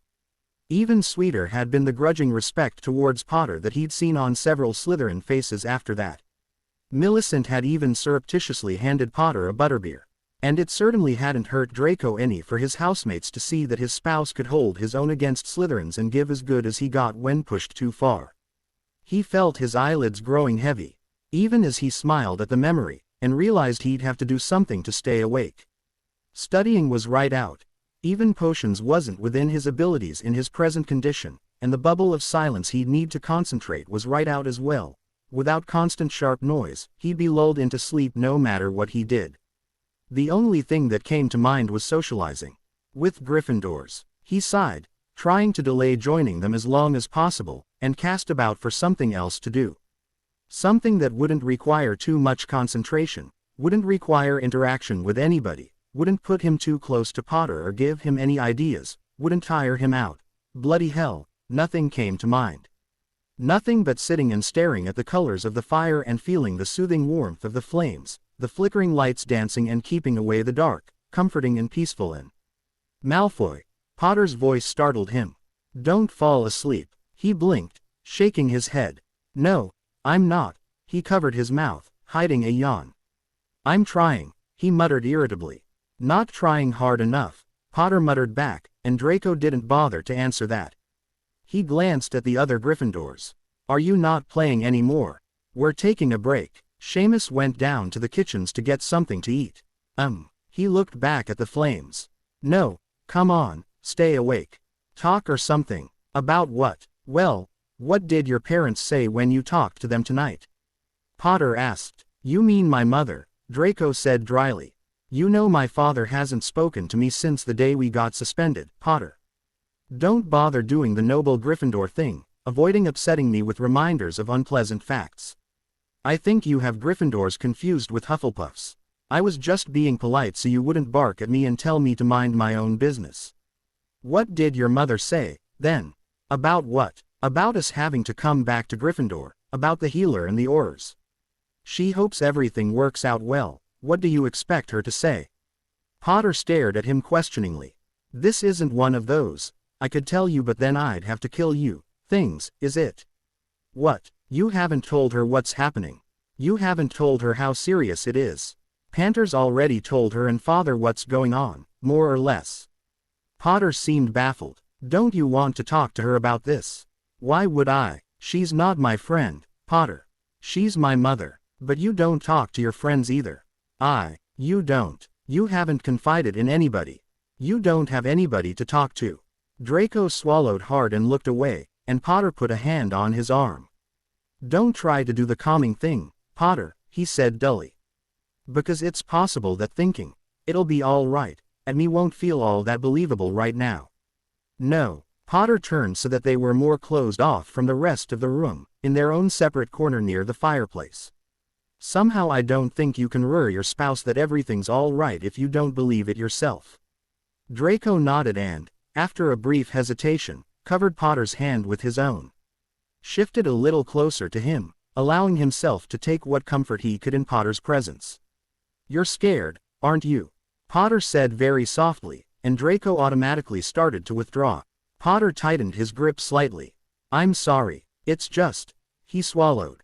So am I. Draco closed his eyes briefly, stopped trying to pull away. Yes, he was. Scared, damn scared, as much as he could be, considering his fatigue. Healers and Aurors didn't look the way Esposito and Panter looked unless things were really serious. They didn't just decide to practically move into Hogwarts to follow one particular case if there was nothing to worry about. Potter's hand was idly playing with Draco's fingers, his expression serious. I keep trying to not think about it. If I'm really tired or busy, it's all right, but when I'm not. Draco nodded. Me too. Thinking about how we felt yesterday, and how much worse we are today, and trying not to think about how much worse we'll feel tomorrow. Potter made a sound in his throat and Draco stopped. I keep thinking it feels rather unfair. Potter absently brushed a stray tendril of hair off of Draco's face, tucking it behind his ear. Don't you think that we managed not to kill each other through the first few days of the bond, and now the bond's killing us instead? Draco smiled grimly. Yeah, I would have thought anybody wanting to kill us both wouldn't have needed to do anything more than bond us together. I wouldn't have bet on us surviving that. Neither would I, Potter smiled back. And somehow his smile felt comforting, despite everything. Reminding him of 2 nights ago, when they'd been doing more than just surviving their bond, they'd been enjoying it, and enjoying each other, and this was probably a very bad idea, Draco realized as Potter's eyes widened a little as they both recognized where they were headed. Again, this was a bad idea, Potter said softly. We can't avoid it all the time, Potter, Draco said hollowly, knowing it was too late. It took so little to arouse them and it took such effort to keep away from each other. They were dancing along a fine line, trying to avoid the negative consequences of resisting the bond spell and the negative consequences of giving into it, and the dance was impossible to maintain and all they could do was desperately try to delay the consequences as long as possible, hoping that somebody would come up with a cure or find the caster of the spell before they both collapsed for good. And the only thing that made them forget the danger they were in was the very same thing that put them in danger in the first place. Potter was drawing closer, their faces close enough to touch, and Draco didn't give a damn that they were in the middle of Gryffindor's common room. They were bloody well married and anybody who had a problem with them acting married could go jump out the window as far as he was concerned. He bridged the distance between them and then their mouths were locked together. This was so damned addictive. It was the only thing that felt good anymore, the only thing that cut through the exhaustion and fear. We can't stay here, Draco said breathlessly after a moment, pushing himself away from Potter. No, let's go. Potter got up, pulling him up, and Draco reflected as they hurried to the door that when his entire body yearned so desperately to pull Potter closer and feel all of him, when his skin was screaming for more contact, it was insane that they had to make their way across the common room with a minimum of decorum. The minimum was so incredibly frustrating. Harry, Weasley called out, and Potter gave a small groan but stopped and turned. We're going to be upstairs in a while, right? Weasley said, looking extremely red and embered, and Potter rubbed his forehead and nodded, immediately turning and almost pushing Draco out the door and up the stairs. What was that about? Draco asked. Ron knows we're supposed to try to stay awake right after, so. Potter cleared his throat. So he and Hermione are going to come upstairs so they can prevent us from falling asleep. How annoying. They're trying to help, Potter said, grabbing him as soon as they were in the dorm room, and Draco didn't feel like stopping to explain that, for once, he didn't think Weasley and Granger were being annoying. He was referring to the situation itself. No time to discuss that as they hastily moved to the bed and drew the curtains, and rational thought fled again as they gave in, not bothering to remove any clothing that didn't interfere with what they were doing. Nothing slow or languid or tender, what they needed was this, quick and rough and a little desperate, Draco's legs over Potter's shoulders, both of them coming fast and hard. Followed by the deadly heaviness of their limbs and slowness of their thoughts and the seductive pull of sleep that didn't do anything but pull them farther down each time. Harry, Draco groaned at the sound of Granger's voice, and Potter sighed in resignation. They're trying to help, he reminded Draco as he slowly rose up and off of him, and Draco nodded listlessly. Malfoy, come on, Potter said, pulling up and buttoning his trousers. Get dressed, Harry, Granger repeated, a little louder. Potter undid the privacy spells around their bed. Yeah, we're awake, just give us a minute, he called out, and handed Draco his trousers. Draco put them on mechanically, nodding at Potter once he was decent again, but not bothering to sit up. Potter opened the curtains. We brought some cauldron cake and cocoa, Granger said brightly, her casual manner belying the blush on her cheeks as she caught sight of Draco still lying on the slightly rumpled bed where he and Potter had just had, and tired as Draco was, he snickered. Some things never got old, such as the shy awkwardness with which most of the non-Slytherin students treated. What a lot of fuss over something so damn simple. He suddenly wished he had Pansy or Blaze or even Crabbe and Goyle there to join him in poking fun at Granger, and at Weasley, whose face matched his hair right now and who was looking everywhere but at Draco. Then again, if any Slytherins were here, he wouldn't be lying down. He'd be doing his best to look and act like there was nothing wrong. He stared up at the ceiling and sighed wearily as the others settled on the floor near Potter's bed and Granger started cutting pieces of cake. Malfoy, would you like some cauldron cake? Granger offered with forced politeness. He shook his head, not bothering to glance in her direction. Anybody care for a game of exploding snap? Weasley asked. Oh, brilliant, Draco muttered. If you've got a better suggestion. Weasley began defensively, and Draco rolled his eyes in irritation. I'm not being sarcastic, Weaselby. I don't actually have any better ideas. Malfoy, come on, Potter poked him. Get up, stop that, he muttered. I'm awake. You won't be for long if you don't sit up. Potter half snapped at him, and Draco glanced over at him, his own sharp retort dying unsaid as he took in Potter's appearance. Mordred, he looked god-awful. Eyes bloodshot, face pale, hair a complete mess, courtesy of its innate nature plus their recent activities. Draco propped himself up on one elbow and touched his shoulder. What? They gazed at each other silently. No need for words, and no words to say, really. Are you all right? No, of course he wasn't. We'll be okay. Meaningless. Don't be scared. Ridiculous. Your hair's a mess, Draco finally said, and sat up, wincing a little. I didn't hurt you, did I? Potter asked, a little alarmed. Bloody hell. Potter, stop asking that after every time, it's getting annoying, Draco said irately, and achioed Potter's hairbrush. What do you mean, after every TOW? Weasley broke off as Granger suddenly elbowed him, and turned to glare at her. What was that for? I think your girlfriend's trying to tell you to not ask questions about a male couple's life, Draco said, amused, unless you want to hear all about who does what to whom and Malfoy. Potter snapped, and Draco snickered at Weasley and Granger's beet red faces but didn't continue, choosing instead to busy himself trying to make Potter's hair resemble something semi-civilized. Go get the cards, Weasley mumbled and started to get up. Granger stopped him with a hand on his knee and cleared her throat. Harry, we've been wondering. She cleared her throat again and glanced at Weasley for support. What are you going to tell the others? Weasley blurted out, then plunged on quickly as Draco and Potter looked at him questioningly. Because people are already noticing that you two aren't exactly in top form right now, right? And it's getting a little awkward not saying anything, especially to the other blokes here. And we thought if some of your friends know what's going on at least they can help keep things quiet. Because you know how nosy Dean can be. And Seamus and his big mouth. And they might even be able to help to keep you two awake, and, distracted, Weasley supplied helpfully. Distracted, yes, and so we thought it would be a good idea to let at least some people know what's going on, Granger said. Like, for example, your roommates, because even Seamus is going to notice something, and blab it about.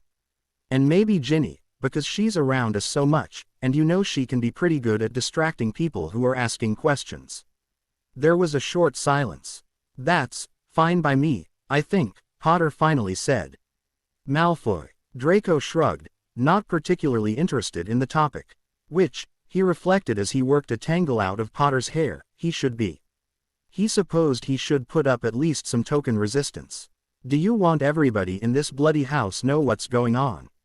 No, just people ow, that hurt, I trust. Hold still, then, and I repeat, do you want everybody in this bloody house to know? Ron, Hermione, Dean, Seamus, Neville, and Ginny, Potter said. I trust them. You don't trust the rest of your house. Not necessarily. Interesting. He should probably file that factoid away for some future time. Providing the bond didn't kill them first. He shrugged. Fine, he said, giving in and picking up a letter ribbon to tie Potter's hair back. Why Potter had a letter ribbon on his night table, he couldn't fathom, since he never seemed to get or send any owls, but maybe it was a memento of some sort. So, he thought as Weasley went off in search of confidants and exploding snap players. 2 Weasleys, 2 mudbloods, a half-blood Irish buffoon, and pathetic little Neville Longbottom were all going to work to keep him and Potter from collapsing or being seen collapsing. Lovely. Very dignified. Worthy of a Malfoy. Father would likely be owling him soon, with a politely worded request to please explain why the remains of their ancestors had just exploded all over their family crypt. And he would tell Father, and then Father would explode too. And maybe that would keep Draco awake for 5 whole minutes. Now he was getting maudlin. Charming. He shook his head and tried to get himself under some semblance of control before the Gryffindor troops came marching in. Day 33, Saturday. Hermione smiled at Terry Boot as their dance ended and he bowed to her formally. Thanks, he grinned, and leaned in closer as the band started the next dance. And I never did ask, to what do I owe this pleasure? In other words, where's Ron? Prefect duties, she said. He'll be back later. Duties on Halloween. That's rotten luck. Well, his loss. Another dance, then. I'd love to, but I promised to go with him for part of his rounds, right about now, actually. That's true devotion. For you, Terry said wistfully. Maybe if I'd been that dedicated to Susan, she wouldn't have dropped me for that oily little 6th-year Slytherin. Ah well, plenty of other mermaids in the sea and all that. He waved at Hermione as she moved off and was already chatting up a gaggle of 5th-year Ravenclaw girls by the time she had reached the punch bowl. Hermione, not going home already, are you? Ernie Macmillan said as she pet him, and she pasted on a polite smile. He wasn't so bad, really, just a little slow, which she didn't need to deal with right now. She was supposed to be back at Gryffindor, taking her turn accompanying Harry and Ron and Malfoy, so that Neville and Ginny could come to the ball and people wouldn't comment on the absence of so many of the Gryffindor upper years.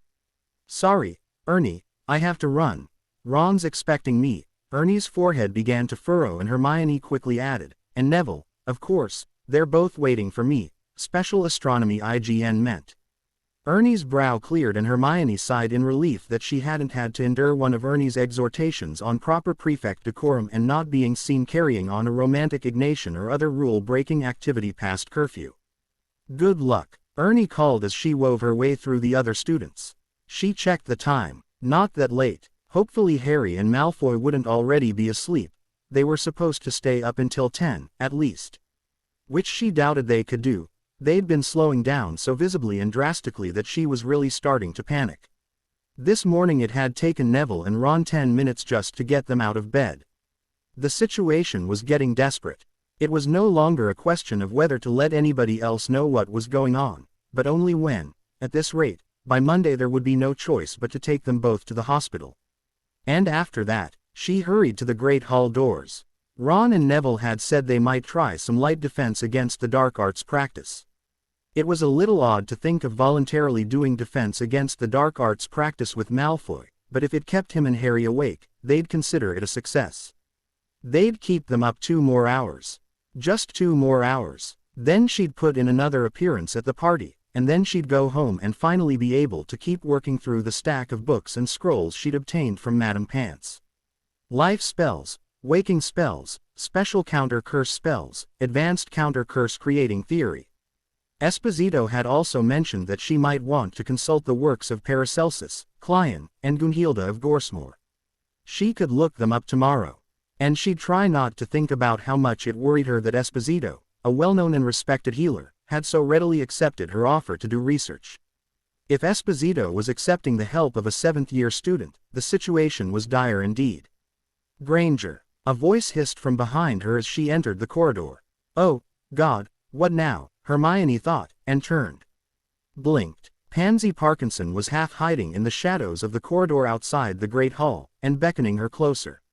Parkinson. Granger, Parkinson said, barely hiding the distaste she felt at having to talk to a Muggle-born. What the devil is going on with Draco and Potter? What? Why aren't they at the ball? Why would they be? Hermione asked, trying to act genuinely puzzled. They can't dance with anybody. That didn't keep Draco away when he had a broken arm last year. Crowds aren't a good idea for them. You know that. People bump into them all the time. Hermione tried to continue on her way and Parkinson stepped in front of her. Why did Draco go back to the Gryffindor dorm? You know they're spending time at each other's. Rubbish. What is wrong with Draco? Nothing. Why? Granger. Parkinson looked like she was trying very hard to keep a hold of her temper. Just tell me what's going on. Nothing is going on. Granger, I swear. Parkinson stopped, and visibly took a hold of herself. I know something is wrong. I know Draco as well as anybody alive, and I can see that he's not doing well. He looks exhausted. He's hardly talking at all in CL, he's always in the Gryffindor dorm, he didn't go to the Quidditch game today. Why would either of them want to go see Quidditch when they can't play? Hermione said impatiently. And he's probably not talking much because he's fallen too far behind in his studies. Bollocks. There is something else going on. Why don't you ask Malfoy? Then, Hermione said frostily. He won't tell me anything. Then perhaps there is a reason for that. What? If there was anything going on and he wanted you to know about it, he would tell you, wouldn't he? Why are you so interested in finding out what he obviously doesn't want you to know? Because I care about him. You stupid mudblood. Hermione turned on her heel and started to walk away. Granger. Parkinson grabbed her arm, and Hermione spun around, shrugging her off and drawing her wand. Parkinson took a step back, startled, and grabbed for her wand as well, and they faced each other silently for a long, tense moment. Abruptly, Parkinson lowered her wand and pocketed it. Granger. Parkinson took a deep, careful breath. Please. Hermione blinked, startled. I'm asking because I'm Draco's friend and I care what happens to him. I'm not plotting against him, or your precious little Potter. Really. Parkinson sighed. Look. You don't understand. Draco and I have been friends since we were children. I wouldn't hurt him, I just want to. Hermione barely stopped herself from rolling her eyes. Loyalty and altruism, from Pansy Parkinson. That was rich. Parkinson noticed her expression, stopped and shook her head. So damned typical of you people, she said bitterly. You see Slytherin pureblood and all you see is the enemy. And the Dark Lord, you have no idea what it means to be part of our world. To be part of a group of families that have stood together against all sorts of things for centuries. My family and Malfoy's have been allies for generations, Granger. That's loyalty your kind can't even imagine. I don't have to imagine it, I've seen pureblood family loyalty firsthand. I was there the night Bellatrix Lestrange killed her cousin Sirius Black. Yes, and you Gryffindors are all so very, very loyal to each other, aren't you? I seem to have heard about a certain slimy little Gryffindor called Peter Pettigrew. Hermione narrowed her eyes and Parkinson shook her head in disgust. Look, fine, you stupid cow, you wouldn't know true friendship and loyalty if it came up and bit you in the ass. Tell Draco, though. Or maybe tell Potty and he can talk to Draco. Draco would never listen to the likes of you. Tell him Draco still has friends in Slytherin. He can count on some of us to help. And he can count on some of us to remain friends even if our families decide otherwise. Hermione's eyebrows went up. It's not always about who's on top in Slytherin, Parkinson said roughly. You remind him of that. Sometimes we can be human beings too. She turned and went back into the Great Hall. Hermione watched her go, and couldn't help feeling she'd let something important slip away. They shouldn't have tried to go to CL today, Draco thought as he held on to the wall for dear life, his thoughts clouded and slow. They should have gone straight from Gryffindor to the hospital wing. Or maybe, back to their quarters. Why hadn't they? Because Potter had said they had to try. He'd said something about the hospital being too easy, too much like admitting they were done for. And why was that bad?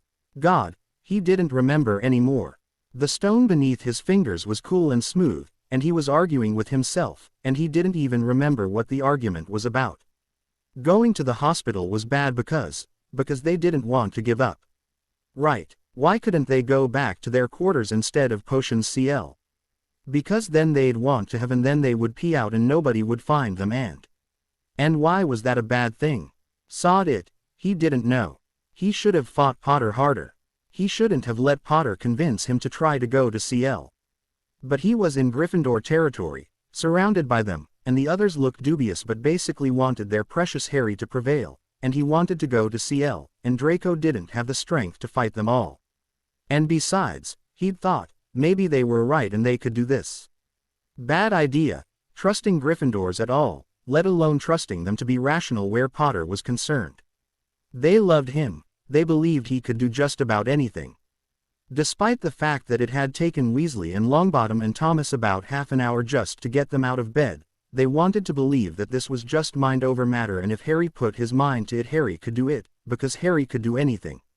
Stupid Gryffindors didn't have a clue that Harry was barely hanging on. They didn't have a bond that let them feel it, and they didn't have the sense God gave even the stupidest Slytherin child. A sense of reality. And they'd been staring reality in the face for days. Reality was that they could barely function yesterday, that the efforts of the entire sleep prevention squad, as they had, in typical Gryffindor fashion, immediately dubbed themselves, had been insufficient to keep them awake past 8 o'clock last night. Reality was that this morning he and Potter were so exhausted they'd barely been able to dress themselves, and Seamus Finnegan had invented some reason why he just had to leave the room while the other three gamely pretended it didn't bother them at all to see him and Potter in bed together bare as the day they were born and too weak to pull the sheets up. If that wasn't reality, he didn't know what was. He should have fought them harder. Or maybe not fought as hard. Because the fight itself had worn out Potter.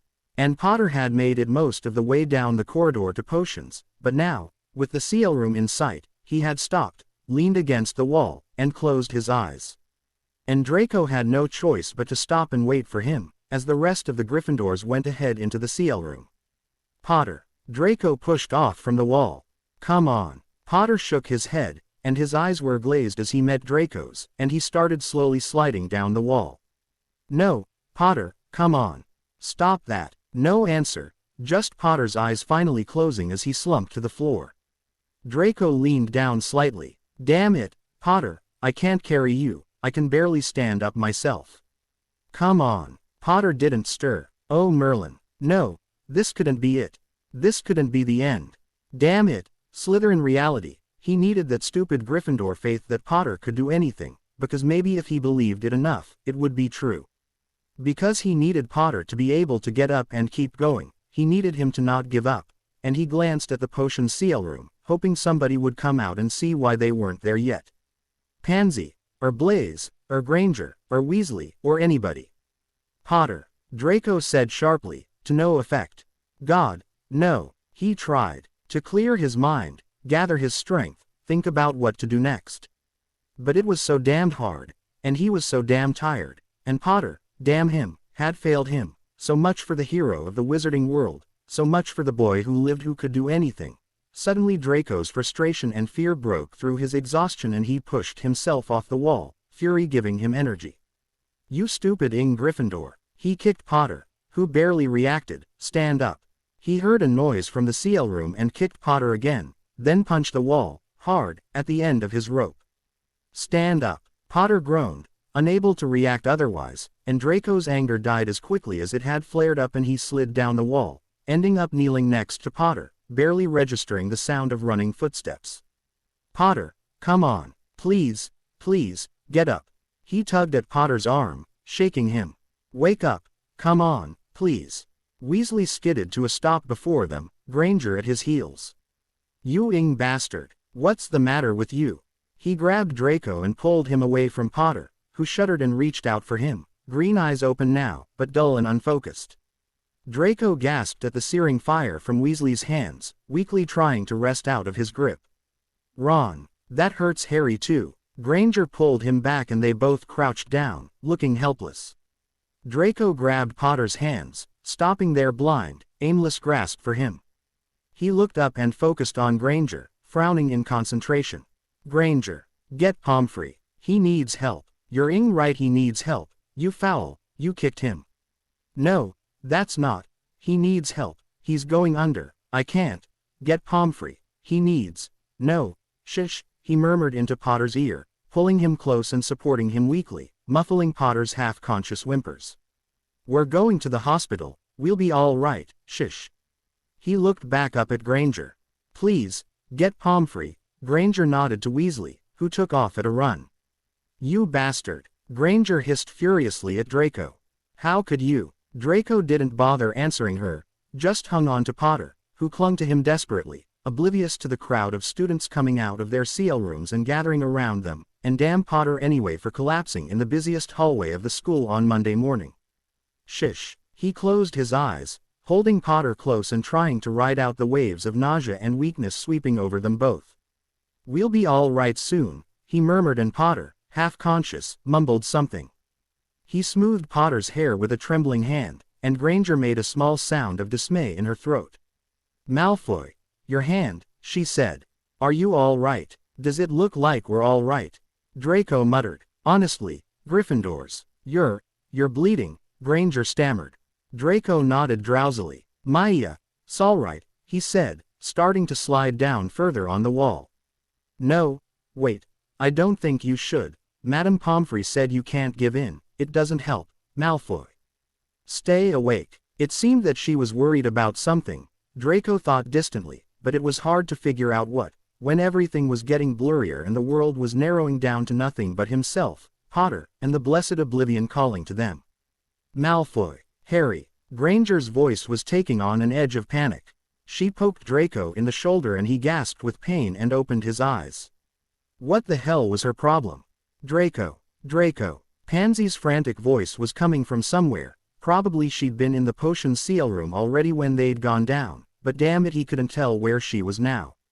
Malfoy. Oh thank God, that was Pomfrey's voice. All right, come on. Get up. Back to the hospital for you. He can't. They're exhausted, they can't even stand up anymore, Granger was babbling. What are you all gawking at? Draco dimly heard Pansy's voice rising stridently. Do none of you have business elsewhere? Goyle. Everybody move. Goyle bellowed, and Draco felt the whispering and rustling of many bodies moving off. Stupid firsties.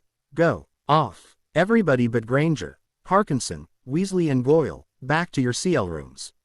Pomfrey shouted. What's wrong with them? Pansy demanded. What's wrong with them is they need to come to the hospital again and they don't need a lot of nosy busybodies about. No, I'm not talking about you, Miss Parkinson. Merlin's beard. You too. Help them up.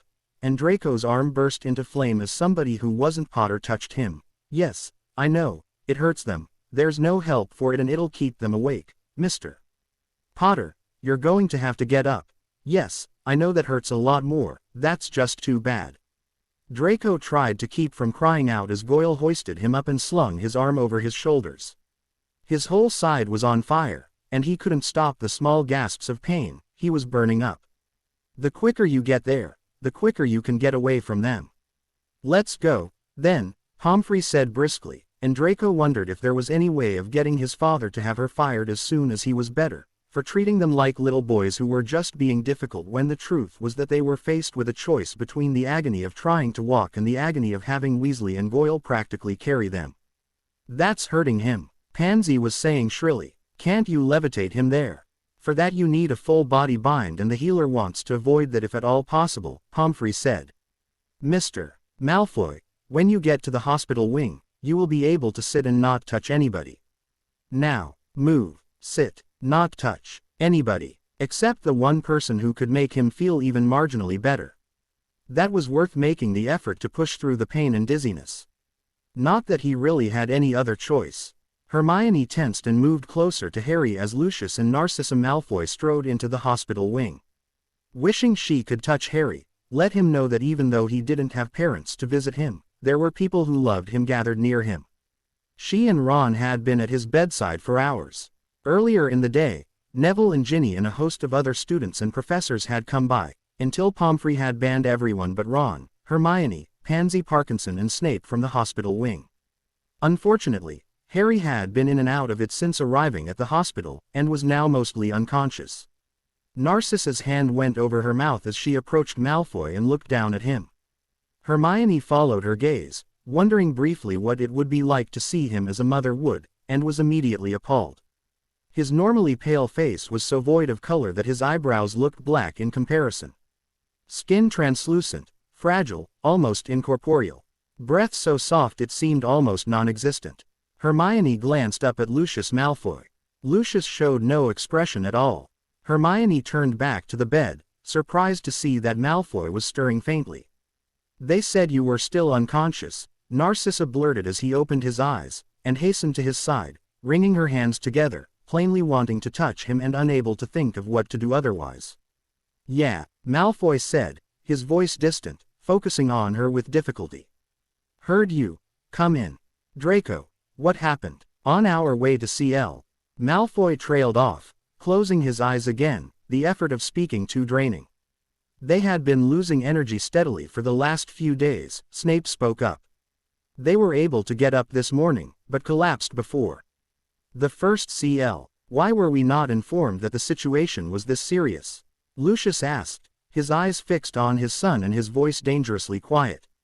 Your son didn't want you to worry, Pomfrey said, waving a couple of chairs close to the hospital bed so that the Malfoys could sit down. And there was nothing you could do. We are, making all possible efforts to get to the bottom of this and help them. What have you discovered so far? Lucius asked, ignoring the chair, still staring at Malfoy, whose face had turned towards Narcissus but who otherwise seemed non-responsive. We have a few ideas, Pomfrey said. Healer Esposito and Auror Panther will have more information for you later. Pomfrey cleared her throat. Right now, your son needs you. Please sit with him. My son is almost unconscious and has little idea that we're here, Lucius spat angrily, fixing her with a glare. He can barely string together a coherent sentence. I would like to know what is going on. You will, once we are all present. Who is? We. Everybody who's part of this case. We're waiting for Remus Lupin and Professor Dumbledore. The werewolf. But, Dad, Malfoy said faintly, and Hermione started slightly, never having heard him call Lucius anything but father or sir. Please, just sit. Lucius immediately went to his son's side. Draco, why did not you tell us? Lucius, this is not the time, Narcissa said quietly. Draco, how are you feeling? Like hell, Malfoy said faintly, his gray eyes clouded. Well, we're here, sweetheart, she said, her eyes filling with tears. Oh shit, Mum, don't, he said weakly, looking away from her, his brow furrowing. Don't, he turned away from her, burying his face against Harry's shoulder, breathing deeply to calm himself, and Narcissa nodded and blinked her eyes rapidly, wiping away her tears. Lucius took the chair that had been drawn for him, his cool gaze sweeping over the people gathered around Harry and Malfoy, dismissing Hermione and Ron and focusing on Parkinson and Snape. Why did you not inform me of the severity of his condition? He asked Snape, keeping his voice low. I didn't know the extent of what was going on until today. I had UMED that the situation was under control. You were supposed to be monitoring him. Snape nodded soberly. I should have been more vigilant. I apologize. The Gryffindors knew, Parkinson said coldly. They didn't see fit to inform anybody else, though. Lucius and Narcissa both fixed Hermione and Ron with their stares, and Hermione felt Ron surreptitiously take her hand. And what did you do about it? The healer had said that they should be kept awake as much as possible, Hermione said. We tried, but why didn't you say anything to Draco's friends? Parkinson asked angrily. We could have helped. We were doing everything we could, Ron said. Just the two of you. She sneered. Maybe if you'd had help, you could've. There were 6 of us. 6. Parkinson pounced. All Gryffindors, I presume. You didn't think Draco's friends were worthy of even being told. Listen, Malfoy didn't want to worry you, Hermione cut in quickly. I don't think either of them realized just how bad things were getting. Lucius fixed her with an unnervingly calculating gaze, and she squeezed Ron's hand again, trying to communicate to him that he should really not open his mouth again. Then Lucius' attention fixed on his son, and Hermione wished she could tell what he was thinking. Was he annoyed that Malfoy had tried to hide the severity of his condition from everybody? Pleased that he had been properly mistrustful of his fellow Slytherins? Angry that apparently he'd confided in Gryffindors? What have the healers said? Narcissa asked quietly. What's causing this? All we were told was that their bond seemed to be causing them fatigue. Ron began. Well, they feel tired after. Hermione broke in bluntly. Parkinson rolled her eyes. Well, who doesn't? She said impatiently. What does that? No, they feel too tired. And resting doesn't help them in the long run. It just keeps getting worse and worse. That's why we were trying to keep them awake. So why are they being allowed to sleep now? This is as alert as they've been able to get. The healer and Madame Pomfrey have been dosing them with everything they can think of, casting every charm that might help. Mr. and Mrs. Malfoy, Pomfrey called. We're ready here. She gestured to the small hospital wing office, where Remus Lupin was being ushered in. Lucius curled his lip in distaste. Ah yes, the werewolf has seen fit to make an appearance. He stood up, gestured to Narcissa and Snape to join him. No, Lucius, I want to stay here, Narcissa said, not taking her eyes off of her son. He nodded and turned towards the office, stopping in surprise as Hermione stood up and Snape stepped back to allow her to precede them into the office. "What? Miss Granger is coming to the meeting," Snape said neutrally. Lucius raised a disdainful eyebrow. "How lucky Mr. Potter is," he said mockingly. "Absent muggles, a werewolf, and an adolescent girl as his parental figures." "I'm not here as a parental figure," Hermione said evenly. "I've been working with the healer doing research, and I've been asked to join her in presenting what we've discovered so far." Hermione firmly told herself that it was utterly inappropriate for her to indulge in even a moment's gloating or thrill of vindictive pleasure at the completely outraged expressions on Lucius and Narcissa Malfoy's faces. Day 36, Tuesday. "Sir, you can't," Panter was saying urgently the next day, as she and Esposito followed Lucius and a small man in healer's robes into the hospital wing. Ron, Narcissa, and Snape looked up. "We're taking him home," Lucius told Narcissa curtly. "What?" Ron and Snape said simultaneously as Narcissa nodded nervously and slowly stood up. "Mr. Malfoy," Esposito began. "Stand aside," Lucius said to Panter as she stepped between the new healer and Malfoy's bedside. "You are not going to remove this boy from school grounds," Esposito said. "He needs to be here where we can help him. He is not safe in this school," Lucius said coolly. "So far this year, Draco has been cursed, landed in the hospital because nobody was monitoring to make sure he and Potter didn't do anything stupid, almost got killed in a fight, and he is now dying because of a curse that nobody seems to know how to cure. He drew himself up. Our family can afford healers who will be able to deal with this situation far better anybody has so far. I am taking him home." "You can't take him without Potter," Pomfrey said, joining them at Harry and Malfoy's bedside. Ron gulped and stood up, drawing his wand to defend Harry if Lucius tried anything funny. Lucius gave Pomfrey a look of withering contempt. "I will of course bring Mr.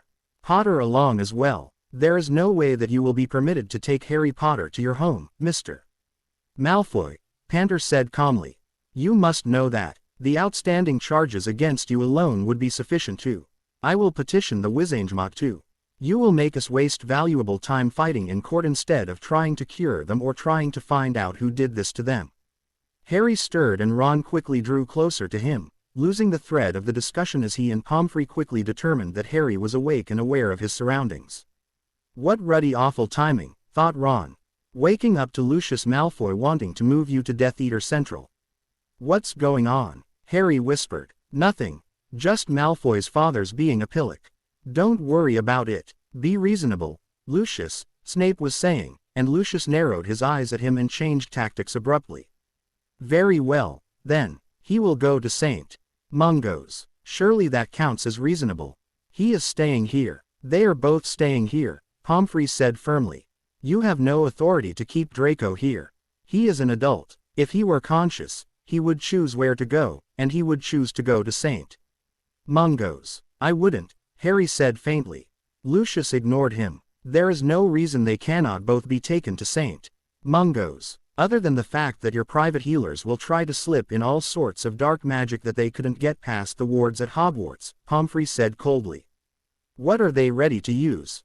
Unicorn blood, phoenix hearts, anything else that'll save their lives at a price that Potter at least wouldn't want to pay." "Be silent," Lucius said dangerously. "You can't take me to St. Mungo's," Harry said weakly, sitting up slightly.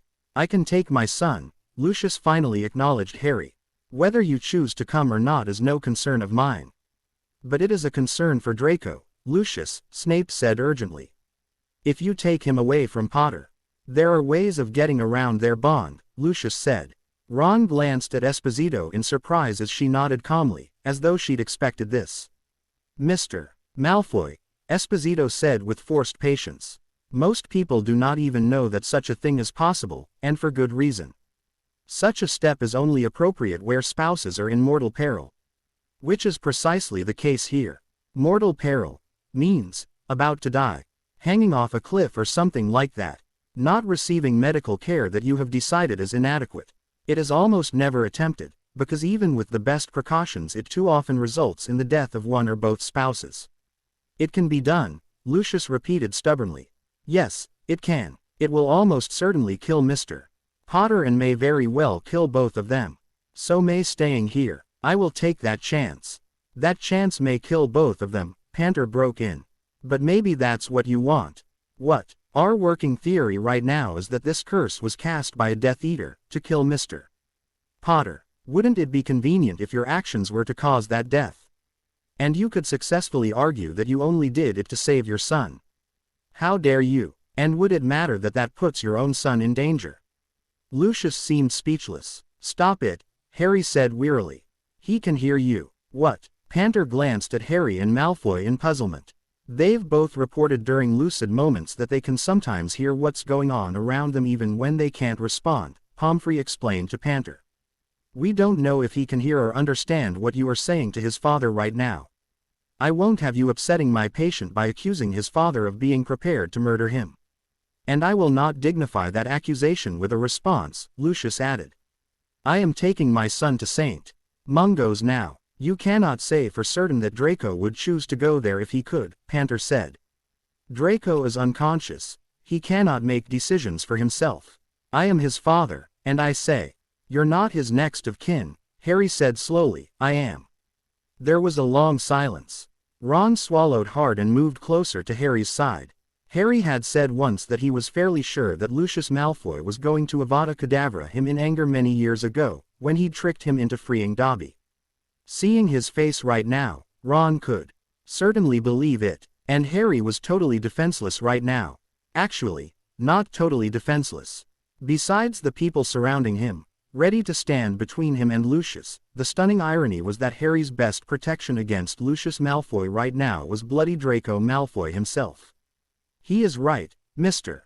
Malfoy, Pomfrey finally said. You are no longer the person with the right to decide what happens to your son when he is unable to speak for himself. Potter is. This is ridiculous. It's not even a proper bond. That doesn't matter. I am going to take my son to a place where he can be helped. No, Harry said very faintly. He's not going. You know he would want to. He can't say so right now, Harry said, and Ron wondered whether Harry thought Malfoy would choose to stay or go if he could. He supposed it didn't really matter. I will petition the Wizen. Lucius, we can't win this one, Narcissa said softly. I don't like this any more than you do, but I think. Lucius stared at his wife speechlessly, then at his son. His throat worked as he visibly struggled to resign himself to the situation. Very well, he finally said. Then I will use our family's resources to try to find the caster of the spell. Narcissa, stay here in case he wakes up, so that you can ask him where he wants to be. Be prepared to take him immediately. And I expect you, he nodded at Snape, to stay as well, as a witness. He glanced at the healer he'd brought in, jerked his head towards the door, turned on his heel and swept out of the room without a backward glance, the healer close behind him. Narcissa Malfoy sat down, trembling, and Snape touched her arm. Narcissa, he doesn't. And Narcissa clamped her mouth shut and shook her head, obviously not willing to talk candidly in front of Ron or Harry. Snape's gaze flickered from Ron to Harry, and he frowned. Ron followed his glance. Harry, Ron said softly, shaking his head. Harry had slipped back into sleep again. Day 38, Thursday. Hermione leaned her head on her hand wearily as Esposito talked, and hoped she looked more confident than she felt. Glanced at the people she'd been working with for the last 3 days. Esposito, Pomfrey, Lupin, Snape, Narcissa Malfoy, and 2 healers the Malfoys had brought in. Except for Narcissa Malfoy, they all looked fairly sure of themselves. Hermione realized that she'd probably never trust another healer again, knowing they could be this good at dissembling. There was no reason for them to look self-confident at all. None of them had any idea that what they were proposing was going to work. They had simply run out of time to come up with anything else.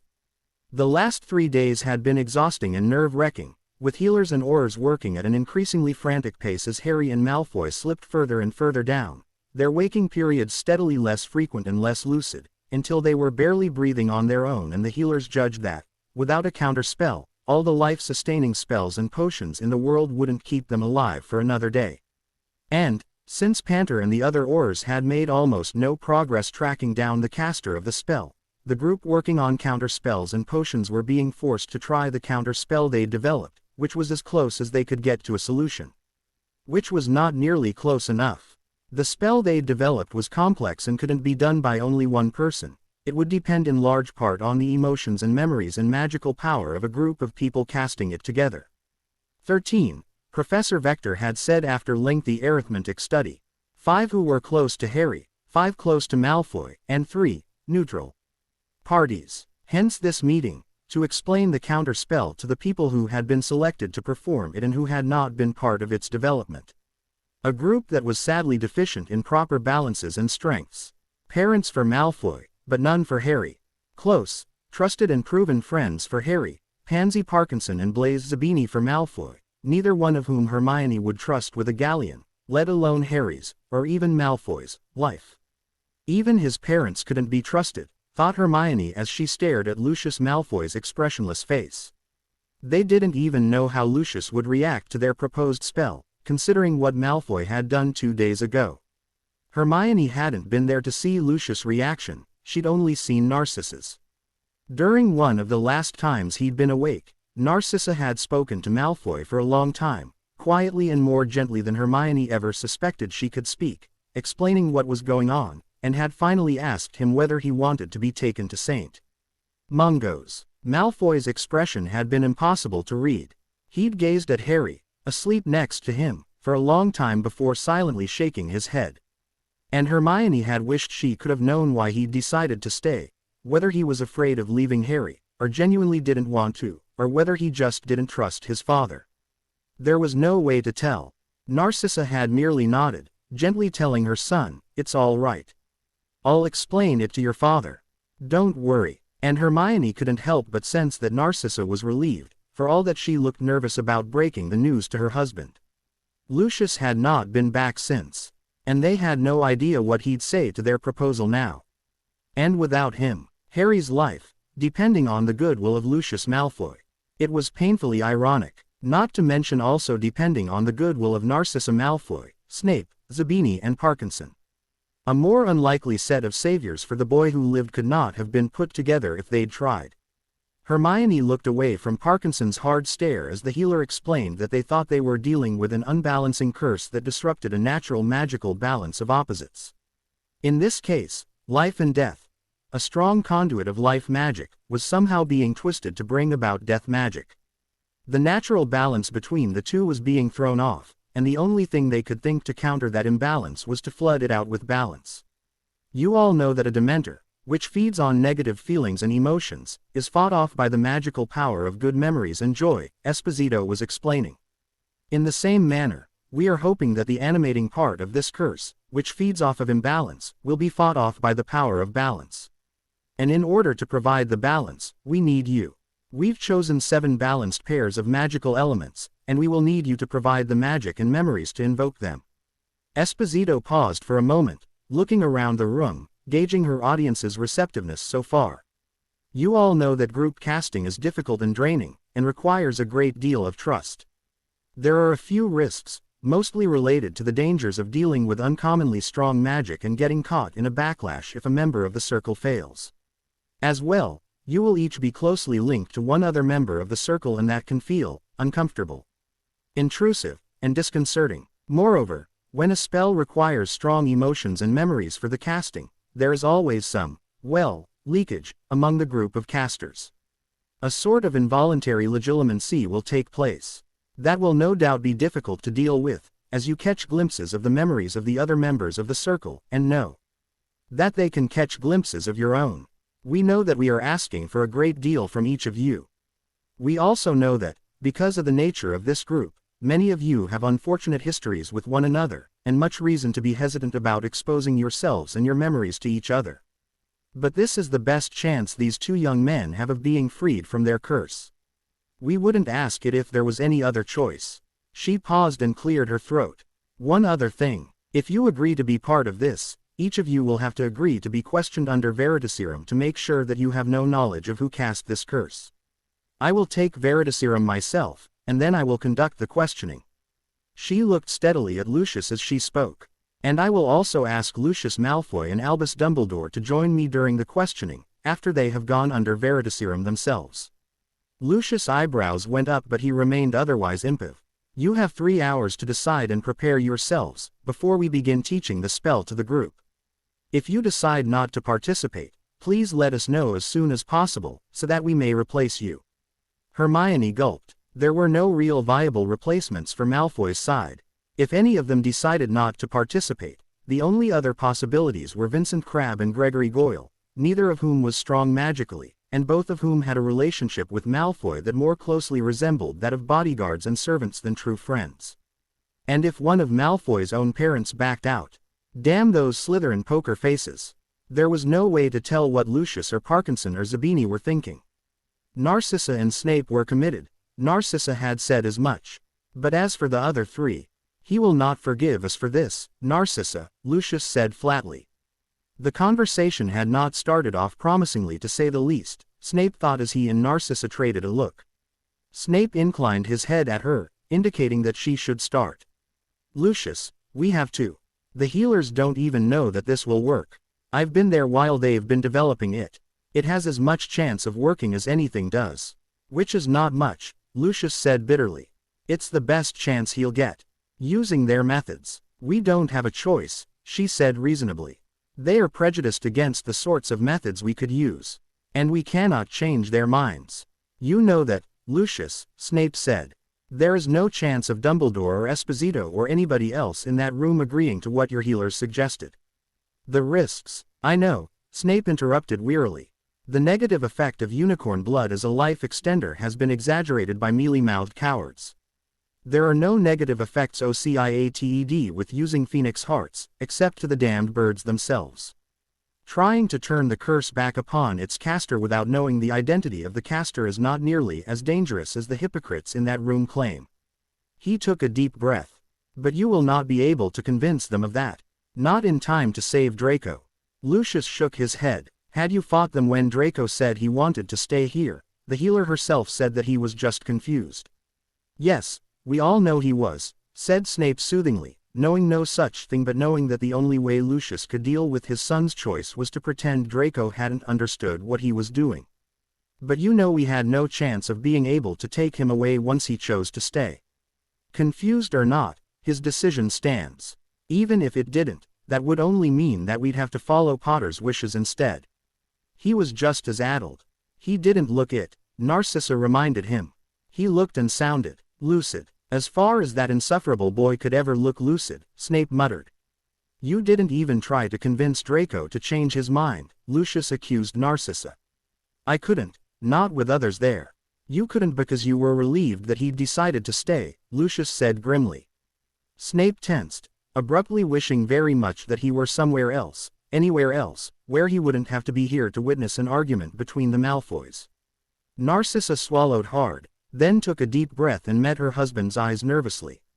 "Why yes, I was. I don't think you're thinking enough about Draco." Her jaw trembled but she steadied herself and went on. "I think you're placing too high a priority on what the Dark Lord will think. You should be more concerned with your own son's welfare." I am. You were worried about the danger of trying to break his bond. Have you stopped to think of the danger of him remaining bound to our Lord's mortal enemy?" "I am thinking of his welfare." Lucius' voice broke and he immediately pressed his lips together and turned away from them. Snape looked away, uncomfortable at witnessing Lucius' fear finally breaking through his facade of calm, cold disregard. Waited for him to pull himself together, knowing that Lucius would not forgive either of them if they pressed him to speak before he'd collected himself. Because a Malfoy did not show doubts or fears, not even when his only son was at death's door. Damn Lucius anyway, thought Snape impatiently. It was past time for him to remember that he was a father before he was a Malfoy, for once in his life. Privately Snape had often thought that Lucius, whatever his talents at business, politics and magic, was a piss-poor parent. His combination of ludicrous spoiling, emotional neglect, and unthinkable harshness towards Draco had produced a boy who had far more in common with Potter than any of them cared to admit. Much brighter, but with the same arrogant umption that everything would be arranged to his liking, because most things were. And, like Potter, utterly lacking in self-discipline and character. Not fit, in any way, to eventually become the head of a powerful wizarding family, or to lead anybody in the wizarding world, any more than Potter was fit to lead anybody into battle against Voldemort. A useless, spoiled boy, quickly becoming a useless, spoiled young man, with a host of insecurities covered by rudeness and meanness. As much as Snape cared for the boy, he couldn't blind himself to his many faults. And Lucius, most of the time, didn't seem to give a damn. Whenever he wasn't showing ridiculous pride or utter contempt for his son, he showed absolute disinterest, and devoted himself to more interesting pursuits such as being Voldemort's right hand.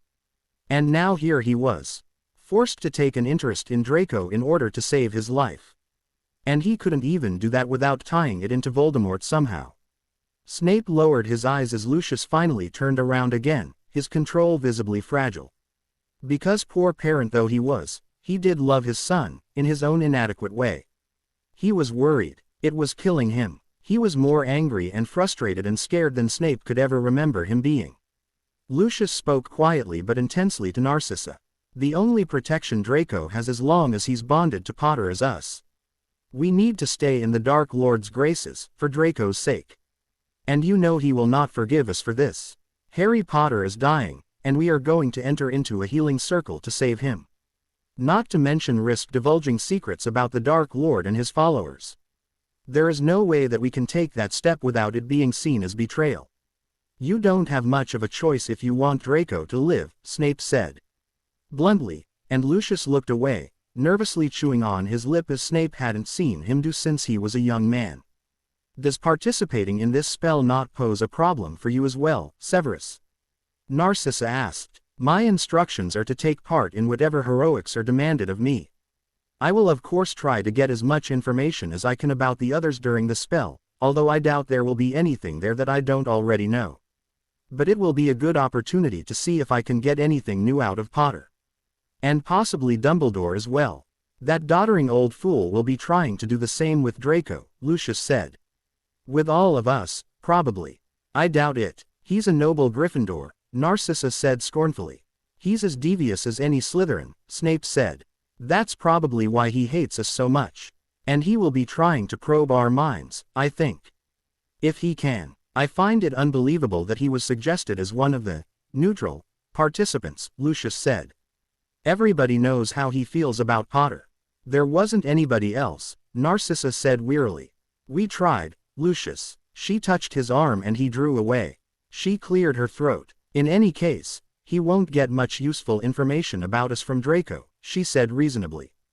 And our thoughts won't be as visible as his. It's mostly Draco's mind that will be laid bare for the others to see. Yes, the others, Lucius repeated scornfully. Mudbloods and Weasleys and werewolves. A mudblood and a Weasley and a werewolf are going to save your son's life, Lucius, Snape said bluntly. Distasteful as the idea may be, you may as well accept it. And be grateful that it's only one of the Weasleys. The youngest daughter was a candidate for Potter's side, as were Weasley's senior, standing in as Potter's parents. I also don't trust that Zabini child, Lucius said.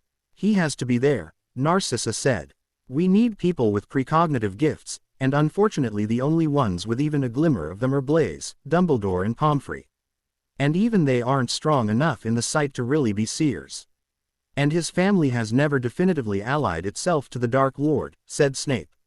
They're less likely to object to him participating in the spell. What about Parkinson's daughter? Her family has always stood with ours, but Draco didn't tell her how close he was to collapse.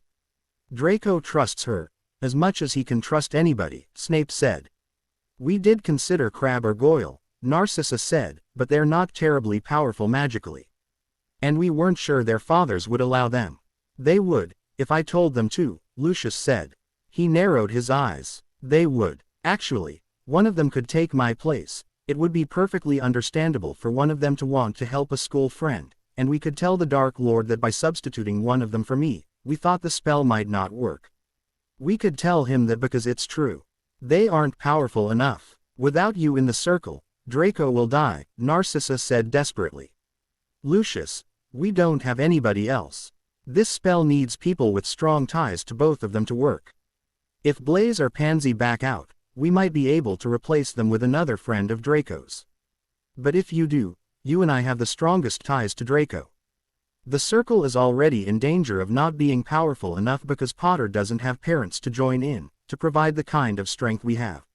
We can't lose you. You must decide, Lucius, Snape broke in brusquely. It is literally your son or your lord. And you are running out of time.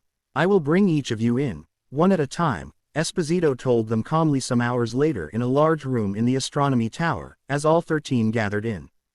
2 circles around Malfoy and Harry, the inner circle composed of Esposito, Pomfrey and Dumbledore, the outer one composed of the 10 other members. You will speak the ritual words and concentrate on creating a strong circle, paying special attention to the person you are partnered with. Once the circles are steady, we will attempt the balancing spell and you will concentrate on the paired elements as we name them. Are you ready? They all nodded. No more time for last-minute checks to see if they were doing this right. No more time to second-guess themselves, move anybody around, rearrange the pairings. This would either work, or it wouldn't. Esposito lifted her wand and began the process, bringing Pomfrey and Dumbledore's magic into a circle with her, thin streams of light joining their wands together. Speak your name, Esposito told Hermione. Hermione took a quick breath and cleared her mind, lifted her wand and fleetingly wished that her previous experience with group spells had been just a little more extensive than a few simple water-controlling tricks in 6th-year charms and a few collaborative spells in an extracurricular musical magic CL 2 years ago. I am Hermione Granger and I join my magic to yours, she said. A thin stream of light came from her wand and slowly drifted towards the light from Esposito's wand.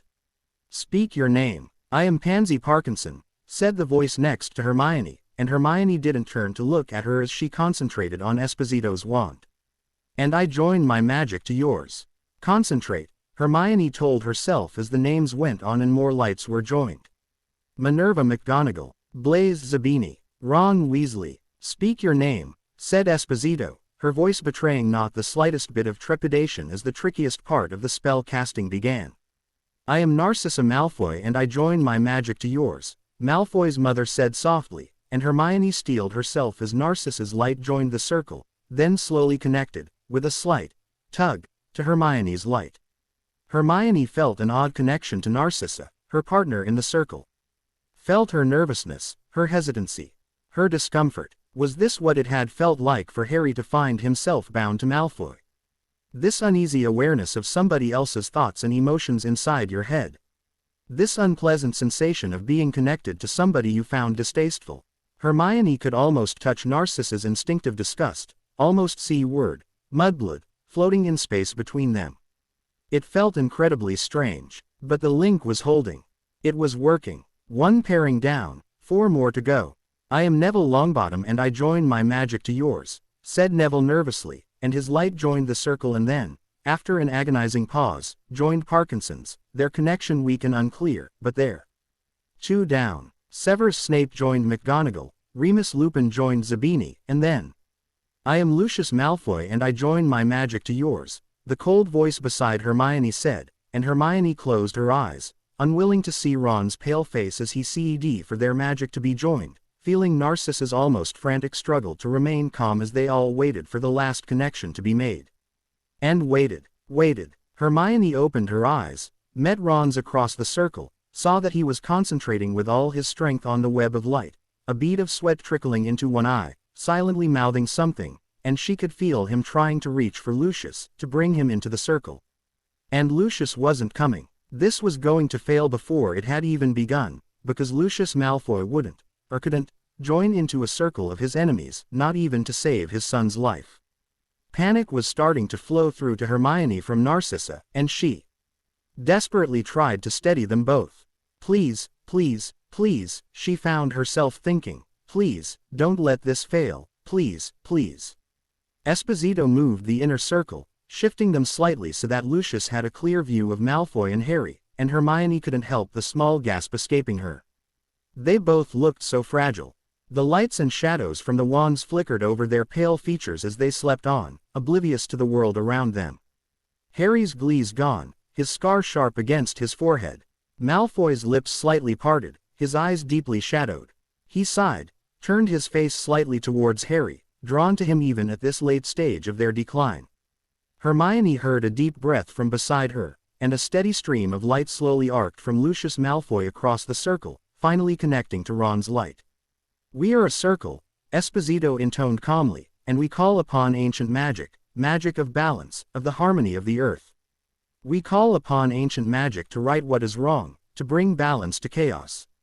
We call upon joy and upon sorrow, Dumbledore said, and Hermione closed her eyes again, thinking as hard she could about both, and was suddenly completely thrown off as a dizzying array of images came hurtling towards her. Oh, this was a lot harder than she'd thought it would be, she thought with dismay. Somehow she had to keep her thoughts clear and make her own balance, think of some of her most joyous and most miserable memories. Like a Patronus, only twice as hard. And not think about the images that were leaking through the circle to her, most of them fragmentary and distractingly difficult to pin down. That young man sadly watching Mandy Brocklehurst walk away from him, that had to be Neville, last year. And that cell in Azkaban, that had to be a memory from Lucius. But the small blonde boy, laughing in delight as his father spun him around, was that Malfoy? And was it a memory from Malfoy himself, or from one of his parents? And the seeker in green and silver, holding a Quidditch cup high, who was that? It certainly wasn't Draco or Lucius Malfoy, or any Slytherin Hermione knew. It looked like a girl, and the robes were of a very old design, straight from Hogwarts, a history. A teenage boy lying on a bed, his room in squalor around him, disinterestedly chewing on something and dropping its wrapper onto the floor, an ache in his and the image of Sirius Black falling into a shimmering veil replaying in his mind over and over again. That was Harry, no question. Probably not a memory that he would have wanted to share with the rest of them, but Harry didn't have any control over what images his mind came up with right now, any more than he did during dreams. And there was a small child, hiding where his father couldn't find him, because he wasn't supposed to be crying, because a Malfoy didn't cry over something as silly as having his pet Kneazle crucioed in front of him, especially if he deserved it, because he couldn't learn how to make the doors open and close using his magic, and a Malfoy was supposed to be good at this kind of thing. That was probably nothing that any of the Malfoys had wanted anybody to see. Hermione tried to clear her thoughts, pushing her own images of joy and sorrow to the front of her mind, trying to see only them. The day Ron had first told her he loved her. The day she'd received a letter telling her that her grandmother was dead, and realized she hadn't seen her in years, because she'd been too busy with school and had left the Muggle world behind. Her own memories, vivid and real and balanced out. We call upon light and upon dark, Pomfrey said, the formal words sounding odd in her no-nonsense voice, and Hermione breathed in deeply, prepared for the onslaught of images from the others this time. A flash of light from Harry's wand as a shining stag-shaped Patronus sprang into being, and the darkness of the third-floor corridor during her first year, those were her memories. A brilliant sunlit sky over the lake, seen from a broom, that was probably Harry's.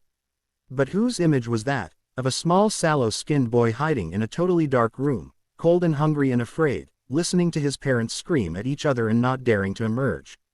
And whose image was that? Of tousled black hair next to almost white, so close together.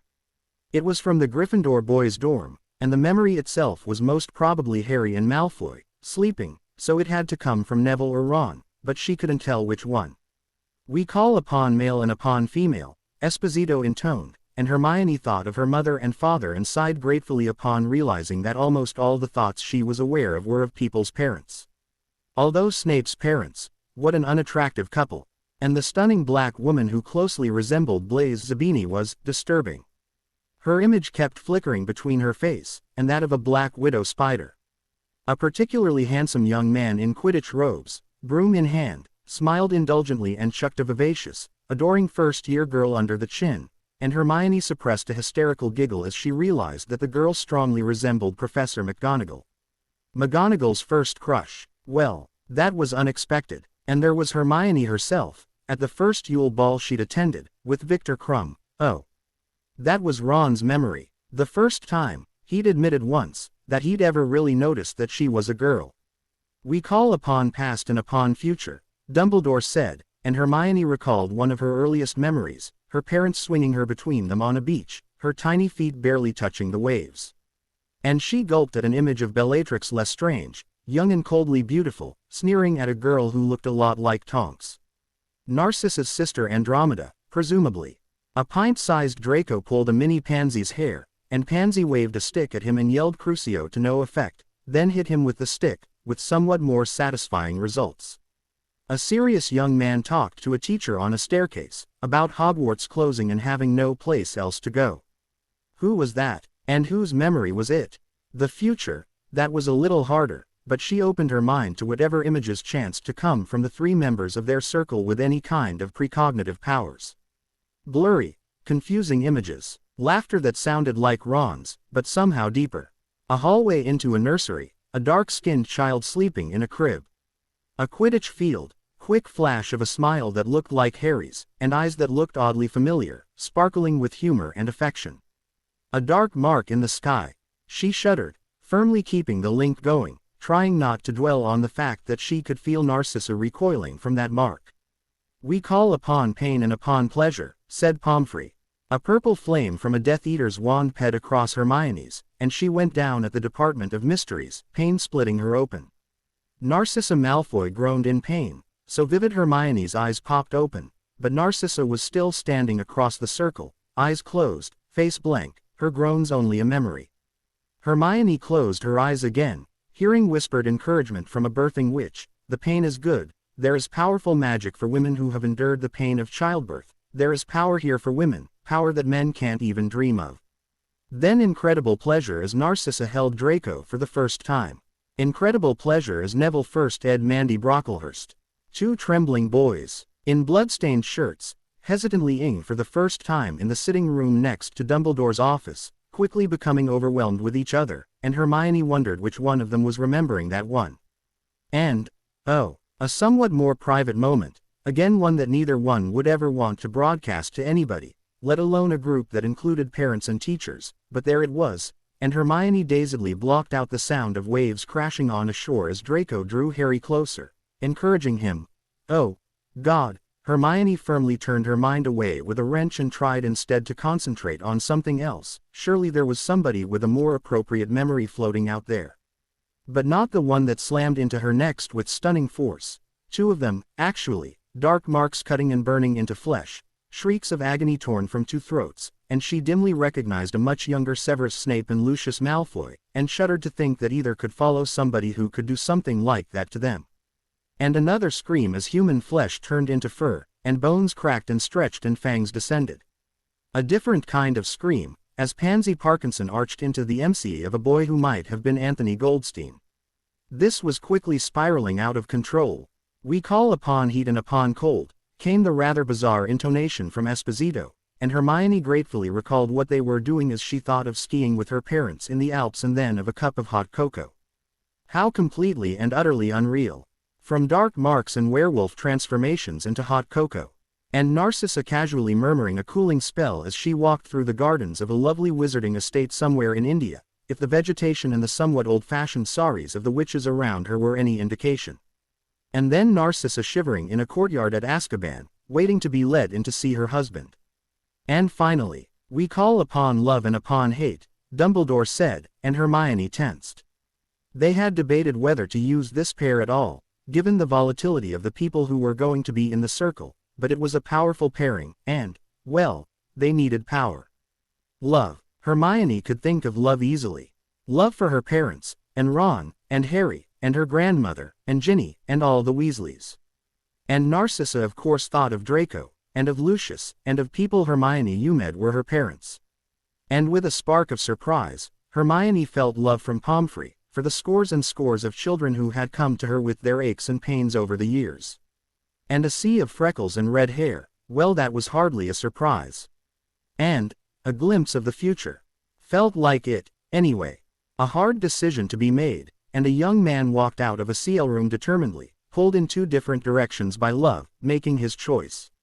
And a little boy lived in a closet under the stairs, and felt the hatred and resentment of the people who were supposed to love him. Felt the hatred and contempt of a huge boy who pushed and hit and bullied him, and hated them all right back, helpless hatred growing bitter and hard, crying his hatred into his pillow at night, not wanting to feel it but not knowing how to stop it. And another boy, gawky and serious, hated a pair of smiling, handsome boys who were just so smooth, so arrogant, the one with the glees and the one with the rakish grin, his hatred choking him as he watched them laughing together on the lawn. And Harry hated Snape. Hated him down to his bones, and the feeling was returned tenfold. And hatred boiled up, for Snape and for Voldemort, and Hermione knew that was from Ron, and the hatred touched all those who followed Voldemort, and Hermione gasped as Lucius Malfoy's face became the focus of Ron's hatred, for almost taking his sister from him back in second year.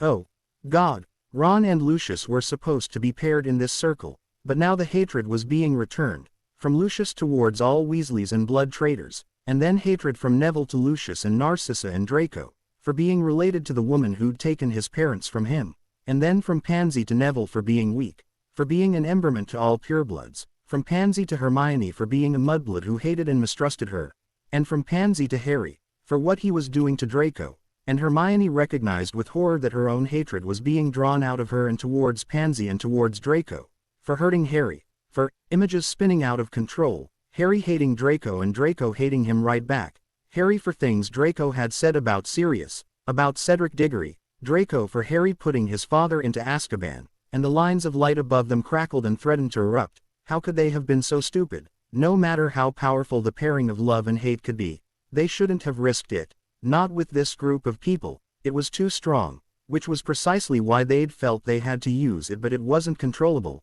as Harry and Draco hated each other for being tied together, suffocated by one another, reliving the fight in the Great Hall, a window shattering and blood pouring from them both, and Lucius hated Harry for what he was doing to his son, hated him enough to kill. No. Frantic desperation battered at them all, and Hermione recognized Ron's voice, grabbing hold of his hatred and reining it in, for Harry's sake. Quickly backed up by Esposito and Dumbledore and Pomfrey, pushing with him to rein in Lucius Malfoy's rage, for Draco's sake.